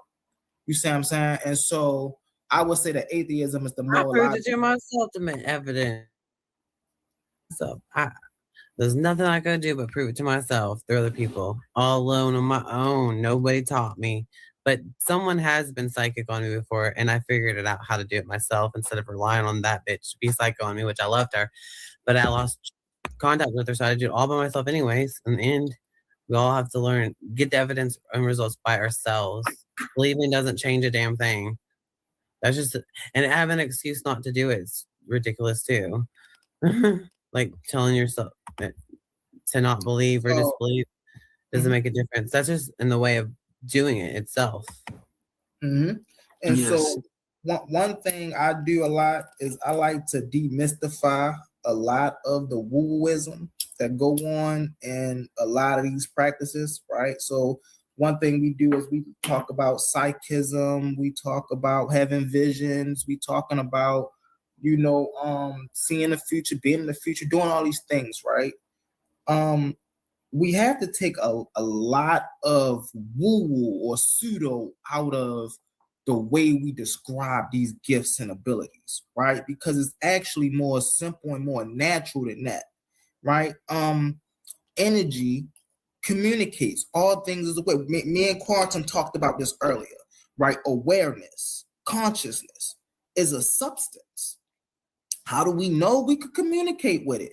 When you sitting there and you thinking, man, how I'm about to, do a bomb presentation today. What I'm gonna put in the da-da-da. That's all of that is you communicating with the divine, or what we would call the divine, right? The natural essence of all life around you. This ain't no spooky. This is something natural. We see dogs do it. We see giraffes do it. We see bees do it. This ain't nothing spooky that they doing. Is it spooky that bees know how to build a honeycomb without any human intervention? That's not spooky. That's innate within them. That's called life. And so we try to make life spooky when we don't have to. All we got to do is grasp the concepts of it. I land my plane with that, y'all. Yeah, I agree with that. I'll answer the problem real quick. I agree with that. That was good. If you remember kind of what I was talking about earlier, I was trying to do one thing. So when they say, is the belief in God rational? Traditional belief of a creator God, to me, that's irrational. However, when I think about God in its most basic form, and I say, what is the mission that God really should do besides the intention? And that would be the reason for existence and the thing that sustains existence. To me, when people say God, I believe those are the two functions that they're really looking for. All that other gibberish in between, it don't make sense to me. And that's why I re-identified what God should be. God should be whatever sustains, whatever is the reason for and sustains existence. But in my path to try to find that, I found that there's functions and conditions that's going on. There's two of them, time and nature. Therefore, I can't call both of those God because that would violate the law of identity. Therefore, I have to, functionally, time and nature does all the things that intentional God that they propose is supposed to be in charge of. But how do I know that it's not in charge of time and nature? For the simple fact it would need time and has to have a nature and other nature to create with. Therefore, that belief in God is irrational. However, we still have to identify what is the reason for existence and what sustains it. And that's the reason that I call time God, nature goddess, and existence, because that kills all of the infinite regress. Now we can most certainly agree on that part right there. For God to exist, God would have to have had a nature. The fact that this being doesn't have a nature of reality attached to it or associated to it, may I say, is what let us know this thing does not exist. Right. It's like that's the incoherent part of it. When you look at it naturally and logically with function, you see it. You see that it just can't even be possible. While we can imagine it, it can't be actualized.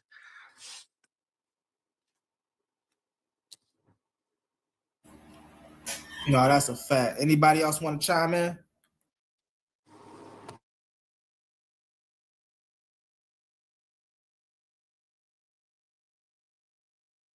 So I'll chime in. Shoot, I usually don't, but I think atheism is the more logical position.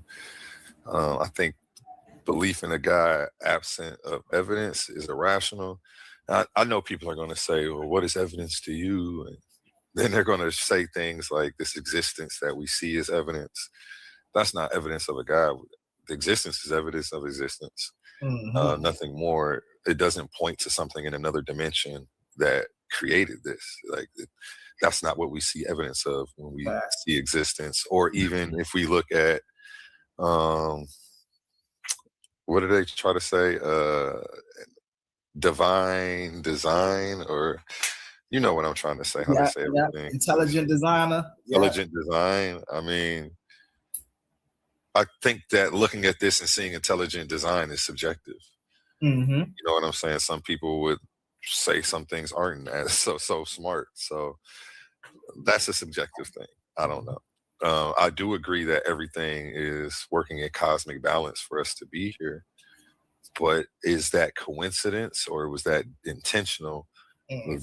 You can't find that through the study of science. We haven't yet, I should say. And when we do, then we can address that claim and say that God is the more rational position. But as of yet, I don't think so. No, that's facts. That's facts. And you know, it's so interesting. So Unc earlier was excuse me, talking about Neil deGrasse Tyson. My bad, John. He was talking about Neil deGrasse Tyson. And Neil deGrasse Tyson has a segment about what his thoughts was about aliens coming to the planet Earth. And we know how intelligent we think we are as humans. Well, what if a chlorophyll life came to the planet Earth? How intelligent would you think they would think us to be? Because they will come to Earth and they see us eating lettuce and tomatoes and cucumbers, and mind you, these are people that come from that stock, or these are beings that come from that stock. They'd think we are murderers. They'd think we're mortars. They'd get on their spaceships and leave like, these people, we ain't coming back here. So just as the brother A1 was saying, the scale of how developed life is on this planet is most definitely subjective, because we haven't had anything outside of this planet to compare us to. And I think that's what would make finding life off of this planet so amazing and just so new, because now we'll literally have something other than something natural of Earth to compare us to. And so I agree with brother A1 right there. Yep, I agree too. Especially that concept of God just don't fit. Yeah. And let's be aware that, we know the concept of God changed over time, and this is why I bang on the Bible so hard, because this concept is not our concept. This is why earlier again, I was on Unc panel, and we was talking about African science versus European science. And the issue that I be having with Unc when he just talking about it's just science or it's just religion, or that when we go back to our roots, we know our people wasn't practicing this. They didn't know nothing about a Jesus. They didn't know nothing about a God, Abraham, Isaac, and Jacob. They didn't know nothing about that. You see what I'm saying? Because that didn't come from our people. When we go study our people, right? They got a guy by the name of Herodotus, who they call a father of medicine, right? And if we stay in mainstream medicine, that's who we would know as the father of medicine. What's that name again? What you say that name was? I'm sorry, I didn't mean to interrupt. His name is Herodotus. I think I'd have heard about him before. Mm-hmm. But when we study him, guess what he say? He say the father of medicine, or he say he is the child of Imhotep, who was considered the real father of medicine, who came 2,000 years before he did, who's an African man, a man that lived in Kemet. So if we keep going to mainstream science, this is why I gotta give my man Unc some pushback, because if we keep going to mainstream science, we're gonna keep getting pointed to people who don't look like us. It's only when we do our own due diligence to go research these things do we find out that we got the first physician on the planet. We got the first surgeons on the planet. We got the first mathematicians on the planet. We got the first college professors and things of that nature on the planet. It ain't until we start studying who we are till we start finding those things out. And then people like to discredit that and say that's pseudo because the white Egyptologists or the white Africanologists, as we like to say, those people over there who like to study the land of Africa, saying something different. But they don't understand it. They're coming from a Western European mindset. You can't study an Eastern religion with a Western European mindset. You're going to displace it every time. And then you get mad at the people who's coming putting it back in its proper context. That don't make no sense, man. Right. And that's why I changed my concept of God. I went back to that basic God. Whatever is the reason for existence and what sustains it, to me, it's the only divinity. That's why I call it the quantum truth of the only divinity. The only divinity is whatever is the reason for existence and what sustains it. Nothing else. Mm-hmm. And it's so interesting when you start studying cultures, right? So a lot of people have the impression that I only study African culture. They don't understand that I study a lot of different cultures. And the reason I study cultures for this reason that we're talking about now, this concept of God, right? This concept of primordial, omniscient energy, right? You got some people that call it chi, prana, tachyon energy, right? You got some people that call it the Tao, the Tao Te Ching, right? So when you study these things and you study what they're speaking about these systems and functions, you realize all of these people are talking about the exact same thing. They're just putting it in their own viewpoint. Mm-hmm. But they're all talking about the very substance that sustain all life. Right. That's what they try to describe, that they keep on. Go ahead, brother. My apologies. No, that's what I was just gonna say. That's what they keep trying to describe, that they keep putting in a skin. And they give intention instead of just saying, you know what, I don't need that intention, because that intention is that God they're looking for. When you don't even have to put that intention there in that function of what time and nature does, or what you say is nature, because when you say nature, you're talking about the functions of time. So I understand what you were saying earlier. But that's the same thing that they're trying to describe. They just put an extra layer on it when they're giving it intention and saying creation. Exactly. And it's so interesting, brother, because you said you say something called form, right? I use the word manifestation.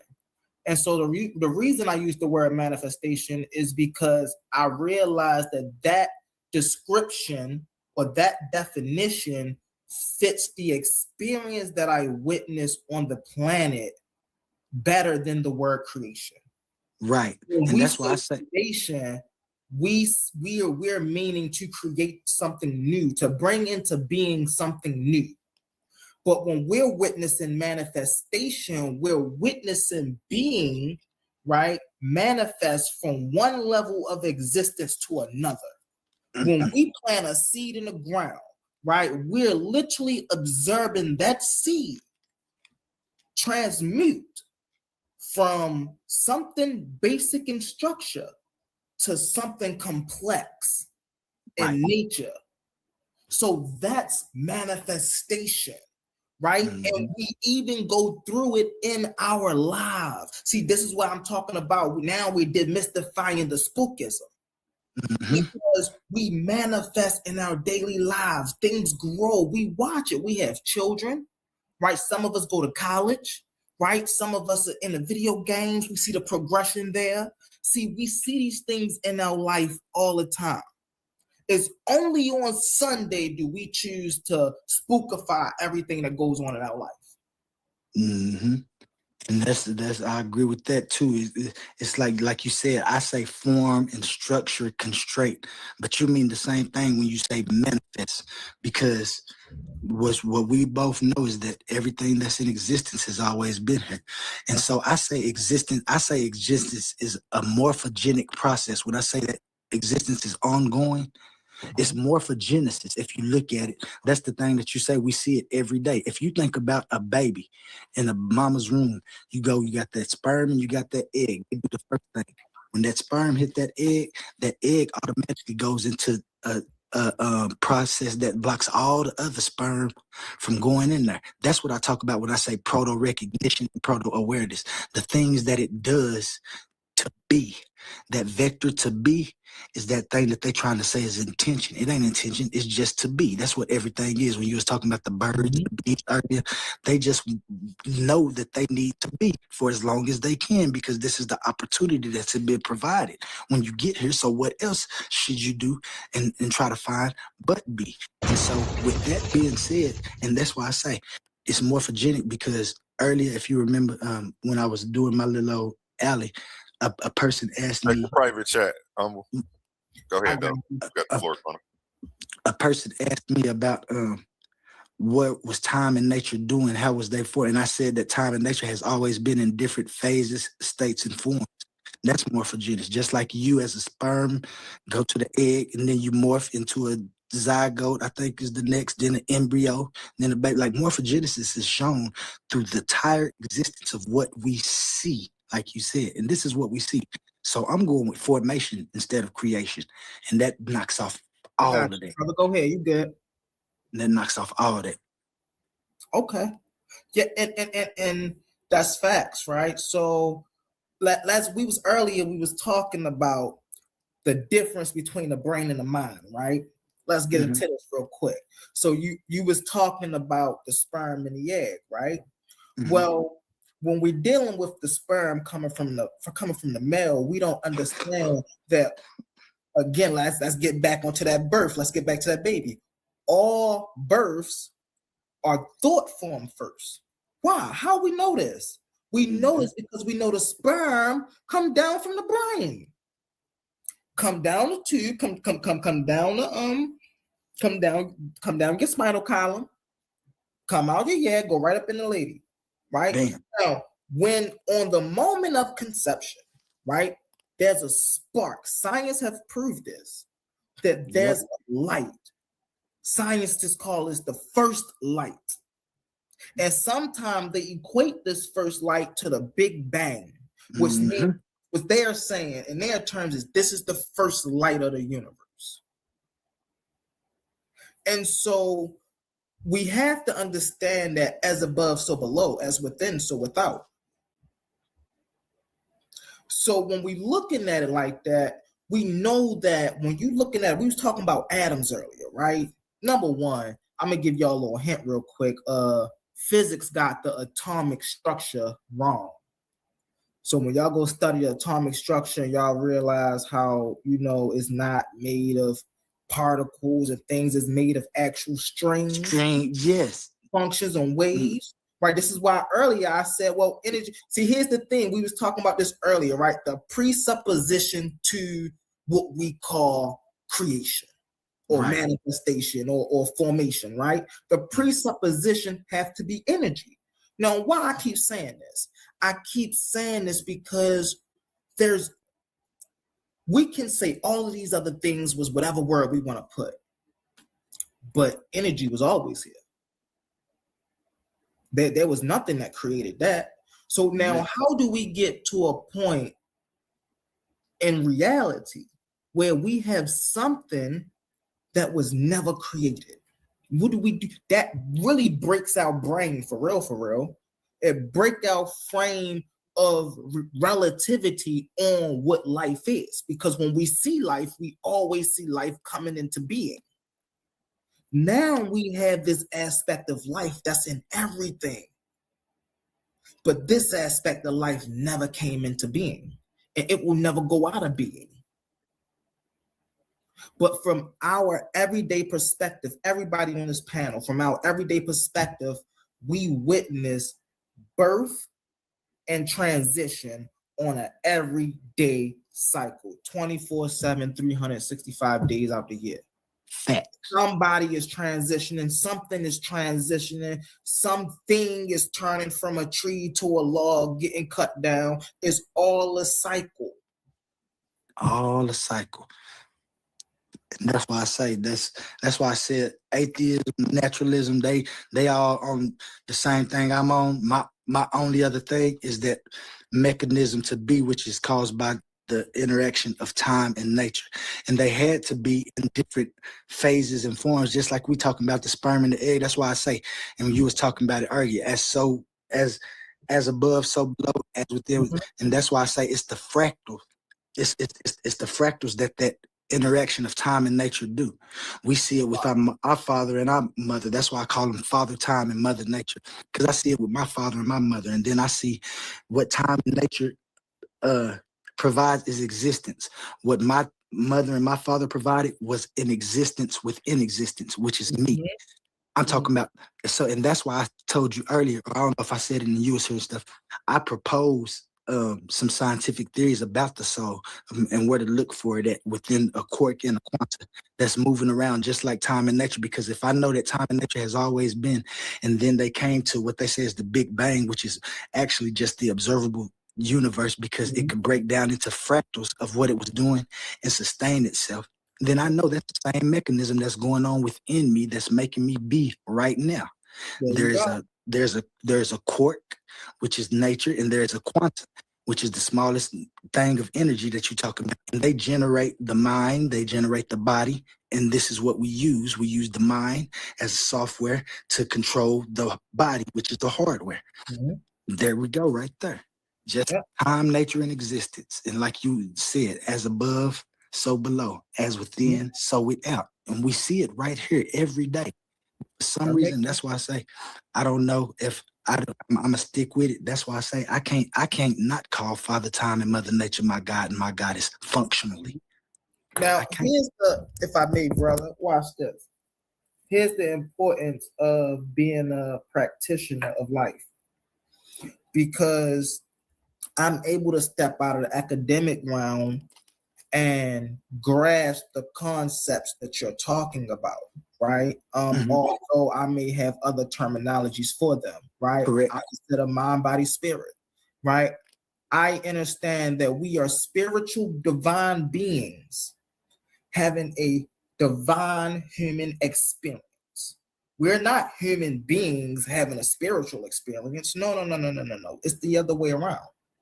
And so once we understand that the same thing that's in us substance-wise, it's the same thing that's out there substance-wise, then there's nothing else. Me personally, I might say for a scholastic purpose, I might say mind, body, and energy.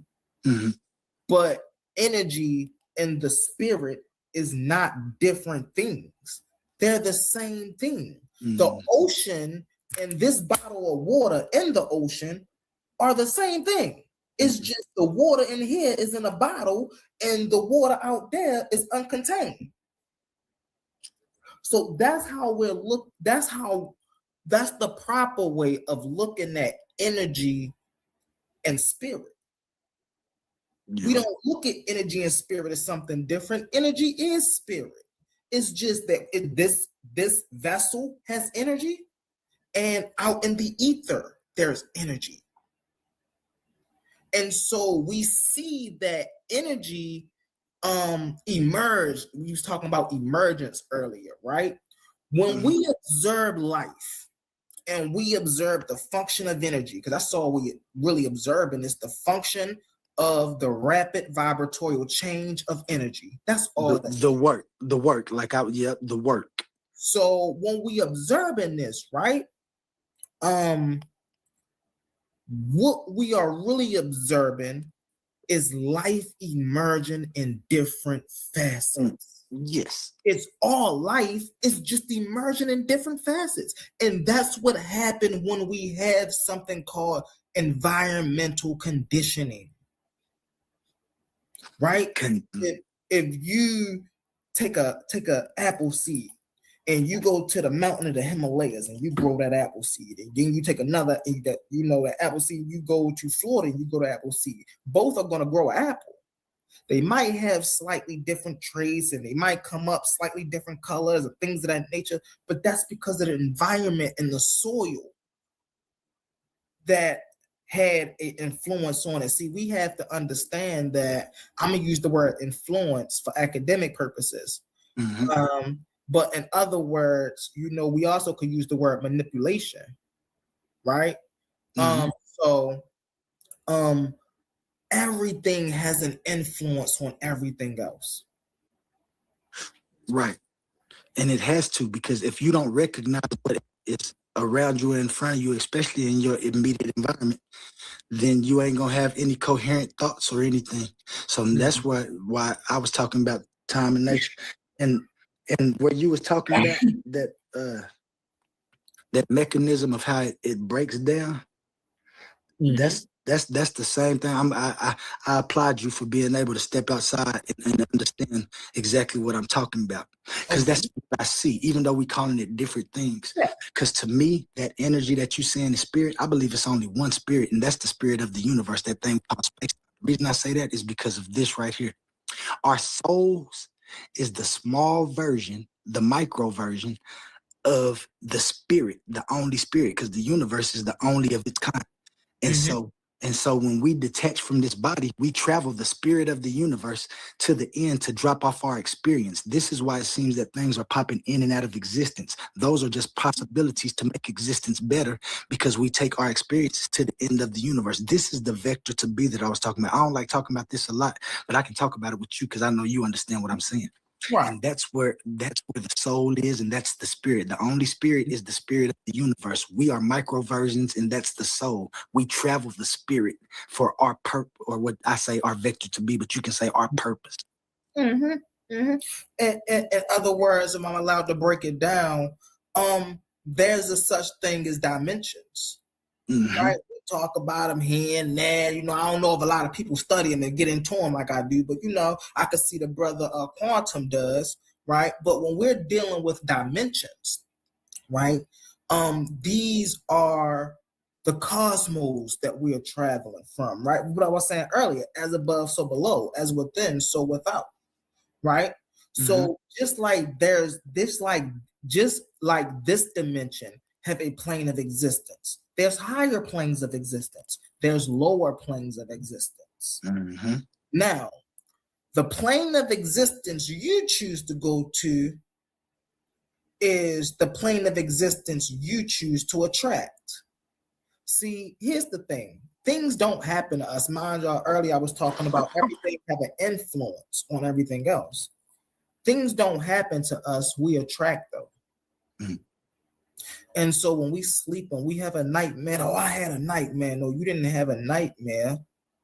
You attracted negative energy while you were unconscious in this realm and conscious in another one. See, the difference between this realm and that realm is whatever we think about happen instantaneously. Right here, we think about something, but just like Quantum keep pointing out, we are hindered by time. So we have to go through the cycles of time. No matter how much we think about it, right? Is it going to manifest? The more you think about it, but we are hindered by time. In that realm, there is no hindrance by time. Whatever you think about manifests instantaneously. So again, when y'all go, y'all had these dreams and things of that nature, and y'all have nightmares, and that's because, all right, most definitely, brother, we sitting here still chopping it up. We hear. But when you had a nightmare, that's because you attracted negative things. You was thinking about negative things. So the goal is to reappropriate your situational awareness so that you only align with things that are beneficial with you. Right. No matter what. That no doubt. That's it right there. Mm-hmm. If you align with the purpose to be of time and nature and try to be comfortable without impeding on anybody else's comfortability, you great. Like, we'll be great. Mm-hmm. It doesn't matter what system you follow and how high you get or, how spiritual you are. As long as you're following something that benefits you, that put you and your surrounding members in a better position, right? That's why, I gotta keep pointing this out. That's why I gotta keep giving Unc some pushback, man, because, it's brothers out here that look like us, that want us to forget about what happened to us. Mm-hmm. They want us to forget about what we're going through today. They want us to forget about what we was going through yesterday. And they want to just say, well, let's move on to tomorrow, man. That ain't about nothing. No, that is about something. Because we got people that died for that. Or unalived. I apologize, y'all. But we got people who was unalive for that, man. And we need to make that be. And it's Black History Month. Man. Did I not mention? And it's Black History Month, man. We can't be out here talking about, man, we don't want to follow the ancestors on Black History Month. So these are things that as individuals we have to think about, but also as a collective, we have to come to the table and actually talk about, is these things important, which I will argue these things are very important. Mm-hmm. The way another society, let's take race, because I know a lot of people talking about race, and let's take race out of it. Let's just talk about society. We are a melanated society. The way other societies look at the melanated society is important to me. The reason is because when I go out here to get a job, or when I go out here to meet with a CEO, or when I go out here to do whatever I'm going out here to do, their outlook is going to determine if they want to work with me or not. I don't know if y'all ever experienced this at y'all workplaces, but I've most definitely experienced discrimination, racial discrimination at my workplace. Right? Oh, you can't come, got a belt that say Black Power. You can't come in here with that belt on.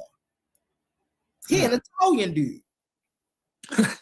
So you don't want me to be proud of who I am because you are not proud of who you are. You're not good with who expressing who you are, so you don't want me to express who I am? That's crazy. So we gotta, man, listen, we gotta keep drawing attention to that. And until, and people be asking, when is enough enough? Enough is enough when we get our due. And I ain't strictly talking about money, reparations, or things of that nature. Nah. I'm talking about when my man Terrence Howard can come out here with 97 patents and let the world know that I invented transgenital flight. And instead of everybody writing them off like they crazy, right? He get a fair opportunity like Elon Musk. Who was Elon Musk before he started SpaceX? Nobody. We don't know this man.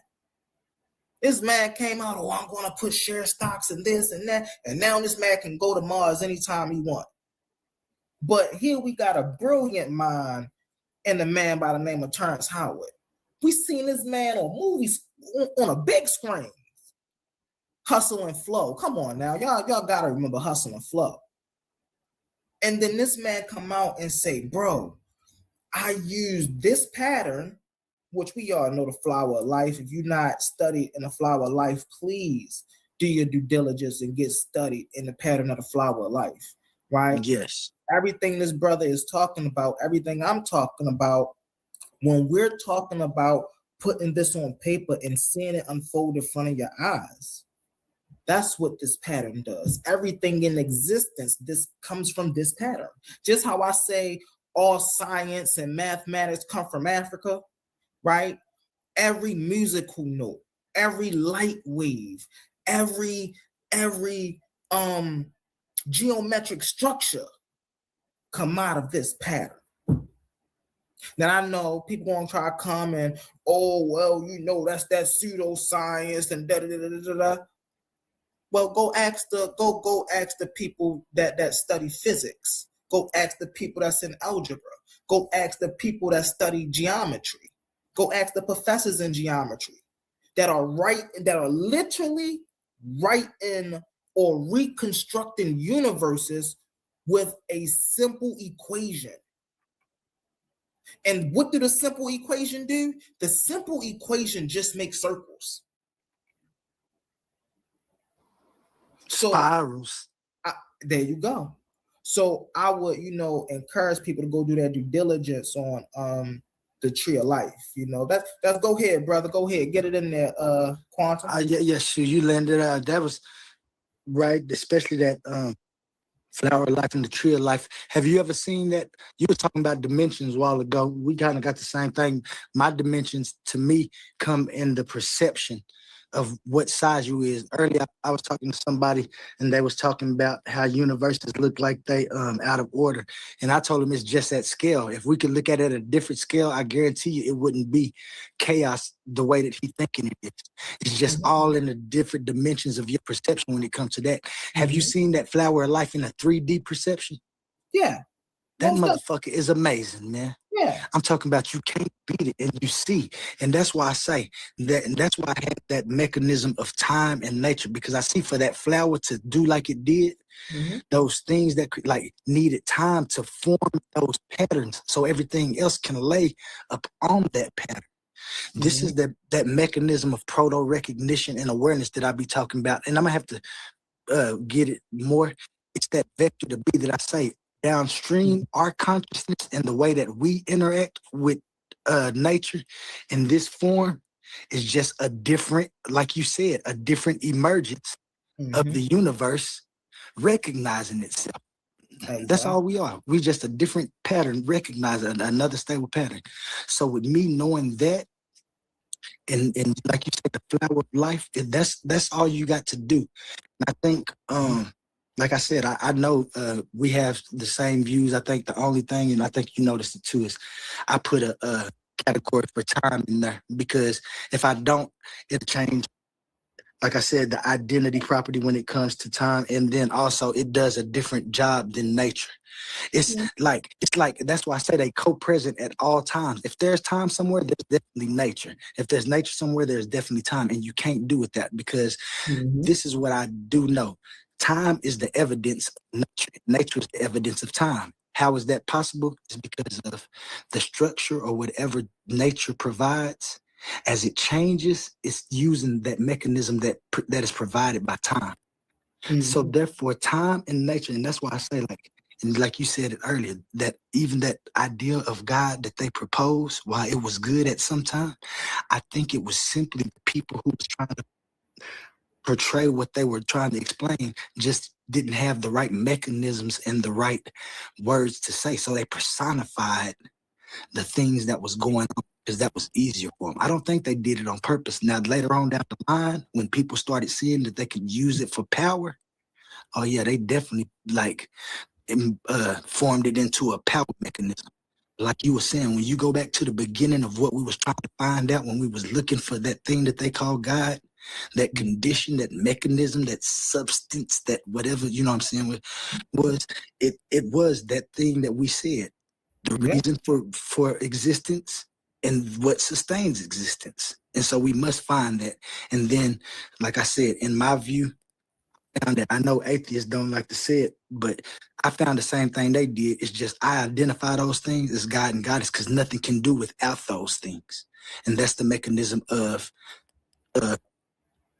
being, of existing. You need a mechanism. So, and so, even on that notion, right? I know you use time and nature. I myself would say time and space, or space time. And we understand that those are relativistic with one another, right? You can't have space without time. You can't have time without space, right? Another interesting fact about that is wherever there is time, space is expanding. Right. There's no other choice. You know, it's hold on one second. I think I just got what's going on? Is he up here? I don't think. Hey, A1, you know Jose Francis? Yeah, Jose good. Okay. I wanted to see what you was gonna do. That's why I let you. What up, Jose? What's up? What's up? What up, Jose? What's How up? you doing, brother? You want to answer to the conversation? Are you aware that the flower of life was discovered in ancient Kemet? Of course, brother. Of course. And I know you would be aware that they had an astronomical ceiling that was blasted out and taken by the man that they said, what's his name? The little French dude, Napoleon. Napoleon, yeah. And I don't know where you're living, but if you ever get a chance to go to the Metropolitan Museum, they have what they call a sarcophagus of the last Kemetic priest that has all sort of astrology engraved in it. Right. If you ever get an opportunity to pass through New York, you must let one of them brothers, either Jabari or Reggie, give you a tour of the Metropolitan Museum. Almost. They have a very nice Kemetic section. They have a lot of shopping and all of these things. So if you ever get a chance to pass through, you must go to the Metropolitan Museum and make sure you get a nice guy, maybe Reggie or Jabari. Most definitely. That's one of my goals, man. That's one of my goals over there is to actually be able to go down there on a tour, to a Metropolitan Museum. I actually was just watching Brother Jabari talk about a tour that him and a group of people was doing this year. That's one of my goals, man. I want to be on one of them tours in Kemet. I actually want to go to the museums and see what they're talking about, Right now, and I classify myself as a researcher, but to evolve into my scholastic, self, I want to be someone who actually had boots on the ground, who actually went and seen for myself. Me researching about this stuff is amazing, but I'm realizing now that I gotta go see this stuff. And you see, you have a group that you can pool your finances, learn the language, go on tour, and do these different things together. You need to encourage some of the old heads. You, Harris. We appreciate you. If I can really fast, I just want to shout out the comment. It say, Harris Duncan, this is much needed, valuable information. Fire, fire, fire. We appreciate you. Thank you. Just like my brother A1 said, hey, we thrive off of your support. We thrive off of you watching. I know because I was once a viewer who was wishing I can get up here. Now I'm up here, man. And in reality, a dream has literally came true. That's so crazy. But I appreciate Brother A1. You had to jump in the ring, huh? You had to get some debates. Oh, that's what I'm here for. Listen, I told A1 that's what I'm here for.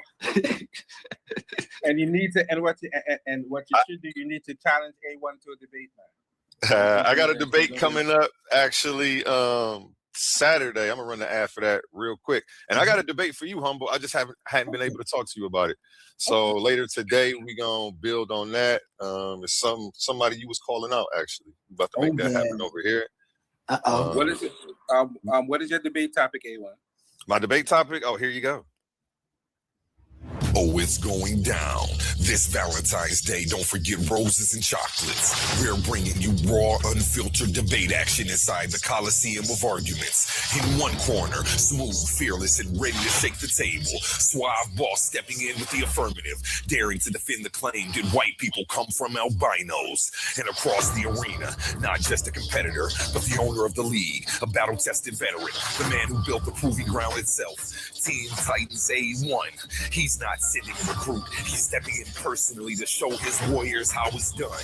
Pride is on the line. Reputation is on the line. And on February 14th, love takes a backseat to intellectual combat. No scripts, gloves off. Just pressure, facts, and fire. Be there when minds clash and legends speak. The Coliseum of Arguments. Valentine's Day.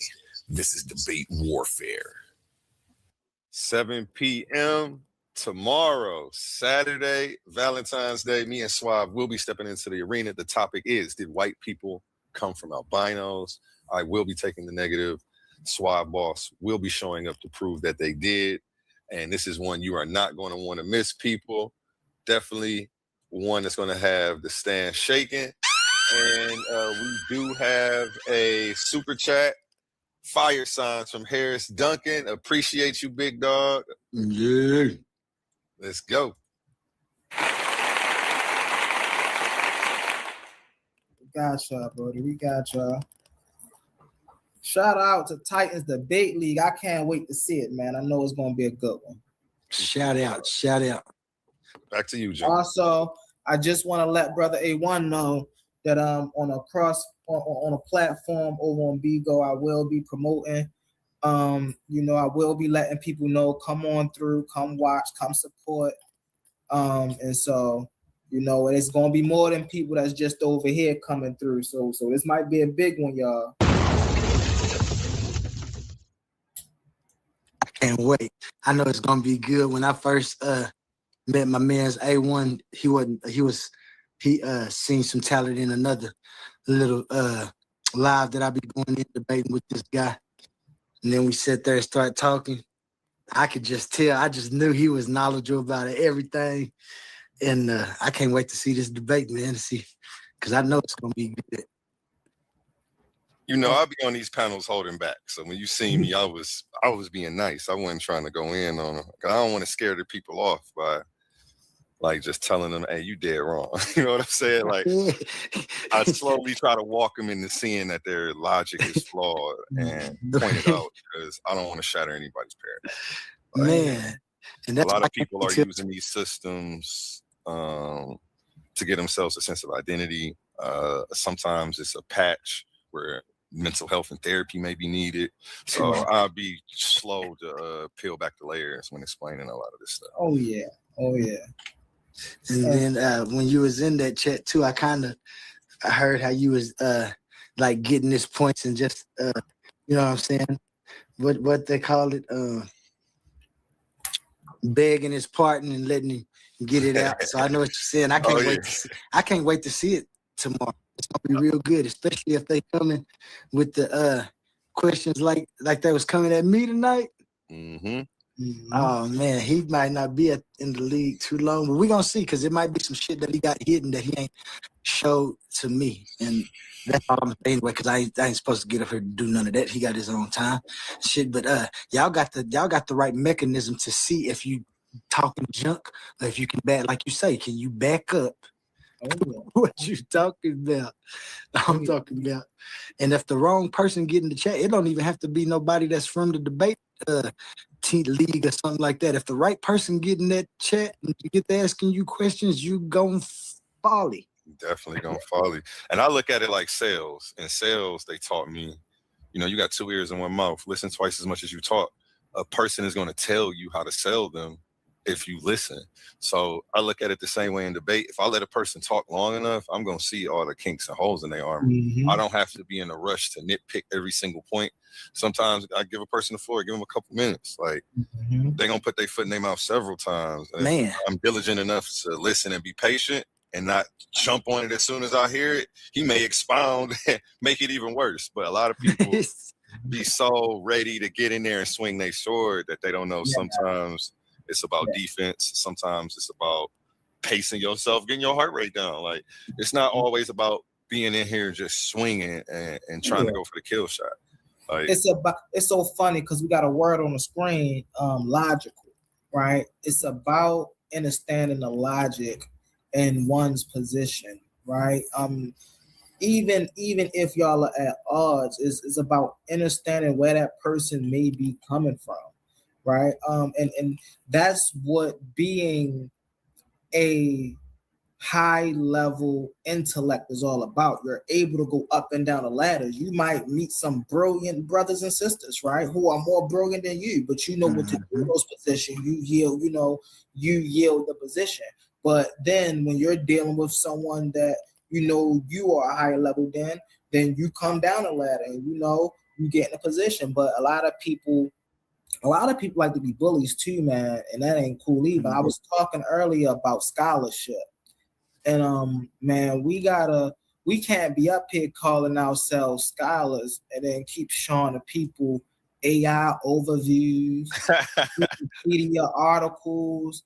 Man, where the books at? Now, I don't mind if we, like we was doing earlier, we doing a quick Q&A. Everybody should have chat, some type of chat GBT or some type of co-pilot on their laptop where they could pop that up real quick and, all right, what you say, there's nothing wrong with that. But when you are doing presentations and you literally are going to a wiki article to try to prove your point, it's nah, man. Because we all know that wiki articles can be edited. So how I know you didn't rewrite that before you showed that to us? You see what I'm saying? So we gotta be careful when we get these people scholarship, And AI, let me also say this. AI is not a source. AI is a tool that gives you sources. So you can read something from AI and it can give you accurate information. But after all you got to put in is, can you list me some academic sources that support this claim? And instead of just giving you information, it'll give you a list of people that are credentially academic. Hold on one second. Oh, all right. What up? Who that is? We got Pan the Barbarian to the stage.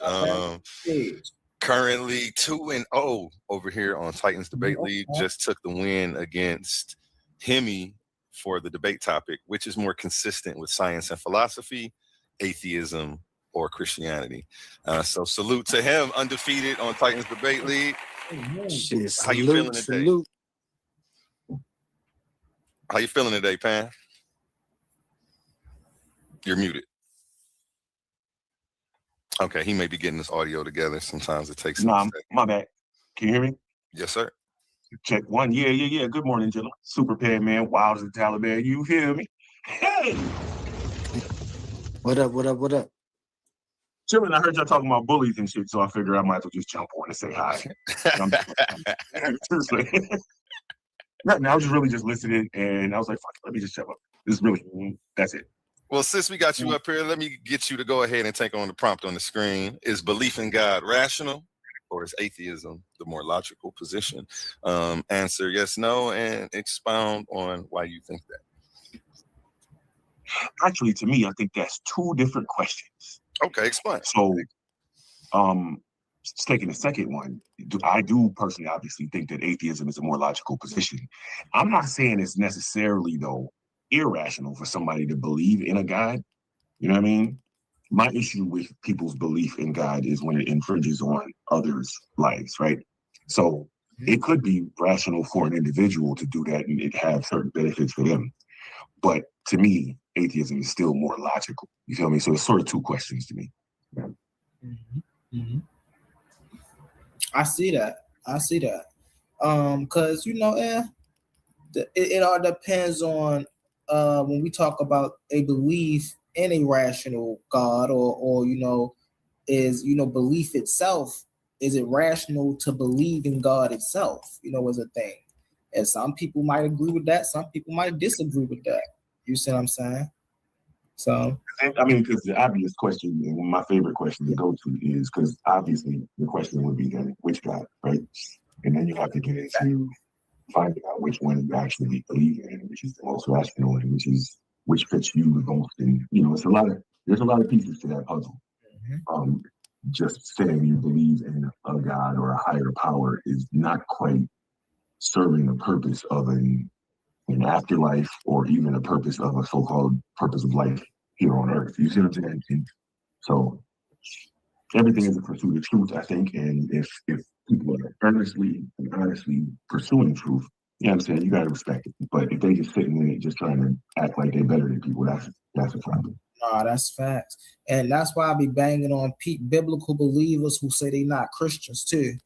Don't be trying to take their book and then say you not reading every word out of their book. You a Christian, Amen. man. Amen. Amen. I just trying to say, listen, bro. When you sit up here talking all I had a debate against Cassell. His whole position was coming from the Torah. When he's trying to act like he wasn't a Hebrew. Like, bro, what are you doing? So can I ask y'all something as atheists? So since we look at that concept of the idea of the traditional God, the biblical God, like we was talking about, and we've found that idea of God is incoherent. We don't agree with that, right? But then we still ask ourselves, are we still gonna look for the reason for existence and what sustains it? Because that's the function of what that word God really means without anything else. So I guess what I'm asking is, once you look like you naturalism is your thing. So nature is a real big part, and y'all identify it, but you don't. Is that where you stop at? Does it not deserve any reverence when it is doing the job that you was looking for? Well, for me, here's the thing, when I left Christianity, I immediately hopped on the Nile Valley civilization joint. You feel me? And then after a while, I got into the roots of my maternal side. And one thing I found out about Nile Valley civilization and the Blackfoot Native American Confederacy is they were both natural people, and they had ways to describe what we would call creation or what brings forth existence, right? That's why I think I was on, I'm not sure if I was over here, if I was over on panel, and I was talking about Shu and Gab and Nut and Tough Nut and Ray and Ma'at, and these aren't just like people look at these from a Western viewpoint and look at them and be like, oh, well, these are gods. No, these are literally the forces that make up what we call reality.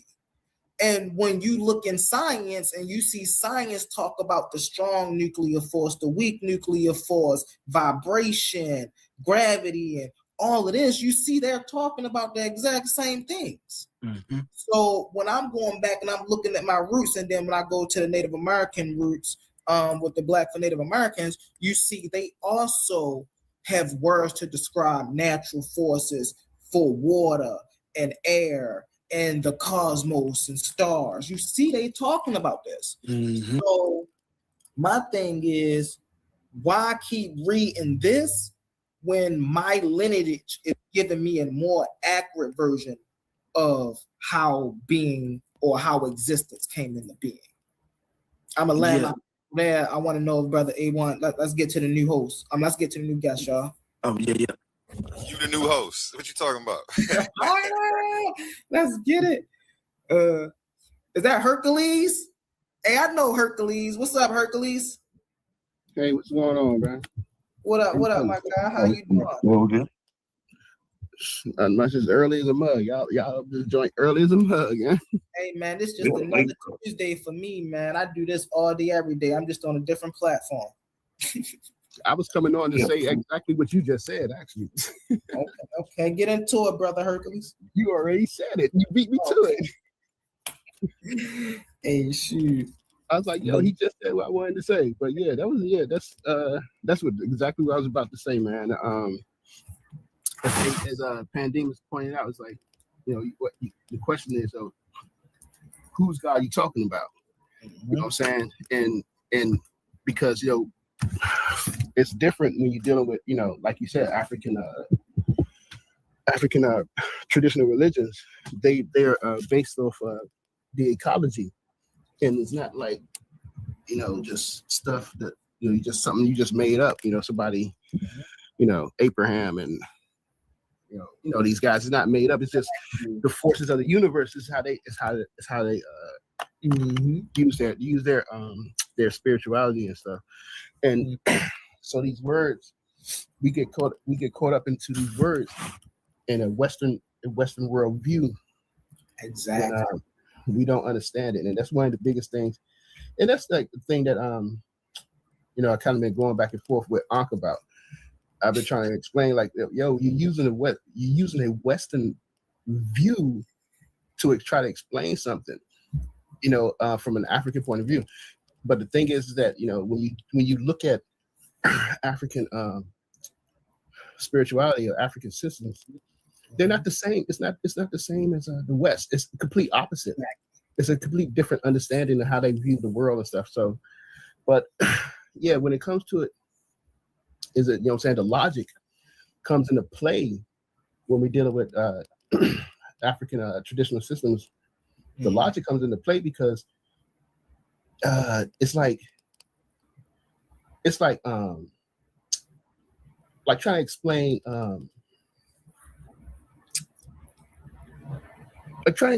I'm sorry, I'm losing train of thought. But I was like, what you were saying is true, because the logic comes into play because you're dealing with the natural elements. Mm-hmm. If I could just piggyback really fast, to touch on what you were saying about the logical aspect, right? I've never seen, we don't have any historical evidence, right, of any Hebrew people building any structures using a mathematical portion of a Yahweh. We don't have any historical evidence of these people using certain aspects of star observation, right, in their spiritual systems. Like, we don't see this strictly with these people. But when we go to Kemet, we see this. We have temples mathematically built in balanced proportions, just to represent the essence of Ma'at. This is why it's called the Temple of Ma'at. So just to piggyback off the brother, the logical thing, it's logical that we can go over there and see that they are showing us that they're not only renovating or venerating balance, reciprocity, justice. They actually grasp the concept of what this means. They're showing us this in a form that they even built something mathematically proportionate to what this means. We don't see this culture doing nothing like that. So I get that, Hercules. I most definitely understand that. Let me jump in there real quick too. You hear me? Yep. So I sort of took that same path, except for I had a couple other stops beforehand and afterwards before I went to becoming a full atheist. Part of it was what y'all was just saying, and realizing that these deities is really representing scientific principles. And after seeing that in Kemet, I also noticed it in West Africa, right? So in Odinani and Ifa, if you look at Ogun and Amadioha, the gods of metal and power and strength, you know what I'm saying?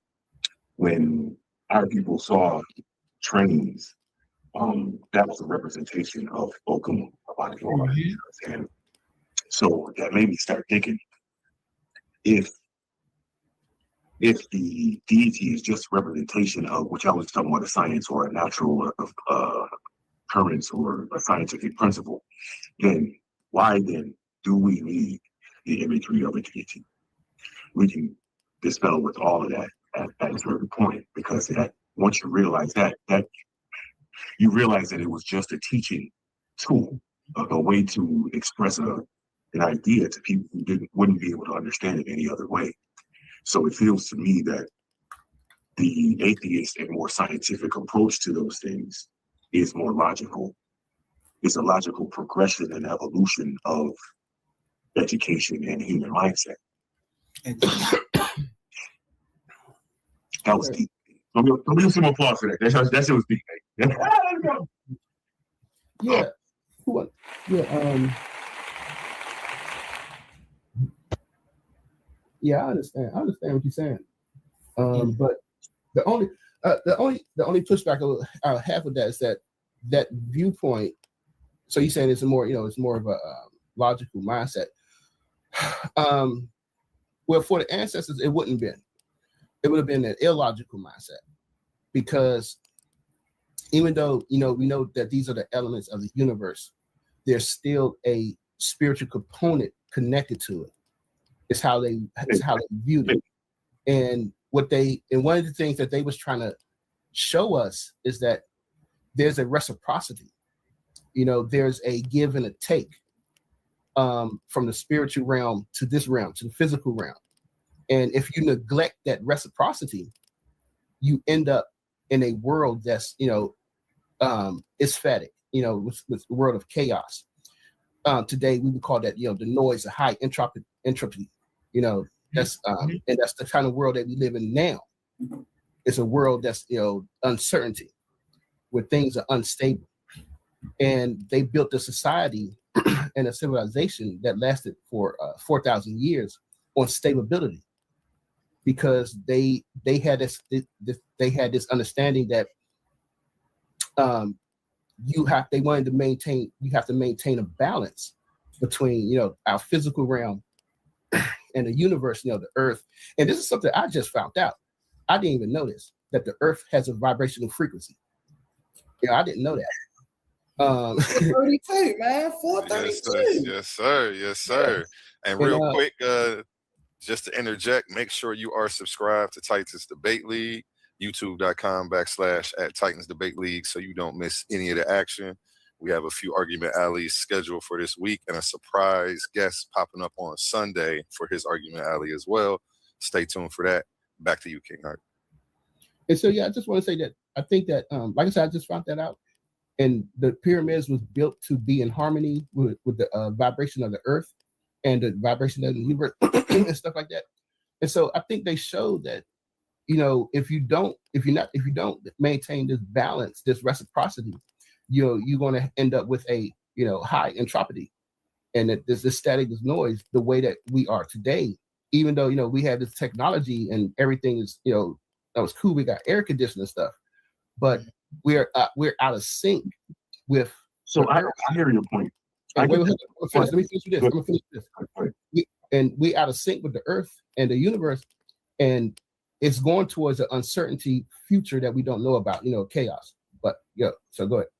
Right. So to what you was just saying earlier, I think it was you talking earlier when you were saying that basically what you're calling spiritual now is nature, right? So once you realize that that's what that is, and you identify that what we're calling spirit, but spirituality and things like that really is just nature. There's not a sentient being on the other side of us doing that. The reciprocity that we're talking about is being, so you go to the 42 laws, right? And you talk about, I have not defiled the food of the gods, right? That's really making sure that you're taking care of the land and the crops, etc. That's really not a relationship with a god or a deity. That's making sure that you feeding the people. You know what I'm saying? Same thing with the children. I haven't done such with their food, or I haven't defiled my fellow neighbor and all that type of shit that's in the laws. Like, those are actually common sense things when you really sit back and think about it. You don't necessarily need a deity to do any of them. And once you realize that, all I'm saying is if you still follow those things scientific without a deity at all, you will be in that balance. The world itself will be in that same balance that you was talking about. The issue with it is most people, the majority of the world is too selfish to do that. So like the golden rule is pretty much found across cultures across the world. Right? Do unto others as you have you have a word, right? It's found across the world throughout ages. It's just the majority of people don't want to do that. They want their own personal, advantages, and that's what then throws the world into chaos. It's not necessarily a spiritual thing. Some people are just assholes. Yeah. I can see that. Somebody about to say something? No, I just said that sounds good. Yeah, I can see. Again, I can see what you're saying, but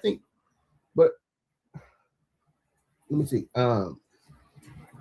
If we, I don't know. It's like they try to. I thought it's just nature. We're looking at it as just nature and why deify it. I think that they was trying to show us, and it's in every African traditional system. It's in every one of them. That this connection with the spiritual realm is necessary. You know, today we don't think like that. You know, especially us who grew up here in the West, we don't think like that. But for them, you know, for them there wasn't like it was hard for them to live without the spirit. You know what I'm saying? To vision reality, to do your math, to do without spirituality. You know, I don't know if anybody ever been to Africa, you know, like, you know, I've been to Ghana. And when you go, because growing up, I always heard that, you know, that their life was connected with spirituality or their life and stuff, right? And, you know, I didn't understand it until I went over there. And you'll see things like, you know, a barbershop. It'll say, you know, this is the haircutting place of God. You know, this is, you know, another one might say, this is Jesus chosen, you know, barbershop. You know, you see a grocery store, it's like, this is God chosen grocery store.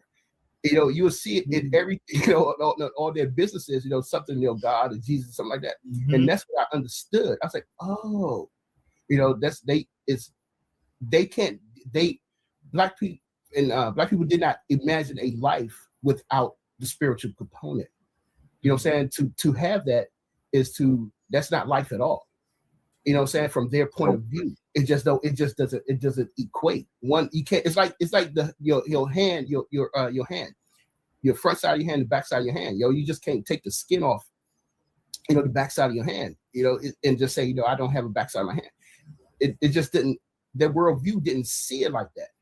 And I know from a Western point of view, you could describe the universe without talking about the spirit at all, without talking about spirituality at all. We know that. Mm-hmm. You know what I'm saying? So but my point is, like, it created, without spirituality, it created a world that we live in now, a world that's that's destructive towards the planet and people, you know what I'm saying? Where when you had spirituality, these ideas, you understood that you just cannot destroy the planet, make these choices without repercussions. I just want to say something before I lose my thought. So there's a couple things you said, Derek, but a lot of times people make a lot of assumptions about history, right? We have really no idea how many people actually bought into the spirituality side of the natural or of the spirits of people, right? So we don't really, you have no idea actually about how many people bought into the spiritual system. Everybody had a job in Kevin, right? And they went through degrees to do that. And so they built those pyramids, not as slaves and things like that, but because it was their job to do this part for the country, for the nation. Yeah. So right, they brought up their children to do that. So their whole family was that. They built that type of brick. That was it. That was their children. And people over here, they planted those things, and that's what they do. That's their children. So all of that was written down as tied to spirituality. But at some level, you have to know that there were some folks that may not have bought into it, right? And they was just doing it because they realized what they may hated the whole situation, but they was doing it because they had, right? A better example in West Africa for people not being able to live without spirituality, so to say. Come closer to your mic so you're a little clearer if you can. Okay, check. Can you hear me? I mean, we can hear you. It's not clear. It's better. Maybe if I speak up a little louder. That's better. It's better. Okay. So a better example in West Africa would be the market days in Nigeria. So the market days, they have a different week than we do here in the West, right? And it's based on their spiritual system, right? But they don't. I'm sorry, somebody saying something? No, go ahead. No, okay. I'm moving my headphones here just on my. So yeah, the market days are based on different deities in the ecosystem, and they follow that market system, and it works for the culture, for the economy, for health, and all that business. However, know that Nigeria is heavily Christian right now, right? But yet they still follow the market days because the market days work for benefit of the people. So it's there's a couple of things that scenario shows. The fact that they were able to switch belief systems and still carry the cultural system of the ancestors that was working for the country, you know what I'm saying, for the nation, and deal with it without the spiritual over top of it. Also in Nigeria, all of them name themselves and their business after a god. That's very similar to televangelists over in the West. So it's not really the best idea. That's what I'm saying. The market days might be a better idea, but even there, they don't necessarily focus so heavily on the actual spirituality because most of them have turned Christian. Yeah, they Christians over there. It's crazy. Yeah, man. You Christian or Muslim? You know what's interesting about they get mad at me, but I all call them Abrahamic religions, which they are, and they get upset because I don't understand why they beef with each other. Man, y'all all supposed to follow the God of Abraham, but then the Hebrew Israelites say the Muslim God is different than the Israelite God, which is different than the Christian God, which is how y'all dealing with all these different gods, but yet y'all monotheistic. I don't understand, man. Amen. Amen, brother. Preach, brother. You better preach, brother. I'm asking myself because Ishmael, it say in the Bible that Ishmael was at Abraham's funeral just like Isaac. So shit, if both of them was there and they didn't have no problem there, ain't no reason that they had a problem with what God is God. I know they was worshiping the same thing. I had a debate a while back. And the title of the debate was "Who started monotheism?" Right now, if you are a scholar in this field and you do your due diligence, then you know without a shadow of a doubt it was Akhenaten. But if you indoctrinated, you're gonna think it was Abraham, Isaac, Jacob, Eber. So the title was "Who started monotheism?" Akhenaten or Yasharal. Listen, man, that debate didn't go too well for him. I'll tell y'all that. No, it's definitely Akhenaten. I should go back further than Akhenaten, to be honest with you, but good win though.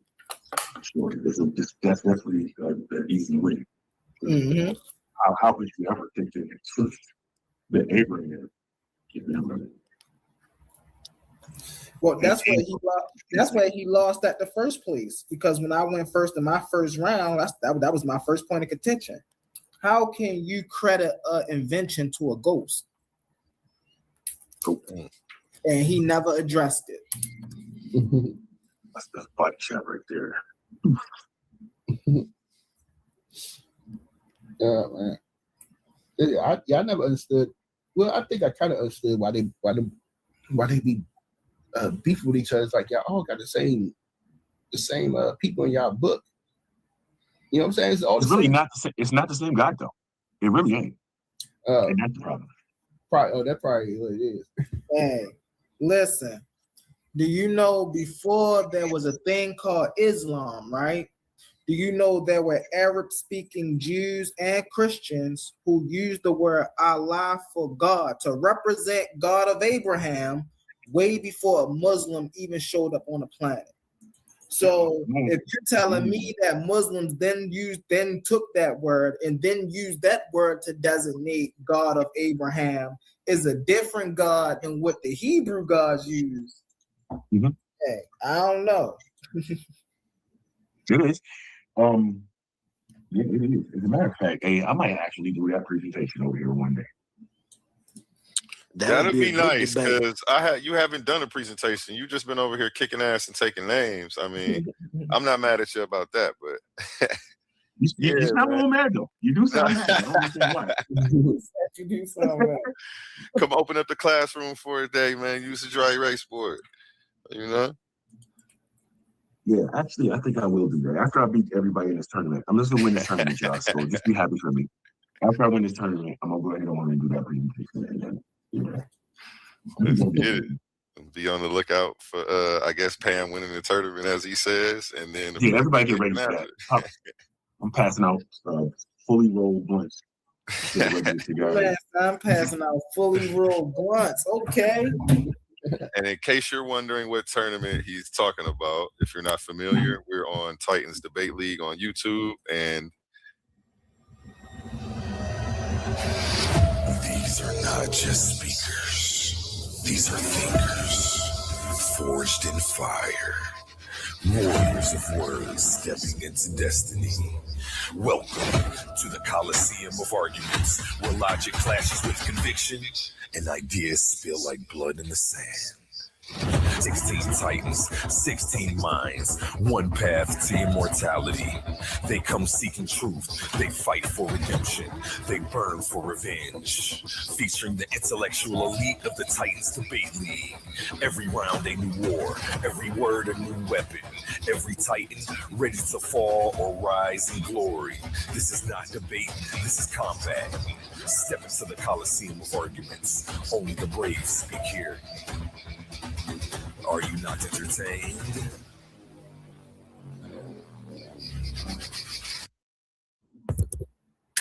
Yes, and we have a $500 cash prize associated with that tournament.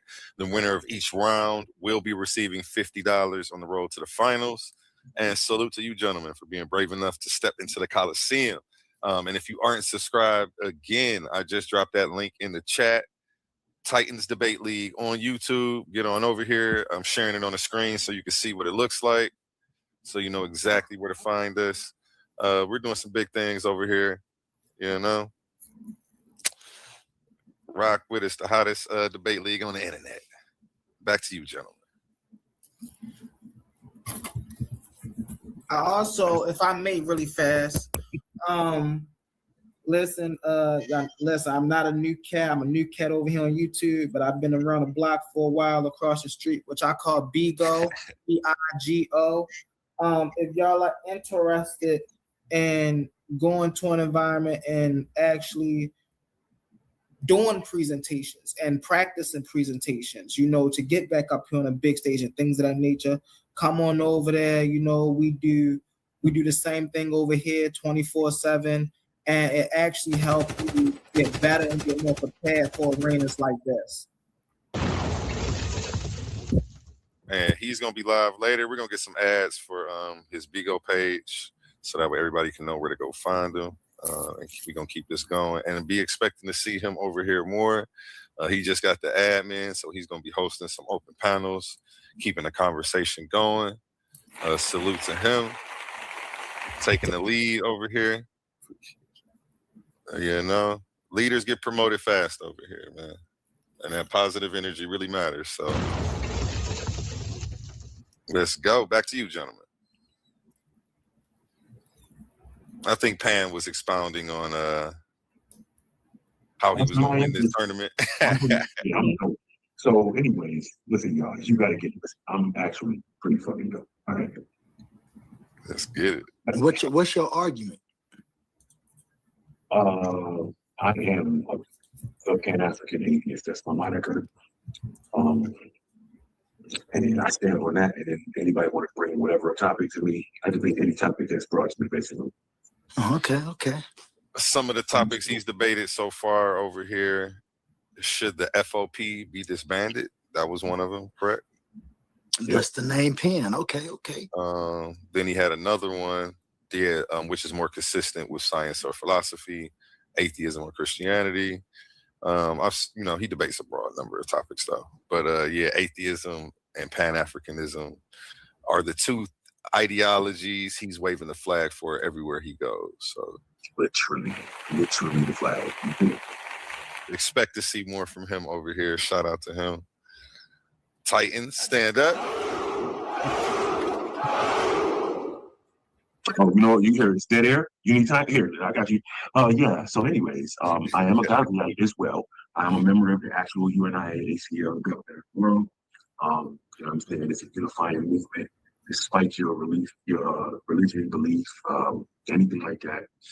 If you are of African descent, you know what I'm saying, you already a Caribbean link up, go find somebody that's doing UNIA business. It's a local UNIA near you. Join up. That's the movement. That's the plan. You gotta be self-governed worldwide. You hear me? I love it.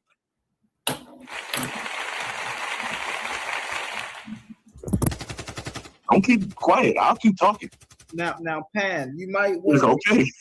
Hey, Pan, you might win this tournament, right? Yeah. How about the next tournament we having? Yes, we're about to get that started soon. I'm trying to get this one wrapped up because I got a lot of new faces. I've introduced 2 of 10 new debaters that I'm going to be bringing to the channel. You know what's funny? I was going to say not in our inner circles and people we haven't seen before, but I didn't know that everybody was already hip to you, Humble Mystic. Man, that's news to me. I wasn't even.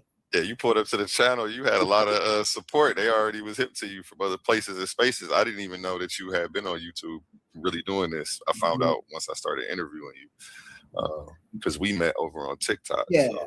and trust me, brother, it wasn't long. It was what, 2 weeks? I've literally been doing this for about 2 weeks. Are you serious? You know what's funny? I messaged you like 3 months ago. That's crazy. Okay.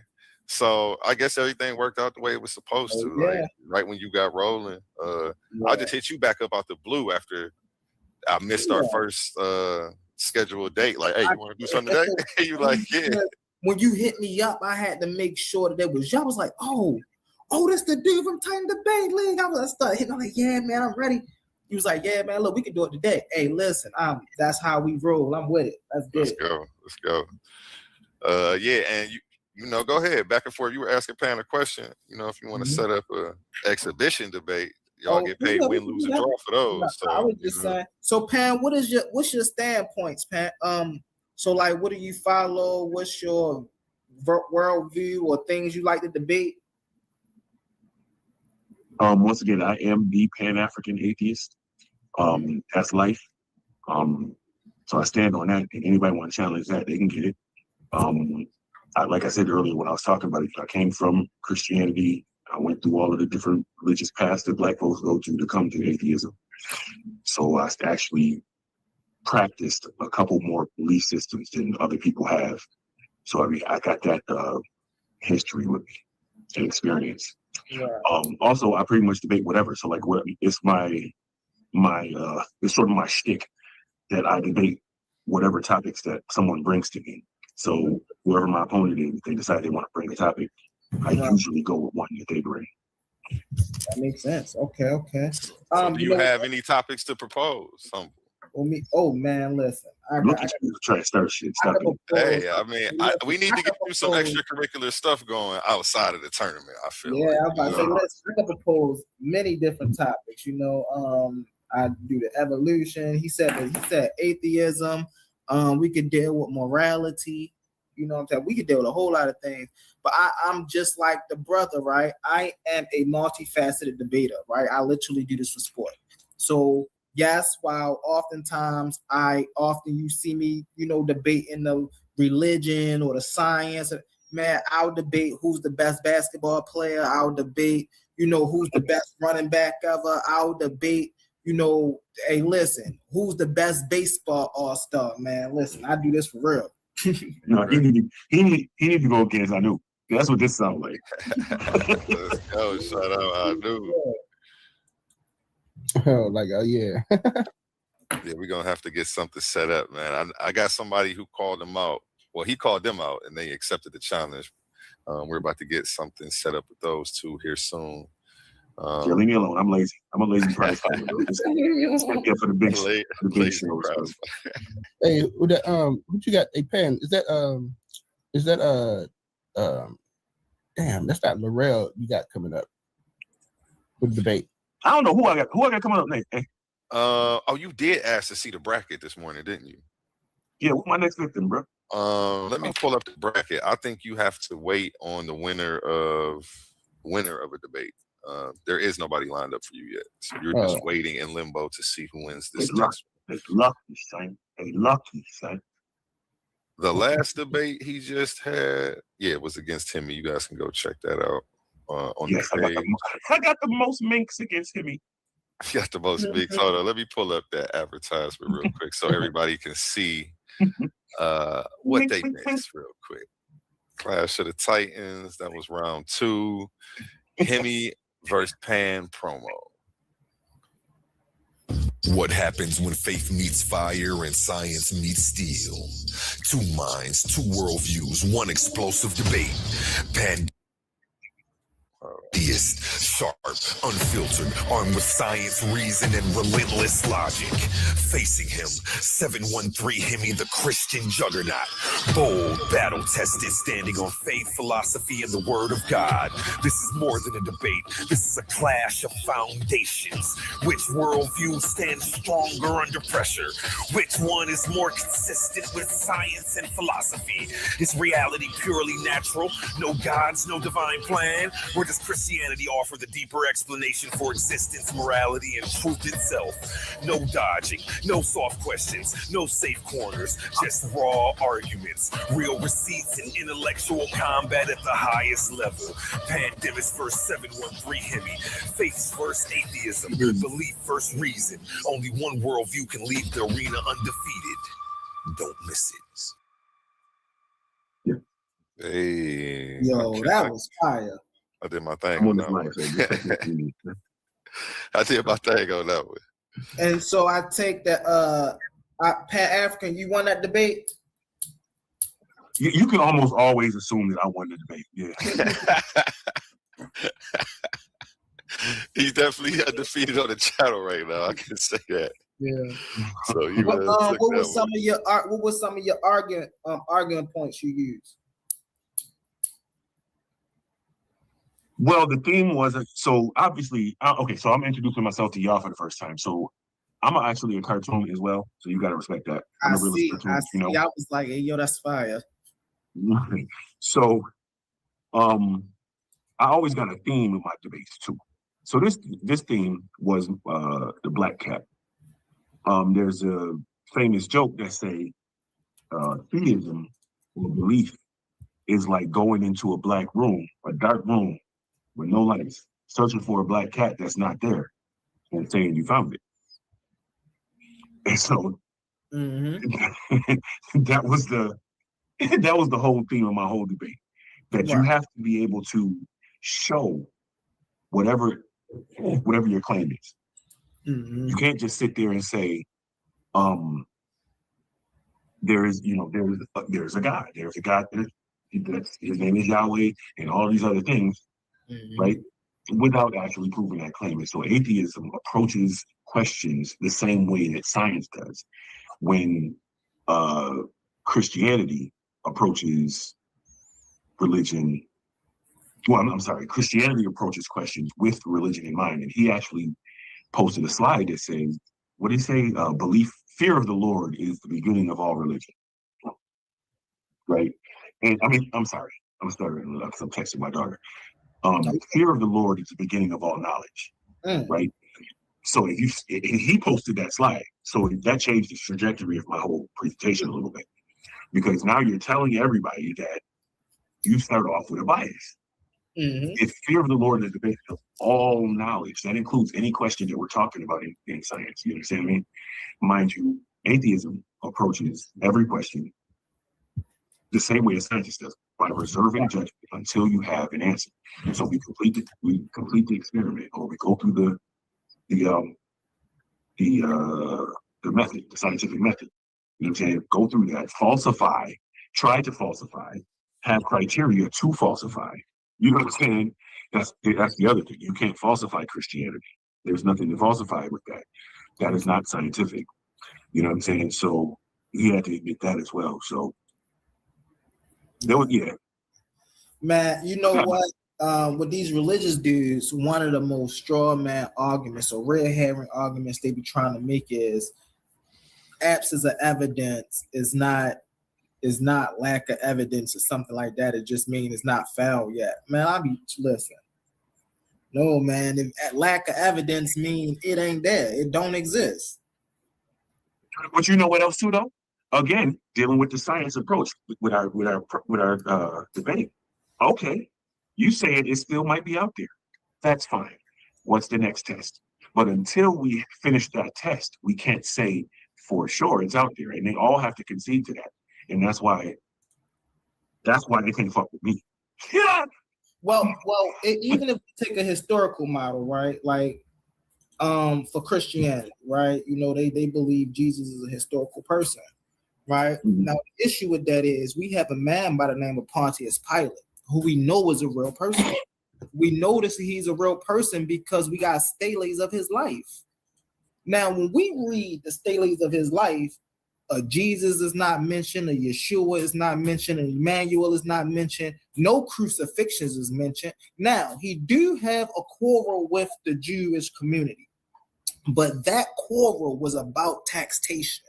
It was not about no man running around here committing heresies. So, if we have a story from a man that this story is talking about, and we're trying to figure out, all right, what's his point of view of the story? We heard the Bible point of view. What's his point of view?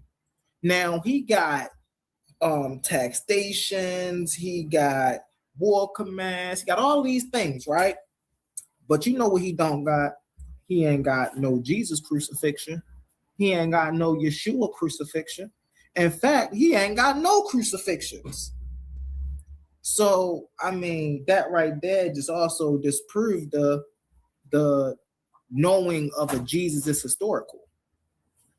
You see what I'm saying? Because if the man would love to have that debate with you, I'm sure. It's crazy, man. It's crazy. I'm sure. Yeah, I like actually, yeah, I think Pandemus is a pretty good debate, and I enjoy that we agree on a lot of stuff, and we are the same boat. I think the only thing, you know what I'm saying, we don't, I guess we would push back on is atheism, but it's better that I enjoy talking to you about it than like someone like Cedric. Right. Because it's like you came in, this guy won't even let you talk, man. Bro, I don't know if y'all be watching these videos. So I'm in my first time or my second time up there over there, right? And I'm dealing with Cedric. We're dealing with evolution, right? Now, I got a lot of different things I do outside of this, right? So one thing is gaming. I play video games. So I play this in particular game called Pokemon.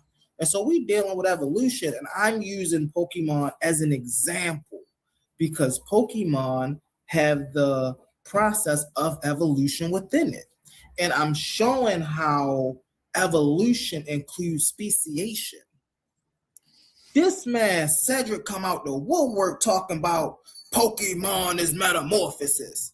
I say, hey, yo, what? Do you? Ain't no way you know nothing about Pokemon talking about Pokemon is metamorphosis. I say, yo, we can't have this conversation, bro. Ain't.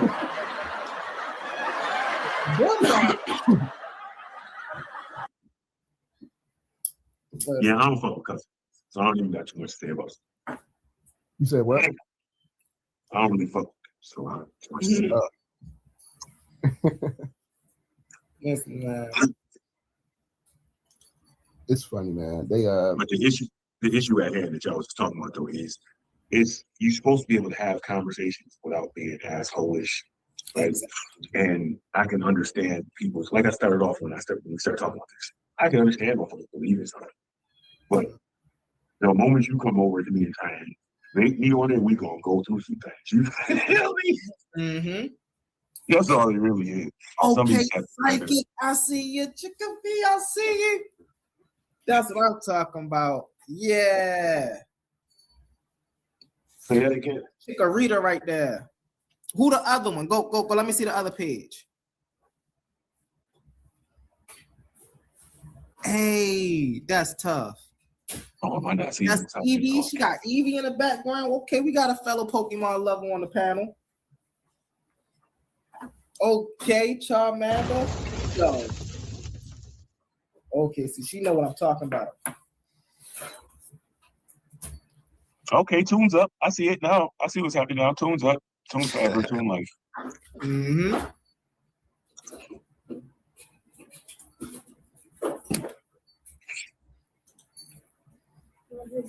Yo, how do we say that we here, bro? Like, are we in the Coliseum? Are we in the Coliseum? Are we on the Gauntlet? What are we doing right now? Man, we having a good time. This was a show called Argument Alley, but that's kind of over now. We just rocking and rolling, you know. Yeah, yo, I'm about to roll. I need to head to the grocery store. Get something to eat. Definitely Hey, man, have a it's good rest of the day. 7 o'clock morning over here, man. We up. I'm gonna see y'all guys later. All right, Brody. All right, man. All right, y'all. Peace. Have a good day.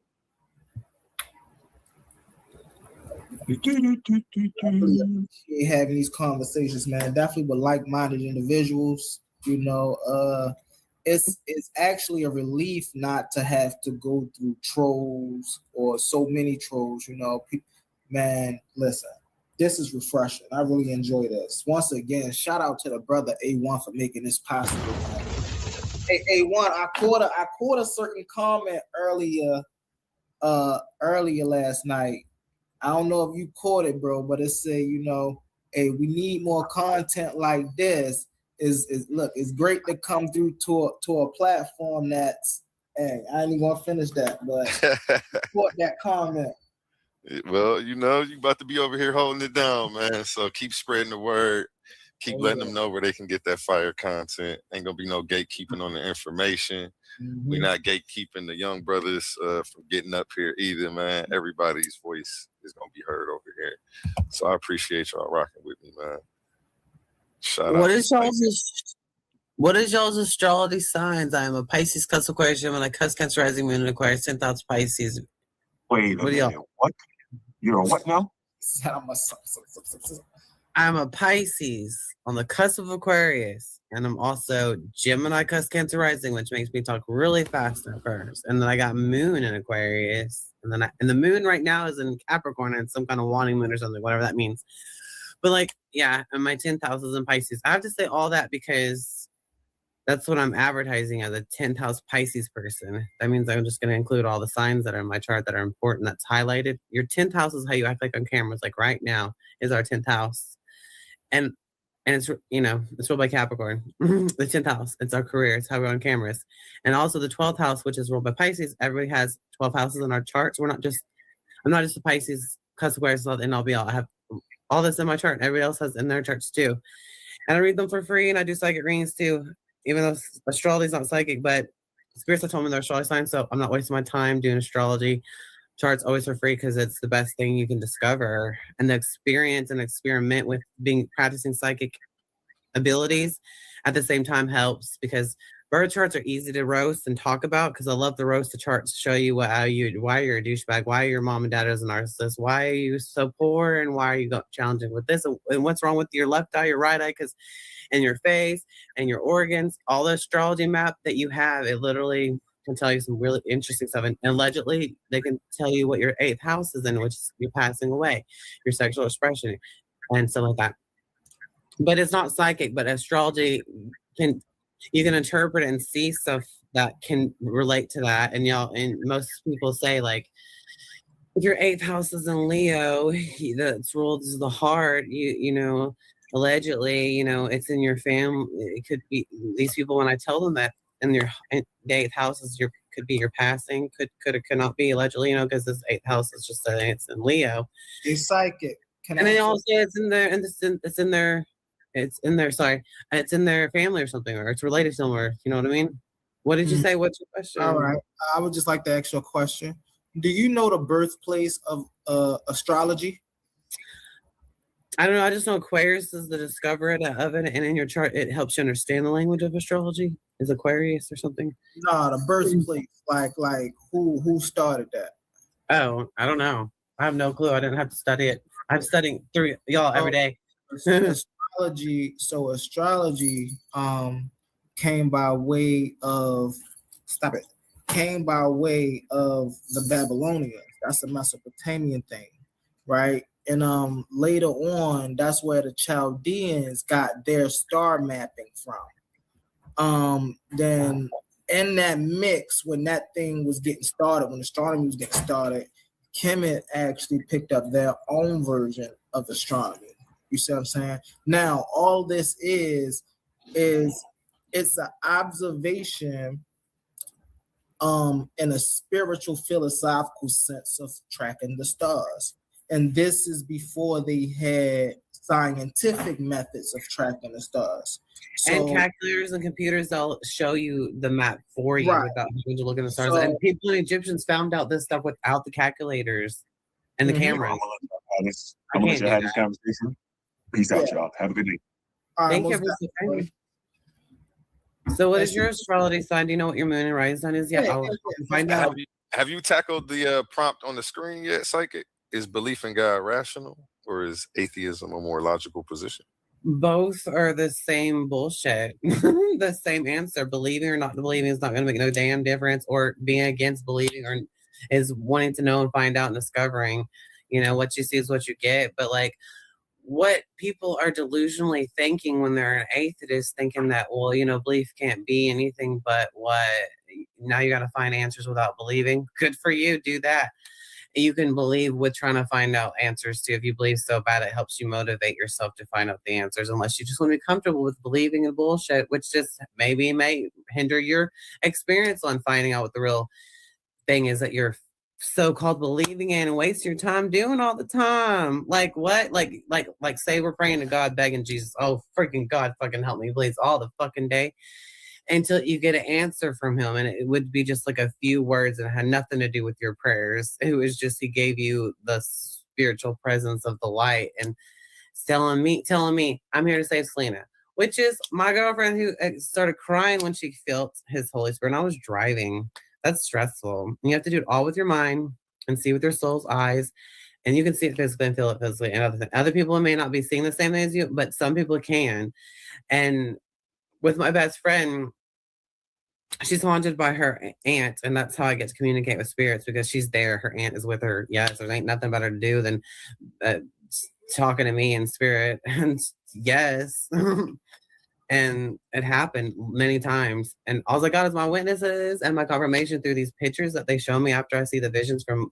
I like to see visions of people's family members and stuff, and then they show me pictures of the same things I saw. That's legit. I got recordings. What? So 1 second. So do you think that atheism is the more logical position? It's probably better not to be so delusional in your belief system of bullshit and then have restrictions because you have a belief that fucking fatals your way and hinders your way of what really you can do. Because like some people can believe the stupidest things ever to give themselves excuses not to do the work that it takes. The challenge is to get the results that it makes, to get evidence. Like it's social. Rejection or belief don't make a difference in this experiment. It's like trying to survive. Psychic is all there really is. Hold on 1 second. We ain't talking about being psychic right now. Well, that's the whole point. No. We talking about the prompt on the screen right now. I know. So I didn't have to have results with believing or not believing because I didn't know what to believe in. Psychic, hold on. So you do agree with the position that atheism is a more logical position, right? Neither one makes any difference to get results. It can. Oh, so you saying you don't agree with either? They're both a waste of time to do. It might be. Atheism is logical. But if you refuse not to know to find out, it's sort of which one is one of those. I don't know. So what would you so are you religious or are you? No, because that's fake and stupid and it doesn't get results. Do you see anybody at church saying that they've seen spirits yet? Right. Are they doing visions on other people and like, acting like a crazy person like me? But I got myself recorded because that is a waste of time if you don't get it recorded. Right. See, I can't help what they do. An angel cannot protect me from secondhand cigarette smoke either. You're speaking too fast. You're speaking too fast. I'm just saying. Right, you know, so if you had a present of angels with you, you think everything is cured. Right, hold on, because you're talking about, in one sense, you're saying you're not religious, in the second sense, I'm not religious, but angels that religious retards wrote about actually exist, and it's real. Even if they have rumors and lies that I don't have to read about because I have no clue. You speaking that doesn't restrict me from understanding what you're saying. Hold on 1 second. Okay. So you're not religious. So really, yeah, because hold on 1 second. Hold on. I gotta make sense of this. Like, let me get this out.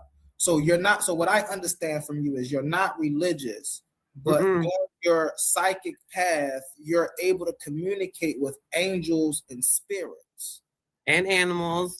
And I've actually seen all types of things I never knew existed, like the four-faced cherubim being that's in the Bible and never had to read or even learn about, never knew existed. That's the crazy thing about that. And I'm still not trying to.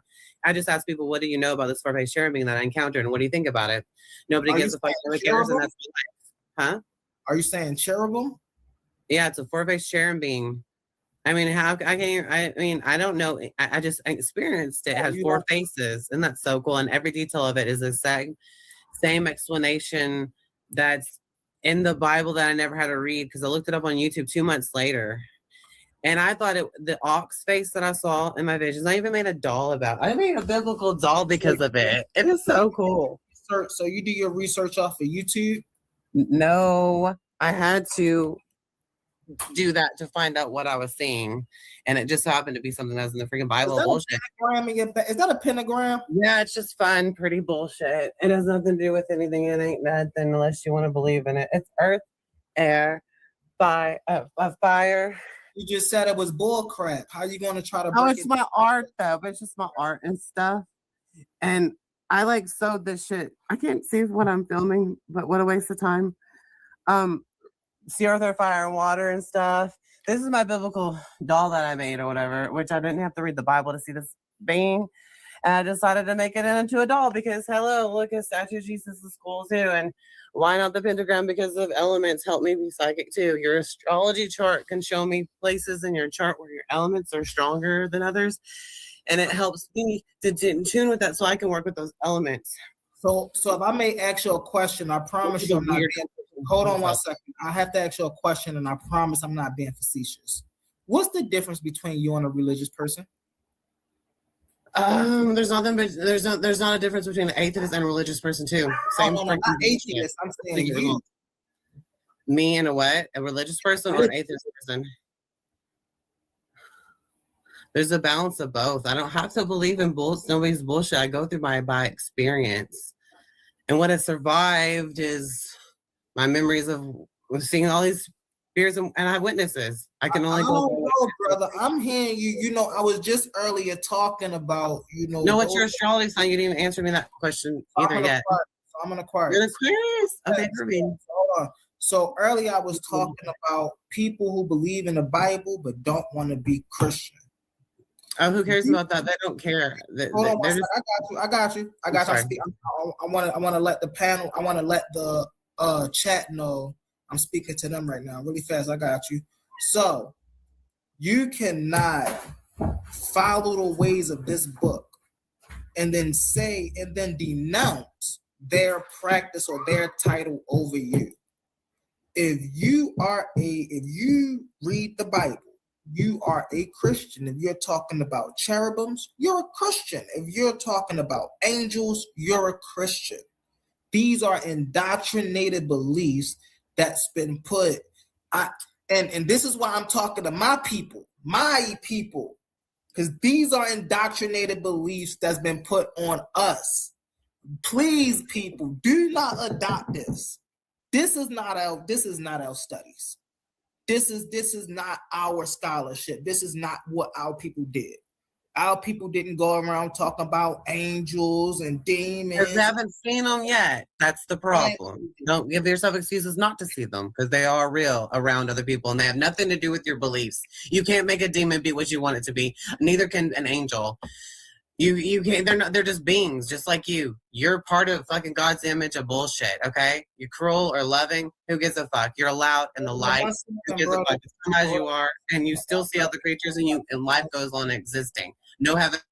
All right, Brody, hold on. I gotta mute you really fast, and the reason I have to mute you is because we can sit here and go back and forth all day, but we gotta listen. We're scholastic people here. You know, we got A1 Lord B New.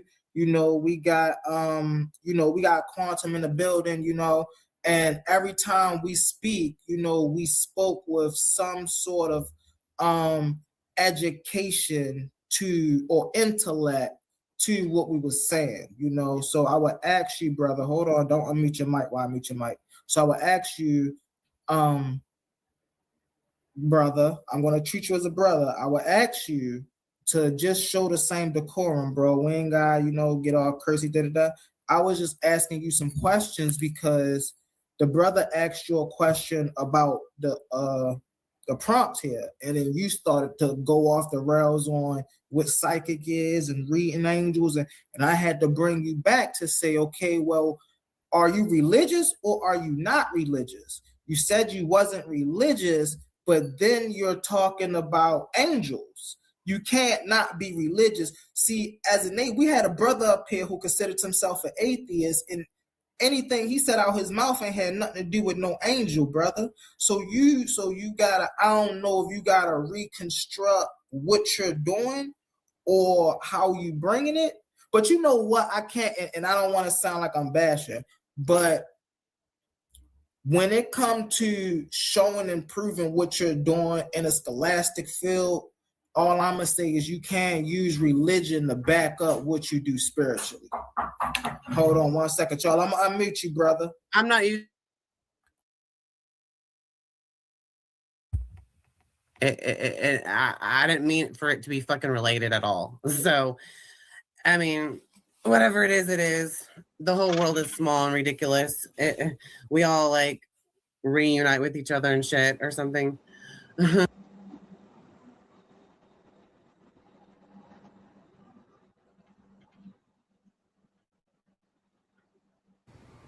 Good day, good day. What up, Pit? Yo, shalom, brother. Good day, good day. What up? Good, man. I'm glad you came to the studio, man. I had a replay playing and just getting it in for my Monday. I usually have Monday on the channel, so I decided to play a replay. No doubt, brother. I appreciate you for having me, man. I definitely wanted to come through and meet you and actually have a conversation with you a little bit and engage a little bit.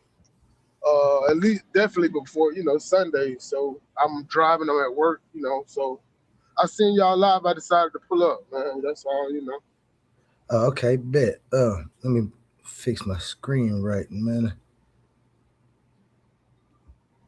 Just getting in here. Yeah, we got the that debate coming up Friday with you and Ashe. Right. No doubt. I remember you asking me about that. And so yeah, it's on. We got it set for 7:30 p.m. Eastern Standard Time. And can't wait to have that. For the viewers that's listening, do you remember what y'all oh, he smashed that he might have didn't try to though. He did say he driving. But yeah, we do have that. Oh my God, dang, Babylon, I ain't seen you. Heard you in a millennia. Where you been?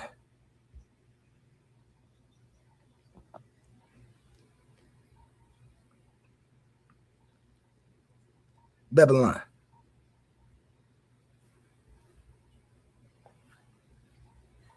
I don't know if you're talking. You muted if you're saying something.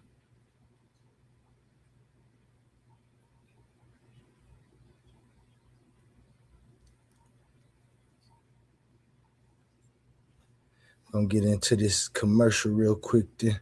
See if Babylon, I don't know if you can hear me.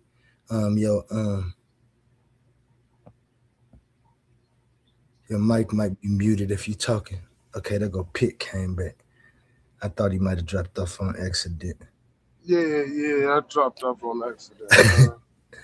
But yeah, so you and Ashe having y'all debate Friday at 7:30. If you can you give the viewers a little bit what y'all topic is? Yeah, our topic, the debate got set up based on a conversation we were having.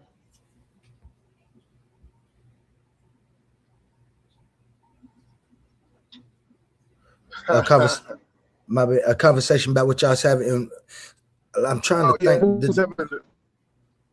We was having a discussion on Deuteronomy 32, verse 7. Is there multiple gods? Oh yeah, okay, that's what it was. That's right. You can hear me? Yep, yeah, I can hear you. Okay. I couldn't remember what it was. That's right. Y'all was talking about Deuteronomy. Yeah, that's the basis of the debate.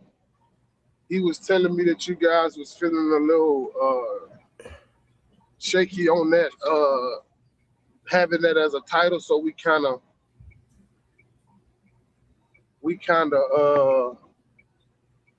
I don't know why it's double playing in my background. I left off of the stream.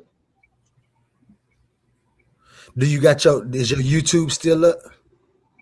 Yeah, for sure. If your YouTube's still up, then it's probably playing on your YouTube also. I be having that problem sometimes. That's what I'm saying. Yeah, I thought I closed all those out.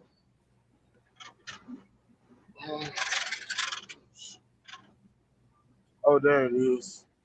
I got it. Let me see if I can't find that black background. In fact, yeah, I do. Yeah, so we was discussing Deuteronomy 32:7 about that particular verse, and he was implying that there was multiple gods in that verse based off of earlier texts that have latched themselves to the system of belief. So we kind of went with a little broader of a title, but the basis of the debate is Deuteronomy 34. So he wanted to incorporate the origins of our faith being polytheistic. I'm saying that it's not, but the basis of the debate is Deuteronomy 34 based on a discussion we was having. I want to center the debate around that, but of course we're going to do more as that verse. We're going to prompt this thing in a way that it shows all of the aspects of what he understands and what I know, according to the faith. So it's a biblical debate with history associated with it, because he didn't want to just do that particular Bible verse, so he wanted to incorporate polytheism in it as well. And I'm gonna defend that Torah, and it's gonna be a good one though. Yeah, it is. When we was having that little face off the other day, I was listening to y'all. It's gonna be real good. Like you said, the title changed. Does the Bible have polytheistic origins? And so, you said you're gonna be coming with the Torah, right? Yeah, because like I said, the whole basis of this debate was based off of Deuteronomy 32:7, which where says where the Most High divides the nations and takes Israel for his portion. He's arguing that that's multiple deities right there, based on some other surrounding nations or people groups that had belief systems similar to what the Hebrews do. And some even associated and consider themselves Hebrews because they follow the culture.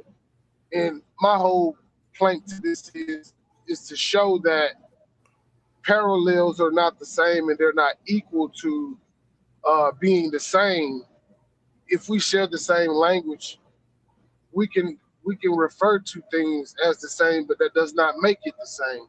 So that's going to be my whole goal, to show that he's bringing a lot of parallels versus showing bottom line 100% facts that would go alongside the culture, the people, in their actual belief system.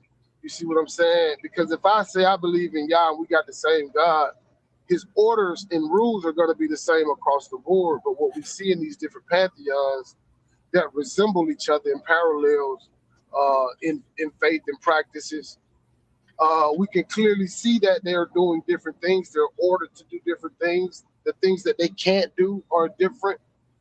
And this is what is really going to set them apart from all of the other pantheons in that region that use the same verbiage to identify their God or gods in a collective. Right. Okay, so yeah, that's gonna be real. I'm trying to. He the affirmative, right? Does he believe he the affirmative? He the one that says that the Bible does have polytheistic origins. Right. Okay. Yeah. Mm-hmm. Yeah, man, that's gonna be a real bang. I'm happy to be moderating for that. No doubt, man. I was listening to y'all. I also want to just let the record reflect that I do not respect this dude as of now. So I'm trying to violate him in every way. I'm gonna respect your platform, but I just don't respect him. He's very disrespectful. He's done said a bunch of things via the internet that is just not. We as men don't do it. You know what I mean? And I don't know what the tactic is. I don't know if it's scare tactic or I don't know what his goal was in these last few days leading up to the debate coming up this Friday, where he's been on the attack, which is fine. That's what we do. But there are certain things we just don't do, and certain things we just don't say. And he's been doing that. So I'm definitely gonna try to violate him in every way in this debate, to show my disdain and perpetual dislike for the character that he is and the person that he portrays to be. So yeah, man, I look forward to it being a fiery debate, and I'm gonna try to bring all I got on this dude, man, because he's wise. He's dealing with half truths, one-sided arguments, and the key to this debate and how I'm gonna totally annihilate him is the fact that most of the arguments that he's gonna bring forth are not actual facts in the sense of they're still being debated scholarly to this day. So it doesn't go one way or the other. What we do have is a collective of people in a region that are doing their thing as far as having belief systems. Now, how he ties these together, the scholars are not going to agree 100% factual that, yeah, this is actually what it is. These are a lot of supposed things and a lot of things that are tied through parallels and things of that nature. So it's going to be crazy. What he's going to try to do is try to go outside of the text, which perpetuates the actual faith and gives the faith an identity. How can you do that in a debate and give someone else's legacy? And I just use that as a broad term, someone's legacy in faith to another group of people when they're not the same in practice. That's going to be his hardest challenge. And I know it is. He's not going to be able to validate what he's saying 100% certain. You see what I'm saying? So I definitely look forward to dragging this dude all across the theological arena. It sounds like you got it lined up, man. I can't wait to see it. Like you said, I was in there, so I understand what you was talking about when you was talking about the disrespect. At first, I was thinking that it was just a debate tactic, like you say, but some things that people say in different situations let you know. And like y'all have a history, so I don't know any of that. I do know that y'all both want to debate, and that's where I'm interested because I'm a debater. I like to debate different points of view as well as listen to debates and get information. And so if I can, as a suggestion, I think you should just come with all of the intellectual disdain that you can find without even just being outright derogatory or blatant. You know what I'm saying? If you can beat them up with the information, you can also, because just like you was just talking right then, it made me feel like you didn't say no cuss words or nothing, but what you started saying, like how he was making you feel and stuff, it made me know that if I was that person you was talking about at that moment without saying no cuss words or nothing about me, it would have made me feel a certain way. And that's what part of debating is. If a lot of people don't know, it's not just you bringing your information, your argument. Sometimes you can sway the judge by your actions and the words you put together. And this debate is going to be more than just the topic that's up there. Yeah, absolutely. And so if I can, like I said, as a suggestion, just I can tell that you well-mannered and put together, and you can do the same damage with the intellectual prowess that I know you have. And both of y'all are bright young gentlemen. I can tell.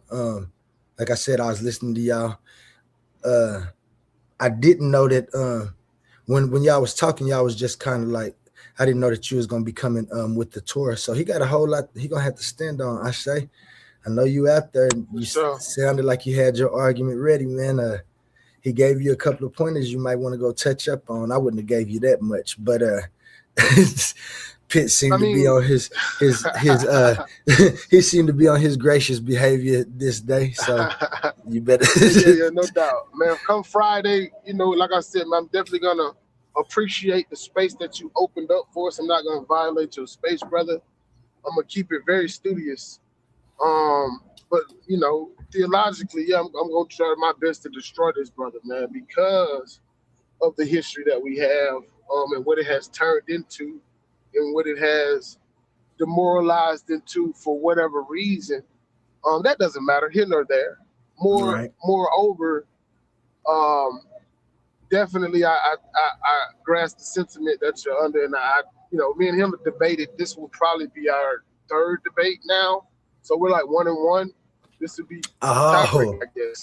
Oh, Yeah. So okay. yeah. So we done been into it before.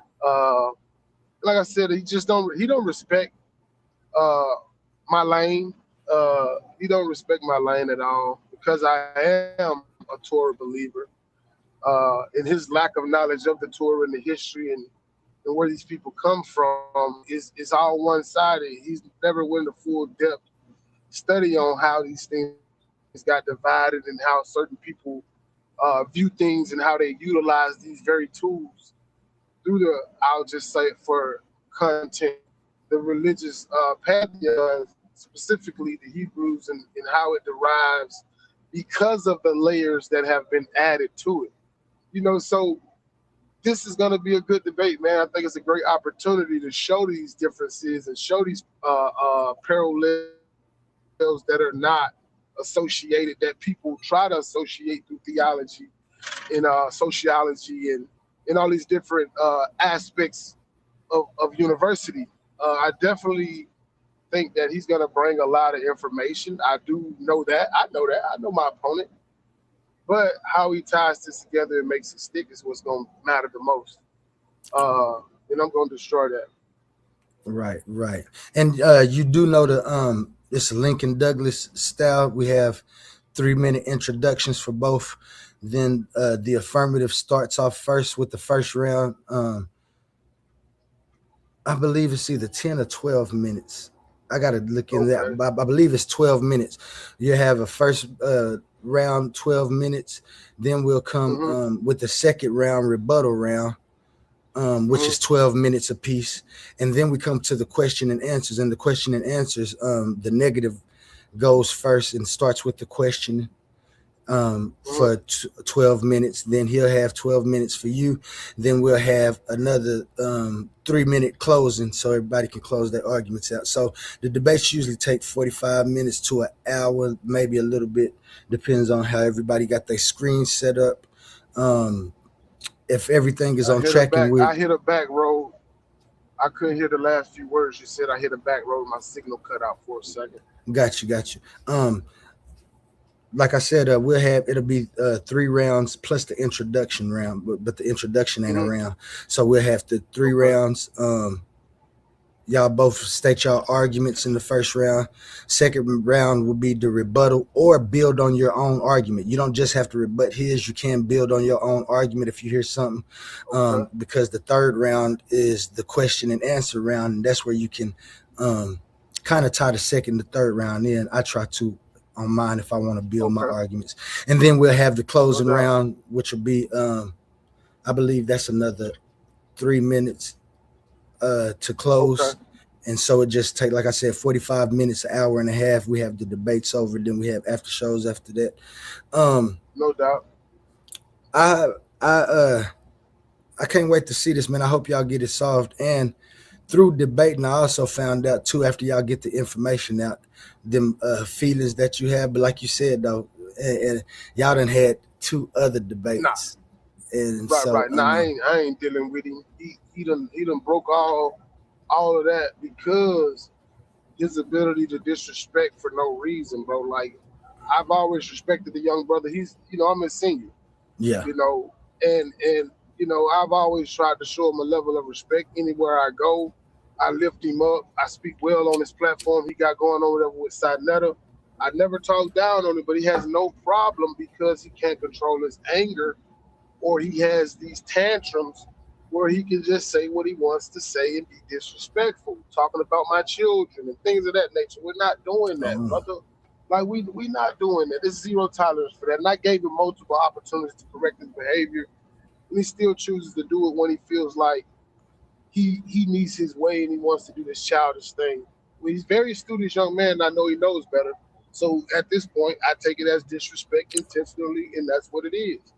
So there's no level of coming back from it. That doesn't mean as a adult that I can't see past these things. But come on, bro, we're on the fourth, fifth time now.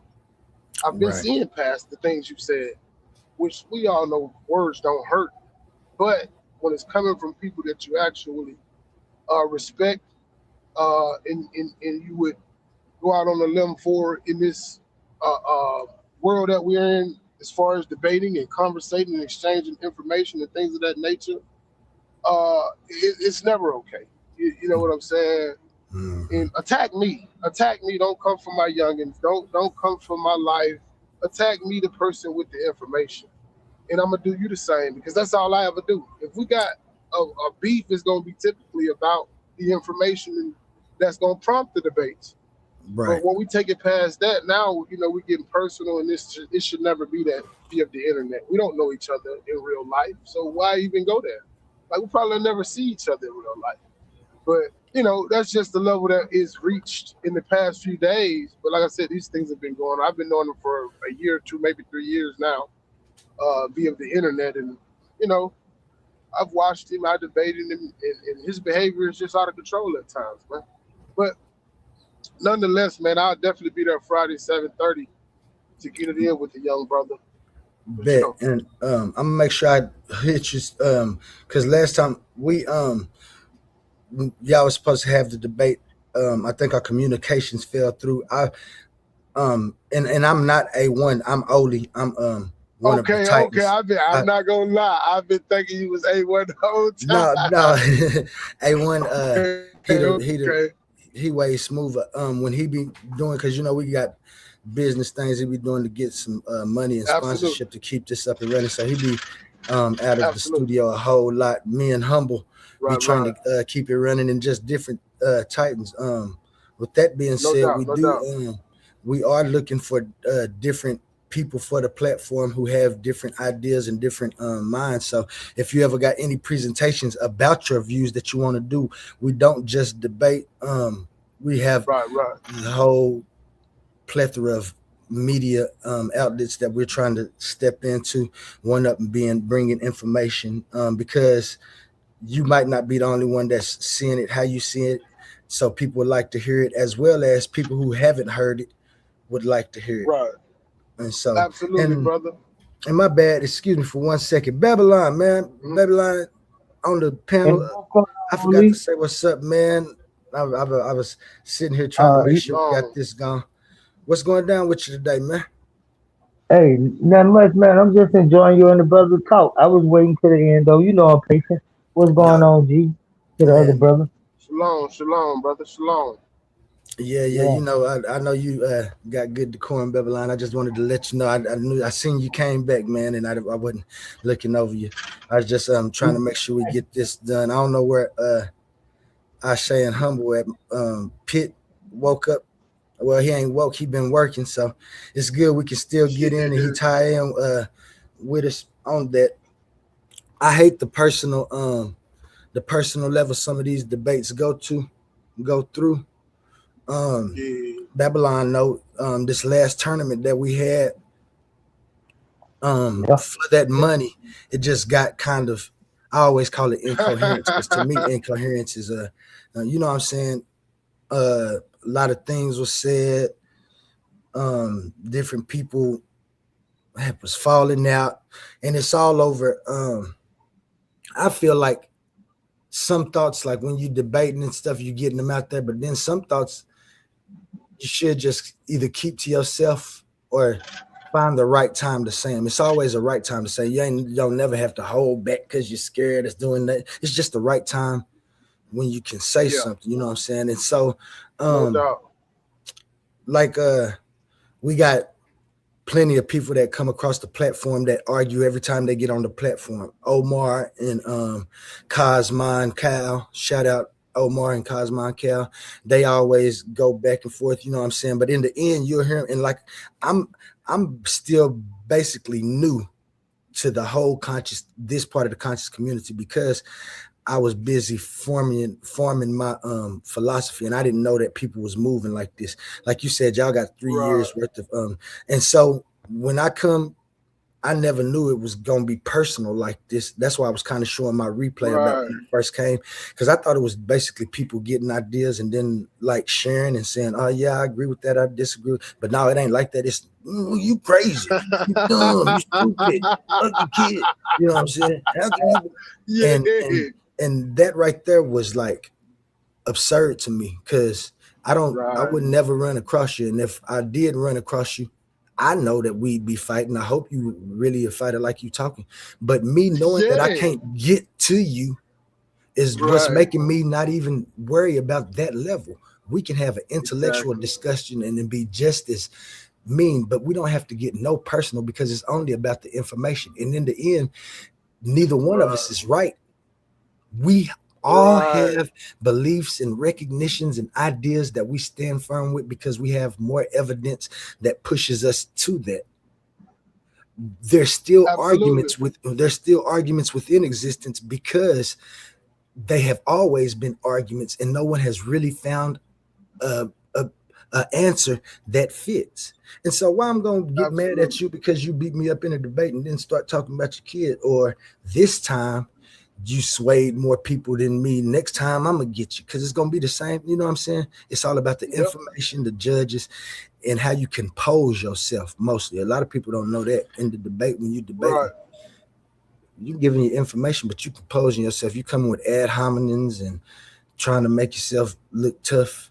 Me as a debater, I'm gonna point out all the fallacies, so the judge won't even have to take time to point them out. I'm gonna point them out for him, so when he rewatch it, he like, yep, that's what everybody should do if we are here trying to spread ideas.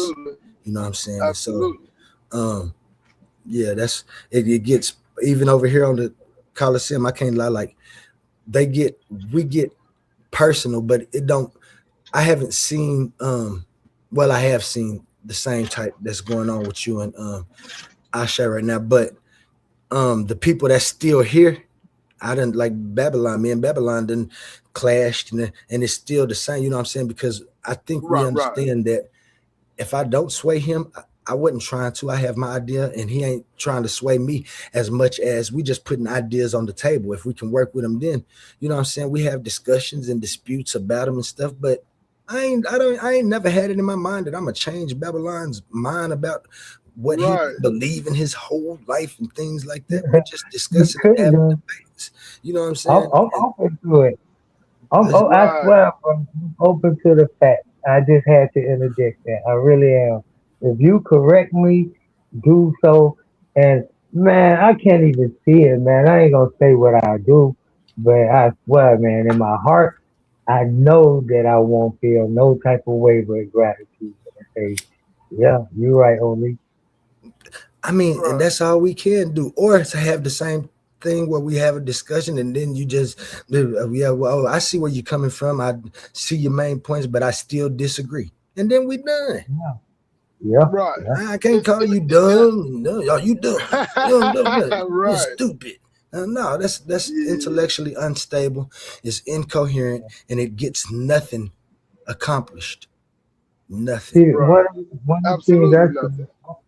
one of the things I see though is when it does become personal or emotional like that, then a lot of times the whole logic and the reason why we here get forgotten. Like the chat, the people that came to listen, the people that actually want to hear the answer to that question that y'all arguing about. No matter how far y'all go in the argument and the ad hom, if y'all don't never get to the answer to the question, the people really, I'd be disappointed. So I'm just saying that to you, brother. When you do the debate, make sure that you answer the question, that you show that the Bible does not have pantheistic origin. That's your basic job, is to show that it does not. His is to show that it does. It does, yeah. Exactly. And I think, like Pitt said, I would agree. And Pitt, man, if you have time, if you go back through the channel, they got it's a video up where one of the judges of the debate league. He don't judge all of the debates and know none of that, but he gives a little quick lesson about debating and what people should be doing, and mostly what the judges over here look for. I don't know if you done debated over here. Like I said, I'm still rather new. No. I just and so if you can go find that, I wish I could pull the name up for you right now, but it's in there. If you go to the channel and then just look up judge, and then it'll pop up and you'll see it on there. But that helped me real good because I've only had one debate on the Coliseum, because when I came, but I just been real active in it. So that's why people seeing me a lot, because I just been active in trying to get my information out. But it gives you a real good video. And it gave me, it gave me like exactly what I knew I needed, but it made me more confident, because I knew actually what I was supposed to be doing, what I was looking for, if I was the affirmative or the negative, what I have to do as the negative, what I have to do as the affirmative. He give you all that, you know what I'm saying? And then he tells you what they judge by.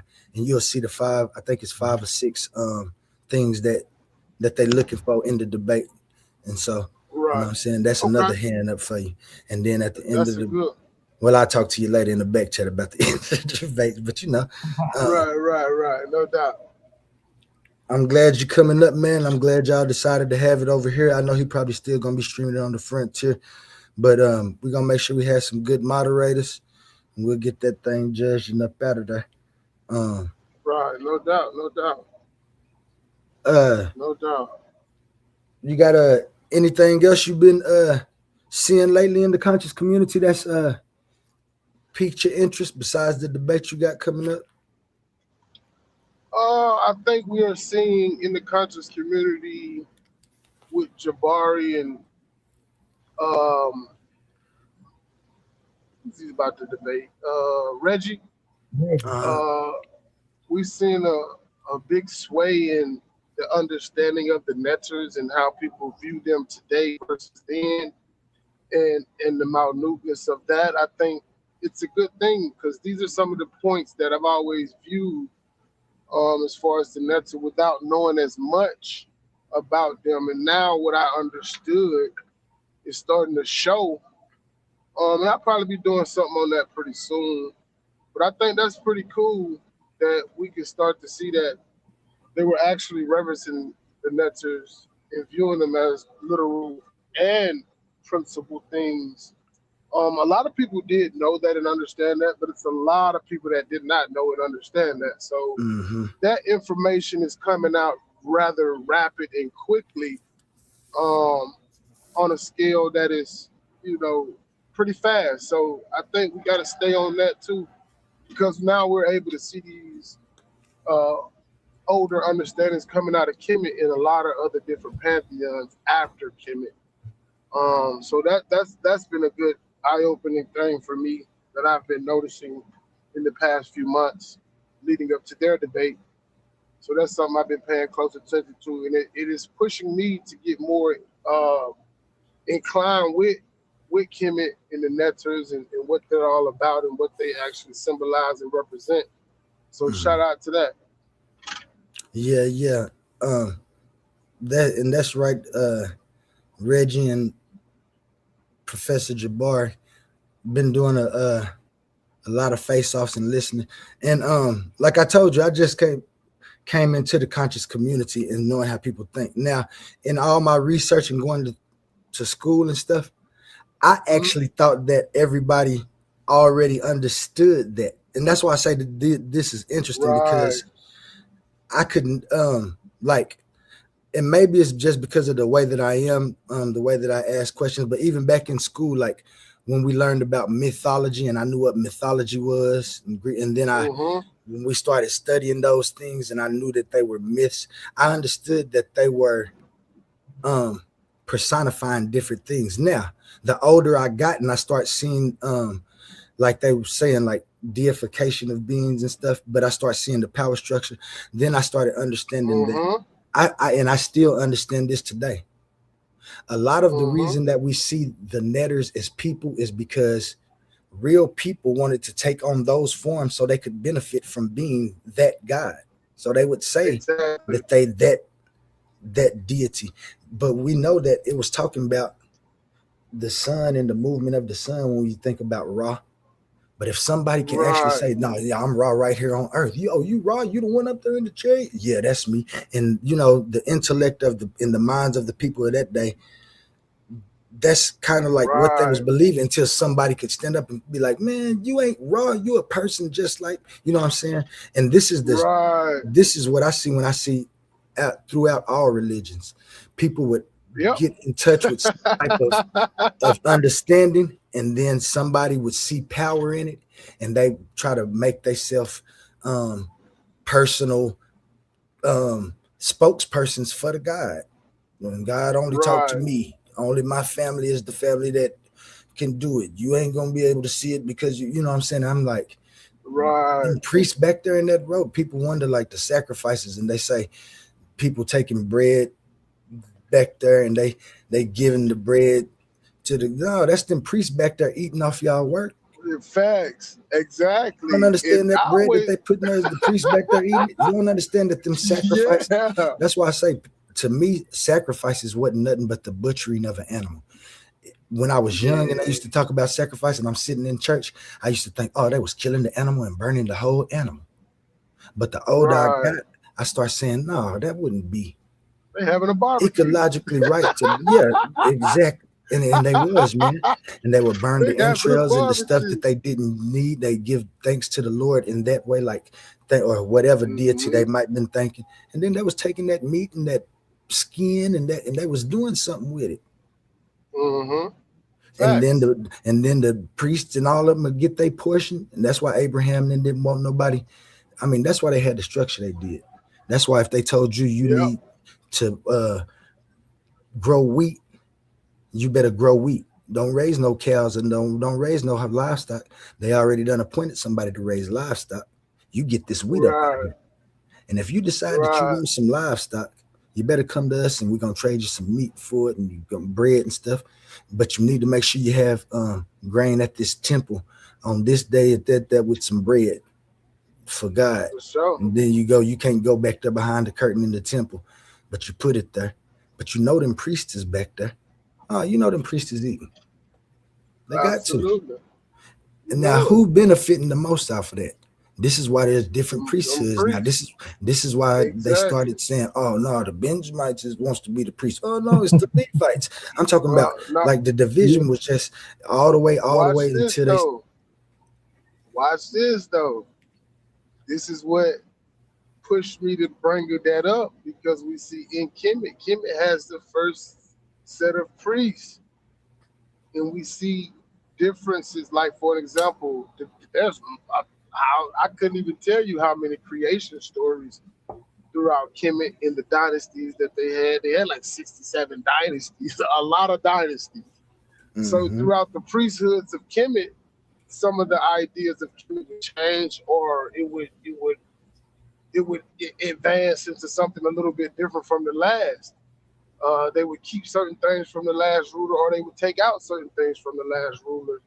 So I would be personally, I'm saying they started all this priesthood talk. And that's one of the fascinating things coming from where I come from and being in this world of theology, and experiencing it and seeing how we as people sometimes, because we cleave to a certain factor and maybe just say belief or understanding through these teachings, that it's 100%. But when we go to delving into the actual culture of these people, we start to see the parallels. And then we start to see where the existing bodies of people would have gotten or gained their understanding and utilized the same understanding to their advantages. So this is why we can say that, like the Melchizedekian order, and then we get into the Noahide laws and all these different priesthoods that pertain to the Bible. The sentiment of it came from a place that is outside of those people. and we can see that in history. So I find it very fascinating how now, like I was saying earlier, that a lot of these things are starting to come back full circle. The whole Amun idea in this invisible God, a lot like Yahuwah is invisible, the God of the Torah. A lot of these understandings come full circle, and it's just fascinating to me. Uh, you know. The one thing though, you do have to be careful with the words like Atum, Amun, and Atin and stuff like that, because they seem like they translate in English to like let's say invisible, but let's say Right. in ancient Egyptian, right, the word Amen would translate to unseen, not Right. invisible, unseen. So it would be a big difference. In Hebrew, the word for invisible or the invisible God that Abraham worshipped is El Gaibu. Alghayabu. El Gaibu. That's Right. the invisible God. So, but they don't, overrate. And I heard you mention earlier too. So just to try, I'm trying to, just I don't want to interfere with your debate, but you mentioned the pantheon of Egypt earlier. You mentioned those earlier. You said the pantheon. The pantheon is the heart of pantheism. And now, if somebody said, like, let's say if I was arguing with you and I said, like, hey, then I find all these gods that's mentioned in the Bible as a part of this pantheon. You see what I'm saying? Then you're gonna have to prove that those Right. gods ain't a part of that pantheon. Okay, I just wanted to make sure Right. because I heard you mention pantheon Egyptian, so I knew you was up on it. So I just want Yeah. I to tie it definitely. into you. Oh, my bad. I think I got a lag. I ain't mean to overtalk you, brother. No, go ahead, bro. I'm listening. Oh no, I was just saying I definitely grasp that concept that you just spoke on, uh, and this is why I think it's going to be a great debate because I believe that this is what my opponent is doing. He's referencing things that cross over into different understandings, and we see these and we're able to identify the differences in what one God is requiring versus another one in their Okay. perspective All right. pantheon or faith and system. That's where it really changes how we view these things because if I change certain things in a faith system, it's no longer that same faith. It's just the truth. Can it parallel? Yes. Can it be similar? Yes. But is it identical to the T? Absolutely not. And that's where Mm, in the mm. world of theology, they start to separate what these people were doing from what those people were doing. You see what I'm saying? And that's just the Fact. codified facts of study.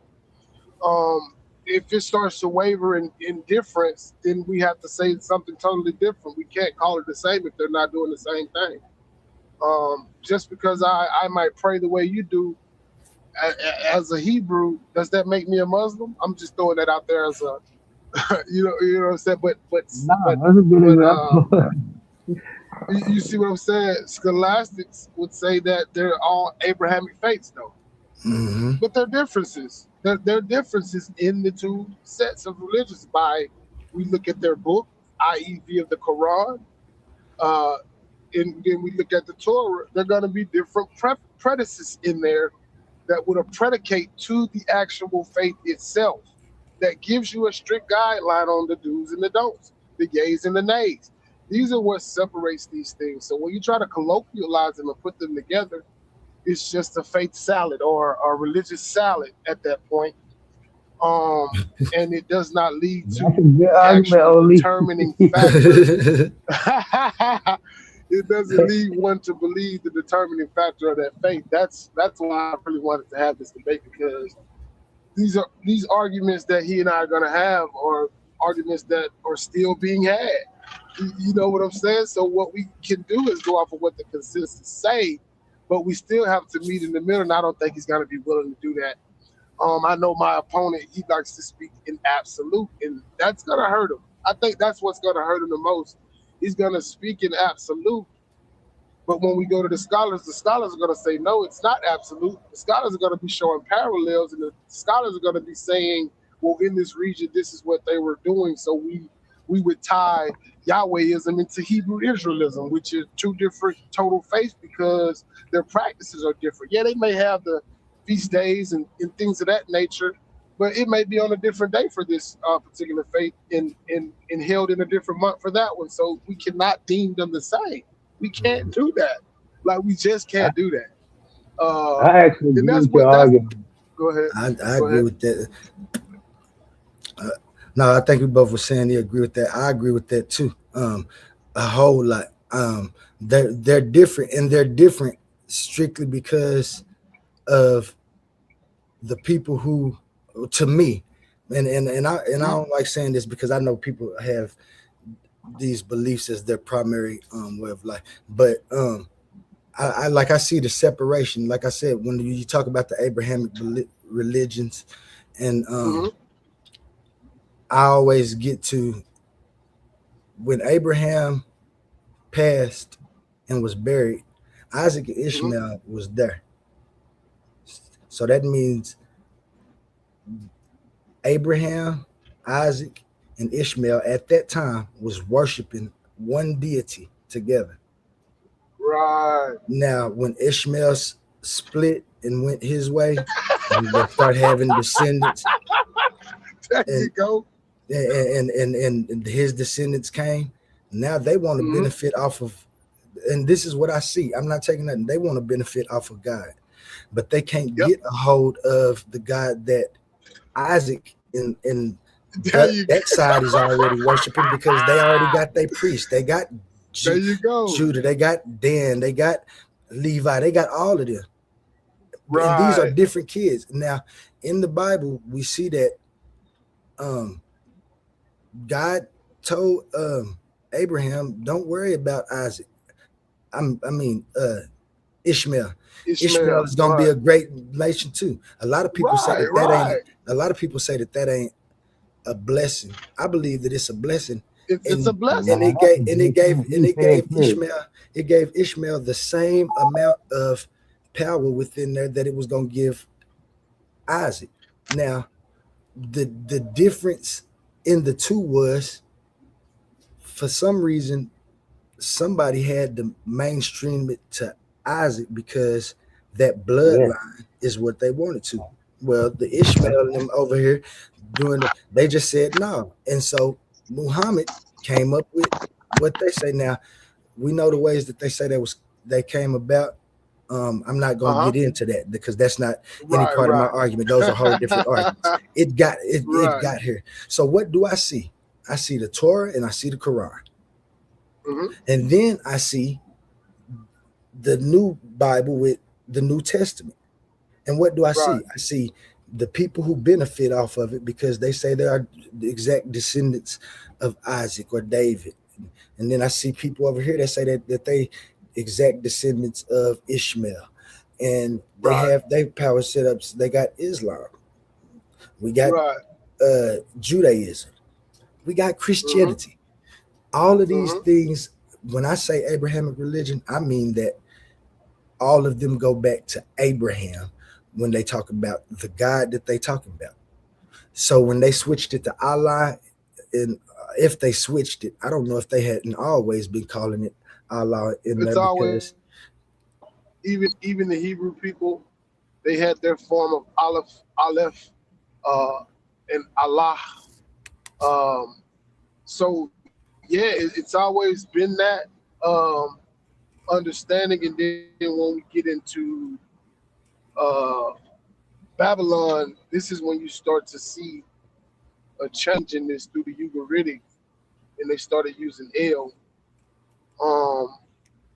My take on that is the clarifying text, which would be the earlier text via the Torah before the Quran, and even in ancient Arabia, what the people there were practicing before Mohammedanism became a thing in that region. You know, you had Zoroastrianism, and all these collective similar faiths, right?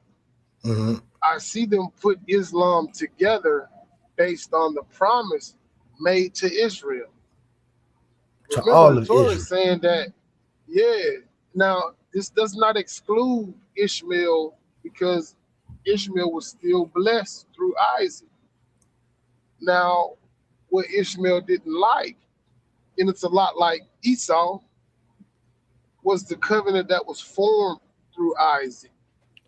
But Meaning, and we can see this even in their book, because when we look at the Torah, there are And some please laws let of me the get in Torah next. specifically hold on one second, Pit. go, Hold on go one ahead, second, brother. Pit. My bad, cause Hoodoo be popping up. I know he don't be having a lot of time when he Yeah, no come to doubt. the panels. He have to go. And I got a question, Hoodoo. Before you say anything, can you tell me the difference out of hoodoo and voodoo? Hoodoo and voodoo. Uh-huh. Well, hoodoo for sure. And I suspect you're asking me about Louisiana voodoo specifically. I mean, because I'm trying to figure out hoodoo and voodoo, are they the same thing? They just call it hoodoo because of the No, no, no, American. no, no, Okay. no, no. Hoodoo specifically is a system of ancestor acknowledgement, specifically of descendants of U.S. chattel slaves. It was created along the Gullah Geechee coast in the Carolinas, Georgia, northern Florida, etc. Oh Now, yeah, yeah. Louisiana. So that's why it's hoodoo, right? And not voodoo. Exactly. Now Okay. you have Louisiana voodoo, which was of course created in Louisiana by Louisiana Creole people, and it is descended from the voodoo system of Benin. But Right. The difference between Louisiana voodoo and voodoo of Benin is that within Louisiana voodoo, we acknowledge, when I say acknowledge, I'm not talking about praising or worshiping, but we acknowledge that we also have European and Native American ancestry.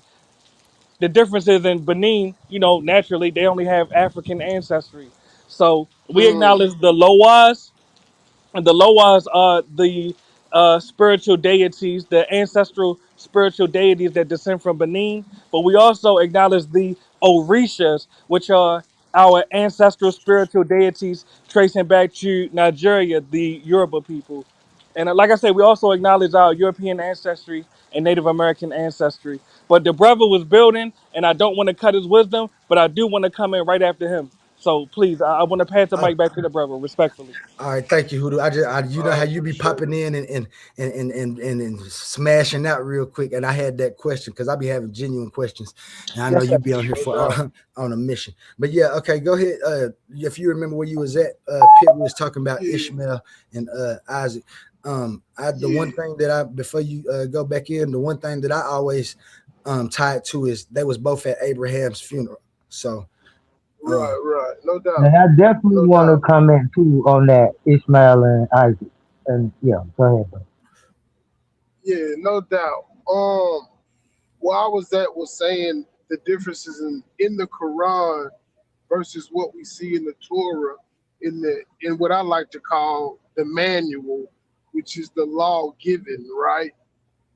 From their God. We see like you was just going into when Ishmael broke off from the nation based off of that treaty that was made between Isaac and the Most High. We see them formulate their own thing outside of the Torah. And even in their Quran, the Quran tells them to read the Torah, but the Torah never asks you to read the Quran.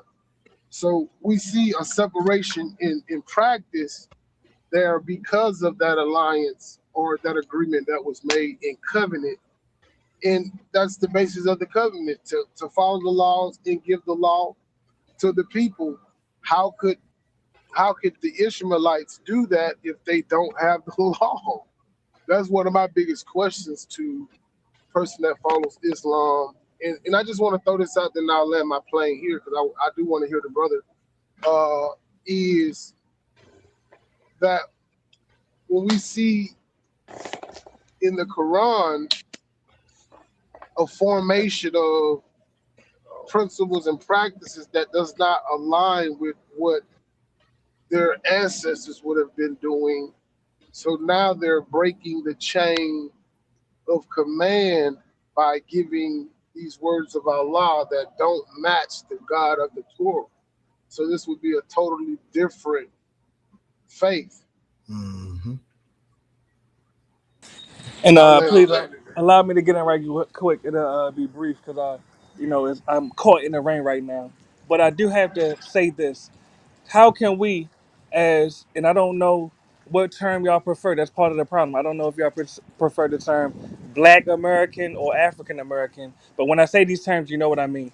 How can Right. we, as African Americans, teach our future generations to have pride in our ethnicity when the elders, and I'm gonna include myself, even though really I really don't think I'm afflicted with this particular identity crisis, but we as elders, literally, we have an identity crisis that causes us to worship the gods of people that we do not even descend from. You have African Americans today claiming to be Muslim. When you go to Arabia, they're not worshiping any African American ancestors. They're not worshiping Rosa Parks. They're not worshiping Malcolm X. They're not worshiping Huey P. Newton. They're not saying Huey P. Newton was a prophet in Saudi Arabia, but we look at Muhammad as a prophet. You have African Americans right now that claim to be Hebrew Israelite, even though they have no DNA evidence to substantiate it. You have African Americans right now claiming to be Kemetic, but they have no DNA evidence to substantiate it. And I'm not trying to put nobody in the hot seat. I'm not trying to put nobody back against the wall because all of us are flawed. But this is a genuine question. How can we encourage our future generations to have pride in our own African American ethnicity when the elders have an identity crisis and y'all argue about it every single day? We argue about it every single day. I'm gonna include myself. And before anybody else go, let me go ahead and let Babylon. Anybody can answer that. And if y'all Okay. don't have the answer, it's all right. Let's try to figure out the answer, you know? Yeah, Right. I myself don't have that identity crisis that you're talking about. I neither identify as Is Hebrew anyone or. speaking? I just don't hear y'all. Oh yeah, you just can't hear us. No, Then who do I'm gonna have to listening. leave? Then who do gonna have to leave? If you can't hear All right, nobody, I'm gonna drop down and eh, come right back because I can't hear bet. y'all speaking if y'all speaking. Yep, I'll be right yep, back. yep. Yeah, I He hear you, can't hear brother. us. Me too. Babylon, you can hear everybody. Oh, Babylon can't hear. He couldn't hear either. I Then think he said me too. yeah. Let me let them come back up, and then say mine. Can you hear me now? Yes, sir. I hear you, brother. All right. Babylon couldn't hear either. Let me see if it might be both of y'all. Can you hear Babylon? Can you hear me? Yo, Babylon. Could you hear Babylon Hoodoo? Yeah, I hear Babylon. Babylon, you heard Hoodoo? Yeah, I think y'all can hear me, O.L.E., but I Yeah. can't really hear you. I don't know why my thing keep coming Okay, so I low can when I hear come it. back in. But You got to turn the YouTube off in the back let me see. because mine If you was got like that something else earlier. playing, because everybody can hear everybody now. I don't know. Yep. Is everybody low to you, Babylon?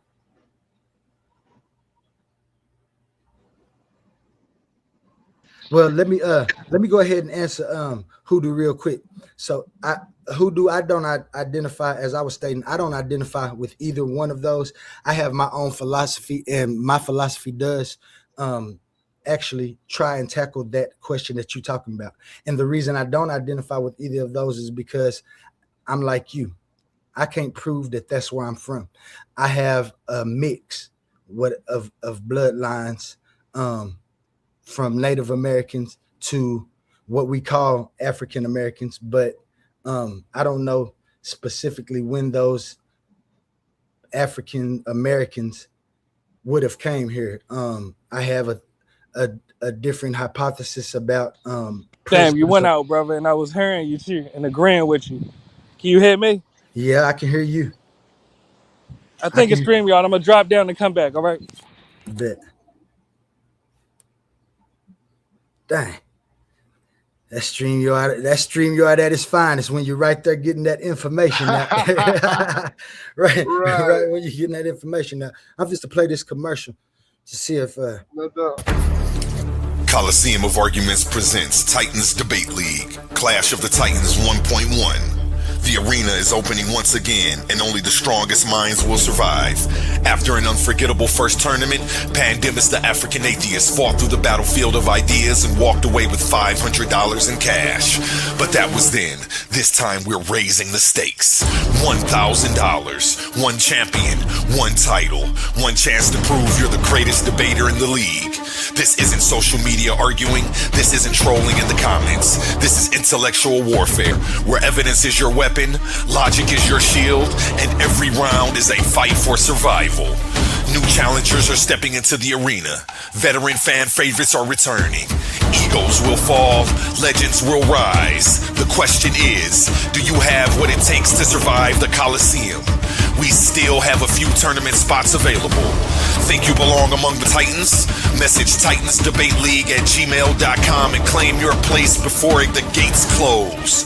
Coliseum of Arguments presents Titans Debate League, Clash of the Titans 1.1, where great minds don't just debate, they go to war. Are you not entertained? Coliseum of Arguments, only the brave speak here.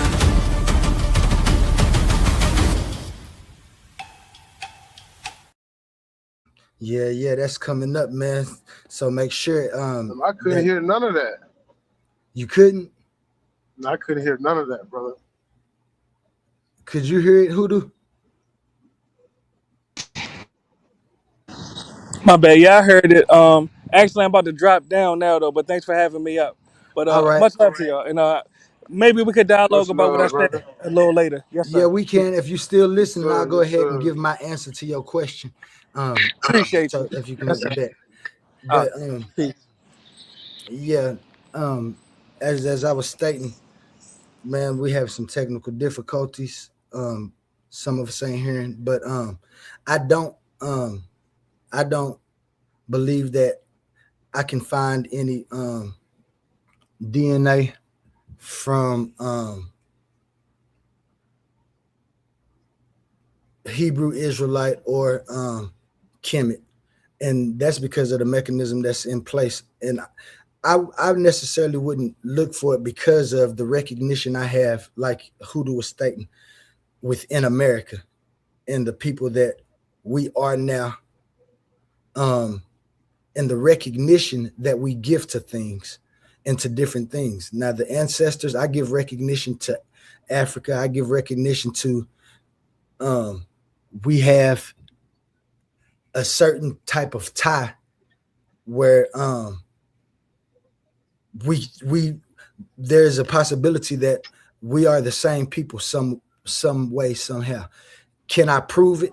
Absolutely not, especially not in a biological sense. And like I said, I wouldn't push for it because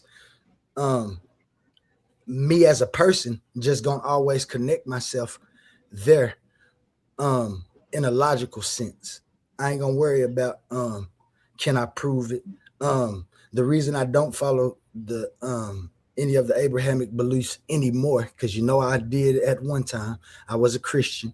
I also studied Islam and practiced being a Muslim for a bit, but the incoherences that I found in it led me to the mechanism of time and nature.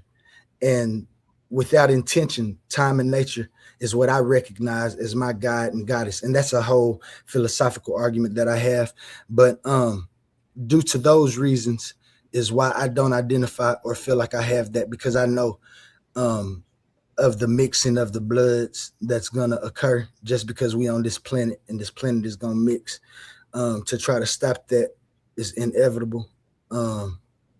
And it's going down, has been going down forever. And that's where I stand on that. Okay, that's what's up. I definitely look forward to hearing more on your theology about that as you were describing. I definitely want to hear more about that at some point. As for me, I subscribe to the Hebrew culture. Started out because like you said, there's a lot of uncertainty. I know we're here in America, and I know they say we're African descent as well. Now, when we go back to the beginning of things, all migrations into the four corners of the earth scientifically started from Africa. So by virtue, I'm African, so I could never denounce that. Now, when it comes down to admixing and subgroups, things of that nature, there's definitely been a lot of that going on. So it is harder to actually pinpoint uh, exact locations geographically. But me, I'm a little like you, brother, when it comes down to modern theology as far as these scientific borders that have been placed, these captive borders that have been placed on the world. For an example, the whole region or the whole continent of Africa has been divided in ways that it once wasn't. So what we know as the Levant region today may have and emphatically could not have been outside of what they're calling Africa. This is things that, invisible lines that are now visible due to man's inner workings. And I just see it like that. I don't believe that, for an example, the Levant region is in Africa when it's in Africa. Technically, it's in Africa. It's right there on the same geographical location. There's an invisible border that says this ain't Africa. Right. You see what I'm saying? There's no distinction physically that we can see that would separate this and make it a completely different place. It's just like here in America. America is divided by states and these invisible lines. There's no physical, tangible thing that you can look at and say, oh, other than a sign that's put there, you just entered into Florida. You see what I'm saying? So I take that route due to the fact that I know that the people that are controlling the information by and large is doing these things so that, and this is a collective group of people from around the world. I'm not saying it's one set of people. I'm saying that we have people that are not so good in every walk of life, and I think everybody would agree to that. There's some people that look like me and you that are not so good. There's some people that don't look like me and you that are not so good. And then on the opposite side of that coin, you got some people that look like us that are genuinely good people, and the people that don't look like us as well that are genuinely good people. So I tend to get outside of the regional talk and how they say this is that and that is this, but then we see all the people in that area and way away from that area doing a lot of the same things. This lets me know that they were all in a collective understanding at a specific time, and then we start to see mixing subgroups, mixing cultures, and this is why I was speaking earlier to one of the brothers that was up here talking about how we can go all the way back to Nubia and see a lot of the traits of Nubia, although it's not best explained in today's terminology at what Nubia was doing, but we can see that people have an idea of what they were doing and they made it their own a lot. Like Kemet made a lot of things their own and they branded these things, but it was going on before them.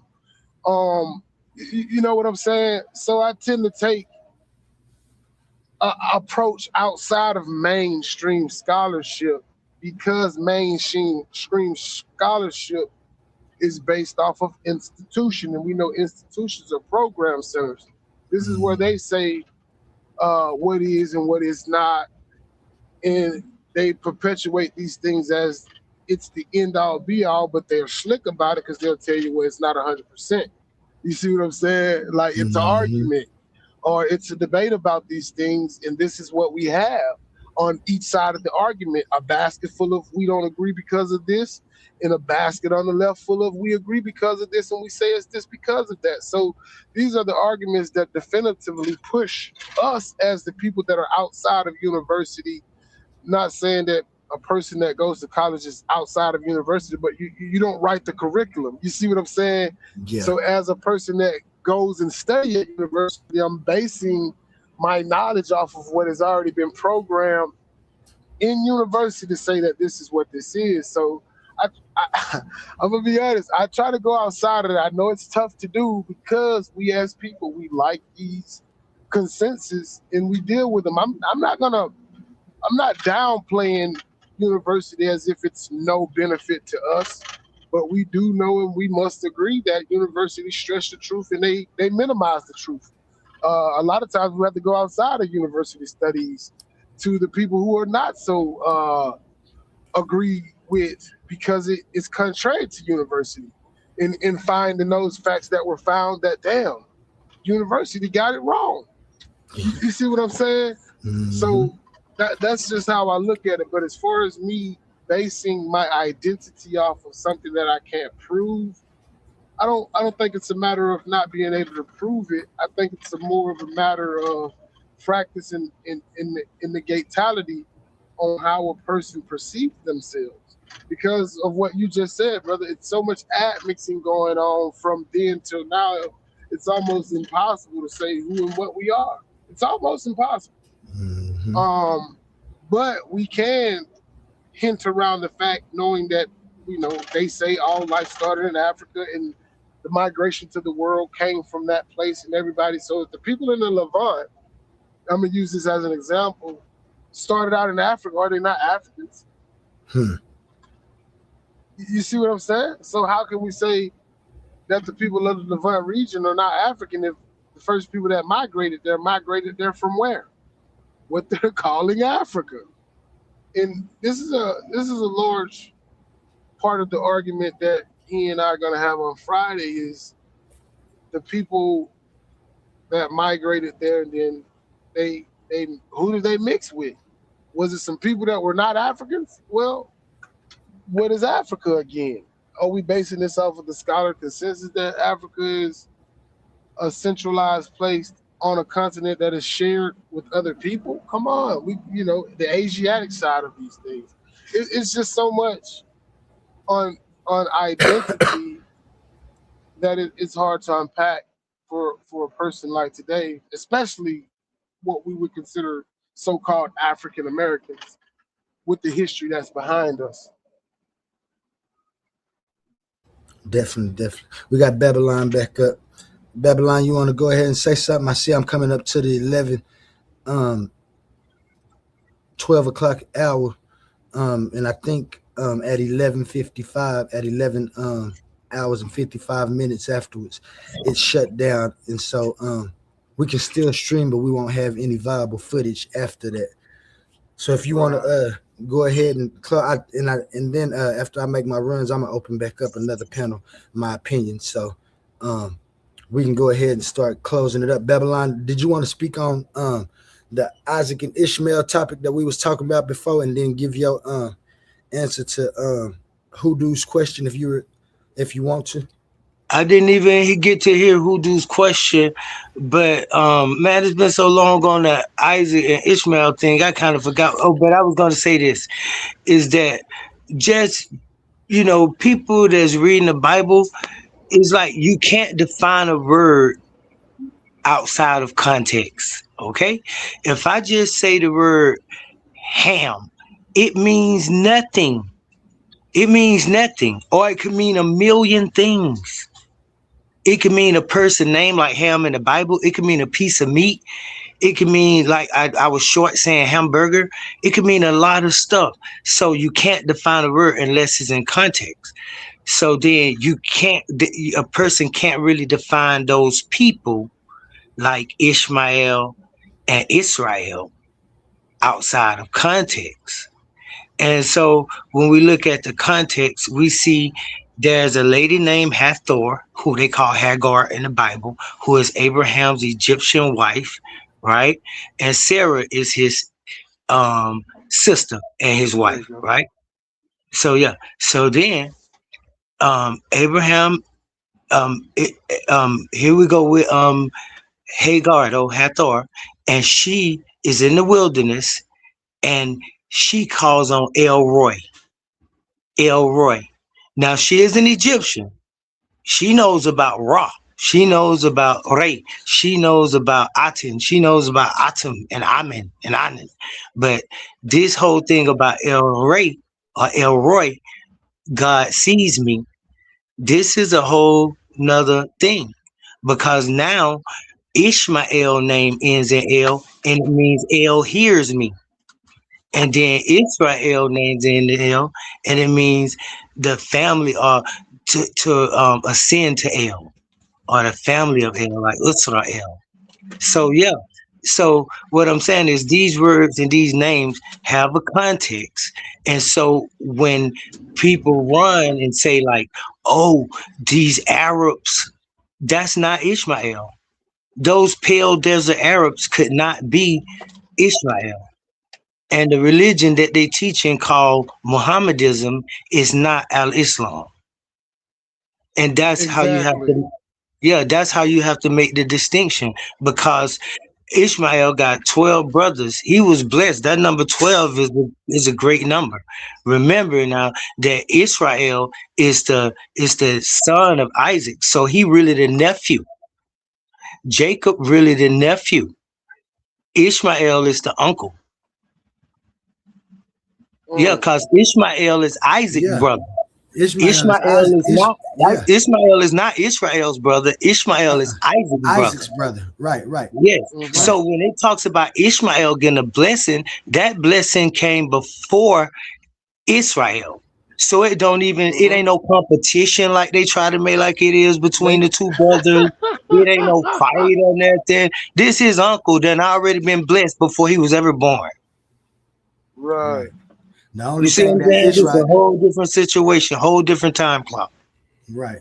The only Yeah. thing So, that, I'm not go so ahead, the my last bad. thing I want to say, humble, is this right here.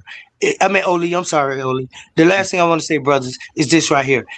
Is that okay? So now we done cleared that little part up. I want to say that Hagar, when the Israelites, right, the 12 tribes of Israel, when they sold their brother, threw him in a well, and then sold him into slavery, they say they sold him to the Ishmaelites. Then they said the Hagarenes, who are mixed with the Edomites, we know that Edom, right, Esau married one of Ishmael's daughters named Malaya, also called Bathsheba. So that's why they call them Hagarenes after his mother. So now this Joseph goes into Egypt, and he gets, because remember, Ishmael is an Egyptian, not an Edomite. So Joseph goes into Egypt because he was sold to Ishmael, taken care of. He goes into Egypt. Then from there, Joseph has two sons from an Egyptian woman named Asenath, and his sons named Manasseh and Ephraim. Now, these two sons become two other tribes of Israel. They become two other tribes listed in the tribes of Israel. All right? So they have Egyptian. So my whole point, Oli, and now I'm gonna stop right here, is that we done been taught separatism amongst these people, and these people never thought of it that way. Like Islam separate than Judaism, Ishmael separate than Israel. It was never a separation. It only came about when the Pale Jews, Ashkenazim, and Sephardic Jews took over and started teaching this crap. Right. And I agree with you. And with Muhammad. Facts. I'm with you. Yep. And that's why I was when saying, Muhammad came with that Quran, it changed the trajectory of everything. It changed the trajectory of what the people even look like you just pointed out. That was tough. yeah, and that's why what I said earlier was about the power struggle, where I see people, and why I see so many different guys, and people ask why so many different guys, why was it a pantheon and stuff, is because different people try to tie themselves into it to reap those benefits of being in contact with the said deity. And so you see the splits, and you see why they split, because these people say that they deserve something or that they can get something. They'll split if one branch is benefiting more and they think they should benefit. They'll kill each other.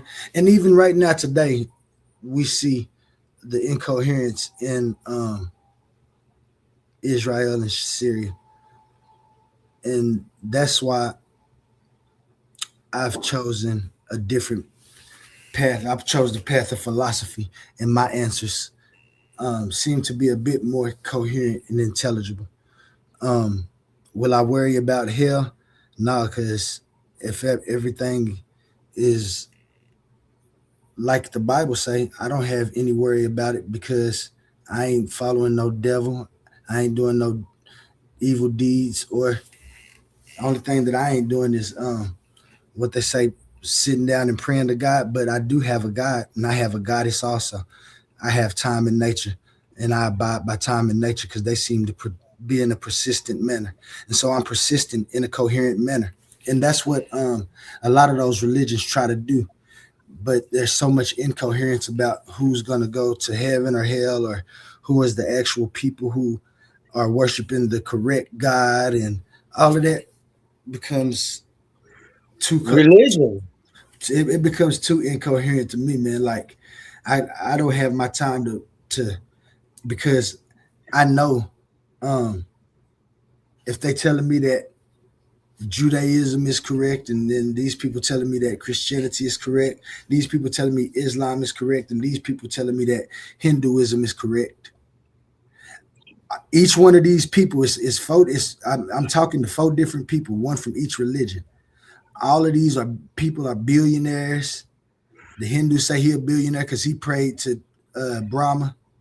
The Muslims say he's a billionaire because he prayed to Allah.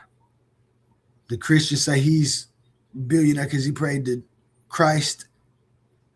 A a Jew say he's blessed or right because he follows the Torah. And all of these people seem to be blessed. So who am I supposed to believe? I don't think That's a that's what. question or a rhetorical question? I mean, it sounds like a rhetorical question, Babylon, because it is. But I actually had to ask myself this question to stop insulting my intelligence. And some people haven't been beyond this yet. Yeah, they still stuck in that indoctrination stage, and like I can't say nothing because, like I said, if each and every one of them are billionaires, and who am I to tell him, no, you better stop worshiping Brahma, man, because you're gonna go to hell? And he's saying, well, I don't believe in hell, and my God blesses me like this. And you but tell see, the whole thing of telling people you better stop worshiping this, or you going to hell, or be good, or you gonna get got by the devil and Santa Claus and Easter scare and new tactic. all of this, ain't none of this that your ancestors practice.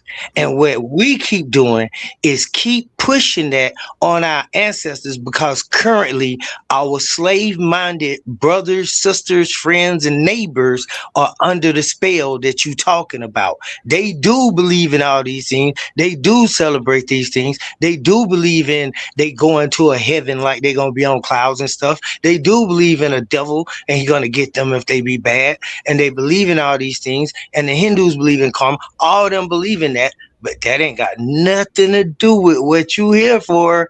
You here for what O.L.E.E here for. And so knowing that they all believe that, and belief don't mean nothing. It means to accept things that's not true and not know they true. So no, what our job is to understand at least what our ancestors did. And the reason why this is important is because we have a history of a saying that say, go back and get it, Sam Kofa. Go back and get it. If you don't know your history, it's bound to repeat itself. You see, and things like that. So those are laws that we live by. And so we done lived enough of that. So I'm saying to you that it's no doubt that we know the truth. What we have to do is stay in it and stop falling back into even talking really about the fake Christianity. We spend a lot of time talking about, like you said, you study philosophy, me too. We could go a long way with that, because that fake Christianity, right? Fake Christianity, fake Judaism, fake Islam, all of that is being ran by a group of people who had nothing to do with its origin. They done painted the man who they worship in it white, and they know that. We know that. So of course we're gonna stay away. I have to, and one of the things I can't say about a lot of these, like the Kemet and the Hebrews, like you said, we do need to understand what our people done and what they went through. And I always ask myself, if I could go back and I could bring somebody from Kemet and one of my ancestors from Kemet here, and I could bring, if I had ancestors, and if I had ancestors from Hebrew, that was Hebrew, and I brought them here, and I say, should we go back to how y'all was living, or should we stay here? I guarantee you they're gonna be in that shower saying, stay right here where we at, because the update is important. Once you understand the things that they was trying to do, they was trying to answer the same questions we were. They wasn't trying to fight about who deserves this piece of land and which people are the actual people. Even if they ain't the actual people, these people won, so this is the God we need to be worshiping. Like, boy, the incoherence and the stifle of intelligible thinking is just beyond me when it comes to theology, and that's why I chose philosophy. Now, there is a philosophy of theology where we have to tackle those theological questions, and I do. Like I said, I recognize I don't have what I call belief. My way to knowledge is recognize. I recognize what it is I'm working with. I identify it and I move along. If I can't identify it, then like the question that Hoodoo asked, you kind of answered it without even knowing. He asked for the Kemet, for the people who follow Kemet, or the people that say that they Hebrew Israelites, can you find do you have actual DNA evidence? And if you can't, but you know that you're from America and you know about the struggles that we had here, not saying that you forget about the things over there, but why aren't you doing that? Because if he went over to Africa, they ain't talking about Martin Luther King, and they ain't talking about Malcolm X, and they ain't talking about Harriet Tubman. And these people are very important in our lives. So which ancestors and how far do we go back? You know what I'm saying? And so that's what he was saying. Like, why would we continue to have these arguments about something we can't prove? I told him that I don't have that identity problem. I don't think you have that identity problem. Pitt answered it. Pitt identified that he don't have that identity problem. He chooses this for his own reason. He understands that he doesn't have biological or DNA proof, but there's other ways, like logical proofs, that you can always point back to, and that's why I stick with philosophy, because logical proofs, if you want to tackle them, can work good. Yeah, the world is a big place though, so kind of like I wouldn't expect for us to have the same heroes as they do in Africa. I think, if you knew really how big Africa was, I mean, you would know that Muhammad Ali could live in Africa, and that that there could be places where nobody never even knew he ever lived in Africa. Right now, literally, it's that big. So I mean, that's all I say on that, is that it's kind of like a straw man, like a red herring. We really don't have to worry about a DNA test or anything like that. Now, if you want to talk about facts, we can say, hey, there was a sub-Saharan slave trade, right, from Egypt, from people from the south up into Egypt. That was a sub-Saharan slave trade. There was a east to west slave trade from the Levant into Africa. There was a slave trade. There was a trans-Pacific slave trade that included Egyptians, Moroccans, black people, African, everybody that was there from the whole coast. So then that DNA is in America. So I don't understand what they mean by wet DNA. Yeah, It's man. That's African DNA. them is definitely points to look at. And like I said, this is conscious community, man. We coming down to the end. We got about 5 minutes left. So I'm gonna go ahead and close it by thanking everybody for joining me last night into the day. If you didn't get to watch the full show, make sure you do. We're gonna come back here in a couple of hours, and I'm gonna start back up in my opinion section, and we can start the day. See who I want to join. Thank you, Babylon, for joining. Hey, O.L.E., let me say something on that note. O.L.E., on that note, I want to come back on, brother, because I want to talk to you about a couple of like 3 or 4 main issues that's been covered on the show that I would like to talk about. Some of them even concern like mind, body, black hole, stuff like that was discussed. So I want to come back and talk to you about that. I just want to build with you on it. Bet. Well, if you have time, like I said, I'm probably gonna start back up here in a couple of hours. I'm gonna be here. I want to build with you, bro.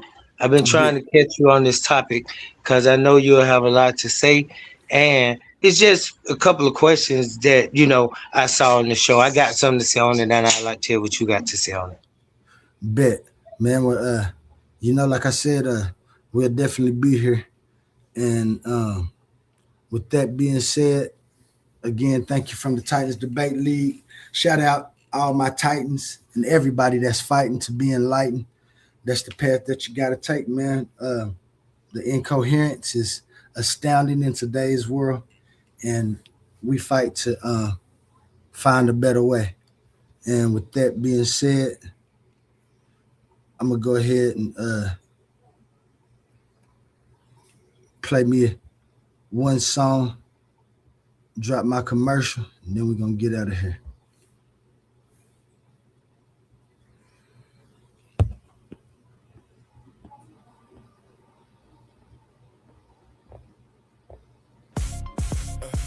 Different type of hell.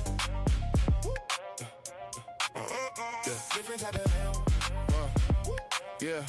Different type of animal. Now everybody better listen up. For my people in the struggle who never gave a what. Even when life try to press you down, turn your frown to a smile. I make styles just to lift you up. I'm a different type of animal. Way different type of animal. To the succeed, easy to see. I'm a different type of animal. Different type of animal. No fur, no scales, just feathers on me. Different type of animal. Steady hustling, steady grinding. Getting money every time I put my time in. When they ask what I got up under my sleeve, they never gon' believe when I tell them it's all timing. Everybody want a real life attitude. Incoherent, now they mad at you. Some people can't get it, now they laugh at you. Till they see the glow, now they copying the altitude. I never was a type, it was handed to. Had to put it together like mechanics do. Now you see I got the tools to succeed. Different mindset, different breed, different view every time I play or breathe. Quantum thoughts, I evolve every week. Young Al, been wild since a young child. Fresh to the death, no funeral style. How could you walk in my shoes? We run the town. Big shoes to fill. Never been a clown. I'm a different type of animal. Way different type of animal. To the succeed, easy to see. I'm a different type of animal. Different type of animal. No fur, no scales, just feathers on me. Different type of animal. Talking about the block, I've been around, fighting through the hard times till it spin around. Game tight, move smooth, never hear a sound. Big pressure.